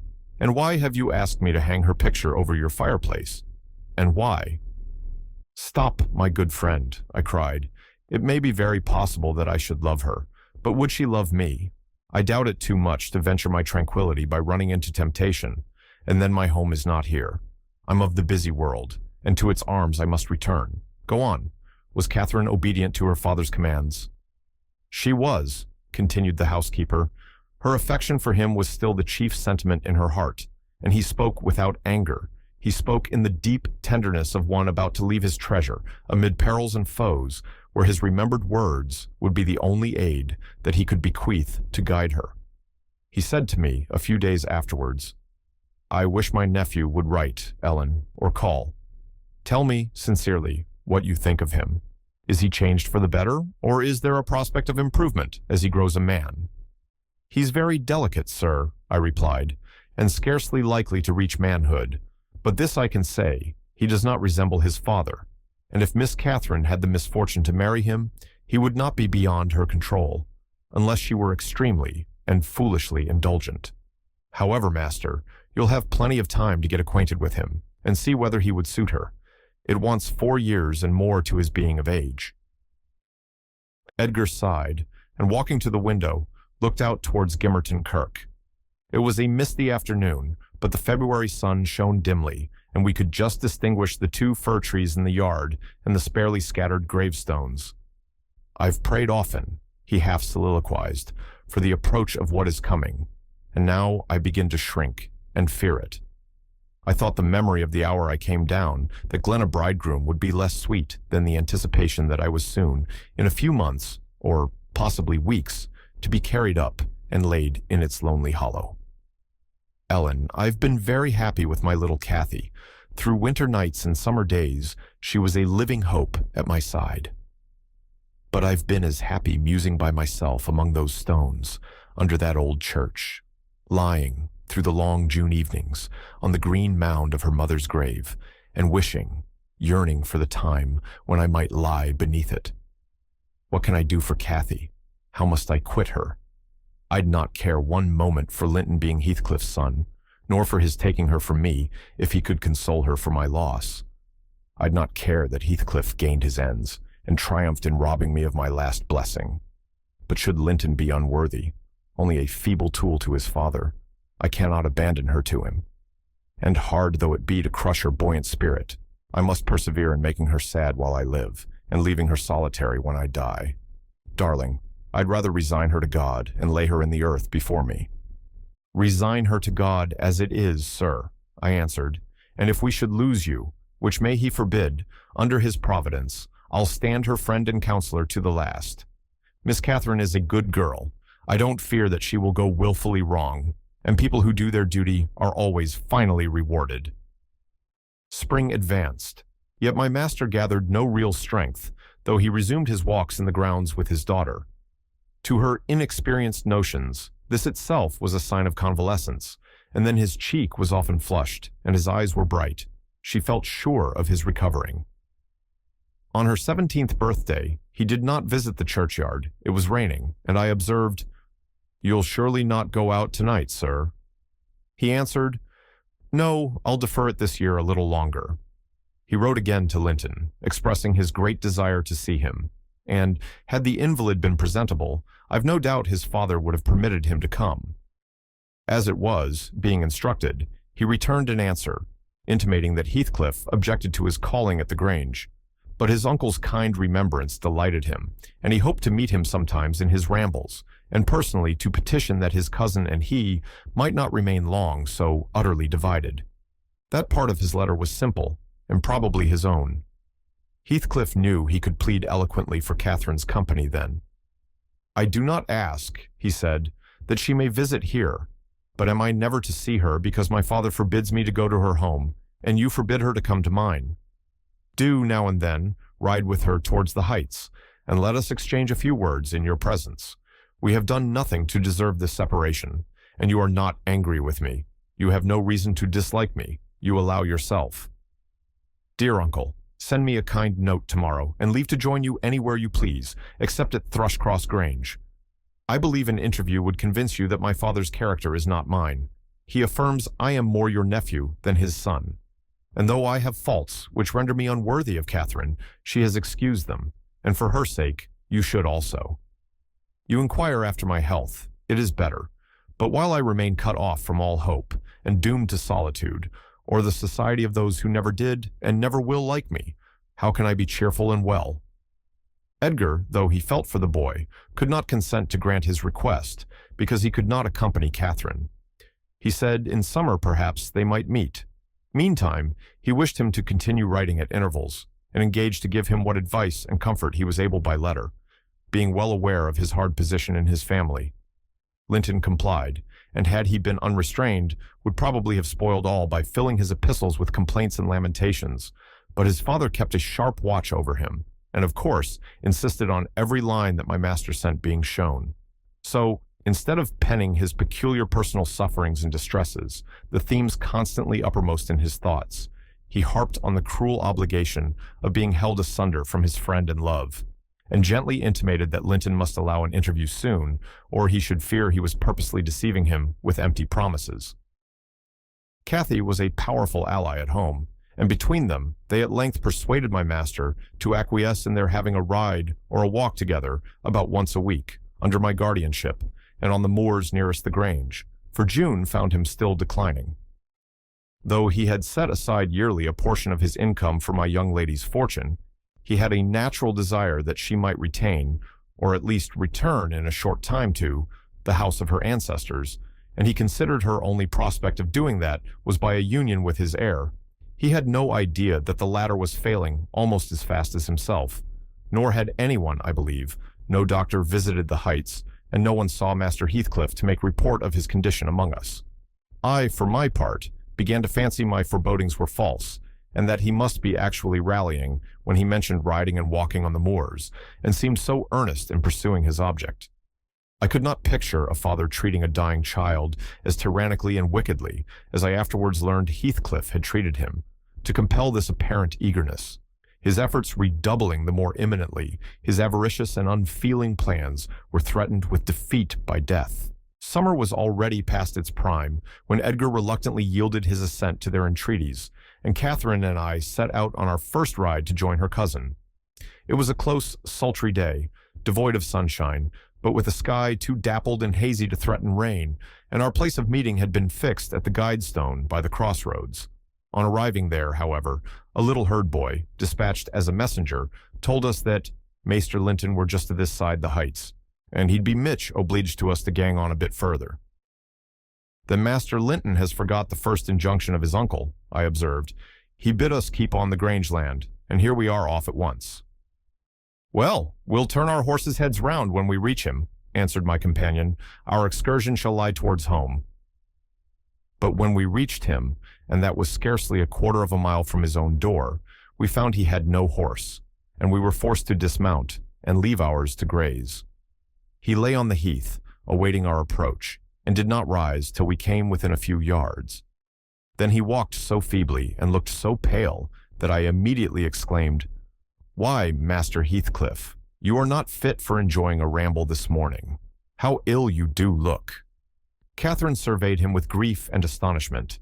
She changed the ejaculation of joy on her lips to one of alarm, and the congratulation on their long-postponed meeting to an anxious inquiry whether he were worse than usual.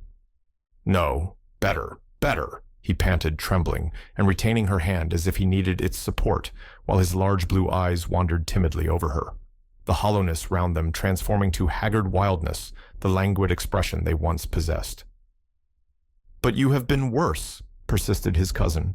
"Worse than when I saw you last. You are thinner, and—" "I'm tired," he interrupted hurriedly. "It is too hot for walking. Let us rest here. And in the morning, I often feel sick. Papa says I grow so fast." Badly satisfied, Kathy sat down, and he reclined beside her. "This is something like your paradise," said she, making an effort at cheerfulness. "You recollect the 2 days we agreed to spend in the place, and weigh each thought pleasantest. This is nearly yours, only there are clouds, but then they are so soft and mellow. It is nicer than sunshine. Next week, if you can, we'll ride down to the Grange Park and try mine." Linton did not appear to remember what she talked of, and he had evidently great difficulty in sustaining any kind of conversation. His lack of interest in the subject she started, and his equal incapacity to contribute to her entertainment, were so obvious that she could not conceal her disappointment. An indefinite alteration had come over his whole person and manner. The pettishness that might be caressed into fondness had yielded to a listless apathy. There was less of the peevish temper of a child, which frets and teases on purpose to be soothed, and more of the self-absorbed moroseness of a confirmed invalid, repelling consolation, and ready to regard the good-humored mirth of others as an insult. Catherine perceived, as well as I did, that he held it rather a punishment than a gratification to endure our company, and she made no scruple of proposing presently to depart.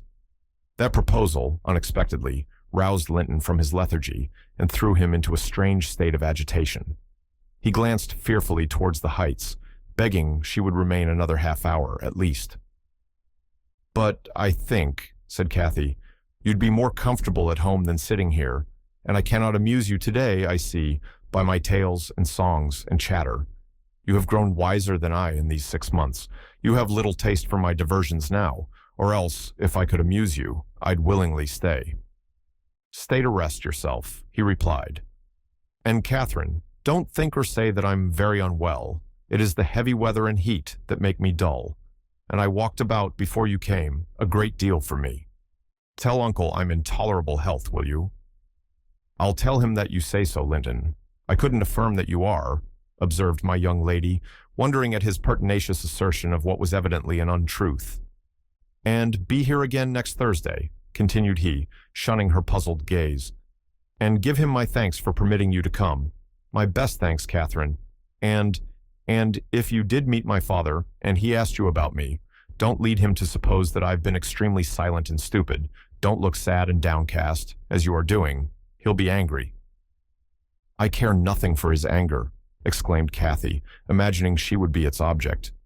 "But I do," said her cousin, shuddering. "Don't provoke him against me, Catherine, for he is very hard." "Is he severe to you, Master Heathcliff?" I inquired. "Has he grown weary of indulgence and passed from passive to active hatred?" Linton looked at me, but did not answer, and, after keeping her seat by his side another 10 minutes, during which his head fell drowsily on his breast, and he uttered nothing except suppressed moans of exhaustion or pain, Kathy began to seek solace in looking for bilberries and sharing the produce of her researches with me. She did not offer them to him, for she saw further notice would only weary and annoy. "Is it half an hour now, Ellen?" she whispered in my ear at last. "I can't tell why we should stay. He's asleep, and Papa will be wanting us back." "Well, we must not leave him asleep," I answered. "Wait till he wakes, and be patient. You were mighty eager to set off, but your longing to see poor Linton has soon evaporated." "Why did he wish to see me?" returned Catherine.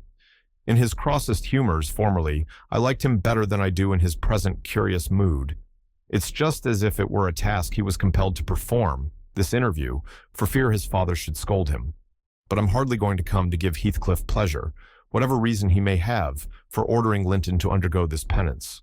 And though I'm glad he's better in health, I'm sorry he's so much less pleasant and so much less affectionate to me." "You think he is better in health, then?" I said. "Yes," she answered, "because he always made such a great deal of his sufferings, you know. He is not tolerably well, as he told me to tell Papa, but he's better, very likely." "There you differ with me, Miss Cathy," I remarked. "I should conjecture him to be far worse." Linton here started from his slumber in bewildered terror, and asked if anyone had called his name. "No," said Catherine, "unless in dreams. I cannot conceive how you manage to doze out of doors in the morning." "I thought I heard my father," he gasped, glancing up to the frowning Nab above us. "You are sure nobody spoke?" "Quite sure," replied his cousin. "Only Ellen and I were disputing concerning your health. Are you truly stronger, Linton, than when we separated in winter? If you be, I'm certain one thing is not stronger, your regard for me. Speak, are you?" The tears gushed from Linton's eyes as he answered, "Yes, yes, I am." And still under the spell of the imaginary voice, his gaze wandered up and down to detect its owner. Kathy rose. "For today we must part," she said, "and I won't conceal that I have been sadly disappointed with our meeting, though I'll mention it to nobody but you, not that I stand in awe of Heathcliff." "Hush," murmured Linton. "For God's sake, hush, he's coming." And he clung to Catherine's arm, striving to detain her, but at that announcement, she hastily disengaged herself and whistled to Minnie, who obeyed her like a dog. "I'll be here next Thursday," she cried, springing to the saddle. "Goodbye, quick, Ellen." And so we left him, scarcely conscious of our departure, so absorbed was he in anticipating his father's approach. Before we reached home, Catherine's displeasure softened into a perplexed sensation of pity and regret, largely blended with vague, uneasy doubts about Linton's actual circumstances, physical and social, in which I partook, though I counseled her not to say much, for a second journey would make us better judges. My master requested an account of our ongoings. His nephew's offering of thanks was duly delivered, Miss Cathy gently touching on the rest. I also threw little light on his inquiries, for I hardly knew what to hide and what to reveal. 7 days glided away, everyone marking its course by the henceforth rapid alteration of Edgar Linton's state. The havoc that months had previously wrought was now emulated by the inroads of hours. Catherine we would fain have deluded yet, but her own quick spirit refused to delude her. It divined in secret and brooded on the dreadful probability, gradually ripening into certainty. She had not the heart to mention her ride when Thursday came round. I mentioned it for her and obtained permission to order her out of doors. For the library, where her father stopped a short time daily, the brief period he could bear to sit up, and his chamber had become her whole world. She grudged each moment that did not find her bending over his pillow or seated by his side. Her countenance grew wan with watching and sorrow, and my master gladly dismissed her to what he flattered himself would be a happy change of scene and society, drawing comfort from the hope that she would not now be left entirely alone after his death. He had a fixed idea, I guessed by several observations he let fall, that, as his nephew resembled him in person, he would resemble him in mind, for Linton's letters bore few or no indications of his defective character, and I, through pardonable weakness, refrained from correcting the error, asking myself what good there would be in disturbing his last moments with information that he had neither power nor opportunity to turn to account. We deferred our excursion till the afternoon, a golden afternoon of August, every breath from the hills so full of life that it seemed whoever respired it, though dying, might revive. Catherine's face was just like the landscape, shadows and sunshine flitting over it in rapid succession. But the shadows rested longer, and the sunshine was more transient, and her poor little heart reproached itself for even that passing forgetfulness of its cares. We discerned Linton watching at the same spot he had selected before. My young mistress alighted, and told me that, as she was resolved to stay a very little while, I had better hold the pony and remain on horseback. But I dissented. I wouldn't risk losing sight of the charge committed to me a minute, so we climbed the slope of heath together.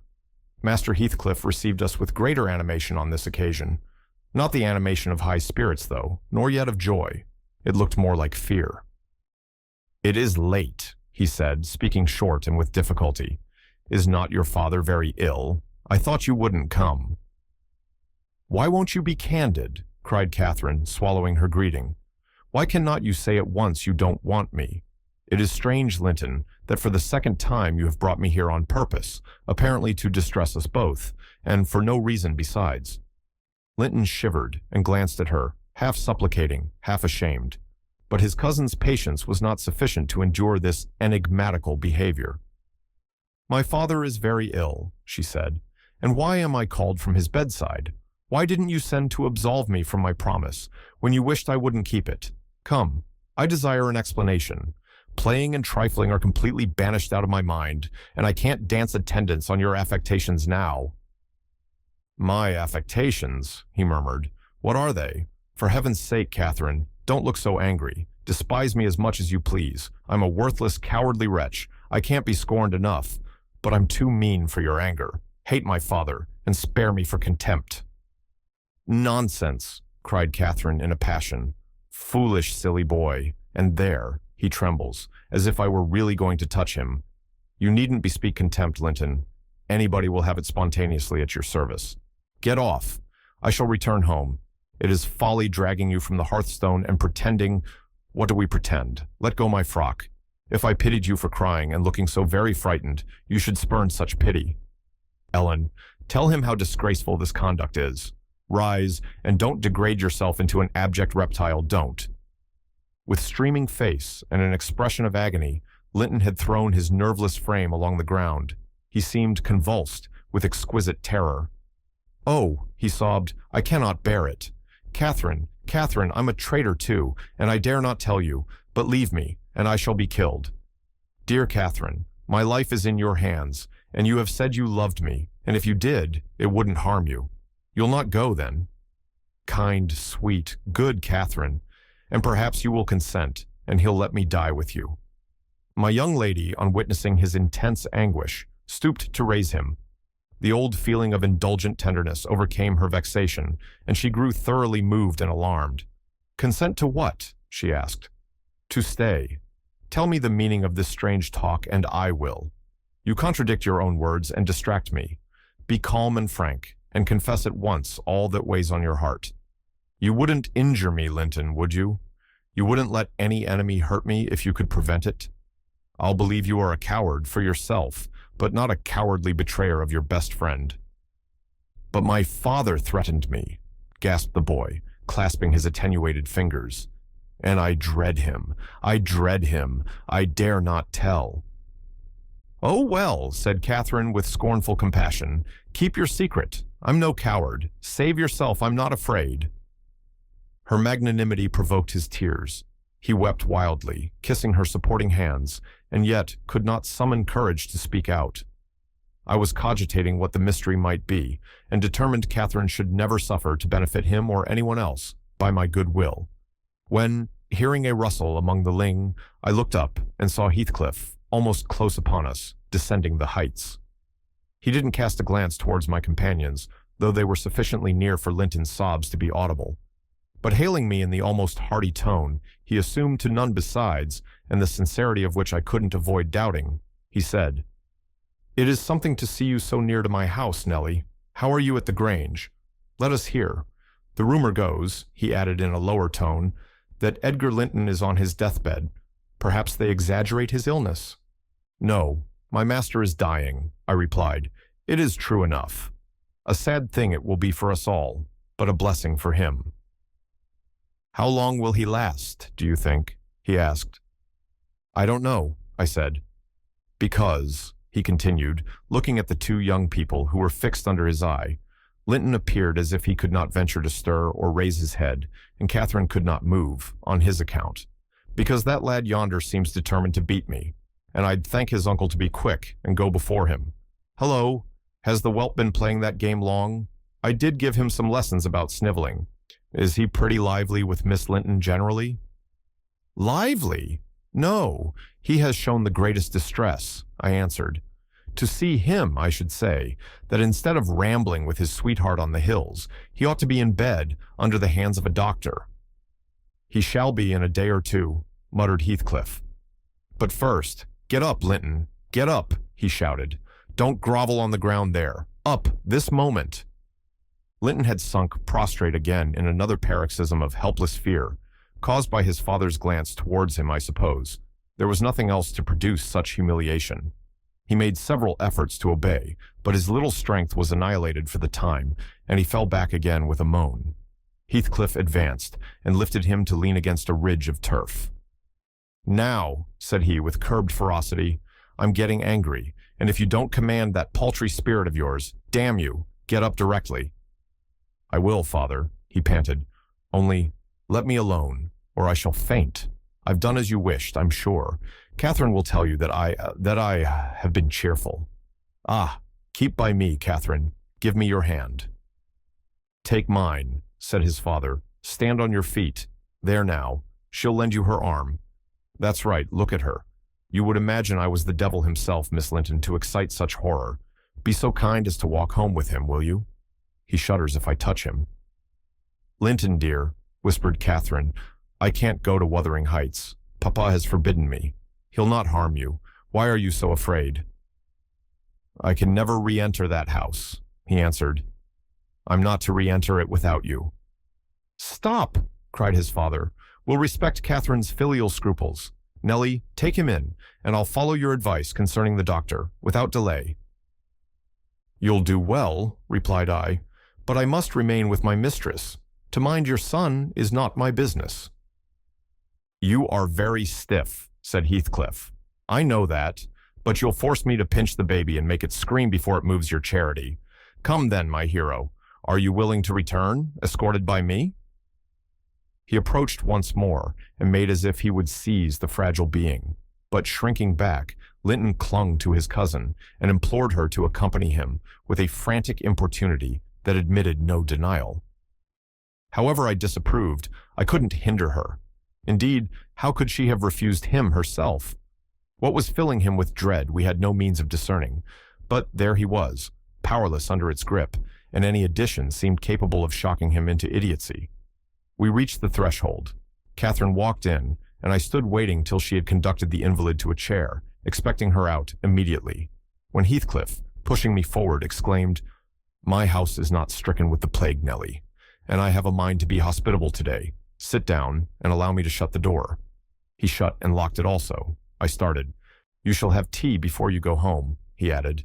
"I am by myself.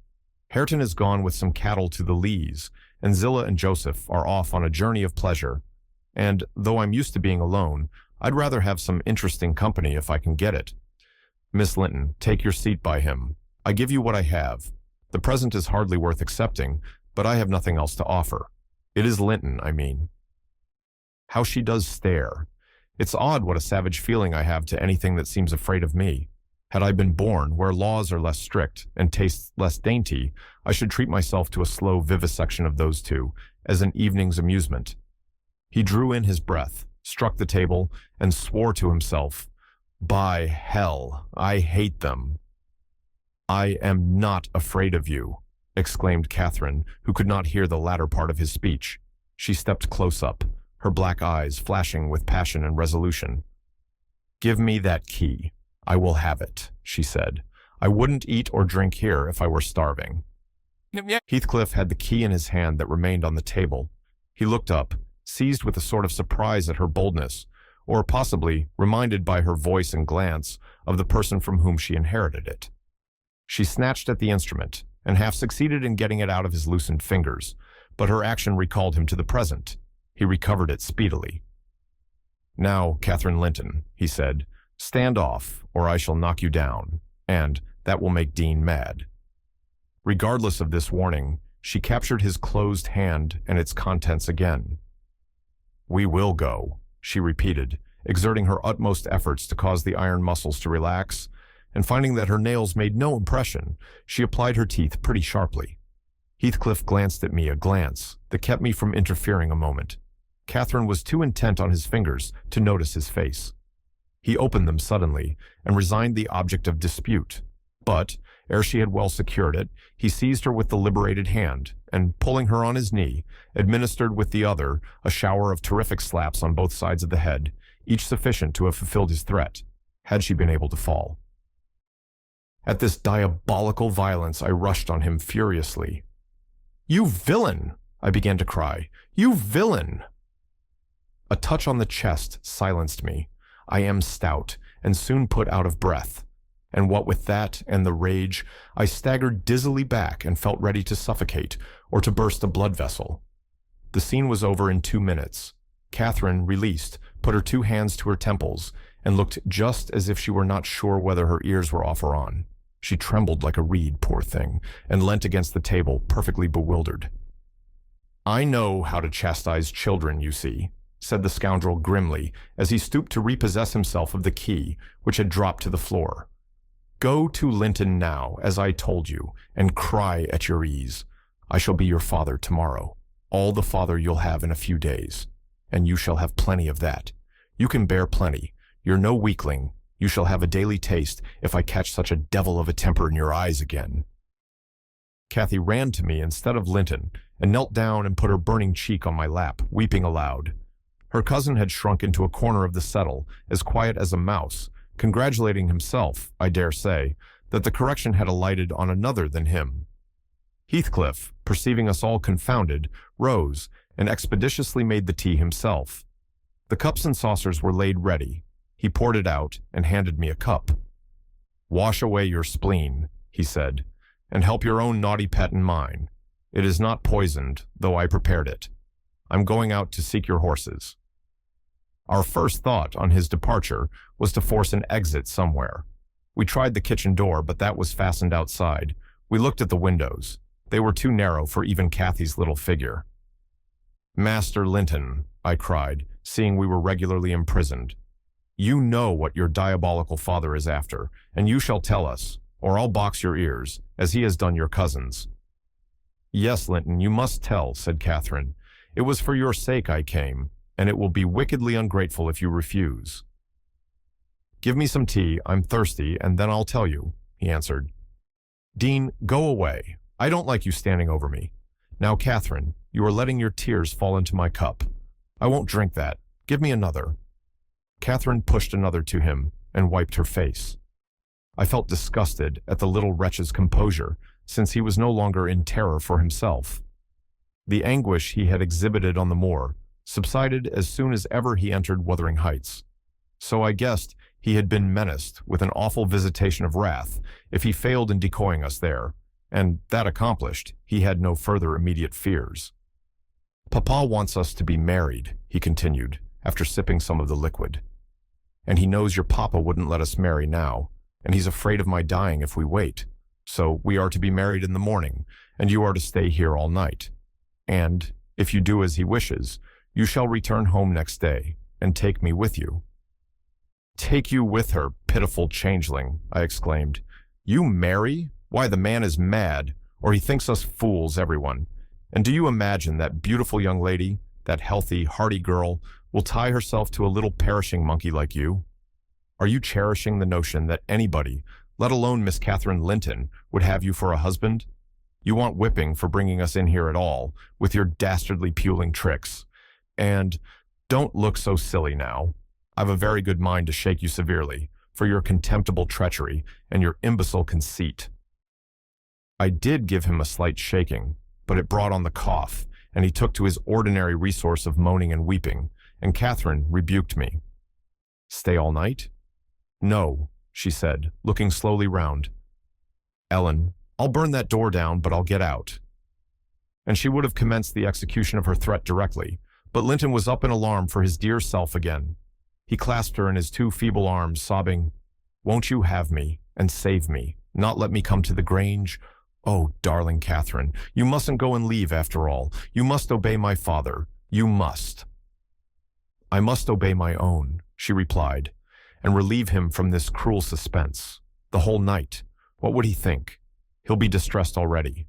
I'll either break or burn away out of the house. Be quiet. You're in no danger, but if you hinder me, Linton, I love Papa better than you. The mortal terror he felt of Heathcliff's anger restored to the boy his coward's eloquence. Catherine was near distraught. Still, she persisted that she must go home, and tried entreaty in her turn, persuading him to subdue his selfish agony. While they were thus occupied, our jailer re-entered. Your beasts have trotted off, he said, and now Linton, snivelling again. What has she been doing to you?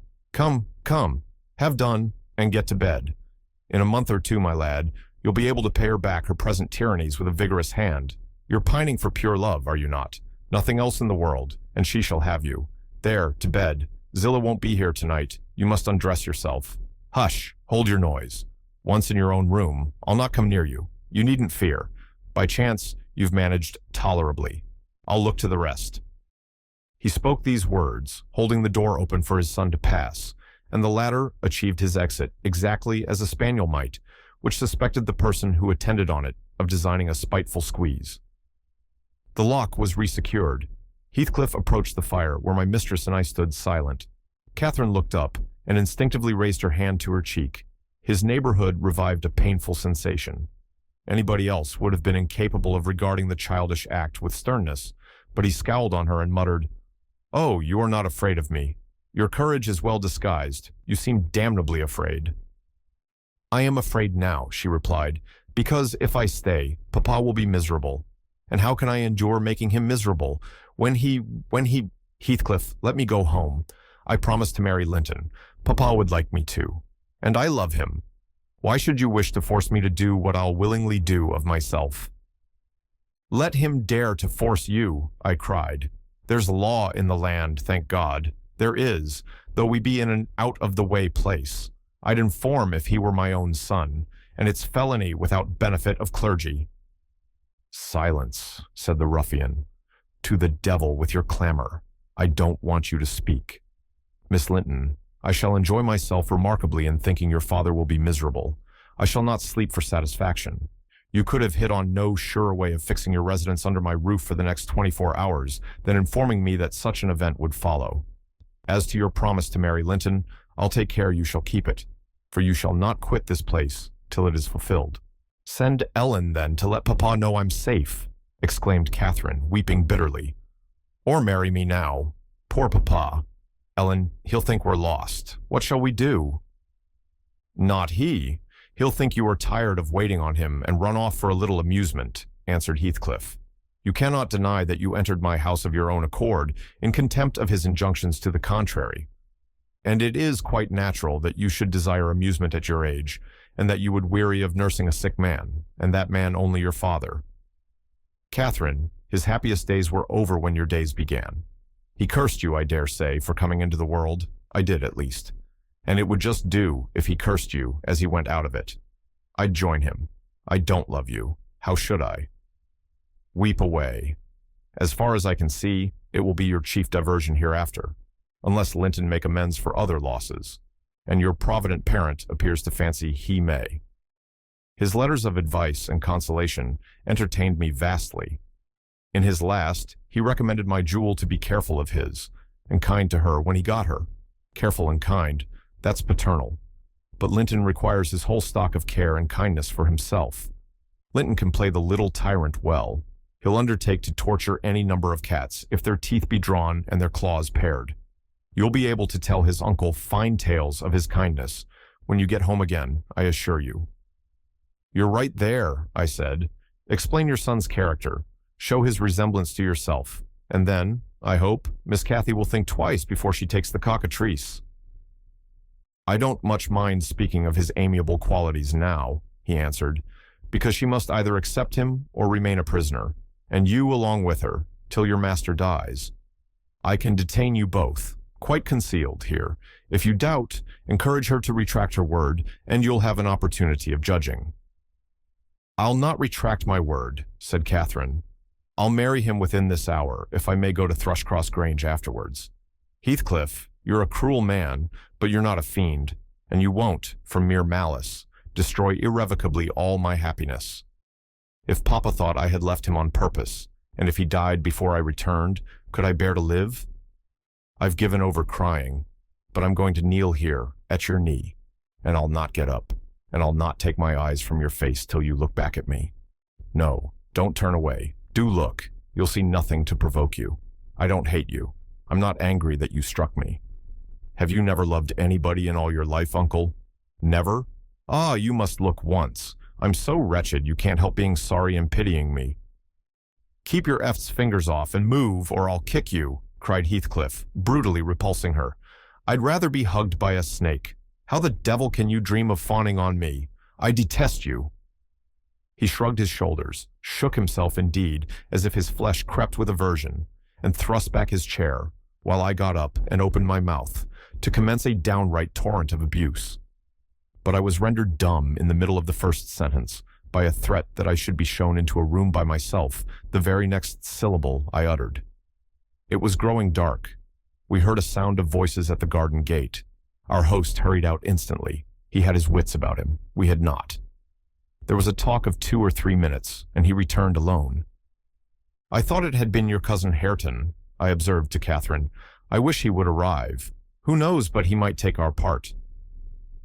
It was 3 servants sent to seek you from the Grange, said Heathcliff, overhearing me. You should have opened a lattice and called out, but I could swear that chit is glad you didn't. She's glad to be obliged to stay, I'm certain. At learning the chance we had missed, we both gave vent to our grief without control, and he allowed us to wail on till 9 o'clock. Then he bid us go upstairs through the kitchen to Zilla's chamber, and I whispered my companion to obey. Perhaps we might contrive to get through the window there, or into a garret, and out by its skylight. The window, however, was narrow, like those below, and the garret trap was safe from our attempts, for we were fastened in as before. We neither of us lay down. Catherine took her station by the lattice, and watched anxiously for morning, a deep sigh being the only answer I could obtain to my frequent entreaties that she would try to rest. I seated myself in a chair, and rocked to and fro, passing harsh judgment on my many derelictions of duty, from which, it struck me then, all the misfortunes of my employers sprang. It was not the case in reality, I am aware, but it was, in my imagination, that dismal night, and I thought Heathcliff himself less guilty than I. At 7 o'clock he came, and inquired if Miss Linton had risen. She ran to the door immediately, and answered, yes. Here then, he said, opening it and pulling her out. I rose to follow, but he turned the lock again. I demanded my release. Be patient, he replied. I'll send up your breakfast in a while. I thumped on the panels and rattled the latch angrily, and Catherine asked why I was still shut up. He answered, I must try to endure it another hour, and they went away. I endured it 2 or 3 hours. At length I heard a footstep, not Heathcliff's. I've brought you something to eat, said a voice. Open the door. Complying eagerly, I beheld Hareton, laden with food enough to last me all day. Take it, he added, thrusting the tray into my hand. Stay 1 minute, I began. Nay, cried he, and retired, regardless of any prayers I could pour forth to detain him. And there I remained enclosed the whole day, and the whole of the next night, and another, and another. 5 nights and 4 days I remained altogether, seeing nobody but Hareton once every morning, and he was a model of a jailer, surly and dumb, and deaf to every attempt at moving his sense of justice or compassion. On the fifth morning, or rather afternoon, a different step approached, lighter and shorter, and this time the person entered the room. It was Zillah, donned in her scarlet shawl with a black silk bonnet on her head and a willow basket swung to her arm. Dear, Dean," she exclaimed. "Well, there is a talk about you at Gimmerton. I never thought but you were sunk in the Black Horse Marsh, and Missy with you, till Master told me you'd been found, and he'd lodged you here." "What? And you must have got on an island, sure. And how long were you in the hole? Did Master save you, Dean? But you're not so thin. You've not been so poorly, have you?" "Your master is a true scoundrel," I replied, "but he shall answer for it. He needn't have raised that tale. It shall all be laid bare." "What do you mean?" asked Zillah. "It's not his tale. They tell that in the village, about your being lost in the marsh, and I calls to Earnshaw when I come in. They's queer things, Hareton, happened since I went off. It's a sad pity of that likely young lass, and can't Nellie Dean." He stared. I thought he had not heard aught, so I told him the rumor. The master listened, and he just smiled to himself and said, "If they have been in the marsh, they are out now, Zillah. Nellie Dean is lodged at this minute in your room. You can tell her to flit when you go up. Here is the key." The bog water got into her head, and she would have run home quite flighty, but I fixed her till she came round to her senses. You can bid her go to the Grange at once, if she be able, and carry a message from me, that her young lady will follow in time to attend the squire's funeral." "Edgar is not dead," I gasped. "Oh, Zillah, Zillah." "No, no, sit you down, my good mistress," she replied. "You're right sickly yet. He's not dead. Dr. Kenneth thinks he may last another day. I met him on the road and asked. Instead of sitting down, I snatched my outdoor things and hastened below, for the way was free. On entering the house, I looked about for someone to give information of Catherine. The place was filled with sunshine, and the door stood wide open, but nobody seemed at hand. As I hesitated whether to go off at once, or return and seek my mistress, a slight cough drew my attention to the hearth. Linton lay on the settle, sole tenant, sucking a stick of sugar candy, and pursuing my movements with apathetic eyes. "Where is Miss Catherine?" I demanded sternly, supposing I could frighten him into giving intelligence by catching him thus, alone. He sucked on like an innocent. "Is she gone?" I said. "No," he replied. "She's upstairs. She's not to go. We won't let her." "You won't let her, little idiot!" I exclaimed. "Direct me to her room immediately, or I'll make you sing out sharply." "Papa would make you sing out if you attempted to get there," he answered. "He says I'm not to be soft with Catherine. She's my wife, and it's shameful that she should wish to leave me. He says she hates me and wants me to die, that she may have my money, but she shan't have it, and she shan't go home. She never shall. She may cry and be sick as much as she pleases." He resumed his former occupation, closing his lids as if he meant to drop asleep. "Master Heathcliff," I resumed, "have you forgotten all Catherine's kindness to you last winter, when you affirmed you loved her, and when she brought you books and sung you songs, and came many a time through wind and snow to see you? She wept to miss one evening, because you would be disappointed, and you felt then that she was 100 times too good to you. And now you believe the lies your father tells, though you know he detests you both, and you join him against her. That's fine gratitude, is it not?" The corner of Linton's mouth fell, and he took the sugar candy from his lips. "Did she come to Wuthering Heights because she hated you?" I continued. "Think for yourself. As to your money, she does not even know that you will have any. And you say she's sick, and yet you leave her alone, up there in a strange house. You who have felt what it is to be so neglected. You could pity your own sufferings, and she pitied them too, but you won't pity hers." I shed tears, Master Heathcliff, you see, an elderly woman and a servant merely. And you, after pretending such affection, and having reason to worship her almost, store every tear you have for yourself, and lie there quite at ease. Ah, you're a heartless, selfish boy. "I can't stay with her," he answered crossly. "I'll not stay by myself. She cries so I can't bear it, and she won't give over, though I say I'll call my father. I did call him once, and he threatened to strangle her if she was not quiet, but she began again the instant he left the room, moaning and grieving all night long, though I screamed for vexation that I couldn't sleep. "Is Heathcliff out?" I inquired, perceiving that the wretched creature had no power to sympathize with his cousin's mental tortures. "He's in the court," he replied, "talking to Dr. Kenneth, who says Uncle is dying, truly at last. I'm glad, for I shall be master of the Grange after him. Catherine always spoke of it as her house. It isn't hers. It's mine. Papa says everything she has is mine. All her nice books are mine. She offered to give me them, and her pretty birds, and her pony Minnie, if I would get the key of our room and let her out. But I told her she had nothing to give. They were all mine." And then she cried, and took a little picture from her neck, and said I should have that.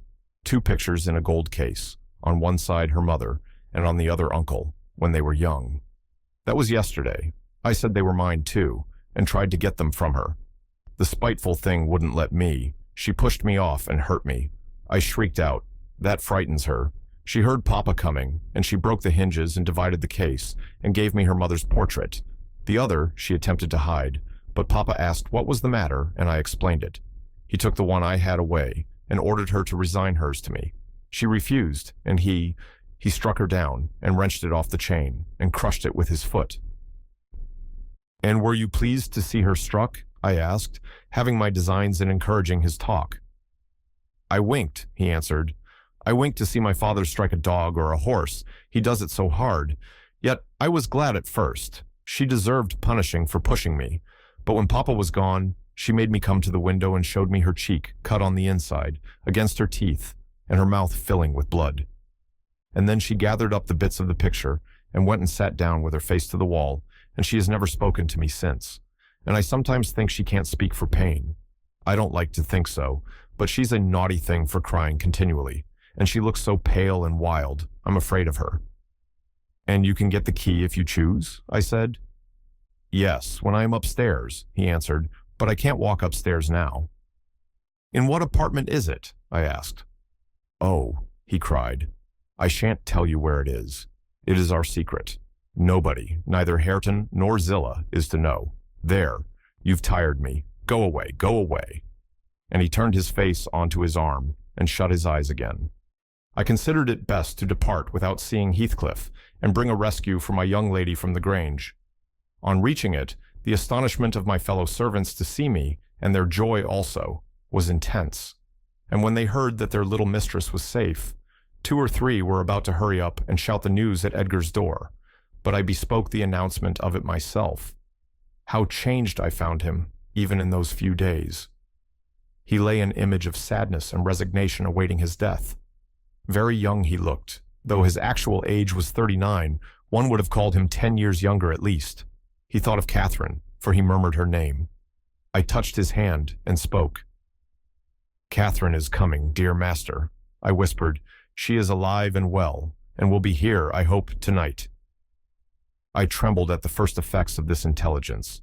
He half rose up, looked eagerly round the apartment, and then sank back in a swoon. As soon as he recovered, I related our compulsory visit and detention at the Heights. I said Heathcliff forced me to go in, which was not quite true. I uttered as little as possible against Linton, nor did I describe all his father's brutal conduct, my intentions being to add no bitterness, if I could help it, to his already overflowing cup. He divined that one of his enemy's purposes was to secure the personal property, as well as the estate, to his son, or rather himself. Yet why he did not wait till his decease was a puzzle to my master, because ignorant how nearly he and his nephew would quit the world together. However, he felt that his will had better be altered.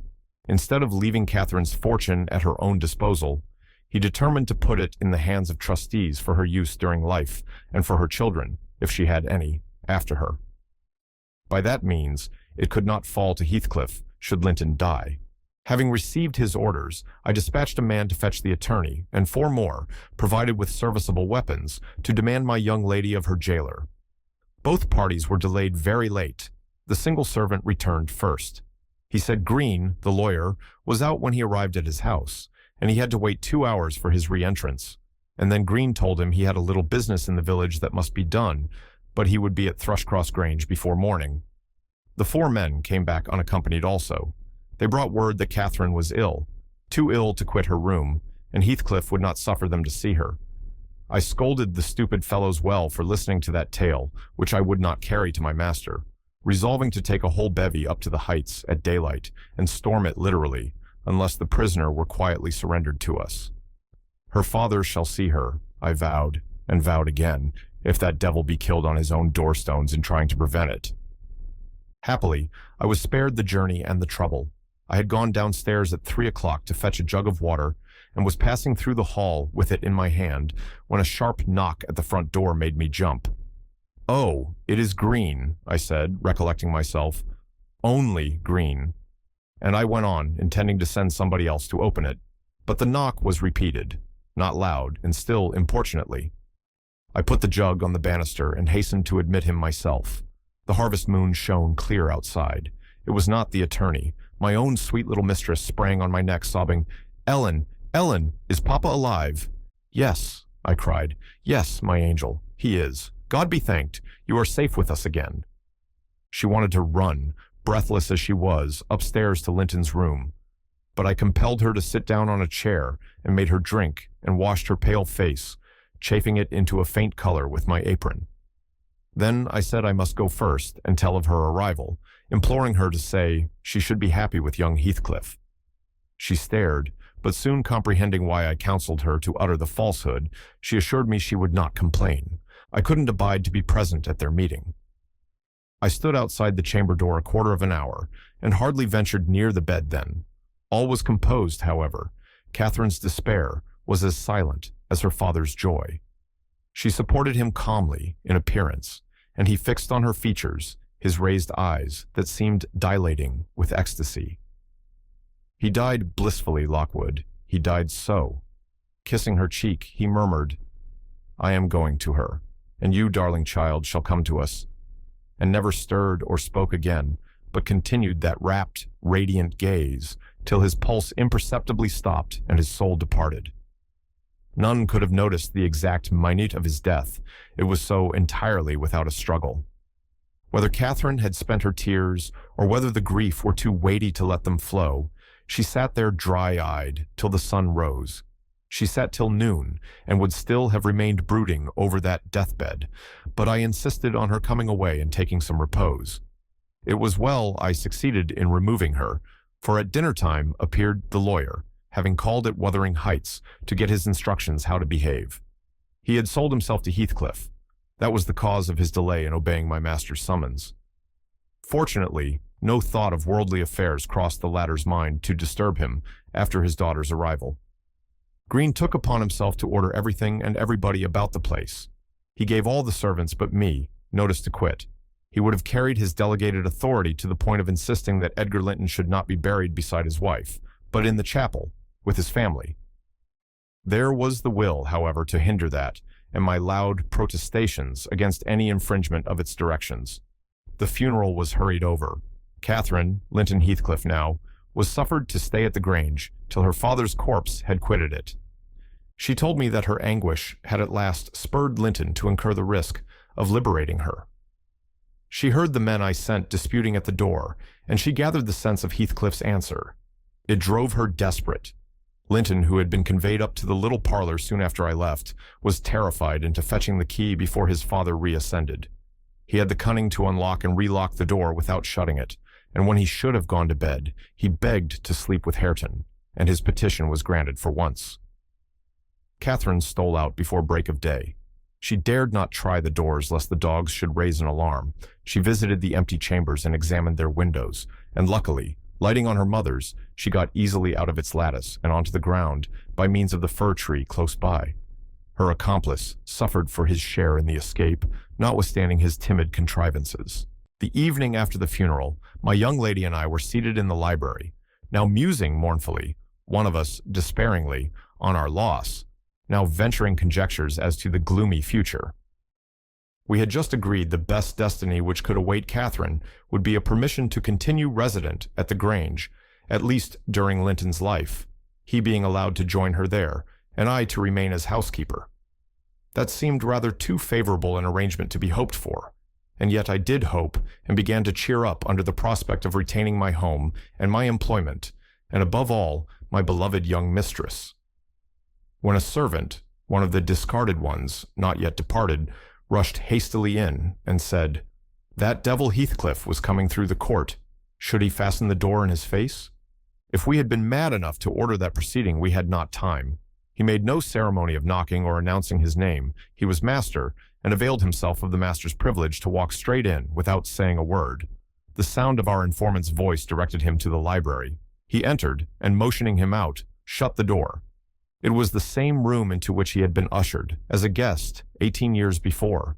The same moon shone through the window, and the same autumn landscape lay outside. We had not yet lighted a candle, but all the apartment was visible, even to the portraits on the wall, the splendid head of Linton, and the graceful one of her husband. Heathcliff advanced to the hearth. Time had little altered his person either. There was the same man, his dark face rather sallower and more composed, his frame a stone or two heavier perhaps, and no other difference. Catherine had risen with an impulse to dash out when she saw him. "Stop," he said, arresting her by the arm. "No more runnings away. Where would you go? I'm come to fetch you home, and I hope you'll be a dutiful daughter and not encourage my son to further disobedience. I was embarrassed how to punish him when I discovered his part in the business. He's such a cobweb. A pinch would annihilate him, but you'll see by his look that he has received his due. I brought him down one evening, the day before yesterday, and just set him in a chair and never touched him afterwards. I sent Hareton out, and we had the room to ourselves. In 2 hours I called Joseph to carry him up again, and since then my presence is as potent on his nerves as a ghost, and I fancy he sees me often, though I am not near. Hareton says he wakes and shrieks in the night by the hour together, and calls you to protect him from me, and whether you like your precious mate or not, you must come. He's your concern now. I yield all my interest in him to you." "Why not let Catherine continue here?" I pleaded, "and send Master Linton to her. As you hate them both, you'd not miss them. They can only be a daily plague to your unnatural heart."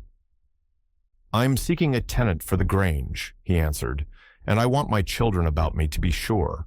Besides, that lass owes me her services for her bread. I'm not going to nurture her in luxury and idleness after Linton is gone. Make haste and get ready now, and don't oblige me to compel you." "I shall," said Catherine. "Linton is all I have to love in the world, and though you have done what you could to make him hateful to me, and me to him, you cannot make us hate each other, and I defy you to hurt him when I'm by, and I defy you to frighten me." "You are a boastful champion," replied Heathcliff, "but I don't like you well enough to hurt him. You shall get the full benefit of the torment, as long as it lasts. It is not I who will make him hateful to you. It is his own sweet spirit. He's as bitter as gall at your desertion and its consequences.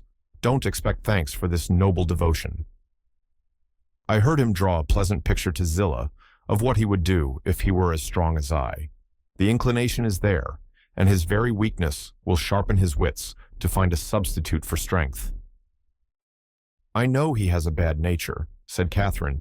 "He's your son, but I'm glad I've a better to forgive it, and I know he loves me, and for that reason I love him. Heathcliff, you have nobody to love you, and however miserable you make us, we shall still have the revenge of thinking that your cruelty arises from your greater misery. You are miserable, are you not? Lonely like the devil, and envious like him. Nobody loves you. Nobody will cry for you when you die. I wouldn't be you."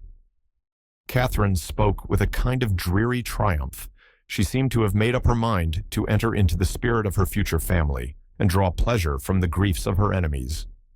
"You shall be sorry to be yourself presently," said her father-in-law, "if you stand there another minute. Begone, witch, and get your things." She scornfully withdrew.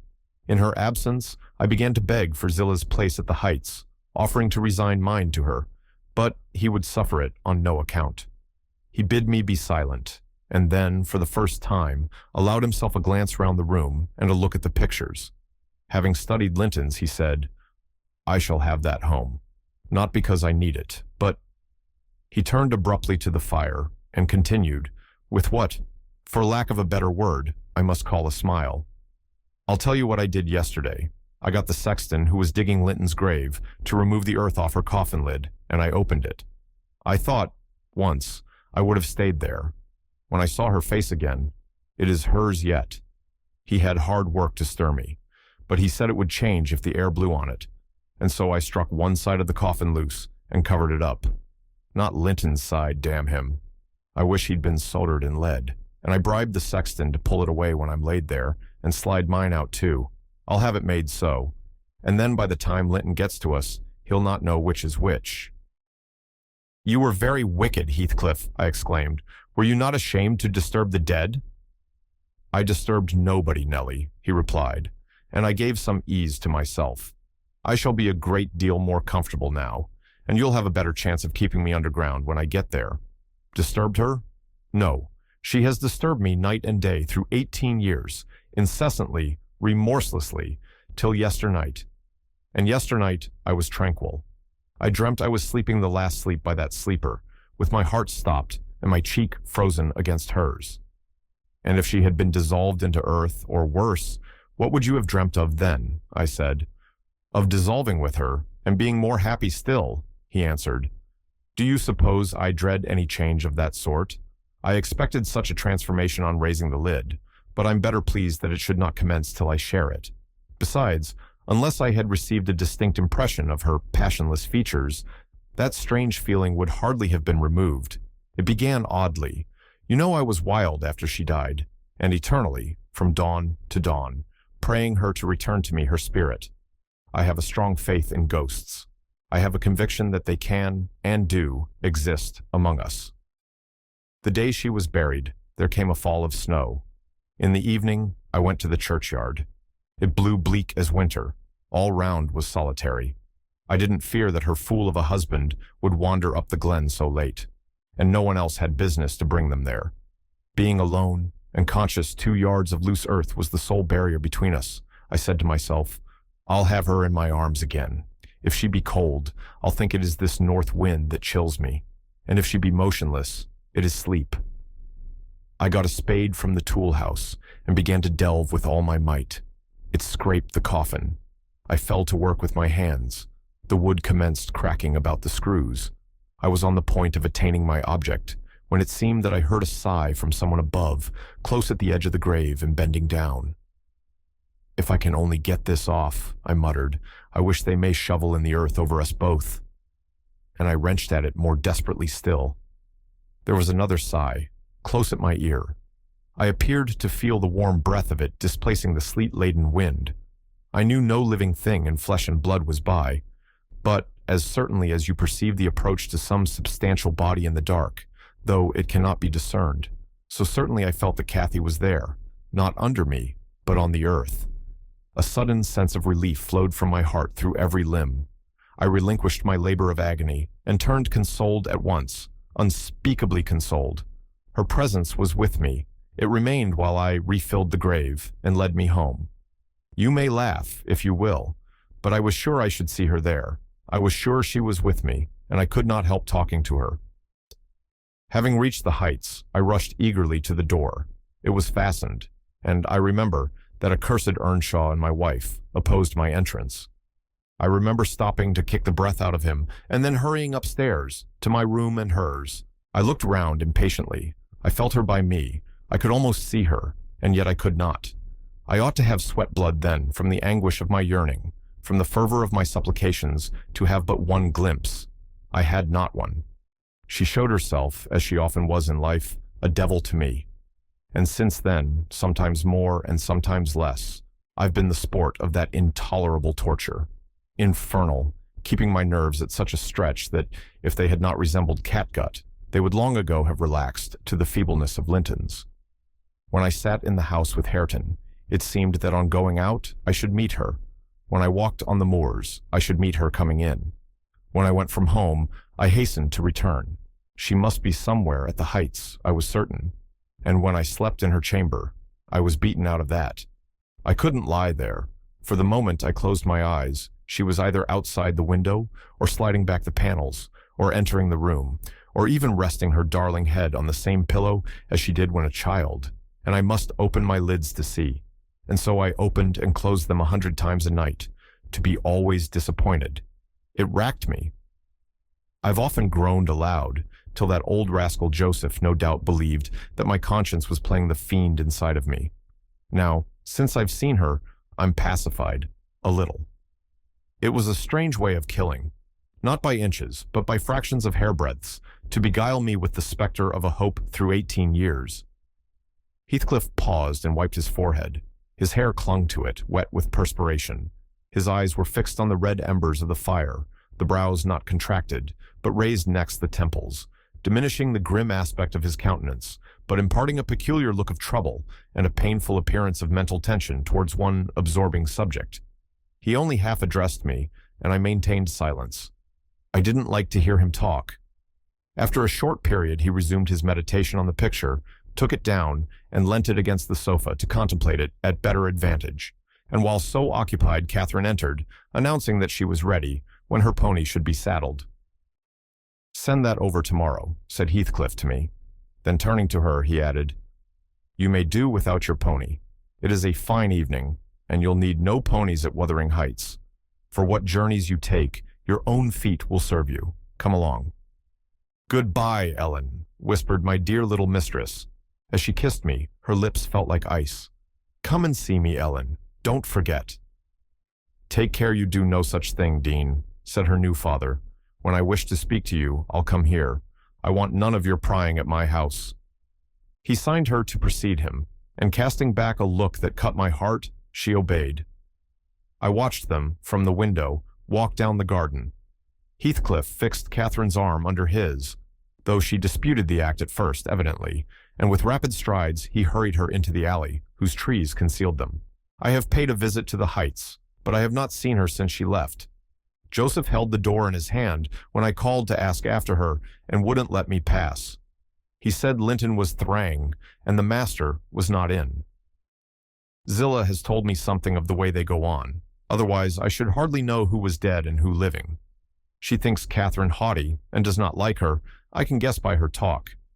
My young lady asked some aid of her when she first came, but Heathcliff told her to follow her own business and let his daughter-in-law look after herself, and Zillah willingly acquiesced, being a narrow-minded, selfish woman. Catherine evinced a child's annoyance at this neglect, repaid it with contempt, and thus enlisted my informant among her enemies as securely as if she had done her some great wrong. I had a long talk with Zillah about 6 weeks ago, a little before you came, one day when we foregathered on the moor, and this is what she told me.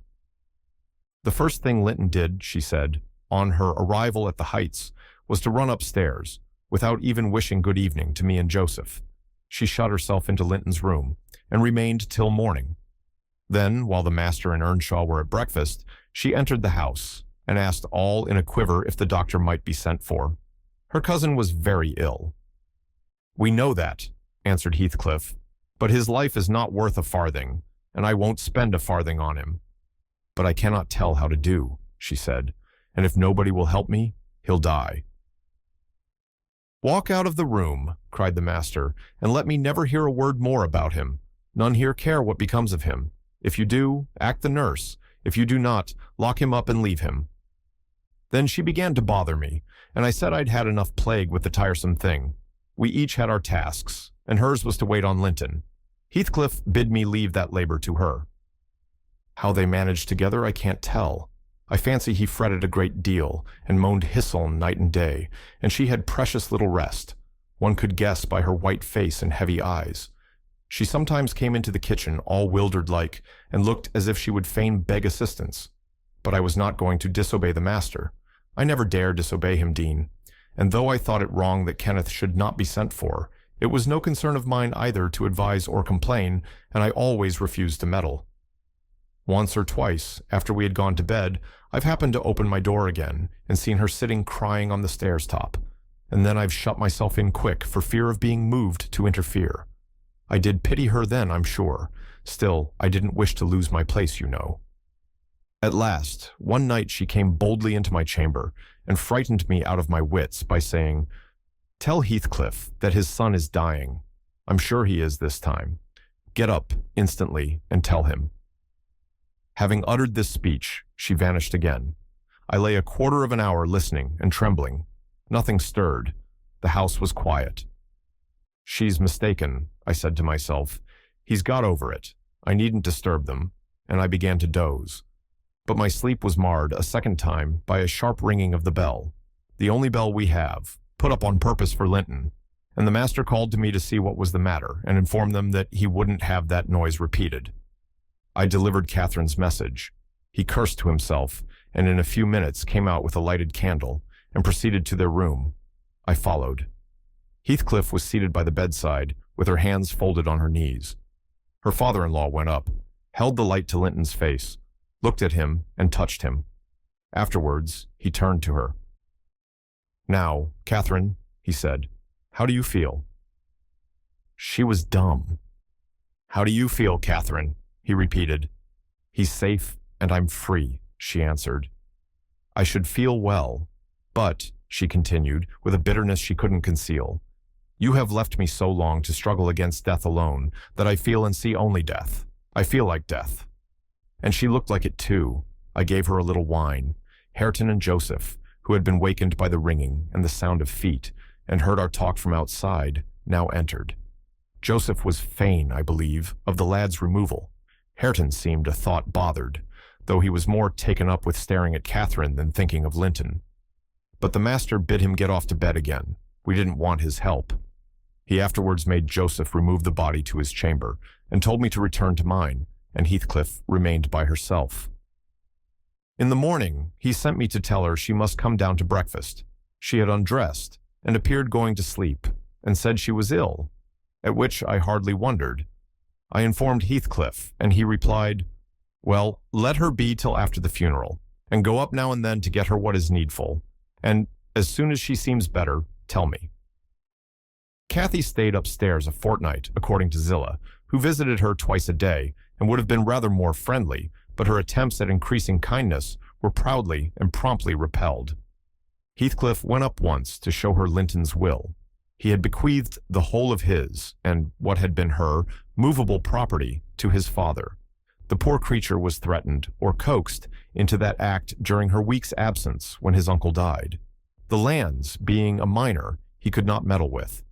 However, Heathcliff has claimed and kept them in his wife's right, and his also, I suppose legally. At any rate, Catherine, destitute of cash and friends, cannot disturb his possession. Nobody, said Zillah, ever approached her door, except that once, but I, and nobody asked anything about her. The first occasion of her coming down into the house was on a Sunday afternoon. She had cried out, when I carried up her dinner, that she couldn't bear any longer being in the cold, and I told her the master was going to Thrushcross Grange, and Earnshaw and I needn't hinder her from descending. So, as soon as she heard Heathcliff's horse trot off, she made her appearance, donned in black, and her yellow curls combed back behind her ears as plain as a Quaker. She couldn't comb them out. Joseph and I generally go to chapel on Sundays. The kirk, you know, has no minister now, explained Dean, and they call the Methodists' or Baptists' place, I can't say which it is, at Gimmerton, a chapel. Joseph had gone, she continued, but I thought proper to bide at home. Young folks are always the better for an elder's overlooking, and Hareton, with all his bashfulness, isn't a model of nice behavior. I let him know that his cousin would very likely sit with us, and she had been always used to see the Sabbath respected. So he had as good leave his guns and bits of indoor work alone, while she stayed. He colored up at the news, and cast his eyes over his hands and clothes. The train oil and gunpowder were shoved out of sight in a minute. I saw he meant to give her his company, and I guessed by his way he wanted to be presentable. So, laughing, as I durst not laugh when the master is by, I offered to help him, if he would, and joked at his confusion. He grew sullen, and began to swear. "Now, Dean," Zillah went on, seeing me not pleased by her manner, "you happen think your young lady too fine for Hareton, and happen you're right. But I own, I should love well to bring her pride a peg lower. And what will all her learning and her daintiness do for her now? She's as poor as you or I. Poorer, I'll be bound, you're saying, and I'm doing my little all that road." Hareton allowed Zillah to give him her aid, and she flattered him into a good humor. So, when Catherine came, half forgetting her former insults, he tried to make himself agreeable by the housekeeper's account. "Mrs. walked in," she said, "as chill as an icicle, and as high as a princess." I got up and offered her my seat in the armchair. No, she turned up her nose at my civility. Earnshaw rose too and bid her come to the settle and sit close by the fire. He was sure she was starved. "I've been starved a month and more," she answered, resting on the word as scornful as she could. And she got a chair for herself and placed it at a distance from both of us. Having sat till she was warm, she began to look round and discovered a number of books on the dresser. She was instantly upon her feet again, stretching to reach them, but they were too high up. Her cousin, after watching her endeavors a while, at last summoned courage to help her. She held her frock, and he filled it with the first that came to hand. That was a great advance for the lad. She didn't thank him. Still, he felt gratified that she had accepted his assistance and ventured to stand behind as she examined them, and even to stoop and point out what struck his fancy in certain old pictures which they contained. Nor was he daunted by the saucy style in which she jerked the page from his finger. He contented himself with going a bit farther back and looking at her instead of the book. She continued reading, or seeking for something to read. His attention became by degrees quite centered in the study of her thick, silky curls. Her face he couldn't see, and she couldn't see him. And, perhaps, not quite awake to what he did, but attracted like a child to a candle. At last, he proceeded from staring to touching. He put out his hand and stroked one curl as gently as if it were a bird. He might have stuck a knife into her neck. She started round in such a taking. "Get away this moment! How dare you touch me? Why are you stopping there?" she cried, in a tone of disgust. "I can't endure you. I'll go upstairs again if you come near me." "Jury!" Hareton recoiled, looking as foolish as he could do. He sat down in the settle, very quiet, and she continued turning over her volumes another half hour. Finally, Earnshaw crossed over and whispered to me, "Will you ask her to read to us, Zillah? I'm stalled of doing naught, and I could like to hear her. Do not say I wanted it, but ask of yourself." "Hareton wishes you would read to us, ma'am," I said immediately. "He'd take it very kind. He'd be much obliged." She frowned, and looking up, answered, "Hareton, and the whole set of you, will be good enough to understand that I reject any pretense at kindness you have the hypocrisy to offer. I despise you, and will have nothing to say to any of you. When I would have given my life for one kind word, even to see one of your faces, you all kept off. But I won't complain to you. I'm driven down here by the cold, not either to amuse you or enjoy your society." "What could I have done?" began Earnshaw. "How was I to blame?" "Oh, you are an exception," answered Heathcliff. "I never missed such a concern as you." "But I offered more than once, and asked," he said, kindling up at her pertness. "I asked Heathcliff to let me wake for you." "Be silent. I'll go out of doors or anywhere, rather than have your disagreeable voice in my ear," said my lady. Hareton muttered she might go to hell for him, and unslinging his gun, restrained himself from his Sunday occupations no longer. He talked now freely enough, and she presently saw fit to retreat to her solitude, but the frost had set in, and in spite of her pride, she was forced to condescend to our company, more and more. However, I took care there should be no further scorning at my good nature. Ever since, I've been as stiff as herself, and she has no lover or liker among us, and she does not deserve one, for let them say the least word to her, and she'll curl back without respect of anyone. She'll snap at the master himself, and as good as dares him to thrash her, and the more hurt she gets, the more venomous she grows. At first, on hearing this account from Zillah, I determined to leave my situation, take a cottage, and get Catherine to come and live with me.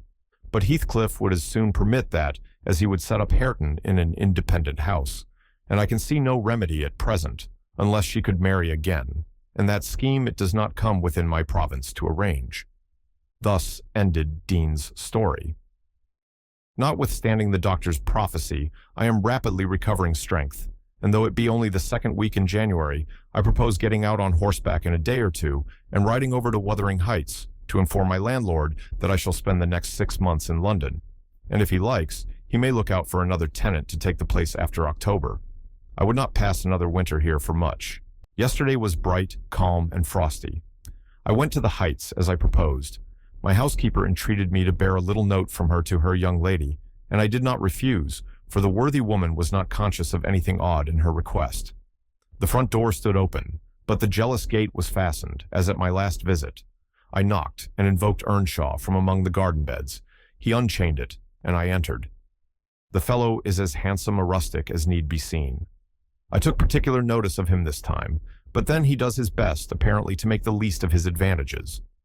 I asked if Heathcliff were at home. He answered, no, but he would be in at dinner time. It was 11 o'clock, and I announced my intention of going in and waiting for him, at which he immediately flung down his tools and accompanied me in the office of watchdog, not as a substitute for the host. We entered together. Catherine was there, making herself useful in preparing some vegetables for the approaching meal. She looked more sulky and less spirited than when I had seen her first. She hardly raised her eyes to notice me, and continued her employment with the same disregard to common forms of politeness as before, never returning my bow and good morning by the slightest acknowledgement. She does not seem so amiable, I thought, as Dean would persuade me to believe. She's a beauty, it is true, but not an angel. Earnshaw surlily bid her remove her things to the kitchen. "Remove them yourself," she said, pushing them from her as soon as she had done, and retiring to a stool by the window, where she began to carve figures of birds and beasts out of the turnip parings in her lap. I approached her, pretending to desire a view of the garden, and, as I fancied, adroitly dropped Dean's note onto her knee, unnoticed by Hareton. But she asked aloud, "What is that?" and chucked it off. "A letter from your old acquaintance, the housekeeper at the Grange," I answered, annoyed at her exposing my kind deed, and fearful lest it should be imagined a missive of my own. She would gladly have gathered it up at this information, but Hareton beat her. He seized and put it in his waistcoat, saying Heathcliff should look at it first.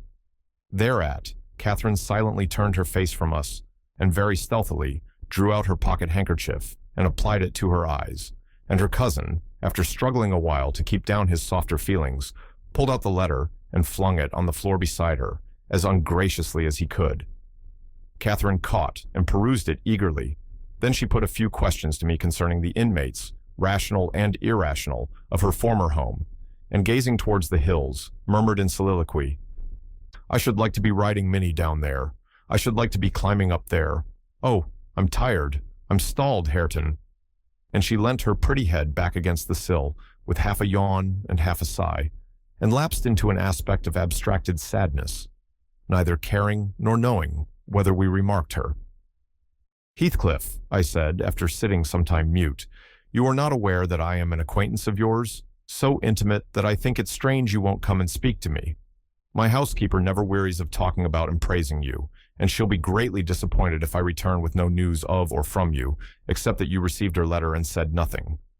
She appeared to wonder at this speech, and asked, "Does Ellen like you?" "Yes, very well," I replied hesitatingly.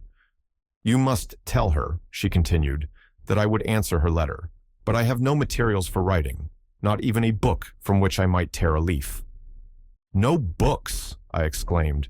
"How do you contrive to live here without them, if I may take the liberty to inquire? Though provided with a large library, I'm frequently very dull at the Grange. Take my books away, and I should be desperate." "I was always reading when I had them," said Catherine, "and Heathcliff never reads, so he took it into his head to destroy my books. I have not had a glimpse of one for weeks. Only once, I searched through Joseph's store of theology to his great irritation. And once, Hareton, I came upon a secret stock in your room, some Latin and Greek, and some tales and poetry, all old friends. I brought the last here, and you gathered them, as a magpie gathers silver spoons, for the mere love of stealing. They are of no use to you, or else you concealed them in the bad spirit, that as you cannot enjoy them, nobody else shall. Perhaps your envy counseled Heathcliff to rob me of my treasures, but I've most of them written on my brain and printed in my heart, and you cannot deprive me of those." Earnshaw blushed crimson when his cousin made this revelation of his private literary accumulations, and stammered an indignant denial of her accusations.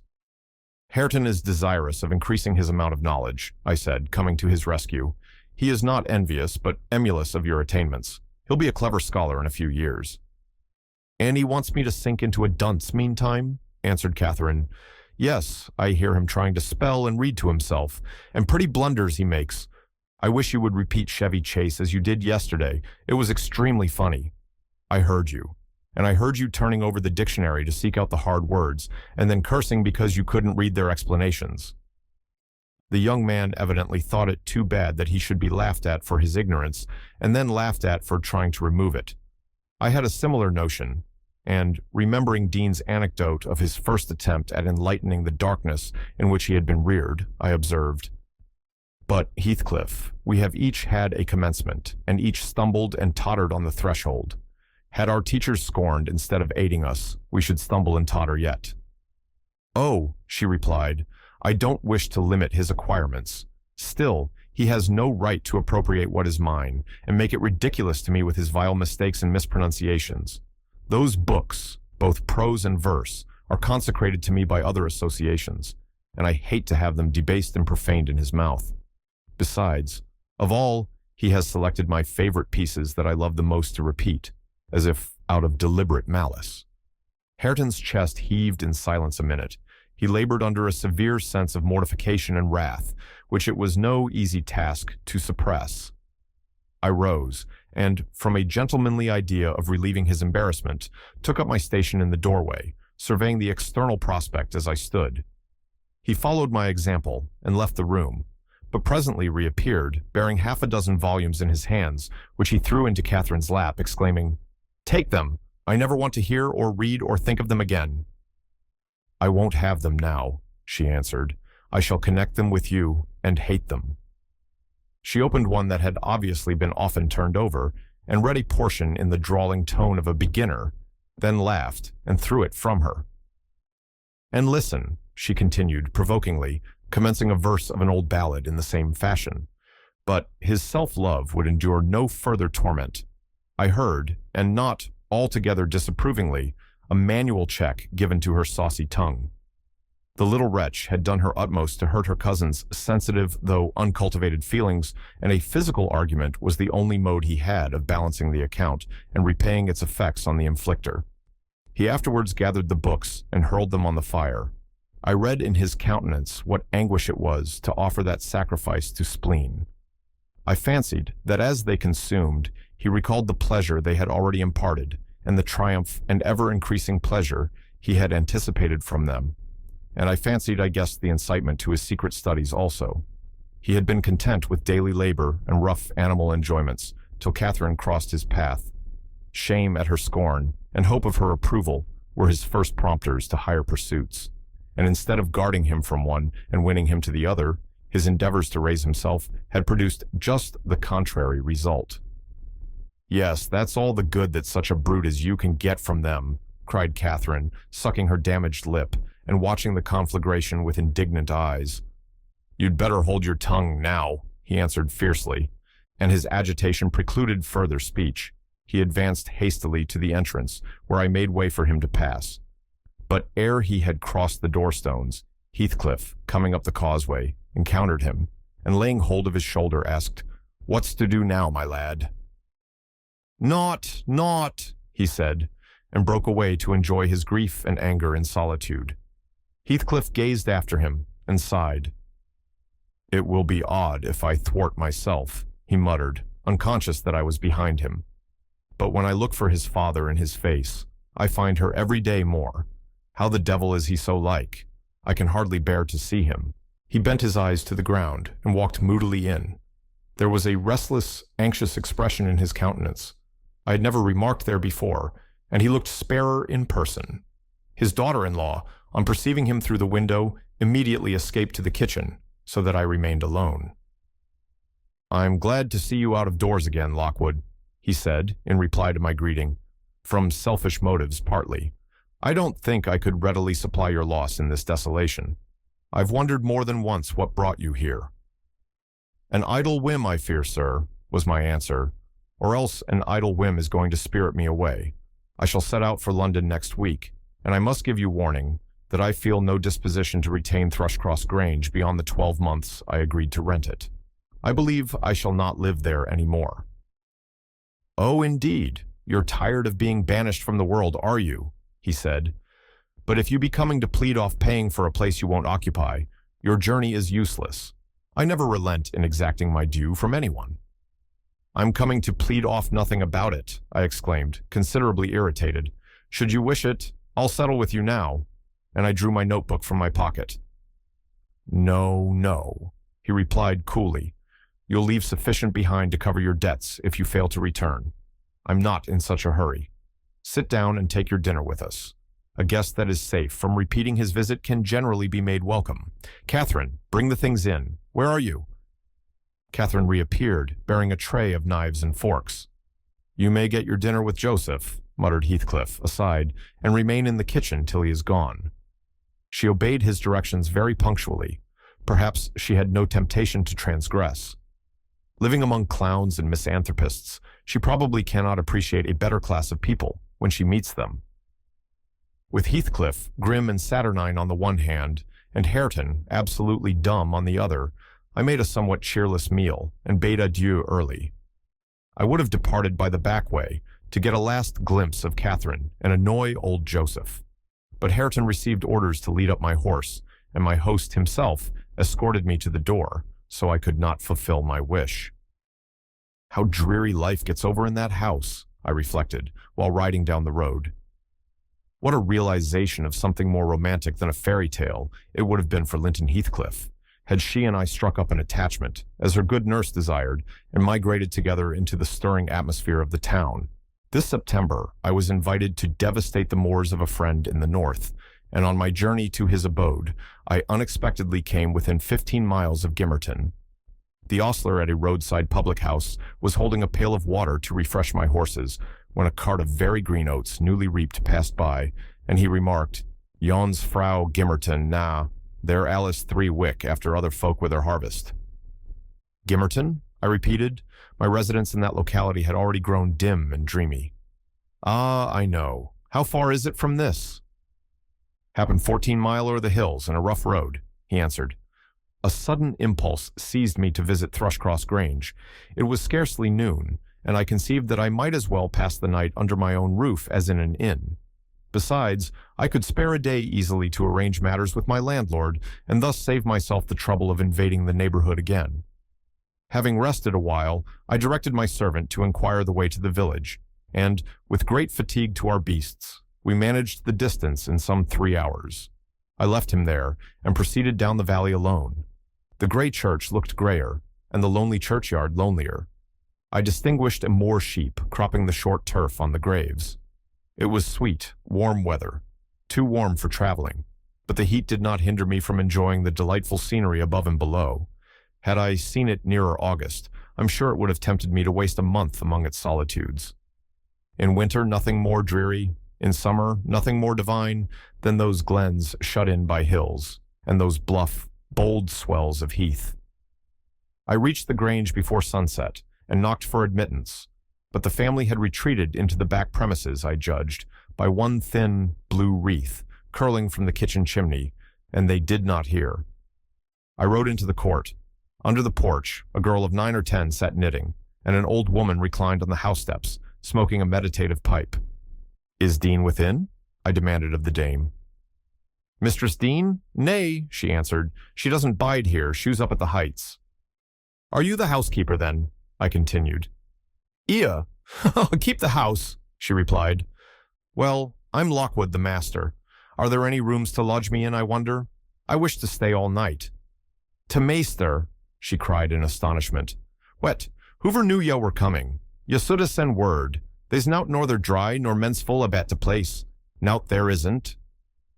She threw down her pipe and bustled in. The girl followed, and I entered too, soon perceiving that her report was true, and moreover, that I had almost upset her wits by my unwelcome apparition. I bade her be composed. I would go out for a walk, and meantime, she must try to prepare a corner of a sitting room for me to sup in, and a bedroom to sleep in. No sweeping and dusting, only good fire and dry sheets were necessary.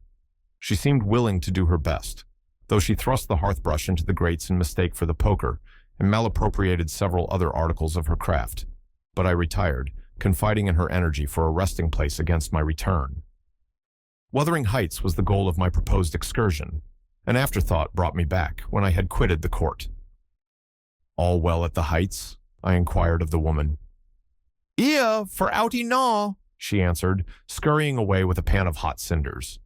I would have asked why Dean had deserted the Grange, but it was impossible to delay her at such a crisis. So I turned away and made my exit, rambling leisurely along, with the glow of a sinking sun behind, and the mild glory of a rising moon in front, one fading and the other brightening, as I quitted the park and climbed the stony by-road branching off to Heathcliff's dwelling. Before I arrived in sight of it, all that remained of day was a beamless amber light along the west, but I could see every pebble on the path and every blade of grass by that splendid moon. I had neither to climb the gate nor to knock. It yielded to my hand. That is an improvement, I thought, and I noticed another by the aid of my nostrils, a fragrance of stocks and wallflowers wafted on the air from amongst the homely fruit trees. Both doors and lattices were open, and yet, as is usually the case in a coal district, a fine red fire illumined the chimney. The comfort which the eye derives from it renders the extra heat endurable.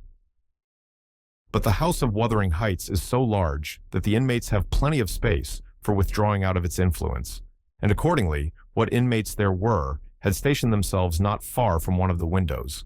I could both see them and hear them talk before I entered, and looked and listened in consequence, being moved thereto by a mingled sense of curiosity and envy that grew as I lingered. "Contrary," said a voice as sweet as a silver bell. "That for the third time, you dunce. I'm not going to tell you again. Recollect, or I'll pull your hair." "Contrary, then," answered another, in deep but softened tones. "And now, kiss me for minding so well." "No, read it over first correctly, without a single mistake." The male speaker began to read. He was a young man, respectably dressed and seated at a table, having a book before him. His handsome features glowed with pleasure, and his eyes kept impatiently wandering from the page to a small white hand over his shoulder, which recalled him by a smart slap on the cheek whenever its owner detected such signs of inattention. Its owner stood behind, her light, shining ringlets blending at intervals with his brown looks as she bent to superintend his studies. And her face, it was lucky he could not see her face, or he would never have been so steady. I could, and I bit my lip in spite at having thrown away the chance I might have had of doing something besides staring at its smiting beauty. The task was done, not free from further blunders, but the pupil claimed a reward and received at least 5 kisses, which, however, he generously returned. Then they came to the door, and from their conversation, I judged they were about to issue out and have a walk on the moors. I supposed I should be condemned in Hareton Earnshaw's heart, if not by his mouth, to the lowest pit in the infernal regions, if I showed my unfortunate person in his neighborhood then, and feeling very mean and malignant, I skulked round to seek refuge in the kitchen. There was unobstructed admittance on that side also, and at the door sat my old friend Nellie Dean, sewing and singing a song, which was often interrupted from within by harsh words of scorn and intolerance, uttered in far from musical accents. "I'd rather, by the Hoff, have 'em swearing on my lugs, fro morn to nate, nor hearken ye hassiver," said the tenant of the kitchen, in answer to an unheard speech of Nellie's. "It's a blazing shame that I cannot oppen to blessed book, but ye set up them glories to Satan, and all the flaysome wickednesses that ever were born into the world. Oh, you're a rate nout, and shoes another, and that poor lad'll be lost at ween ye." "Poor lad," he added with a groan. "He's witched, I'm sartin on't. Oh Lord, judge 'em, for there's norther law nor justice among we're rulers." "No, or we should be sitting in flaming faggots, I suppose," retorted the singer. "But wisht, old man, and read your Bible like a Christian, and never mind me. This is Fairy Annie's wedding, a bonny tune, it goes to a dance." Dean was about to recommence when I advanced, and recognizing me directly, she jumped to her feet, crying, "Why, bless you, Lockwood, how could you think of returning in this way? All's shut up at Thrushcross Grange. You should have given us notice." "I've arranged to be accommodated there for as long as I shall stay," I answered. "I depart again tomorrow. And how are you transplanted here, Dean? Tell me that." "Zillah left, and Heathcliff wished me to come, soon after you went to London, and stay till you returned. But step in, pray. Have you walked from Gimmerton this evening?" "From the Grange," I replied, And while they make me lodging room there, I want to finish my business with your master because I don't think of having another opportunity in a hurry." "What business, sir?" said Nellie, conducting me into the house. "He's gone out at present and won't return soon." "About the rent," I answered. "Oh, then it is with Heathcliff you must settle," she observed, "or rather with me. She has not learnt to manage her affairs yet, and I act for her. There's nobody else." I looked surprised. "Ah, you have not heard of Heathcliff's death, I see," she continued. "Heathcliff dead?" I exclaimed, astonished. "How long ago?" "3 months since, but sit down and let me take your hat, and I'll tell you all about it. Stop, you have had nothing to eat, have you?" "I want nothing. I have ordered supper at home. You sit down too. I never dreamt of his dying. Let me hear how it came to pass. You say you don't expect them back for some time. The young people?" "No. I have to scold them every evening for their late rambles. But they don't care for me. At least, have a drink of our old ale. It will do you good. You seem weary." She hastened to fetch it before I could refuse, and I heard Joseph asking whether it weren't a crying scandal that she should have followers at her time of life, and then, to get them jocks out at a maester's cellar, he fair shamed to bide still and see it. She did not stay to retaliate, but re-entered in a minute, bearing a reaming silver pint, whose contents I lauded with becoming earnestness. And afterwards, she furnished me with the sequel of Heathcliff's history. He had a queer end, as she expressed it. "I was summoned to Wuthering Heights, within a fortnight of your leaving us," she said, and I obeyed joyfully for Catherine's sake. My first interview with her grieved and shocked me. She had altered so much since our separation. Heathcliff did not explain his reasons for taking a new mind about my coming here. He only told me he wanted me, and he was tired of seeing Catherine. I must make the little parlor my sitting room and keep her with me. It was enough if he were obliged to see her once or twice a day.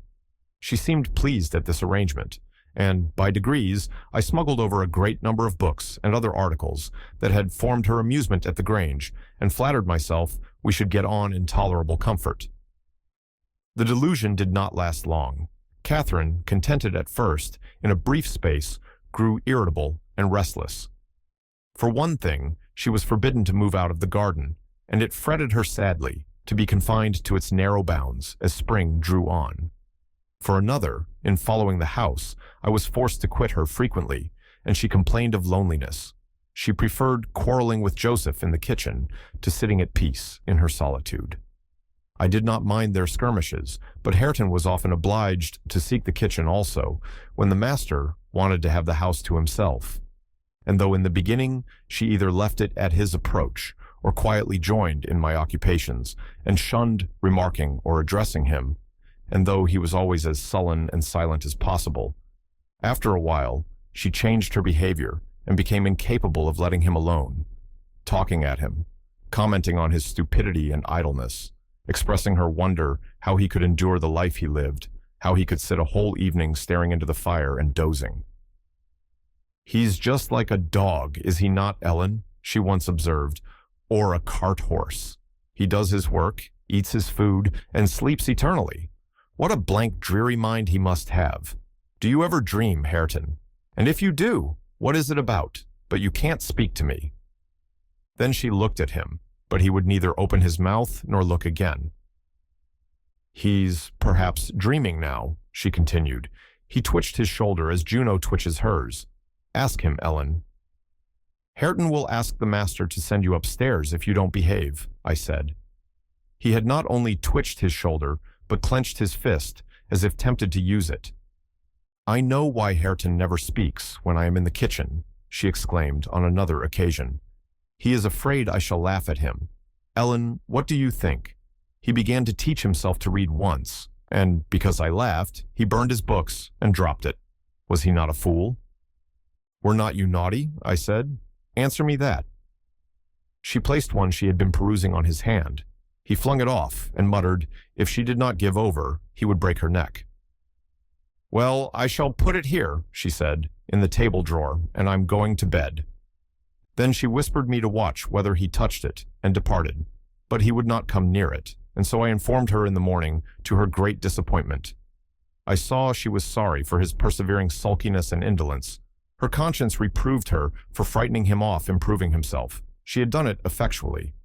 But her ingenuity was at work to remedy the injury, while I ironed or pursued other such stationary employments as I could not well do in the parlor. She would bring some pleasant volume and read it aloud to me. When Hareton was there, she generally paused in an interesting part and left the book lying about, that she did repeatedly.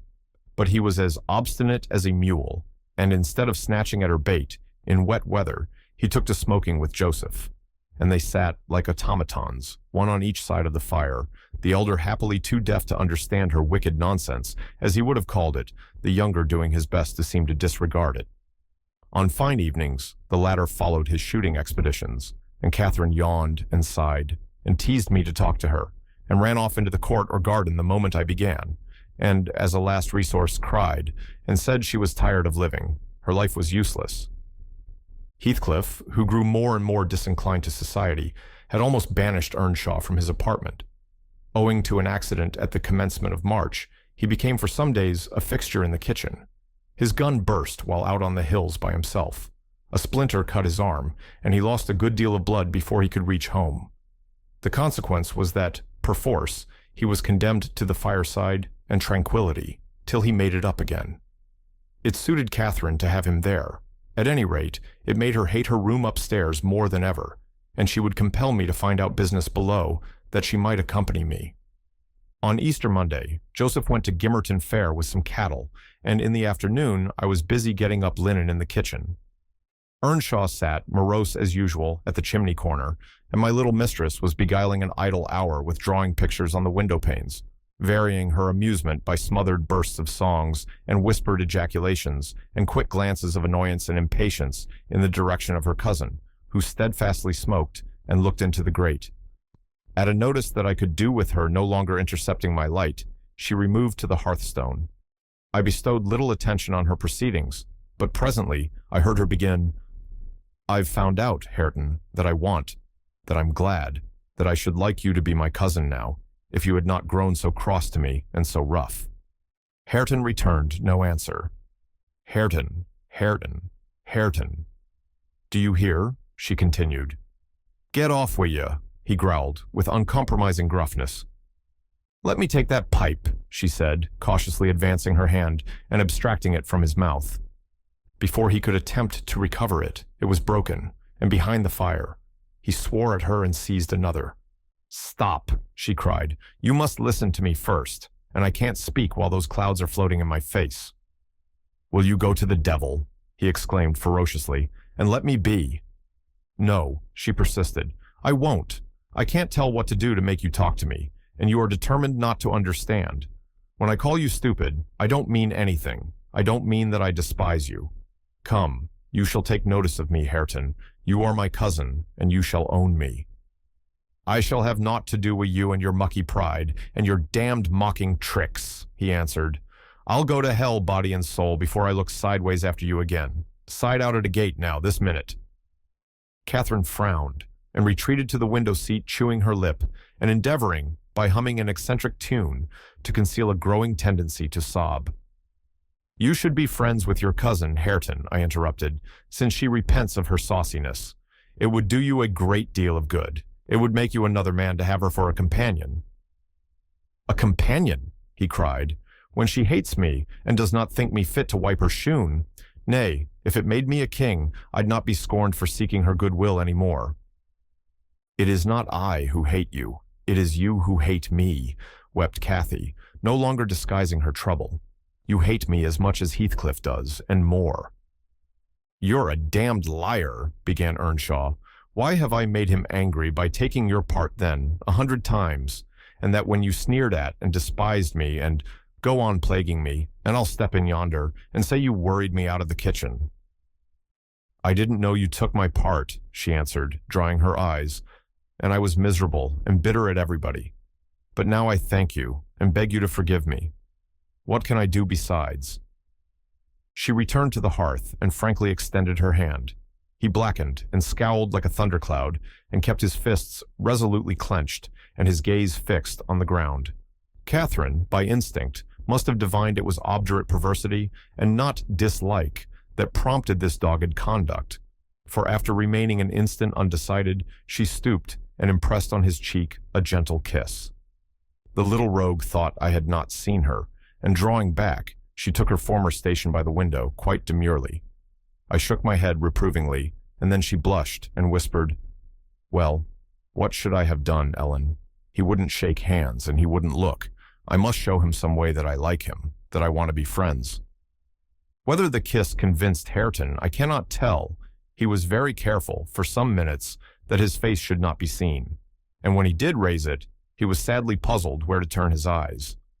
Catherine employed herself in wrapping a handsome book neatly in white paper, and having tied it with a bit of ribbon, and addressed it to Hareton Earnshaw, she desired me to be her ambassadress and convey the present to its destined recipient. "And tell him, if he'll take it, I'll come and teach him to read it right," she said, "and if he refuse it, I'll go upstairs and never tease him again." I carried it and repeated the message, anxiously watched by my employer. Hareton would not open his fingers, so I laid it on his knee. He did not strike it off either. I returned to my work. Catherine leaned her head and arms on the table till she heard the slight rustle of the covering being removed. Then she stole away and quietly seated herself beside her cousin. He trembled, and his face glowed. All his rudeness and all his surly harshness had deserted him. He could not summon courage, at first, to utter a syllable in reply to her questioning look and her murmured petition. "Say you forgive me, Hareton, do. You can make me so happy by speaking that little word." He muttered something inaudible. "And you'll be my friend?" added Catherine interrogatively. "Nay, you'll be ashamed of me every day of your life," he answered, "and the more ashamed, the more you know me, and I cannot bide it." "So you won't be my friend," she said, smiling as sweet as honey and creeping close up. I overheard no further distinguishable talk, but on looking round again, I perceived two such radiant countenances bent over the page of the accepted book, that I did not doubt the treaty had been ratified on both sides, and the enemies were thenceforth sworn allies. The work they studied was full of costly pictures, and those and their position had charm enough to keep them unmoved till Joseph came home. He, poor man, was perfectly aghast at the spectacle of Catherine seated on the same bench with Hareton Earnshaw, leaning her hand on his shoulder, and confounded at his favorite's endurance of her proximity. It affected him too deeply to allow an observation on the subject that night. His emotion was only revealed by the immense sighs he drew as he solemnly spread his large Bible on the table and overlaid it with dirty banknotes from his pocketbook, the produce of the day's transactions. At length he summoned Hareton from his seat. "Tak these into the maester, lad," he said, "and bide there. I's gang up to my own rom. This hoyle's neither mensful nor seemly for us. We mun side out and search another." "Come, Catherine," I said, "we must side out too. I've done my ironing. Are you ready to go?" "It is not 8 o'clock," she answered, rising unwillingly. "Hareton, I'll leave this book upon the chimney-piece, and I'll bring some more tomorrow." "Ony books that ye leave, I shall take into the ha's," said Joseph, "and it'll be Mitch if ye find him again. So, ya may plaise yourseln." Cathy threatened that his library should pay for hers, and smiling as she passed Hareton, went singing upstairs. Lighter of heart, I venture to say, than ever she had been under that roof before, except, perhaps, during her earliest visits to Linton. The intimacy thus commenced grew rapidly, though it encountered temporary interruptions. Earnshaw was not to be civilized with a wish, and my young lady was no philosopher and no paragon of patience, but both their minds tending to the same point, one loving and desiring to esteem, and the other loving and desiring to be esteemed, they contrived, in the end, to reach it. You see, Lockwood, it was easy enough to win Heathcliff's heart, but now I'm glad you did not try. The crown of all my wishes will be the union of those two. I shall envy no one on their wedding day. There won't be a happier woman than myself in England. On the morrow of that Monday, Earnshaw being still unable to follow his ordinary employments, and therefore remaining about the house, I speedily found it would be impracticable to retain my charge beside me, as heretofore. She got downstairs before me, and out into the garden, where she had seen her cousin performing some easy work, and when I went to bid them come to breakfast, I saw she had persuaded him to clear a large space of ground from currant and gooseberry bushes. and they were busy planning together an importation of plants from the Grange. I was terrified at the devastation which had been accomplished in a brief half-hour. The black currant trees were the apple of Joseph's eye, and she had just fixed her choice of a flower bed in the midst of them. "There, that will be all shown to the master," I exclaimed, "the minute it is discovered. And what excuse have you to offer for taking such liberties with the garden? We shall have a fine explosion on the head of it. See if we don't. Hareton, I wonder you should have no more wit than to go and make that mess at her bidding." "I'd forgotten they were Joseph's," answered Earnshaw, rather puzzled, "but I'll tell him I did it." We always ate our meals with Heathcliff. I held the mistress's post in making tea and carving, so I was indispensable at table.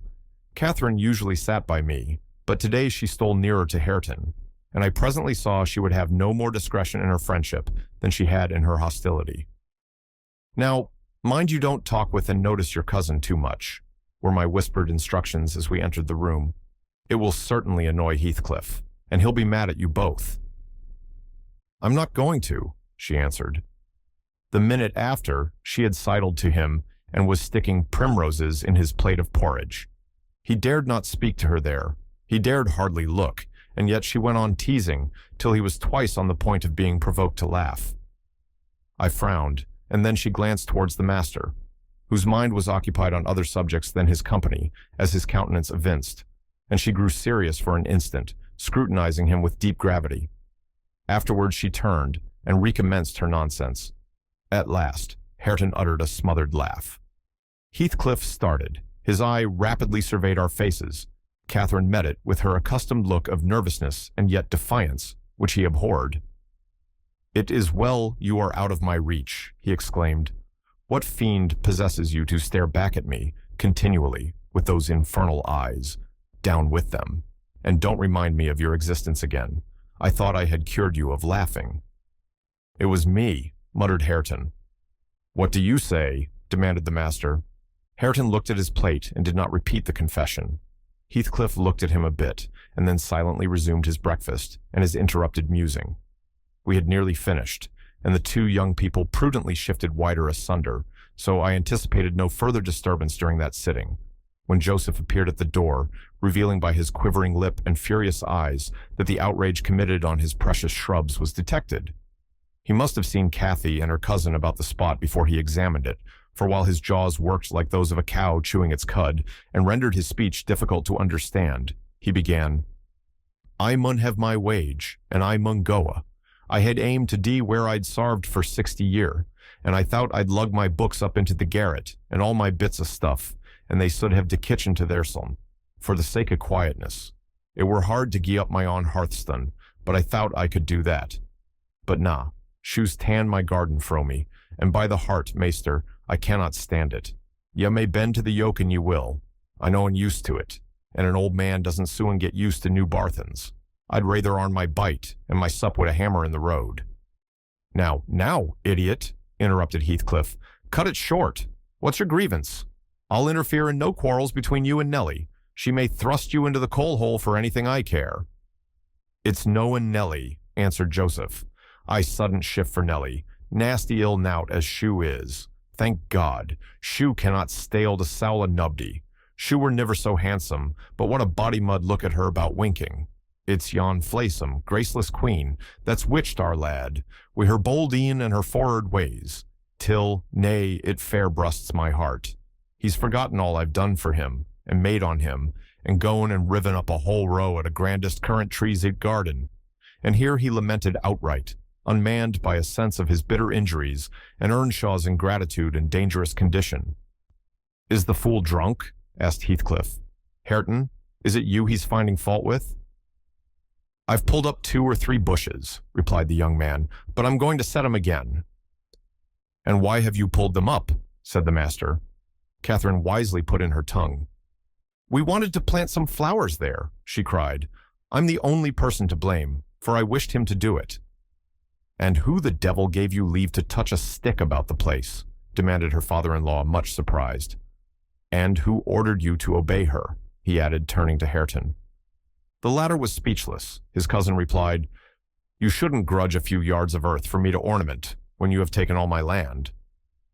Your land, insolent slut, you never had any, said Heathcliff. And my money, she continued, returning his angry glare, and meantime biting a piece of crust, the remnant of her breakfast. Silence, he exclaimed. Get done and be gone. And Hareton's land and his money, pursued the reckless thing. Hareton and I are friends now, and I shall tell him all about you. The master seemed confounded a moment. He grew pale and rose up, eyeing her all the while, with an expression of mortal hate. If you strike me, Hareton will strike you, she said, so you may as well sit down. If Hareton does not turn you out of the room, I'll strike him to hell, thundered Heathcliff. Damnable witch, dare you pretend to rouse him against me? Off with her. Do you hear? Fling her into the kitchen. I'll kill her, Ellen Dean, if you let her come into my sight again. Hareton tried, under his breath, to persuade her to go. Drag her away, he cried savagely. Are you staying to talk? And he approached to execute his own command. He'll not obey you, wicked man, any more, said Catherine, and he'll soon detest you as much as I do. Wisht, muttered the young man reproachfully. I will not hear you speak so to him. Have done. But you won't let him strike me? She cried. Come, then, he whispered earnestly. It was too late. Heathcliff had caught hold of her. Now you go, he said to Earnshaw. Accursed witch! This time she has provoked me when I could not bear it, and I'll make her repent it forever. He had his hand in her hair. Hareton attempted to release her locks, entreating him not to hurt her that once. Heathcliff's black eyes flashed. He seemed ready to tear Catherine in pieces, and I was just worked up to risk coming to the rescue, when of a sudden his fingers relaxed. He shifted his grasp from her head to her arm and gazed intently in her face. Then he drew his hand over his eyes, stood a moment to collect himself apparently, and turning anew to Catherine, said, with assumed calmness, You must learn to avoid putting me in a passion, or I shall really murder you some time. Go with Dean and keep with her, and confine your insolence to her ears. As to Hareton Earnshaw, if I see him listen to you, I'll send him seeking his bread where he can get it. Your love will make him an outcast and a beggar. Nellie, take her, and leave me, all of you. Leave me. I led my young lady out. She was too glad of her escape to resist. The other followed, and Heathcliff had the room to himself till dinner. I had counseled Catherine to dine upstairs, but as soon as he perceived her vacant seat, he sent me to call her. He spoke to none of us, ate very little, and went out directly afterwards, intimating that he should not return before evening. The two new friends established themselves in the house during his absence, where I heard Hareton sternly check his cousin on her offering a revelation of her father-in-law's conduct to his father. He said he wouldn't suffer a word to be uttered in his disparagement. If he were the devil, it didn't signify.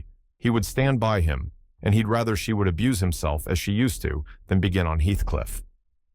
Catherine was waxing cross at this, but he found means to make her hold her tongue by asking how she would like him to speak ill of her father.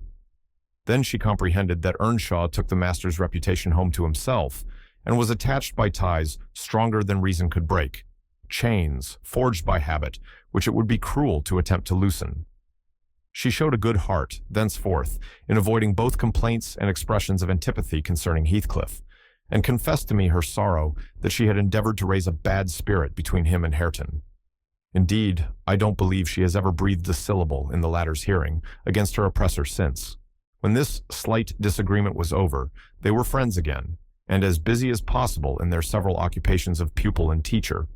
I came in to sit with them after I had done my work, and I felt so soothed and comforted to watch them that I did not notice how time got on. You know, they both appeared in a measure my children. I had long been proud of one, and now I was sure the other would be a source of equal satisfaction. His honest, warm, and intelligent nature shook off rapidly the clouds of ignorance and degradation in which it had been bred, and Catherine's sincere commendations acted as a spur to his industry. His brightening mind brightened his features and added spirit and nobility to their aspect.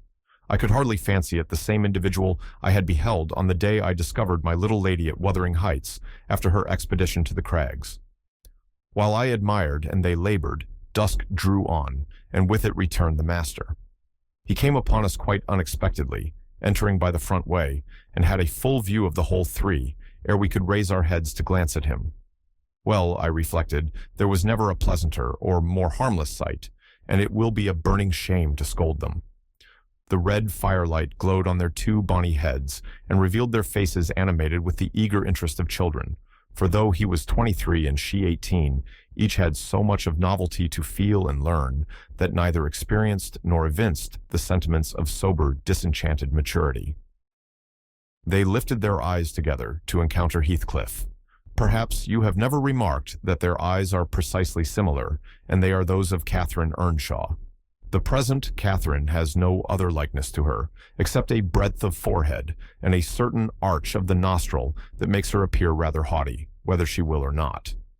With Hareton, the resemblance is carried farther. It is singular at all times. Then it was particularly striking, because his senses were alert, and his mental faculties wakened to unwonted activity. I suppose this resemblance disarmed Heathcliff. He walked to the hearth in evident agitation, but it quickly subsided as he looked at the young man. Or, I should say, altered its character, for it was there yet. He took the book from his hand and glanced at the open page, then returned it without any observation, merely signing Catherine away. Her companion lingered very little behind her, and I was about to depart also, but he bid me sit still. "It is a poor conclusion, is it not?" he observed, having brooded a while on the scene he had just witnessed. "An absurd termination to my violent exertions. I get levers and mattocks to demolish the two houses and train myself to be capable of working like Hercules, and when everything is ready and in my power, I find the will to lift a slate off either roof has vanished. My old enemies have not beaten me. Now would be the precise time to revenge myself on their representatives. I could do it, and none could hinder me. But where is the use? I don't care for striking. I can't take the trouble to raise my hand. That sounds as if I had been laboring the whole time, only to exhibit a fine trait of magnanimity. It is far from being the case. I have lost the faculty of enjoying their destruction, and I am too idle to destroy for nothing. Nellie, there is a strange change approaching. I'm in its shadow at present. I take so little interest in my daily life that I hardly remember to eat and drink. Those two who have left the room are the only objects which retain a distinct material appearance to me, and that appearance causes me pain, amounting to agony. About her I won't speak, and I don't desire to think, but I earnestly wish she were invisible. Her presence invokes only maddening sensations. He moves me differently, and yet if I could do it without seeming insane, I'd never see him again. You'll perhaps think me rather inclined to become so, he added, making an effort to smile, if I try to describe the 1,000 forms of past associations and ideas he awakens or embodies. But you'll not talk of what I tell you, and my mind is so eternally secluded in itself, it is tempting at last to turn it out to another. 5 minutes ago, Hareton seemed a personification of my youth, not a human being. I felt to him in such a variety of ways that it would have been impossible to have accosted him rationally. In the first place, his startling likeness to Catherine connected him fearfully with her. That, however, which you may suppose the most potent to arrest my imagination, is actually the least, for what is not connected with her to me, and what does not recall her. I cannot look down to this floor, but her features are shaped in the flags, in every cloud, in every tree, filling the air at night, and caught by glimpses in every object by day. I am surrounded with her image. The most ordinary faces of men and women, my own features, mock me with a resemblance. The entire world is a dreadful collection of memoranda that she did exist, and that I have lost her. Well, Hareton's aspect was the ghost of my immortal love, of my wild endeavors to hold my right, my degradation, my pride, my happiness, and my anguish. But it is frenzy to repeat these thoughts to you, only it will let you know why. With a reluctance to be always alone, his society is no benefit, rather an aggravation of the constant torment I suffer, and it partly contributes to render me regardless how he and his cousin go on together. I can give them no attention anymore. But what do you mean by a change, Heathcliff? I said, alarmed at his manner, though he was neither in danger of losing his senses, nor dying, according to my judgment. He was quite strong and healthy, and as to his reason, From childhood, he had a delight in dwelling on dark things and entertaining odd fancies. He might have had a monomania on the subject of his departed idol, but on every other point his wits were as sound as mine. "I shall not know that till it comes," he said. "I'm only half conscious of it now." "You have no feeling of illness, have you?" I asked. "No, Nellie, I have not," he answered. "Then you are not afraid of death?" I pursued. "Afraid? No," he replied. "I have neither a fear, nor a presentiment, nor a hope of death. Why should I? With my hard constitution, and temperate mode of living, and unperilous occupations, I ought to, and probably shall, remain above ground, till there is scarcely a black hair on my head. And yet I cannot continue in this condition. I have to remind myself to breathe, almost to remind my heart to beat. And it is like bending back a stiff spring. It is by compulsion that I do the slightest act not prompted by one thought, and by compulsion that I notice anything alive or dead, which is not associated with one universal idea. I have a single wish, and my whole being and faculties are yearning to attain it. They have yearned towards it so long and so unwaveringly that I'm convinced it will be reached, and soon, because it has devoured my existence. I am swallowed up in the anticipation of its fulfillment. My confessions have not relieved me, but they may account for some otherwise unaccountable phases of humor which I show. Oh God, it is a long fight. I wish it were over. He began to pace the room, muttering terrible things to himself, till I was inclined to believe, as he said Joseph did, that conscience had turned his heart to an earthly hell. I wondered greatly how it would end. Though he seldom before had revealed this state of mind, even by looks, it was his habitual mood, I had no doubt. He asserted it himself, but not a soul, from his general bearing, would have conjectured the fact. You did not when you saw him, Lockwood, and at the period of which I speak, he was just the same as then, only fonder of continued solitude, and perhaps still more laconic in company. For some days after that evening, Heathcliff shunned meeting us at meals, yet he would not consent formally to exclude Hareton and Cathy. He had an aversion to yielding so completely to his feelings, choosing rather to absent himself, and eating once in 24 hours seemed sufficient sustenance for him. One night, after the family were in bed, I heard him go downstairs and out at the front door. I did not hear him re-enter, and in the morning I found he was still away. We were in April then. The weather was sweet and warm, the grass as green as showers and sun could make it, and the two dwarf apple trees near the southern wall in full bloom. After breakfast, Catherine insisted on my bringing a chair and sitting with my work under the fir trees at the end of the house, and she beguiled Hareton, who had perfectly recovered from his accident, to dig and arrange her little garden, which was shifted to that corner by the influence of Joseph's complaints. I was comfortably reveling in the spring fragrance around, and the beautiful soft blue overhead, when my young lady, who had run down near the gate to procure some primrose roots for a border, returned only half laden, and informed us that Heathcliff was coming in. "And he spoke to me," she added, with a perplexed countenance. "What did he say?" asked Hareton. "He told me to be gone as fast as I could," she answered, "but he looked so different from his usual look that I stopped a moment to stare at him." "How?" he inquired. "Why, almost bright and cheerful. No, almost nothing. Very much excited and wild and glad," she replied. "Night walking amuses him then," I remarked, affecting a careless manner, in reality as surprised as she was, and anxious to ascertain the truth of her statement, for to see the master looking glad would not be an everyday spectacle. I framed an excuse to go in. Heathcliff stood at the open door. He was pale, and he trembled, yet certainly he had a strange, joyful glitter in his eyes that altered the aspect of his whole face. "Will you have some breakfast?" I said. "You must be hungry, rambling about all night." I wanted to discover where he had been, but I did not like to ask directly. "No, I'm not hungry," he answered, averting his head, and speaking rather contemptuously, as if he guessed I was trying to divine the occasion of his good humor. I felt perplexed. I didn't know whether it were not a proper opportunity to offer a bit of admonition. "I don't think it right to wander out of doors," I observed, "instead of being in bed. It is not wise, at any rate, this moist season. I dare say you'll catch a bad cold, or a fever. You have something the matter with you now." Nothing but what I can bear, he replied, and with the greatest pleasure, provided you'll leave me alone. Get in and don't annoy me. I obeyed, and in passing, I noticed he breathed as fast as a cat. Yes, I reflected to myself, we shall have a fit of illness. I cannot conceive what he has been doing.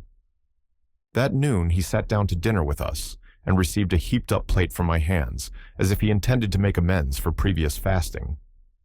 I've neither cold nor fever, Nellie, he remarked, in allusion to my morning's speech, and I'm ready to do justice to the food you give me. He took his knife and fork and was going to commence eating when the inclination appeared to become suddenly extinct. He laid them on the table, looked eagerly towards the window, then rose and went out.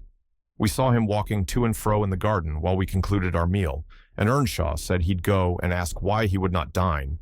He thought we had grieved him some way. "Well, is he coming?" cried Catherine, when her cousin returned. "Nay," he answered, "but he's not angry.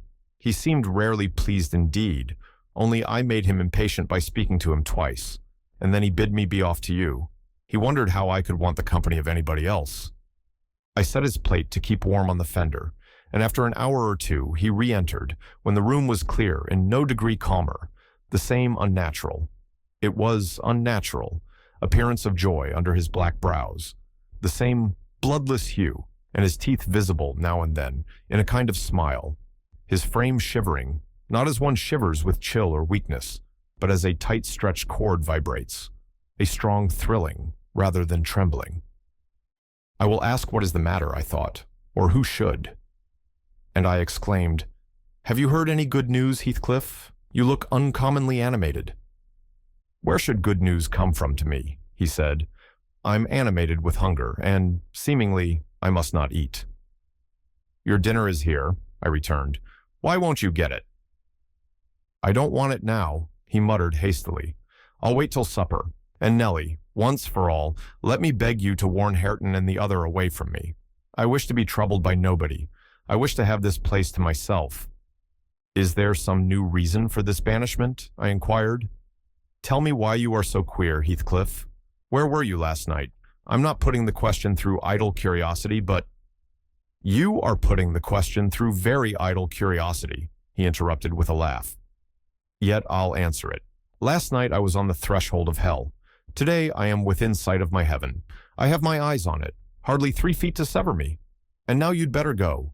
You'll neither see nor hear anything to frighten you, if you refrain from prying."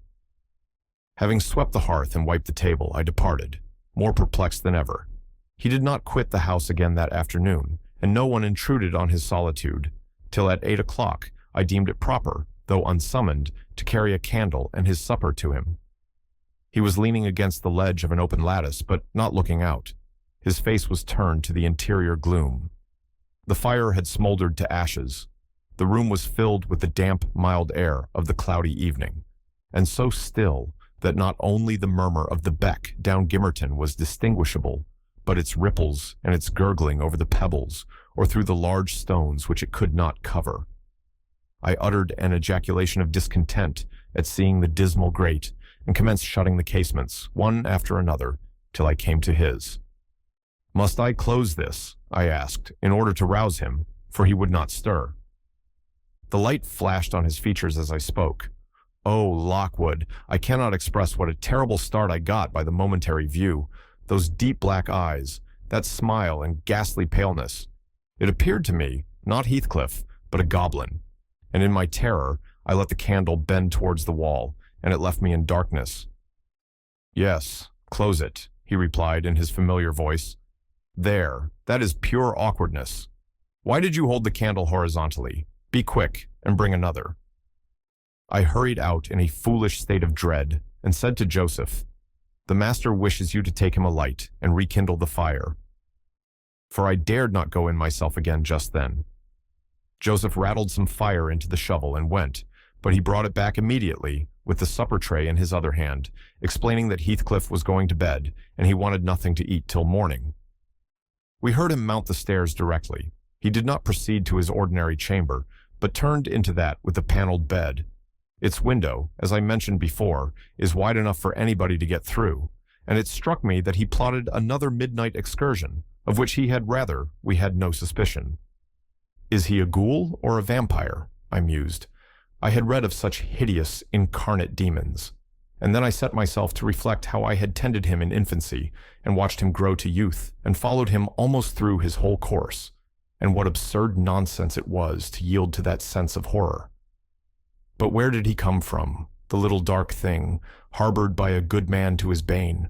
Muttered superstition as I dozed into unconsciousness.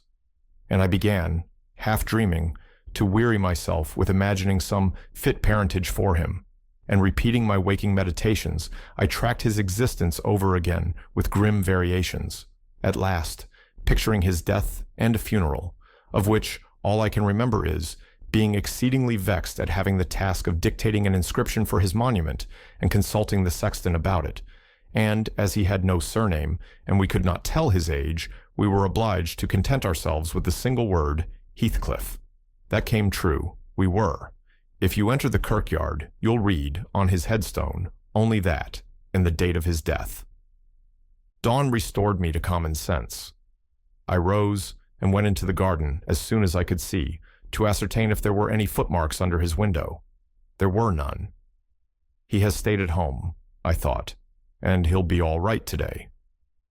I prepared breakfast for the household, as was my usual custom, but told Hareton and Catherine to get theirs ere the master came down, for he lay late. They preferred taking it out of doors, under the trees, and I set a little table to accommodate them. On my re-entrance, I found Heathcliff below. He and Joseph were conversing about some farming business. He gave clear, minute directions concerning the matter discussed, but he spoke rapidly and turned his head continually aside and had the same excited expression, even more exaggerated. When Joseph quitted the room, he took his seat in the place he generally chose, and I put a basin of coffee before him. He drew it nearer, and then rested his arms on the table, and looked at the opposite wall, as I supposed, surveying one particular portion, up and down, with glittering, restless eyes, and with such eager interest that he stopped breathing during half a minute together. "Come now," I exclaimed, pushing some bread against his hand, "eat and drink that, while it is hot. It has been waiting near an hour." He didn't notice me, and yet he smiled. I'd rather have seen him gnash his teeth than smile so. "Heathcliff, master," I cried, "don't, for God's sake, stare as if you saw an unearthly vision." "Don't, for God's sake, shout so loud," he replied. "Turn round and tell me, are we by ourselves?" "Of course," was my answer. "Of course we are." Still, I involuntarily obeyed him, as if I was not quite sure. With a sweep of his hand, he cleared a vacant space in front among the breakfast things, and leant forward to gaze more at his ease. Now, I perceived he was not looking at the wall, for when I regarded him alone, it seemed exactly that he gazed at something within 2 yards distance, and whatever it was, it communicated, apparently, both pleasure and pain in exquisite extremes. At least the anguished yet raptured expression of his countenance suggested that idea. The fancied object was not fixed either. His eyes pursued it with unwearied diligence, and, even in speaking to me, were never weaned away. I vainly reminded him of his protracted abstinence from food. If he stirred to touch anything in compliance with my entreaties, if he stretched his hand out to get a piece of bread, his fingers clenched before they reached it, and remained on the table, forgetful of their aim. I sat, a model of patience, trying to attract his absorbed attention from its engrossing speculation, till he grew irritable and got up, asking why I would not allow him to have his own time in taking his meals, and saying that on the next occasion I needn't wait, I might set the things down and go. Having uttered these words, he left the house, slowly sauntered down the garden path, and disappeared through the gate. The hours crept anxiously by. Another evening came. I did not retire to rest till late, and when I did, I could not sleep. He returned after midnight, and, instead of going to bed, shut himself into the room beneath. I listened and tossed about, and finally dressed and descended. It was too irksome to lie there, harassing my brain with 100 idle misgivings. I distinguished Heathcliff's step, restlessly measuring the floor, and he frequently broke the silence by a deep inspiration, resembling a groan. He muttered detached words also. The only one I could catch was the name of Catherine, coupled with some wild term of endearment or suffering, and spoken as one would speak to a person present, low and earnest, and wrung from the depth of his soul. I had not courage to walk straight into the apartment, but I desired to divert him from his reverie, and therefore fell foul of the kitchen fire, stirred it, and began to scrape the cinders. It drew him forth sooner than I expected. He opened the door immediately and said, "Nellie, come here. Is it morning? Come in with your light." "It is striking 4, I answered. "You want a candle to take upstairs? You might have lit one at this fire." "No, I don't wish to go upstairs," he said. "Come in and kindle me a fire, and do anything there is to do about the room." "I must blow the coals red first, before I can carry any," I replied, getting a chair and the bellows.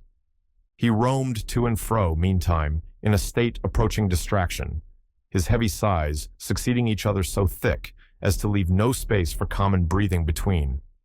"When day breaks, I'll send for Green," he said. "I wish to make some legal inquiries of him while I can bestow a thought on those matters, and while I can act calmly. I have not written my will yet, and how to leave my property I cannot determine. I wish I could annihilate it from the face of the earth." "I would not talk so, Heathcliff," I interposed. "Let your will be a while. You'll be spared to repent of your many injustices yet. I never expected that your nerves would be disordered. They are, at present, marvelously so, however, and almost entirely through your own fault. The way you've passed these 3 last days might knock up a Titan. Do take some food and some repose. You need only look at yourself in a glass to see how you require both. Your cheeks are hollow and your eyes bloodshot, like a person starving with hunger and going blind with loss of sleep." "It is not my fault that I cannot eat or rest," he replied. "I assure you it is through no settled designs. I'll do both as soon as I possibly can.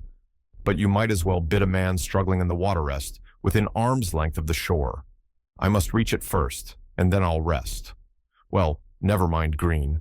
As to repenting of my injustices, I've done no injustice, and I repent of nothing. I'm too happy, and yet I'm not happy enough. My soul's bliss kills my body but does not satisfy itself."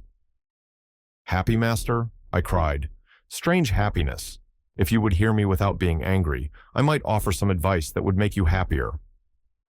"What is that?" he asked. "Give it."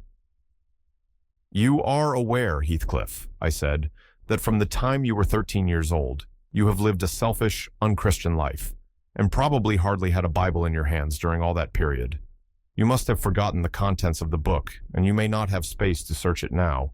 Could it be hurtful to send for someone, some minister of any denomination, it does not matter which, to explain it, and show you how very far you have erred from its precepts, and how unfit you will be for its heaven, unless a change takes place before you die?" "I'm rather obliged than angry, Nellie," he said, "for you remind me of the manner in which I desire to be buried. It is to be carried to the churchyard in the evening. You and Hareton may, if you please, accompany me, and mind, particularly, to notice that the sexton obeys my directions concerning the 2 coffins. No minister need come, nor need anything be said over me. I tell you I have nearly attained my heaven, and that of others is altogether unvalued and uncoveted by me." "And supposing you persevered in your obstinate fast, and died by that means, and they refused to bury you in the precincts of the kirk?" I said, shocked at his godless indifference. "How would you like it?" "They won't do that," he replied. "If they did, you must have me removed secretly, and if you neglect it, you shall prove practically that the dead are not annihilated." As soon as he heard the other members of the family stirring, he retired to his den, and I breathed freer. But in the afternoon, while Joseph and Hareton were at their work, he came into the kitchen again, and with a wild look, bid me come and sit in the house. He wanted somebody with him. I declined, telling him plainly that his strange talk and manner frightened me, and I had neither the nerve nor the will to be his companion alone. "I believe you think me a fiend," he said with his dismal laugh. "Something too horrible to live under a decent roof." Then turning to Catherine, who was there, and who drew behind me at his approach, he added half sneeringly, "Will you come, Chuck? I'll not hurt you." "No, to you I've made myself worse than the devil." "Well, there is one who won't shrink from my company." "By God, she's relentless. Oh, damn it, It's unutterably too much for flesh and blood to bear, even mine. He solicited the society of no one more. At dusk, he went into his chamber. Through the whole night, and far into the morning, we heard him groaning and murmuring to himself. Hareton was anxious to enter, but I bid him fetch Kenneth, and he should go in and see him. When he came, and I requested admittance and tried to open the door, I found it locked, and Heathcliff bid us be damned. He was better, and would be left alone, so the doctor went away. The following evening was very wet. Indeed, it poured down till day dawn, and as I took my morning walk round the house, I observed the master's window swinging open, and the rain driving straight in. He cannot be in bed, I thought. Those showers would drench him through. He must either be up or out, but I'll make no more ado. I'll go boldly and look. Having succeeded in obtaining entrance with another key, I ran to unclose the panels, for the chamber was vacant. Quickly pushing them aside, I peeped in. Heathcliff was there, laid on his back. His eyes met mine so keen and fierce, I started, and then he seemed to smile. I could not think him dead, but his face and throat were washed with rain. The bedclothes dripped, and he was perfectly still. The lattice, flapping to and fro, had grazed one hand that rested on the sill. No blood trickled from the broken skin, and when I put my fingers to it, I could doubt no more. He was dead and stark. I hasped the window. I combed his black long hair from his forehead. I tried to close his eyes, to extinguish, if possible, that frightful, lifelike gaze of exultation before anyone else beheld it. They would not shut. They seemed to sneer at my attempts, and his parted lips and sharp white teeth sneered too. Taken with another fit of cowardice, I cried out for Joseph. Joseph shuffled up and made a noise, but resolutely refused to meddle with him. "The divil's harried off his soul," he cried, "and he may have his carcass into the bargain, for aught I care. What a wicked un he looks, gurning at death." And the old sinner grinned in mockery. I thought he intended to cut a caper round the bed, but suddenly composing himself, he fell on his knees and raised his hands, and returned thanks that the lawful master and the ancient stock were restored to their rights. I felt stunned by the awful event, and my memory unavoidably recurred to former times with a sort of oppressive sadness. But poor Hareton, the most wronged, was the only one who really suffered much. He sat by the corpse all night, weeping in bitter earnest. He pressed its hand and kissed the sarcastic, savage face that everyone else shrank from contemplating, and bemoaned him with that strong grief which springs naturally from a generous heart, though it be tough as tempered steel. Kenneth was perplexed to pronounce of what disorder the master died. I concealed the fact of his having swallowed nothing for 4 days, fearing it might lead to trouble, and then, I am persuaded, he did not abstain on purpose. It was the consequence of his strange illness, not the cause. We buried him, to the scandal of the whole neighborhood, as he wished. Earnshaw and I, the sexton, and 6 men to carry the coffin, comprehended the whole attendance. The 6 men departed when they had let it down into the grave. We stayed to see it covered. Hareton, with a streaming face, dug green sods and laid them over the brown mold himself. At present, it is as smooth and verdant as its companion mounds, and I hope its tenant sleeps as soundly. But the country folks, if you ask them, would swear on the Bible that he walks. There are those who speak to having met him near the church, and on the moor, and even within this house. Idle tales, you'll say, and so say I. Yet that old man by the kitchen fire affirms he has seen 2 on 'em, looking out of his chamber window on every rainy night since his death. And an odd thing happened to me about a month ago. I was going to the Grange one evening, a dark evening, threatening thunder, and just at the turn of the heights, I encountered a little boy with a sheep and 2 lambs before him. He was crying terribly, and I supposed the lambs were skittish and would not be guided. "What is the matter, my little man?" I asked. "There's Heathcliff and a woman yonder, under the nab," he blubbered, "and I darn it pass 'em." I saw nothing, but neither the sheep nor he would go on, so I bid him take the road lower down. He probably raised the phantoms from thinking, as he traversed the moors alone, on the nonsense he had heard his parents and companions repeat.